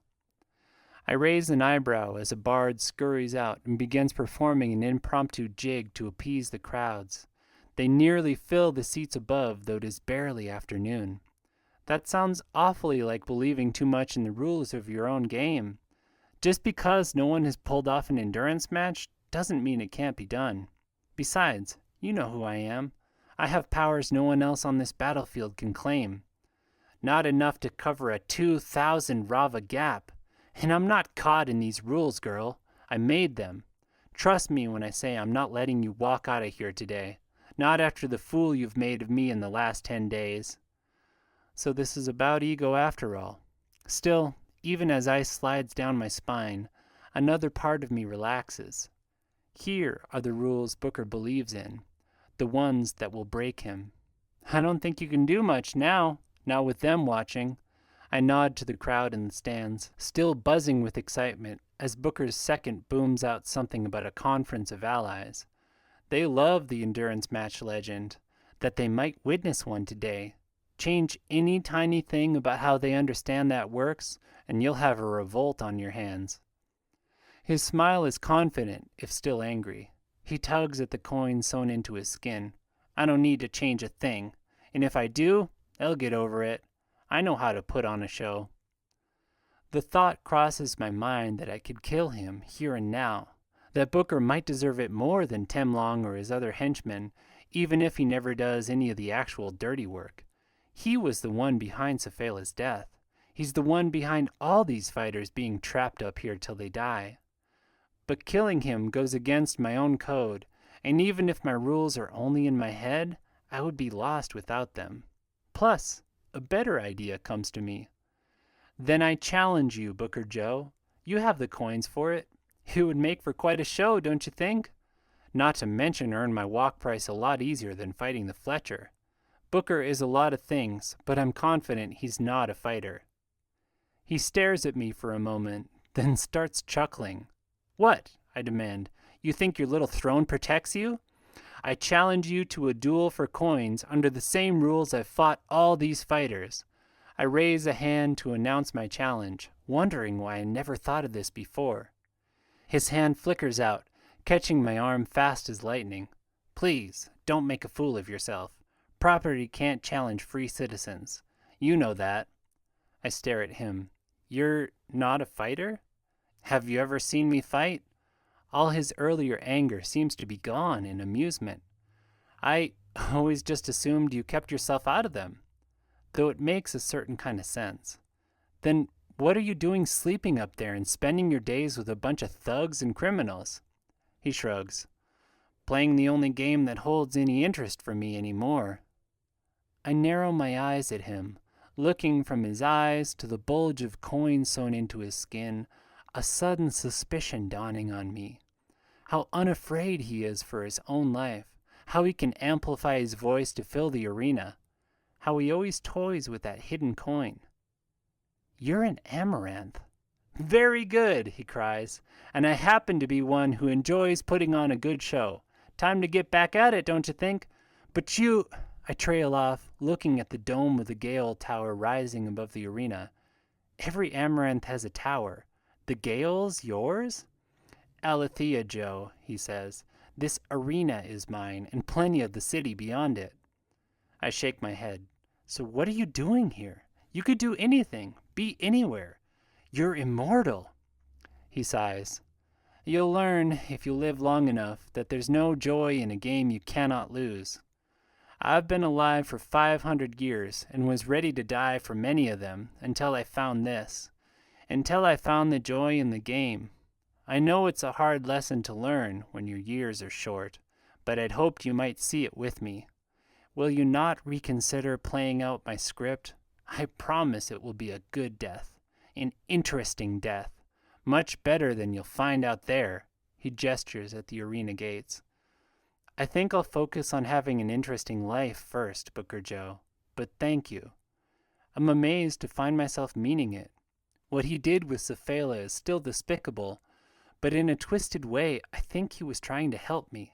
Lavi, call me Lavi. I will make sure you get one of those, he nods to the friezes lining the top of the arena wall, when you are gone. He straightens up and presses fists together. To the game, then, Alethea. To the game, I answer, mirroring the gesture, and the rules that can be broken. He strides off, and the Fletcher steps from his cell, spinning the staff in his hands. At least it isn't a bow, or I would have no chance here. I set my feet, find my focus, and let go of everything that isn't this fight and this moment. Ethla, I say, using his real name. He has North Coast ancestry, like me. We share the same eyes and heritage, and you know the script against me this day is... He strikes mid-sentence, but I'm ready for it. I block, rocking backward under the force of his blow. Vitality amplifies the strength that is there, and the man is all hard muscle. Then counter with downward cuts the tide. He strikes again in a low tackle I have seen Fayella use, and for a time all is lost in the dance of fist and foot and staff and coin. I'm losing. It registers in the fourth or fifth blow I take, a bruising strike to the sternum that slipped under my guard because he's too fast, impossibly fast. The Fletcher has 5,000 ravas of vitality to your 3, I remember Booker saying. I don't care how good a fighter you are, that's a losing battle. And it probably would be if I were a regular arena fighter. But I'm here because I'm not regular, because I've never been. And as much as the world has been set against me, it's also forced me to be stronger too, to leverage skills no one else has to, just to survive.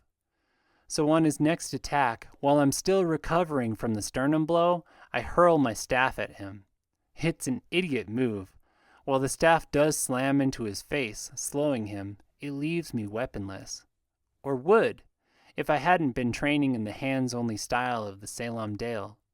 I slip in, grabbing him from the side in a fifth cairn bind.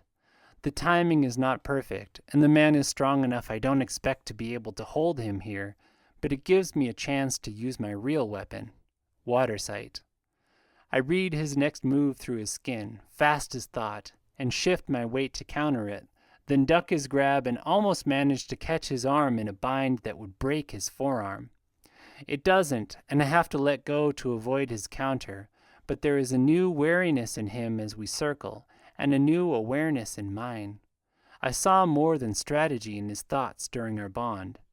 He's confused at my eyes, at our clearly shared ancestry, though I act like an Ujayan.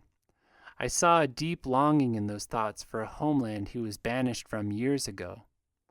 I don't pity him. He's a murderer, and the Daranese version of justice has only let him live to kill again when he should be dead. But I've found a crack in the man's impossibly strong offensive, and take the next opening to grab him again and re-establish the bond. "You would not kill one of your own," I called to him as I used my water sight to predict and counter his moves. "Not here, so far from the groves." He keeps struggling, but his thoughts give the lie to it. Thoughts of their plant-based worship, pain at the way the only other North Coaster here shunned him for what he was, memories of his family ritually turning their backs on him after he was found guilty. Into that I push memories from my first immersion, of the deluge swallowing the sheltered coves of the North Coast, and our violet-eyed ancestors calling on me to prevent this from happening, putting their faith in me. The vision they showed me of us dragging ourselves from wrecked boats to newly exposed seabed, refugees from the last great flood, our shared ancestry. It stops him. Not much, not for long, but enough for me to find the hold I missed last time. His arm breaks with an awful crack, and panicked thoughts crowd his mind. I shut them out, toppling him in the second cairn bind, the most effective and most painful. Despite the pain, he refuses to submit, so I break an ankle, and when his vitality-fueled struggle still threatened to break free of my hold, I break the other, feeling very little remorse. The man deserves it, and should have had it done years ago. With any luck, this will be the end of his career as a killer, in the arena or elsewhere. The gong rings, and I stand to the crowd's roar of approval. It takes me a moment to remember this was the last fight in my endurance match. It doesn't matter if Ethla consents his coins over to me or not. My share of his ravas puts me well over walk price. I did it. In spite of everything said against me, I fought my own way free. The crowd roars and I grin, knots loosening in my chest at the sweet possibility of freedom. I haven't been here 2 weeks, but it's felt like a lifetime. I take a breath and look for a flowery red hat near the west water bar, a non-sign that he's back with the Chronicles. I don't see it, and the knots tighten again. Even if I buy myself free, if Anon doesn't pull off his part, I'll be no better than when I came here, searching for allies in my father's papers. Without the Chronicles, I won't have the insight I need to stop the flood.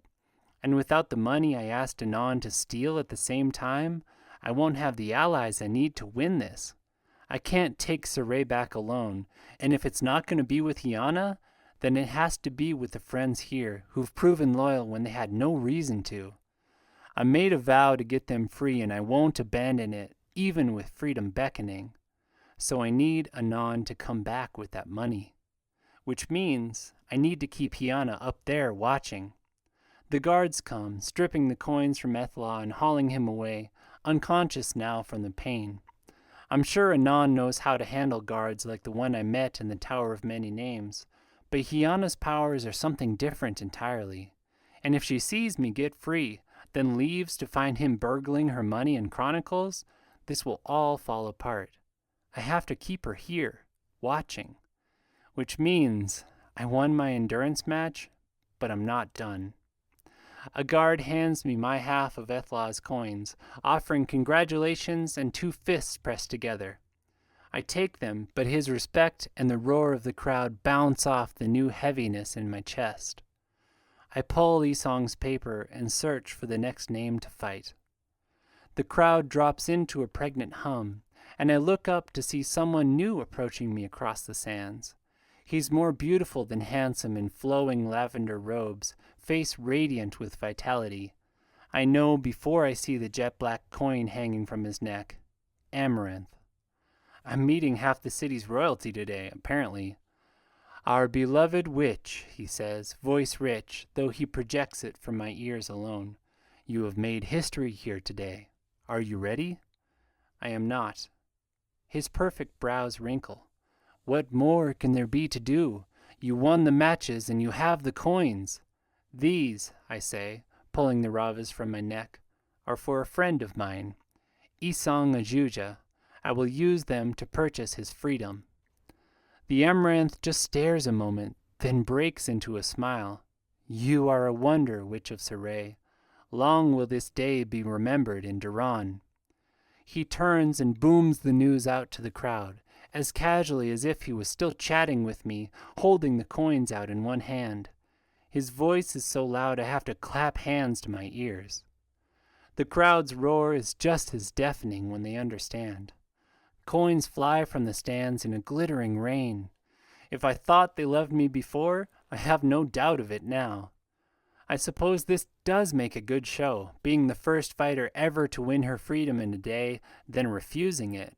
That's not why I'm doing it, but I'll take the coins anyway. I catch one and smile, bowing to the crowd. Booker is probably furious. Outdone again, and I'm not even really trying to put on a show. My life just is one, like usual.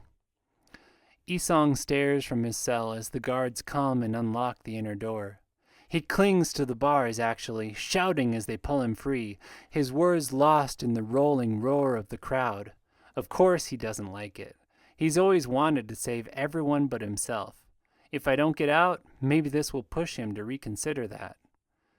I take a deep breath, settling back into my focus. There's a good chance I won't get out now, but that's 2 allies out, the most crucial 2. Anon has the secrets to the deluge, and the coins to buy my allies free. Isong can figure out the best path and lead them with a clear head. He knows everything I do, now that I open my memories to him, plus he has connections in the Dale. Ujay, let it be enough if I don't survive. The amaranth turns back to me, the crowd's roar beginning to fade into anticipation. Well, he asks, eyes alight at this new and unexpected turn. What will it be, beloved witch? Will you let Booker's battle commence? Not quite yet, I say, counting my coins and picking a name from the sheet. Hegra Mudoa. I challenge Hegra Mudoa to a one-on-one battle for her coins. His eyebrows climb. Well then, may the coffers smile on you, Reggiana Joe. Hegra has 1,005 ravas, which is a little more than I'm left with after paying Isong's walk price and giving Kiana her cut. I am earning the woman a rich salary today, though she scowls up in the stands. She catches my look and gestures something. I ignore it. All I need from her is to stay put, and if it takes keeping my life on the line to do it, fine. Hegra comes out and I fight her, trying to conserve my energy, trying not to feel the drag in my limbs after 9 intense battles already today. The coins around my neck help, all vital since I used the unconsented coins to pay Isong's walk price. I win, but it's not pretty, and I send a quick prayer to Anon that he hurries it up. I can just imagine him stopping somewhere for lunch, chronicles and tens of thousands of ravas tucked under his shirt. I refuse to imagine the possibility that he's been caught. The challengers blur for a time as I go from 900 to 16 to 25. The sun seems to stop in the sky as I fight battle after battle, the afternoon as endless as the crowd's love for violence. I take more hits than I did the first time around, and my body aches in a dozen places. Not for the first time, I wish vitality did something for pain rather than just healing. I cross more names off Isong's list, the fighters above me in Rava's growing few, with Temlong and the Bull still sitting at the top. I choose the highest-ranked fighter under them, Kaesong Temerong, the braided cleaver, a favorite of Booker. I've beaten him before, but Booker must have given him coins to counteract my wins. No wonder he can do that with an amaranth's wealth, like he did with Temlong before they killed Cephala. I shake the exhaustion from my limbs, roll my neck, and force myself back into basic tide, though holding the concentration is beginning to feel exhausting too. What I'd give for a clove leaf with Anon, somewhere safe and far from here.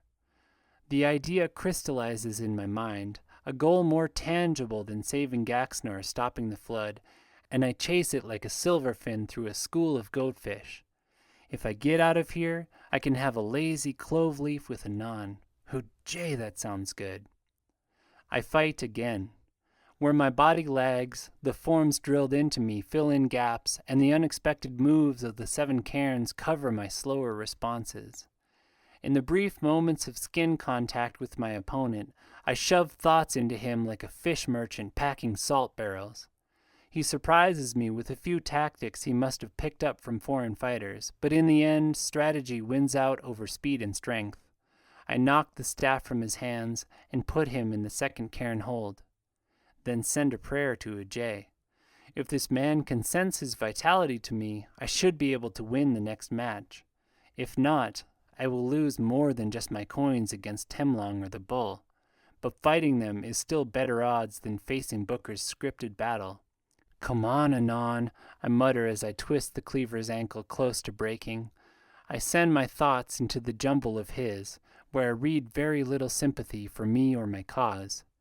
Kaesong Temerong, I say through the bond, using his full name rather than the one the crowd uses.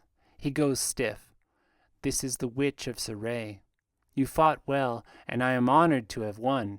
I do not wish to cripple you here, but I will if you do not submit.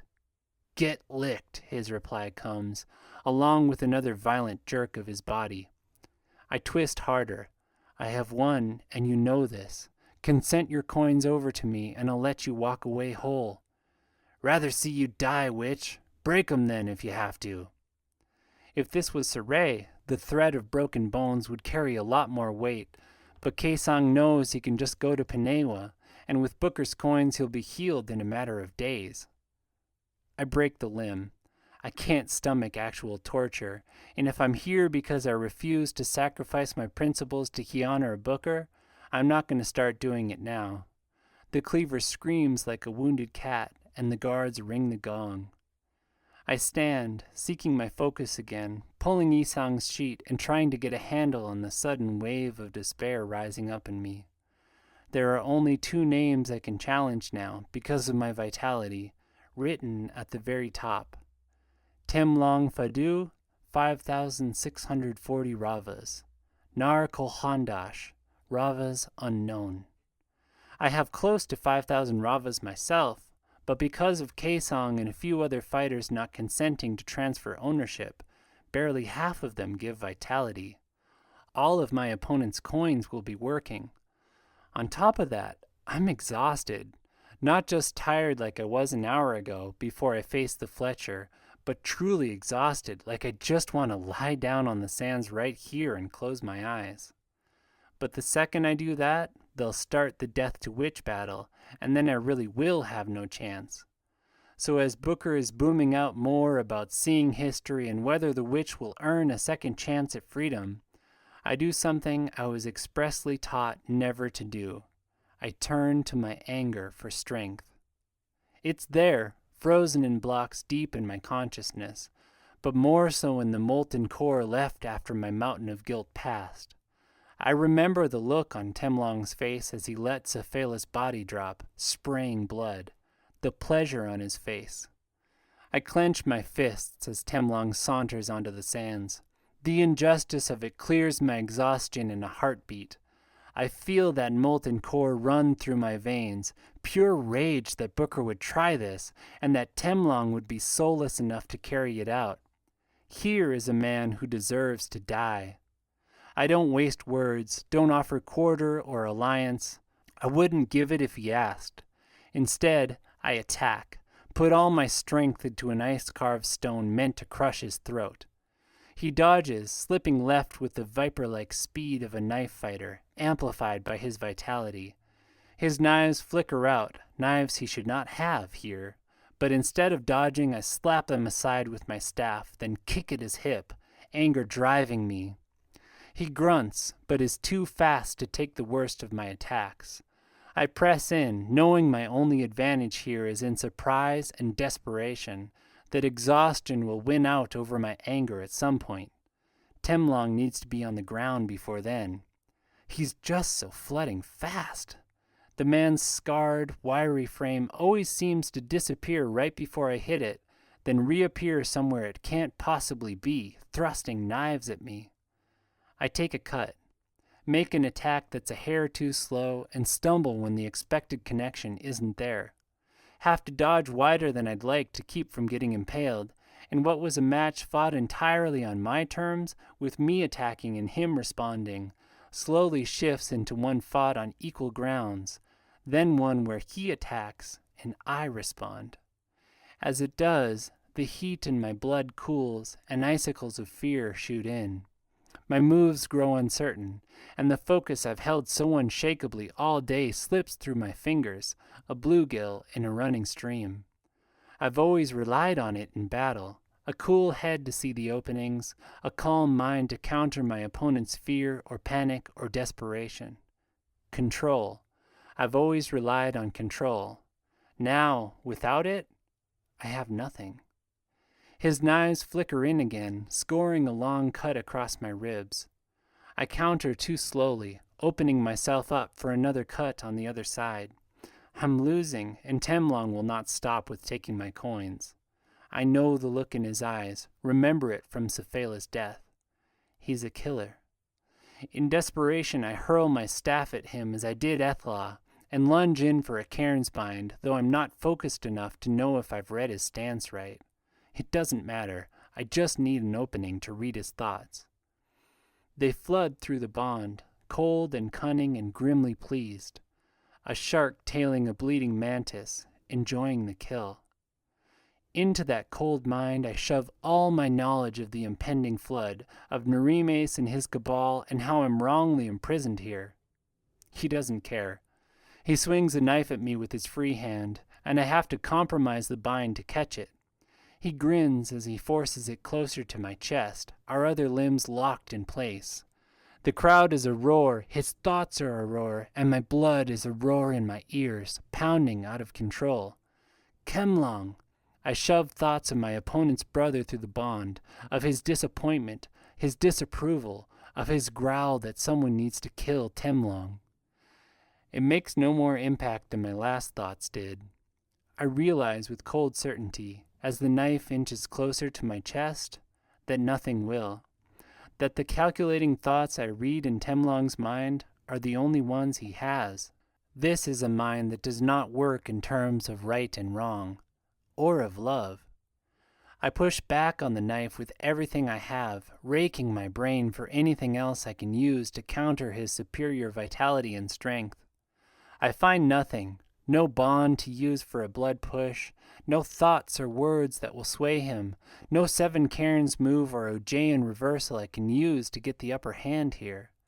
It's just his strength versus mine, and the cold certainty I read through the bond, echoed in my own thoughts, about who will win. What an irony, that after all my years of surviving in a male temple by being better than them, I should die here 1,000 leagues from home, to a man simply because he's stronger. The gleaming point touches my blacks and presses into the fabric, piercing Isong's list and the letter from my father beneath. Sorry, father, I think, even as I fight Temlong's implacable force, tip pushing toward my heart as Gaxon's sword did 6 weeks ago. Maybe I'm not who you thought I am. The knife shifts, scraping a line of fire along my chest as Temlong's wrist twists sideways, and my head cocks back. I feel a new stream of thoughts in the bond, a measured, confident, and quietly, furiously one. A familiar one. Isong. Let go, he thinks, and I do, nothing left to me but trust. Temlong flips off me as soon as I do, Isong spidering him in the air into the 7th cairn bind, the one he has not taught me yet. I watched dumbly, sheer relief and exhaustion dropping me to the sands.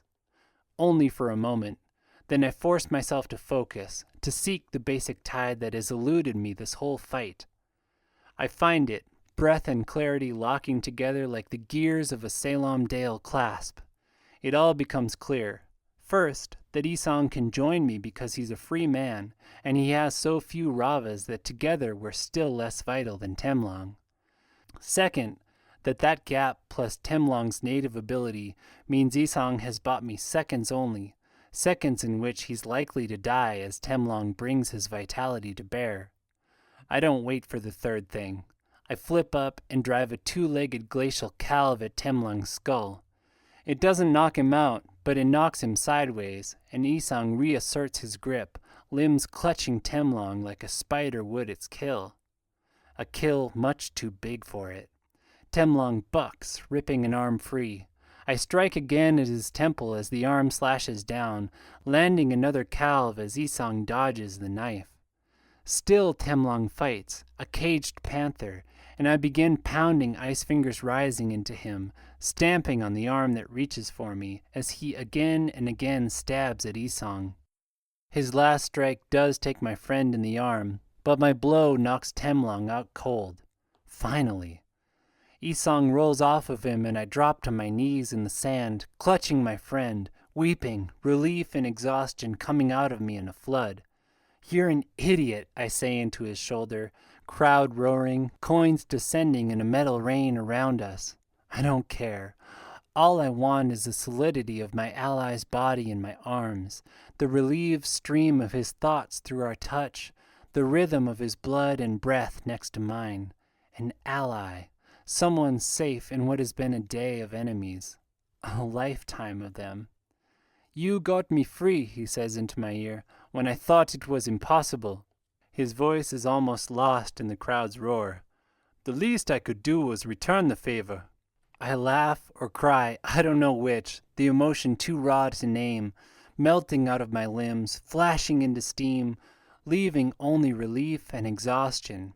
This is it. I'm done. I'm getting out. I pull back. "Well, you're still an idiot, but thank you." He nods up at the stands. "There's another idiot here too. Found him just as he was trying to buy me free." I look up and see a sight as welcome as Temlong's unconscious body. A ridiculously flowery red hat, bobbing as Anon gestures violently by the water bar, negotiating someone's walk price in what I imagine are not polite terms. More relief floods in, like a broken dam into a desert. He did it. He got the money, and he got the Chronicles, or he wouldn't be here. "It's over," I mumble, this more than any of the surprises taking the longest to register. "It's finally over." "No," Isong smiles, "it's just beginning." I realize then how close his face is to mine, and recognize the light in his eyes. Because of the water bond, I know what he's going to do before he does it. I close my eyes and drink it in, savoring the touch, the connection of our minds through our lips. It's over, and it's just beginning. The crowd loves it, of course, and I think at first the shock I read through our bond is just him realizing I want this as much as he does. Then the pain comes, and the jerk of his body going upright against mine. I open my eyes to see Temlong, holding the knife stuck into Isong's back.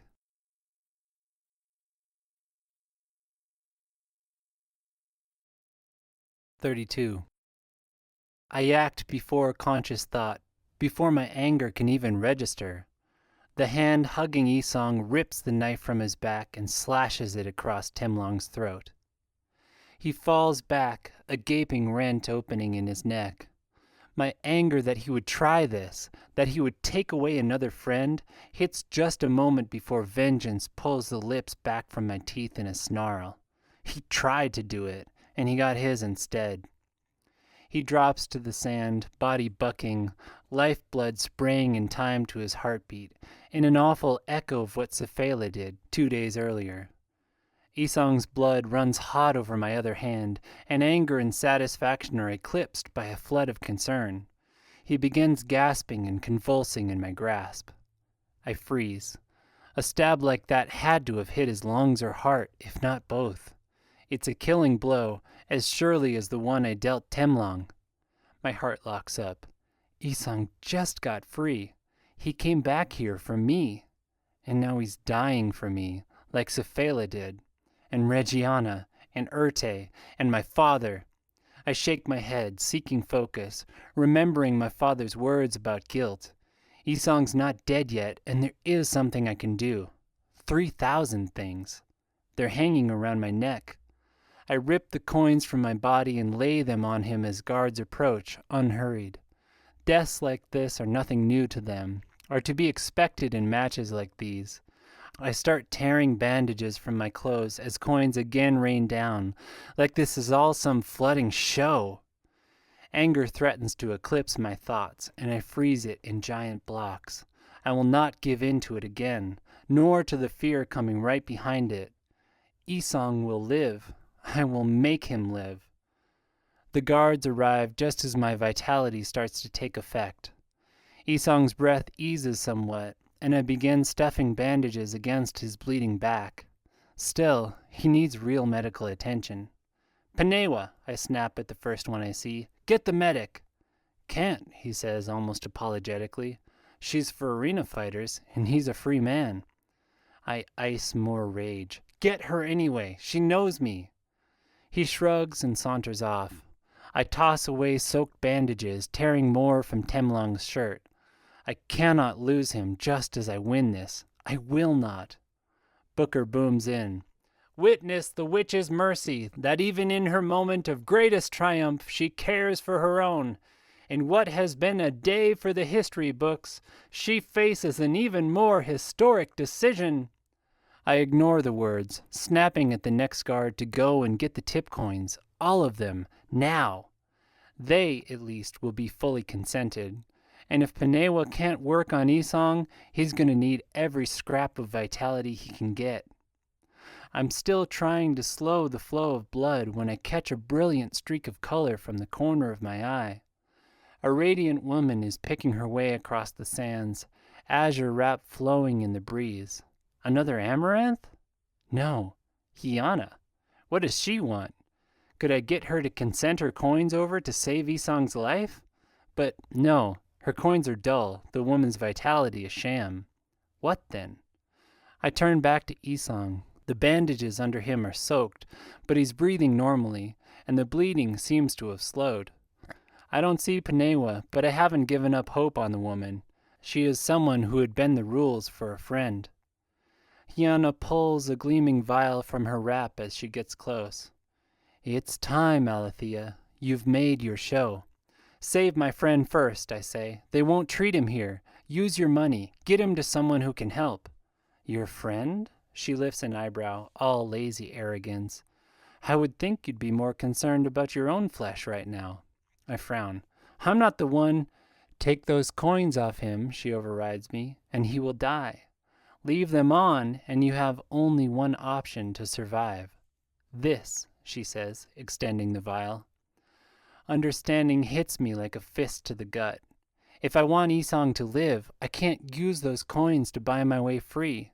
But if I don't buy my way out, I either face Booker's impossible battle or a match against the bull, the only fighter with enough coins to earn my way out. The other fighters put together still wouldn't make 5,000. My stomach clenches. Either one is a death sentence. But Isang dies now if I spend the coins piled on his chest. You see, she says, I'm your only option. But I will need your blood now, here, before we leave. The gorge rises in my stomach. I can't take those coins from Isang.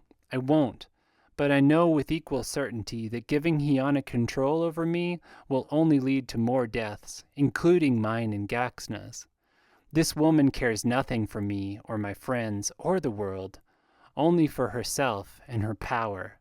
And with that blood, I would be powerless to stop her. I got an idea, a voice drawls from behind me. I turn to see a scrawny guy in a flowery red hat. Anon. How about I give you 5,000 ravas, and you lick off and we all go get some dinner? All the dread in me turns to relief, like rain hitting hot iron. Anon, you... I don't even have the words for it. I hug him. Look like a slop hole, he says, surprised for a moment before he hugs back. I know. Why did I think this hat was a good idea? He pushes me back and turns to Hiana. So? He even pulls out a string of Olarium coins. I almost shouted him not to. If those were stolen from Hiana, they'll still have her face on them. But then I see they bear an unfamiliar face, and glow with vitality besides. Trust Anon to know where to exchange coins. No, Hiana says, not batting an eyelash. No, I don't think so. Anon, I say, realizing another option. Put those coins on Isang, then I can use mine to get free. He grimaces. They're not consented over yet. I got money, but no vitality to give. He turns back to Hiana, digging more Olarium from his belt. What do you need, 10,000? 20? I need you gone, the woman says, so the adults can finish their conversation. 50,000, Anon says, spitting on the ground like an angry caravanser, and I pay you in a week. That's 10 times walk price.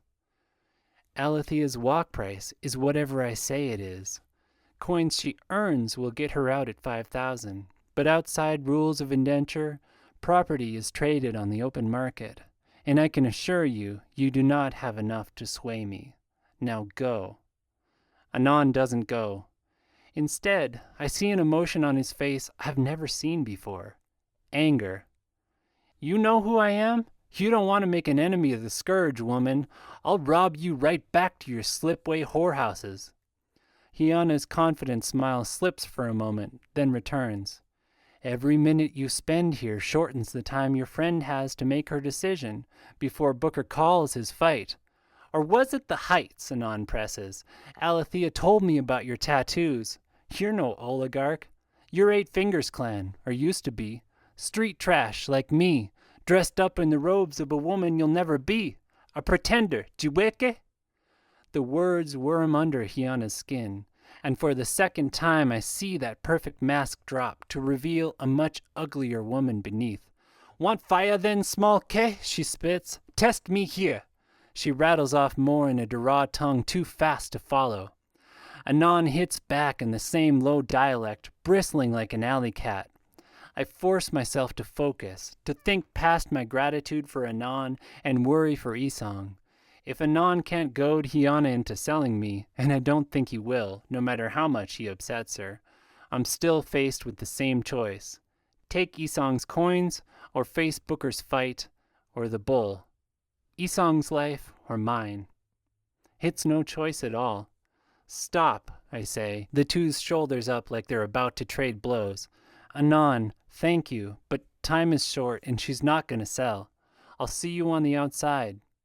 He stares at me, but Hiana regains something of her usual poise. Here then, she says, shoving the vial at me, fill it and let's be gone. No, I say, giving voice to the decision part of me has always known I would make, much as freedom calls to me. I'm not giving you my blood. Buy my freedom now or get out. I have a challenge to make. Her jaw moves soundlessly for a second. You're a fool, she hisses at last, throwing the vial at my feet. Expect no pity coin from me until this is filled, you understand? I pick the vial up calmly and hurl it into the crowd. Understood. Her face flushes deeper, but she goes. There is an enemy made, if I didn't already have one. Anon stays. You're going to need help, he says. Anon, no. I made this choice, and I accept the costs. You don't have to. Lick that. No one goes down unless we all do, right? That's what you're doing for Isang. That's our deal. I clench my fists. Now he's going to decide to have principles? That doesn't mean you need to die for nothing, I hiss, as Booker starts to call the death to witch battle above. Floods. No time. I call a challenge, I shout, raising my arms.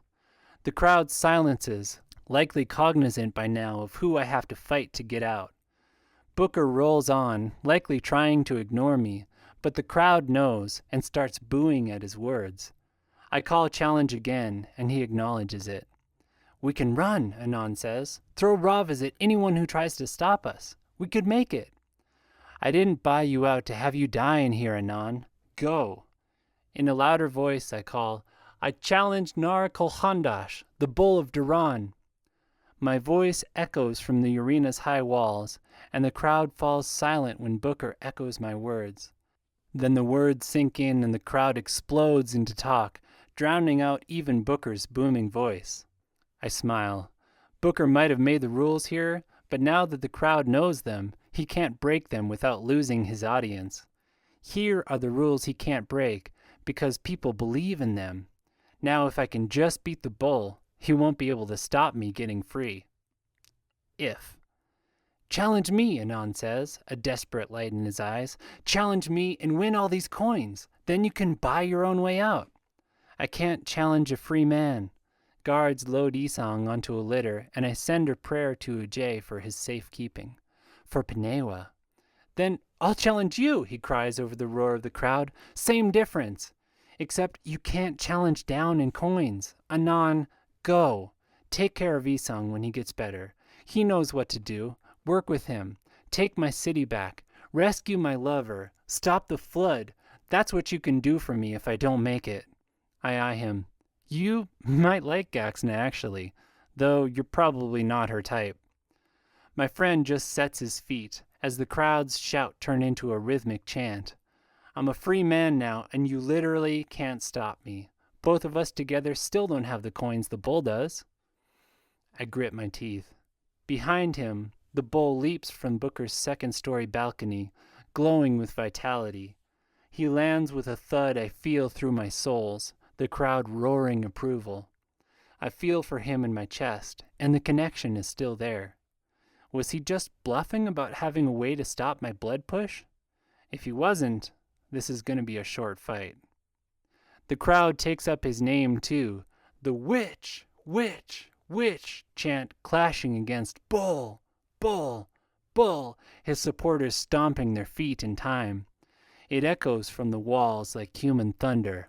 So, Anon calls above it, what's our play? Floods. I don't have time to talk him out of this, stubborn idiot.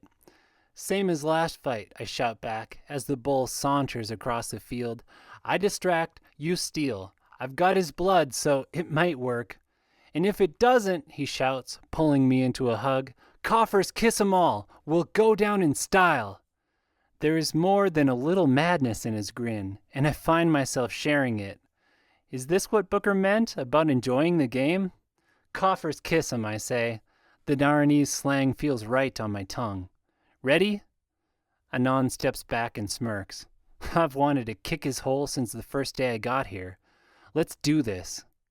The bull strides across the sands, air warping around him with vitality. He must have 50 necklaces strung around his shoulders, all the coins Alarium or better. A guard hands him a staff, my chosen weapon for the fight, and he makes a show of snapping it between two fingers.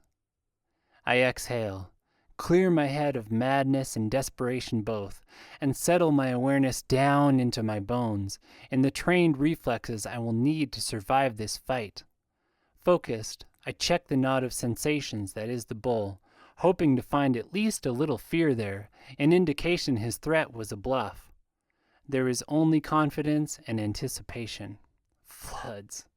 He strides closer, raising arms to egg on the crowd, milking it. Experimentally, I try pushing my awareness out through the blood bond, as I do through the water, imagining a simple slip of his feet. Nothing happens. Before I can try again, he leaps at us, a flat-footed jump that propels him 30 paces through the air. Ujay, the power behind that jump. Thankfully, it's also stupid, a grandstand move from someone used to show fighting. You can't change course once you're in air. I judge where he'll land and step just inside it, ready to strike for his second cervical vertebrae, a paralyzing blow. It's a move forbidden in training, but one we are all taught in case we need it.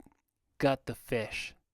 He lands, and my strike flies true, slamming into the delicate connection between mind and body. He spins, unfazed, and rips the staff from my hands, hurling it into the crowd. I give ground, and he bares his teeth in a smile. "You see," he says, "your magic won't work today. Only mine." Anon slips behind him, and I search for words. I need to keep him talking. "How did you do it?" I ask. "There's no counter for blood magic." Faster than thought, his fist is around my neck, clamped tight as a vice. "I called in a favor," he grins, as my windpipe closes off. "Go ahead, try it." I do, willing his hand to open like it did last time we fought. Nothing happens. I try again, but my concentration is beginning to slip as the blood pounds in my ears. Then 5 belts of coins flip off his neck and he drops me, roaring and spinning in a move impossibly fast for someone his size. His fist takes Anon in the back of the head, lifting him off his feet with the force, and all thought of strategy leaves my mind.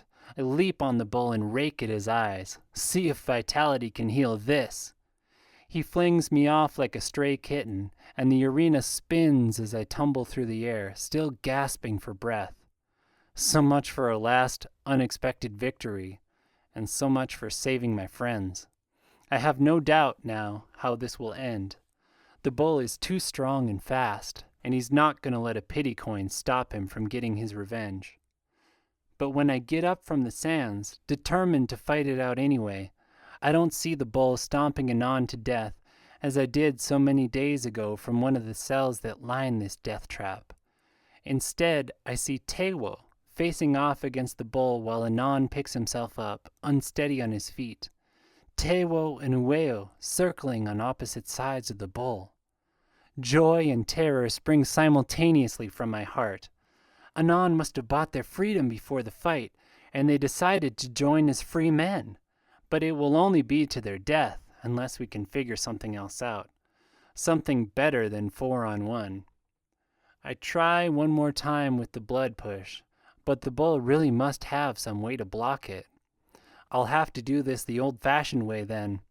I sprint back towards the fight, neck throbbing. 7 cairns. As soon as I think it, I see the bull swing at Ueo, and the overextended grab Tewo makes for the bull's coins, in the weight and balance perspective Isong taught me. The bull shifts from 3rd to 5th cairn as I approach, and I put all my momentum and vitality-fueled strength behind a blow to his fulcrum. Vitality does nothing for weight and balance. This should work. And it would have, except the man is fast enough to catch me with a backhand even as he's fending off Tewo and trying to watch Anon and Ueo.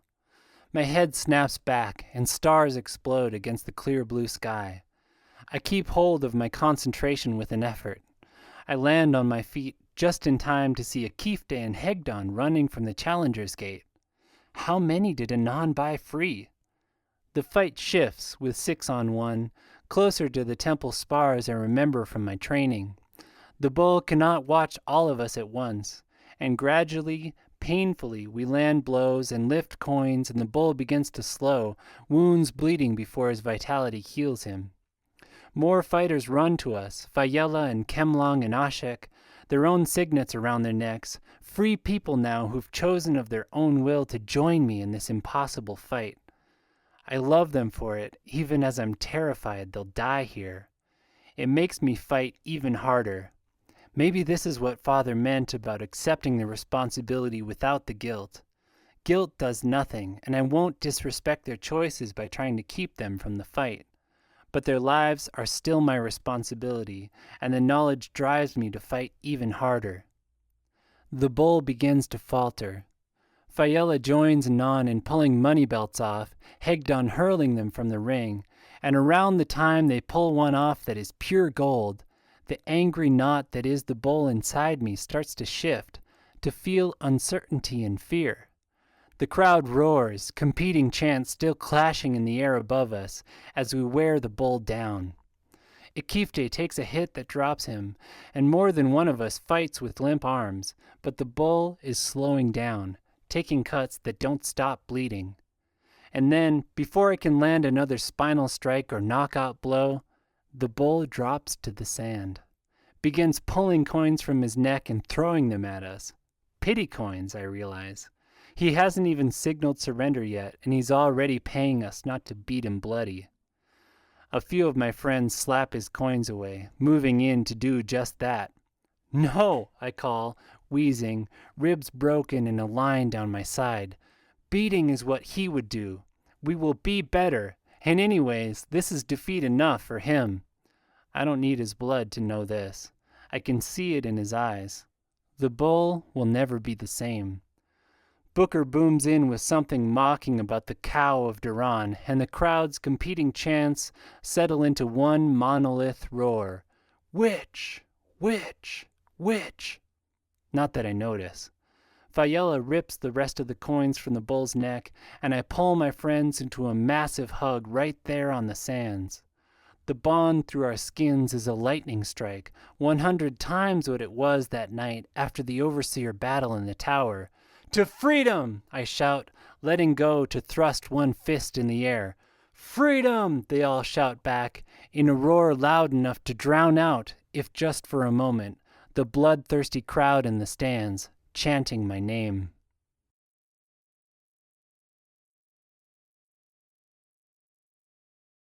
33.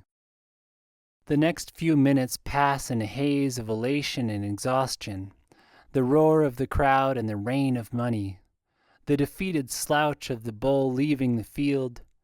Booker falling completely silent for the first time since I came here.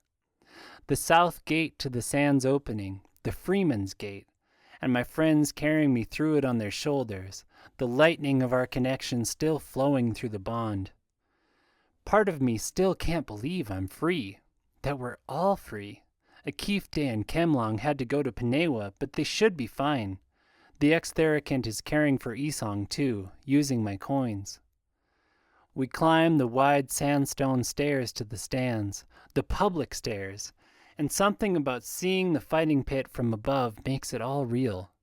The sands look very small somehow, this theater where so much happened in the last few weeks. And amid the invincible, elated feeling running through my bones, I feel a current of anger, that after our brief intermission, the show will go on down there, people fighting and dying for entertainment. It clears my senses. "Put me down," I call over the roar of my friends, who've joined the crowd in chanting, "Witch! Witch! I want to walk this." They do, and I again get a surreal feeling as my bare feet touch the sandstone, worn smooth from generations of sandaled feet coming to see fights. Maybe from generations of ancients before that, if Hiana is right. How many fighters have walked this stretch to buy their way free? None, since Booker started his racket. Jeweled hands reach out from the front row, the wealthiest of Duran stretching to touch me from the comfort of their curtained divans. I grasp a few, curious to know after all this time what is in the minds of these people who have cheered and thrown coins. The water bond confirms what I suspected, that they love me as they would a favorite bard or family pet, for my entertainment value, not who I am. I stop after that, not wanting to add force to the anger inside, and ignore the alarium and gold coins they toss at my feet. I have to remember what I told Booker, that I'm not here to tell a story on this little stage, or even to disrupt it. I have something much bigger in mind, and it means I can't get caught up in this, much as I hate it. Ahead, striding around the long curvature of the arena's oval, comes a woman whose vitality puts Hiana's to shame. I know before I spot the single black coin hanging from her neck that she is an amaranth, though she dresses in men's robes. She shines like the sun come to earth. I have to ice the nerves that rise inside. Yes, I stole from one of her kind once, and I just embarrassed another, but I've earned my freedom. More than earned it, no doubt, in the income the arena brought in today alone. Every seat in this massive arena is filled. "The Witch of Saray," she says casually, in a voice that is at once intimate and carries as far as Booker's does. He hasn't said a word since the bull fell. "Regiana, I'm told you're called." Part of me burns to tell her my real name, to expose to Duran the injustices happening in my own city, but I've read the minds of the crowd here. They'll see it as one more show, one more clever script on Booker's part. and I cannot risk more people learning my identity if they won't rally behind me. Too many people here know already. Who I am doesn't matter, I say, choosing to quote from one of our religious texts, only what I have done. Another announcer, hovering behind the amaranth, booms my words out to the crowd. They buzz in reaction. It's the first time they've heard the witch speak. I hold back the sudden urge to cuss at them like a non might, or say something else to destroy their image of me. Better to keep it simple. I need to just buy my way free and leave. What you have done, the amaranth says, is nothing short of historic. I have seen only 3 successful endurance matches in my life, and I have lived a very long life. A ripple of laughter passes through the crowd, and I realize she's just as much a character to them as I am, that this is just another stage. Do you wish to make payment to me as a representative of Duran, she asks, or directly to your owner? You'll be fine, I say, though of course Hiana is here and watching. As sweet as it is to get out without her help, I have no need to rub it in the woman's face. Plus, I remember her expression when I refused her before the last fight. Of all the threats facing me, she is the most immediate. I take coins from Anon, part of a massive pile the guards awarded us on the sands. They feel dirty in my hands, as though something of the bull still clings to them, some trace of the lives he ruined to get them. I count out 5,000 in gold and Alarium coins, trying not to goggle at the riches left, themselves the remnants of paying owner's cut. The bull was vital. Excellent, the amaranth says, waving for someone to take the coins. I revoke your own status then, Regiana of Saray, and grant you free passage of our city and ports. Stop, a voice calls. The amaranth jerks her head around, but I feel no surprise, only a sinking dread. Of course something had to go wrong. Of course something will keep me locked up here. It was too good to be true. Hiana steps from a curtained divan further down, azure wrap flowing behind her. Anger swirls into the dread. Of course, it's Hiana. But what can the woman do here, in front of everyone? The crowd burbles with this new twist, no doubt very entertained by it all. My friends bristle and I take a long, centering breath. A lot could depend on how I handle these next few moments. Everything, maybe. The amaranth turns to her. High Oligarch Kagdan, she says, inclining her head. You have words to speak in this matter? I do, Hiana says, all icy composure again, though now that I've seen the foul-mouthed street woman beneath, I can't unsee her. As you know, this girl was my property until just now. I had not expected her to survive the day, but now that she has, I must bring further charges against her. And those are, the amaranth says, looking neither disturbed nor amused. Theft during her tenure as my property. The youth you see standing behind her, previously known as the Scourge of Duran, was bought out of own status last night, using coins stolen from me, by this girl, Regiana. Floods, the coins I stole. My stomach tightens with fear, but I fight it down. Freeze it. I know this woman, have been studying her since I got here, even if she's always had the upper hand. Whatever her attack is, I will find the weakness in it. And Ujane knows it would feel good to bring this woman justice. The glowing woman's eyebrows lift at Hiana's words, vitality making the gesture so elegant as to be almost breathtaking. And your proof, High Oligarch? A bald man steps from behind Hiana, obviously prepared for his role. I was the one to accept the coins, your brilliance. They did indeed bear Hiana's visage. Hiana steps in like a well-rehearsed actor. 5 Alarium coins, yes, accountant? Where, I ask you, would an owned gladiator get 5 of my Alarium coins, if not from this girl, whom the guards will confirm I visited yesterday evening? The look she gives me is so satisfied, so self-confident, that anger begins to intrude on my focus. I ice it, willing myself to see this in the clear sight of concentration. I can turn this attack against her. I know it. I did it, Anon says, stepping forward. Stolen while she was in the tower. Easy, Mark. I won't let Anon take this fall from me. No, I say, stretching out my arm to bar him from going further. He did not. I stole those coins, like she said. The Amaranth's brows stay up. Perhaps she has not seen many moments like this, either, in her long life. You admit guilt, then? I take a deep breath and see it. See the crack in Hiana's story I can use to pull it apart. The coins. This is all about the coins. And that's something the Daranese will care about. Accountant, I snap. The coins Anon paid with, were they dull? They happened to be, yes, he says. I assessed a fair surcharge, but he had enough to meet requirements. Uncertainty flickers across Hiana's face, and I push on. Ujjayi, send me the right words to win this battle of wits. That's part of the reason I took them, I say, to check a suspicion about the woman who claimed ownership over me. You see, she threw a pity coin to the bull early on, and it was dull too. He nearly took my life for that in the gale. The crowd oos at this appropriately, and I see a single bead of sweat break out on Hiana's forehead. Excellent.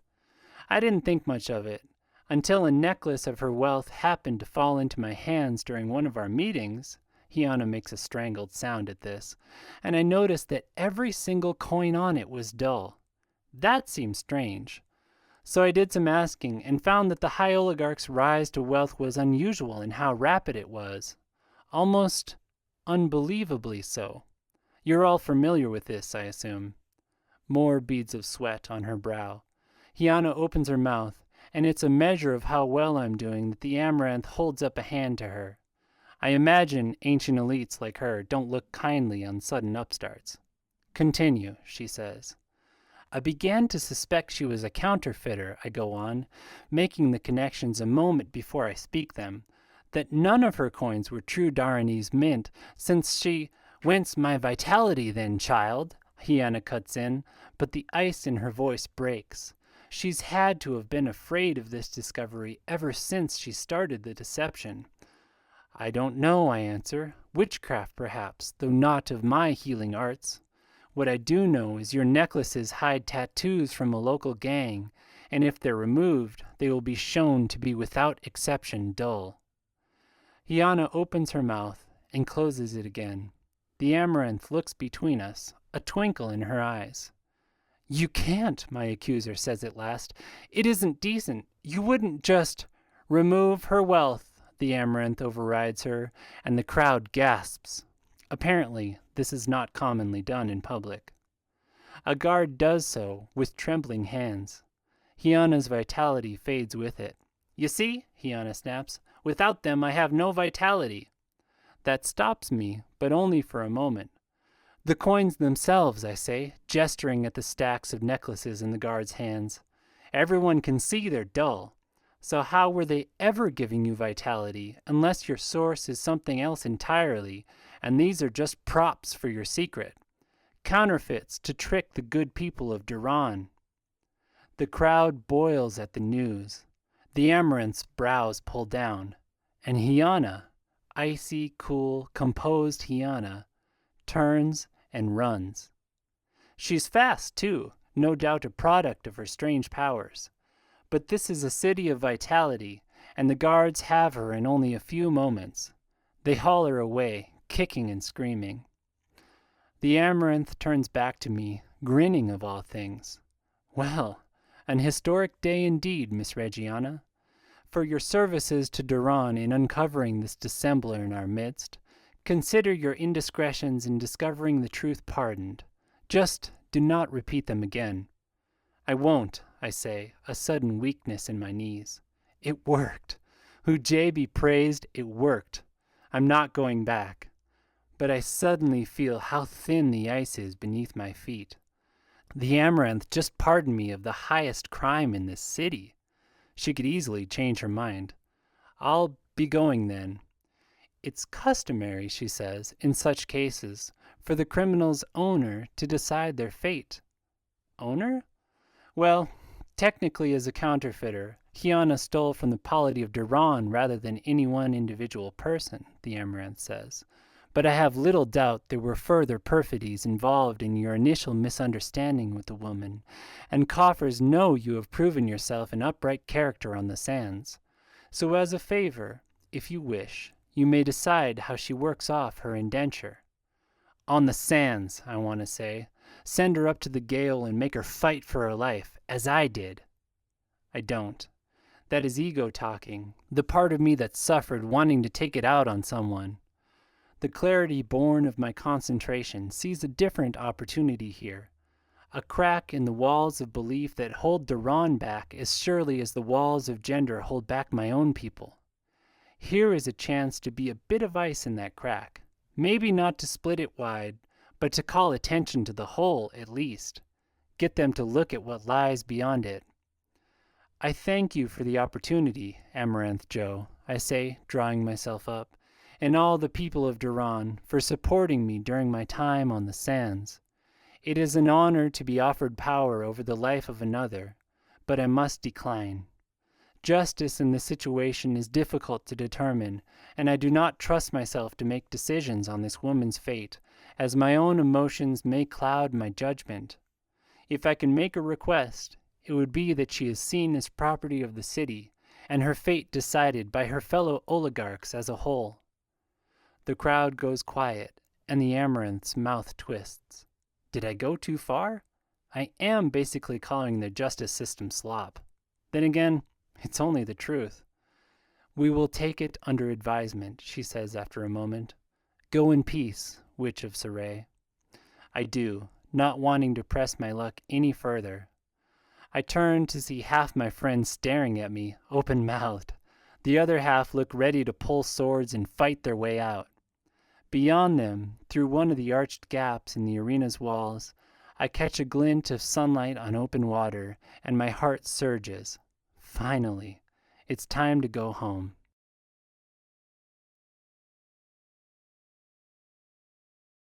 Epilogue. Turns out a few thousand ravas will buy some excellent clove leaf in the city of Duran.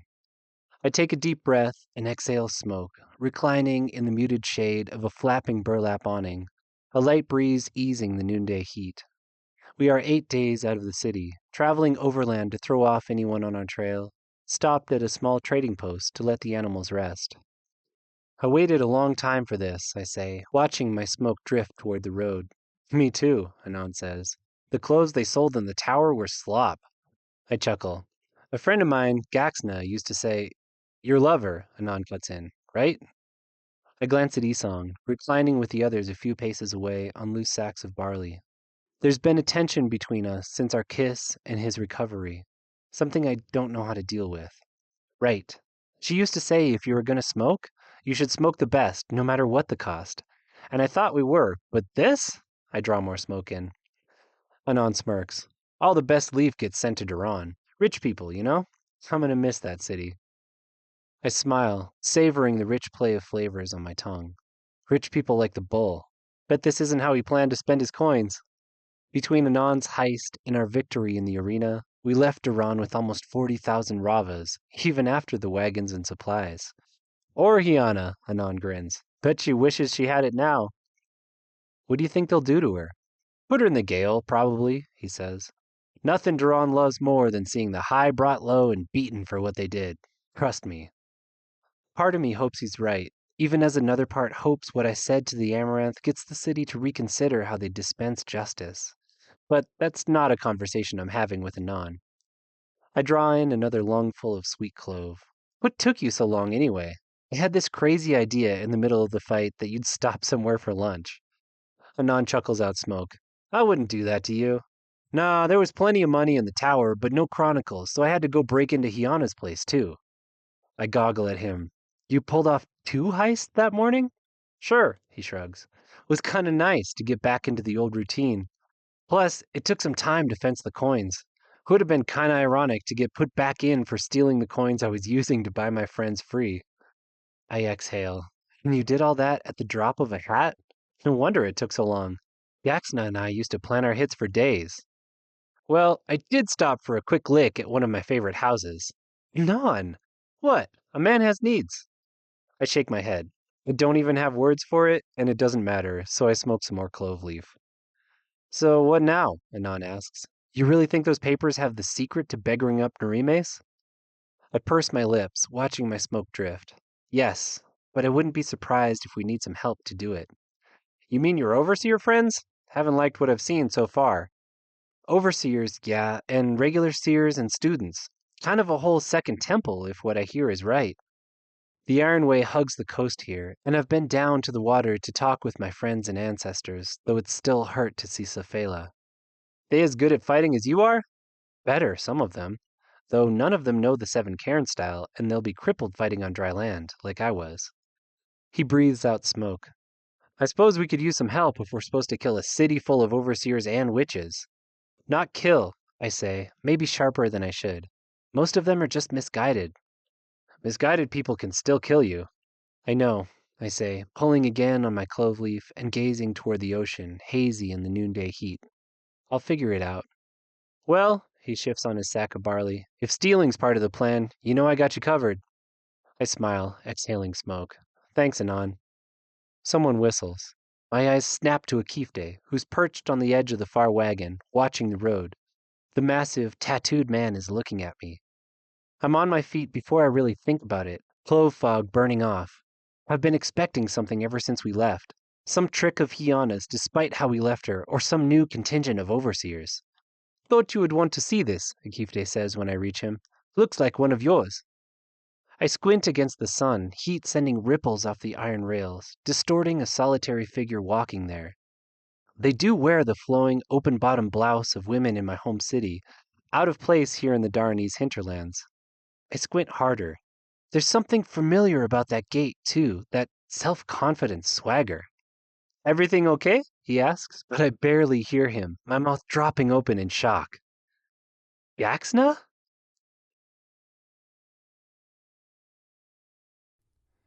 We hope you have enjoyed this presentation of Witch of Wealth and Ruin, Book 2 of the Tidecaller Chronicles, text and audio copyright 2021. For more information on Levi Jacobs and the Tidecaller audiobooks, please visit www.levijacobs.com, or for a free audio novella, go to levijacobs.com/free. If you enjoyed this book, consider leaving a review on Goodreads or the store where you purchased it. They mean the world to independent authors and will help others find these stories. Thanks for listening.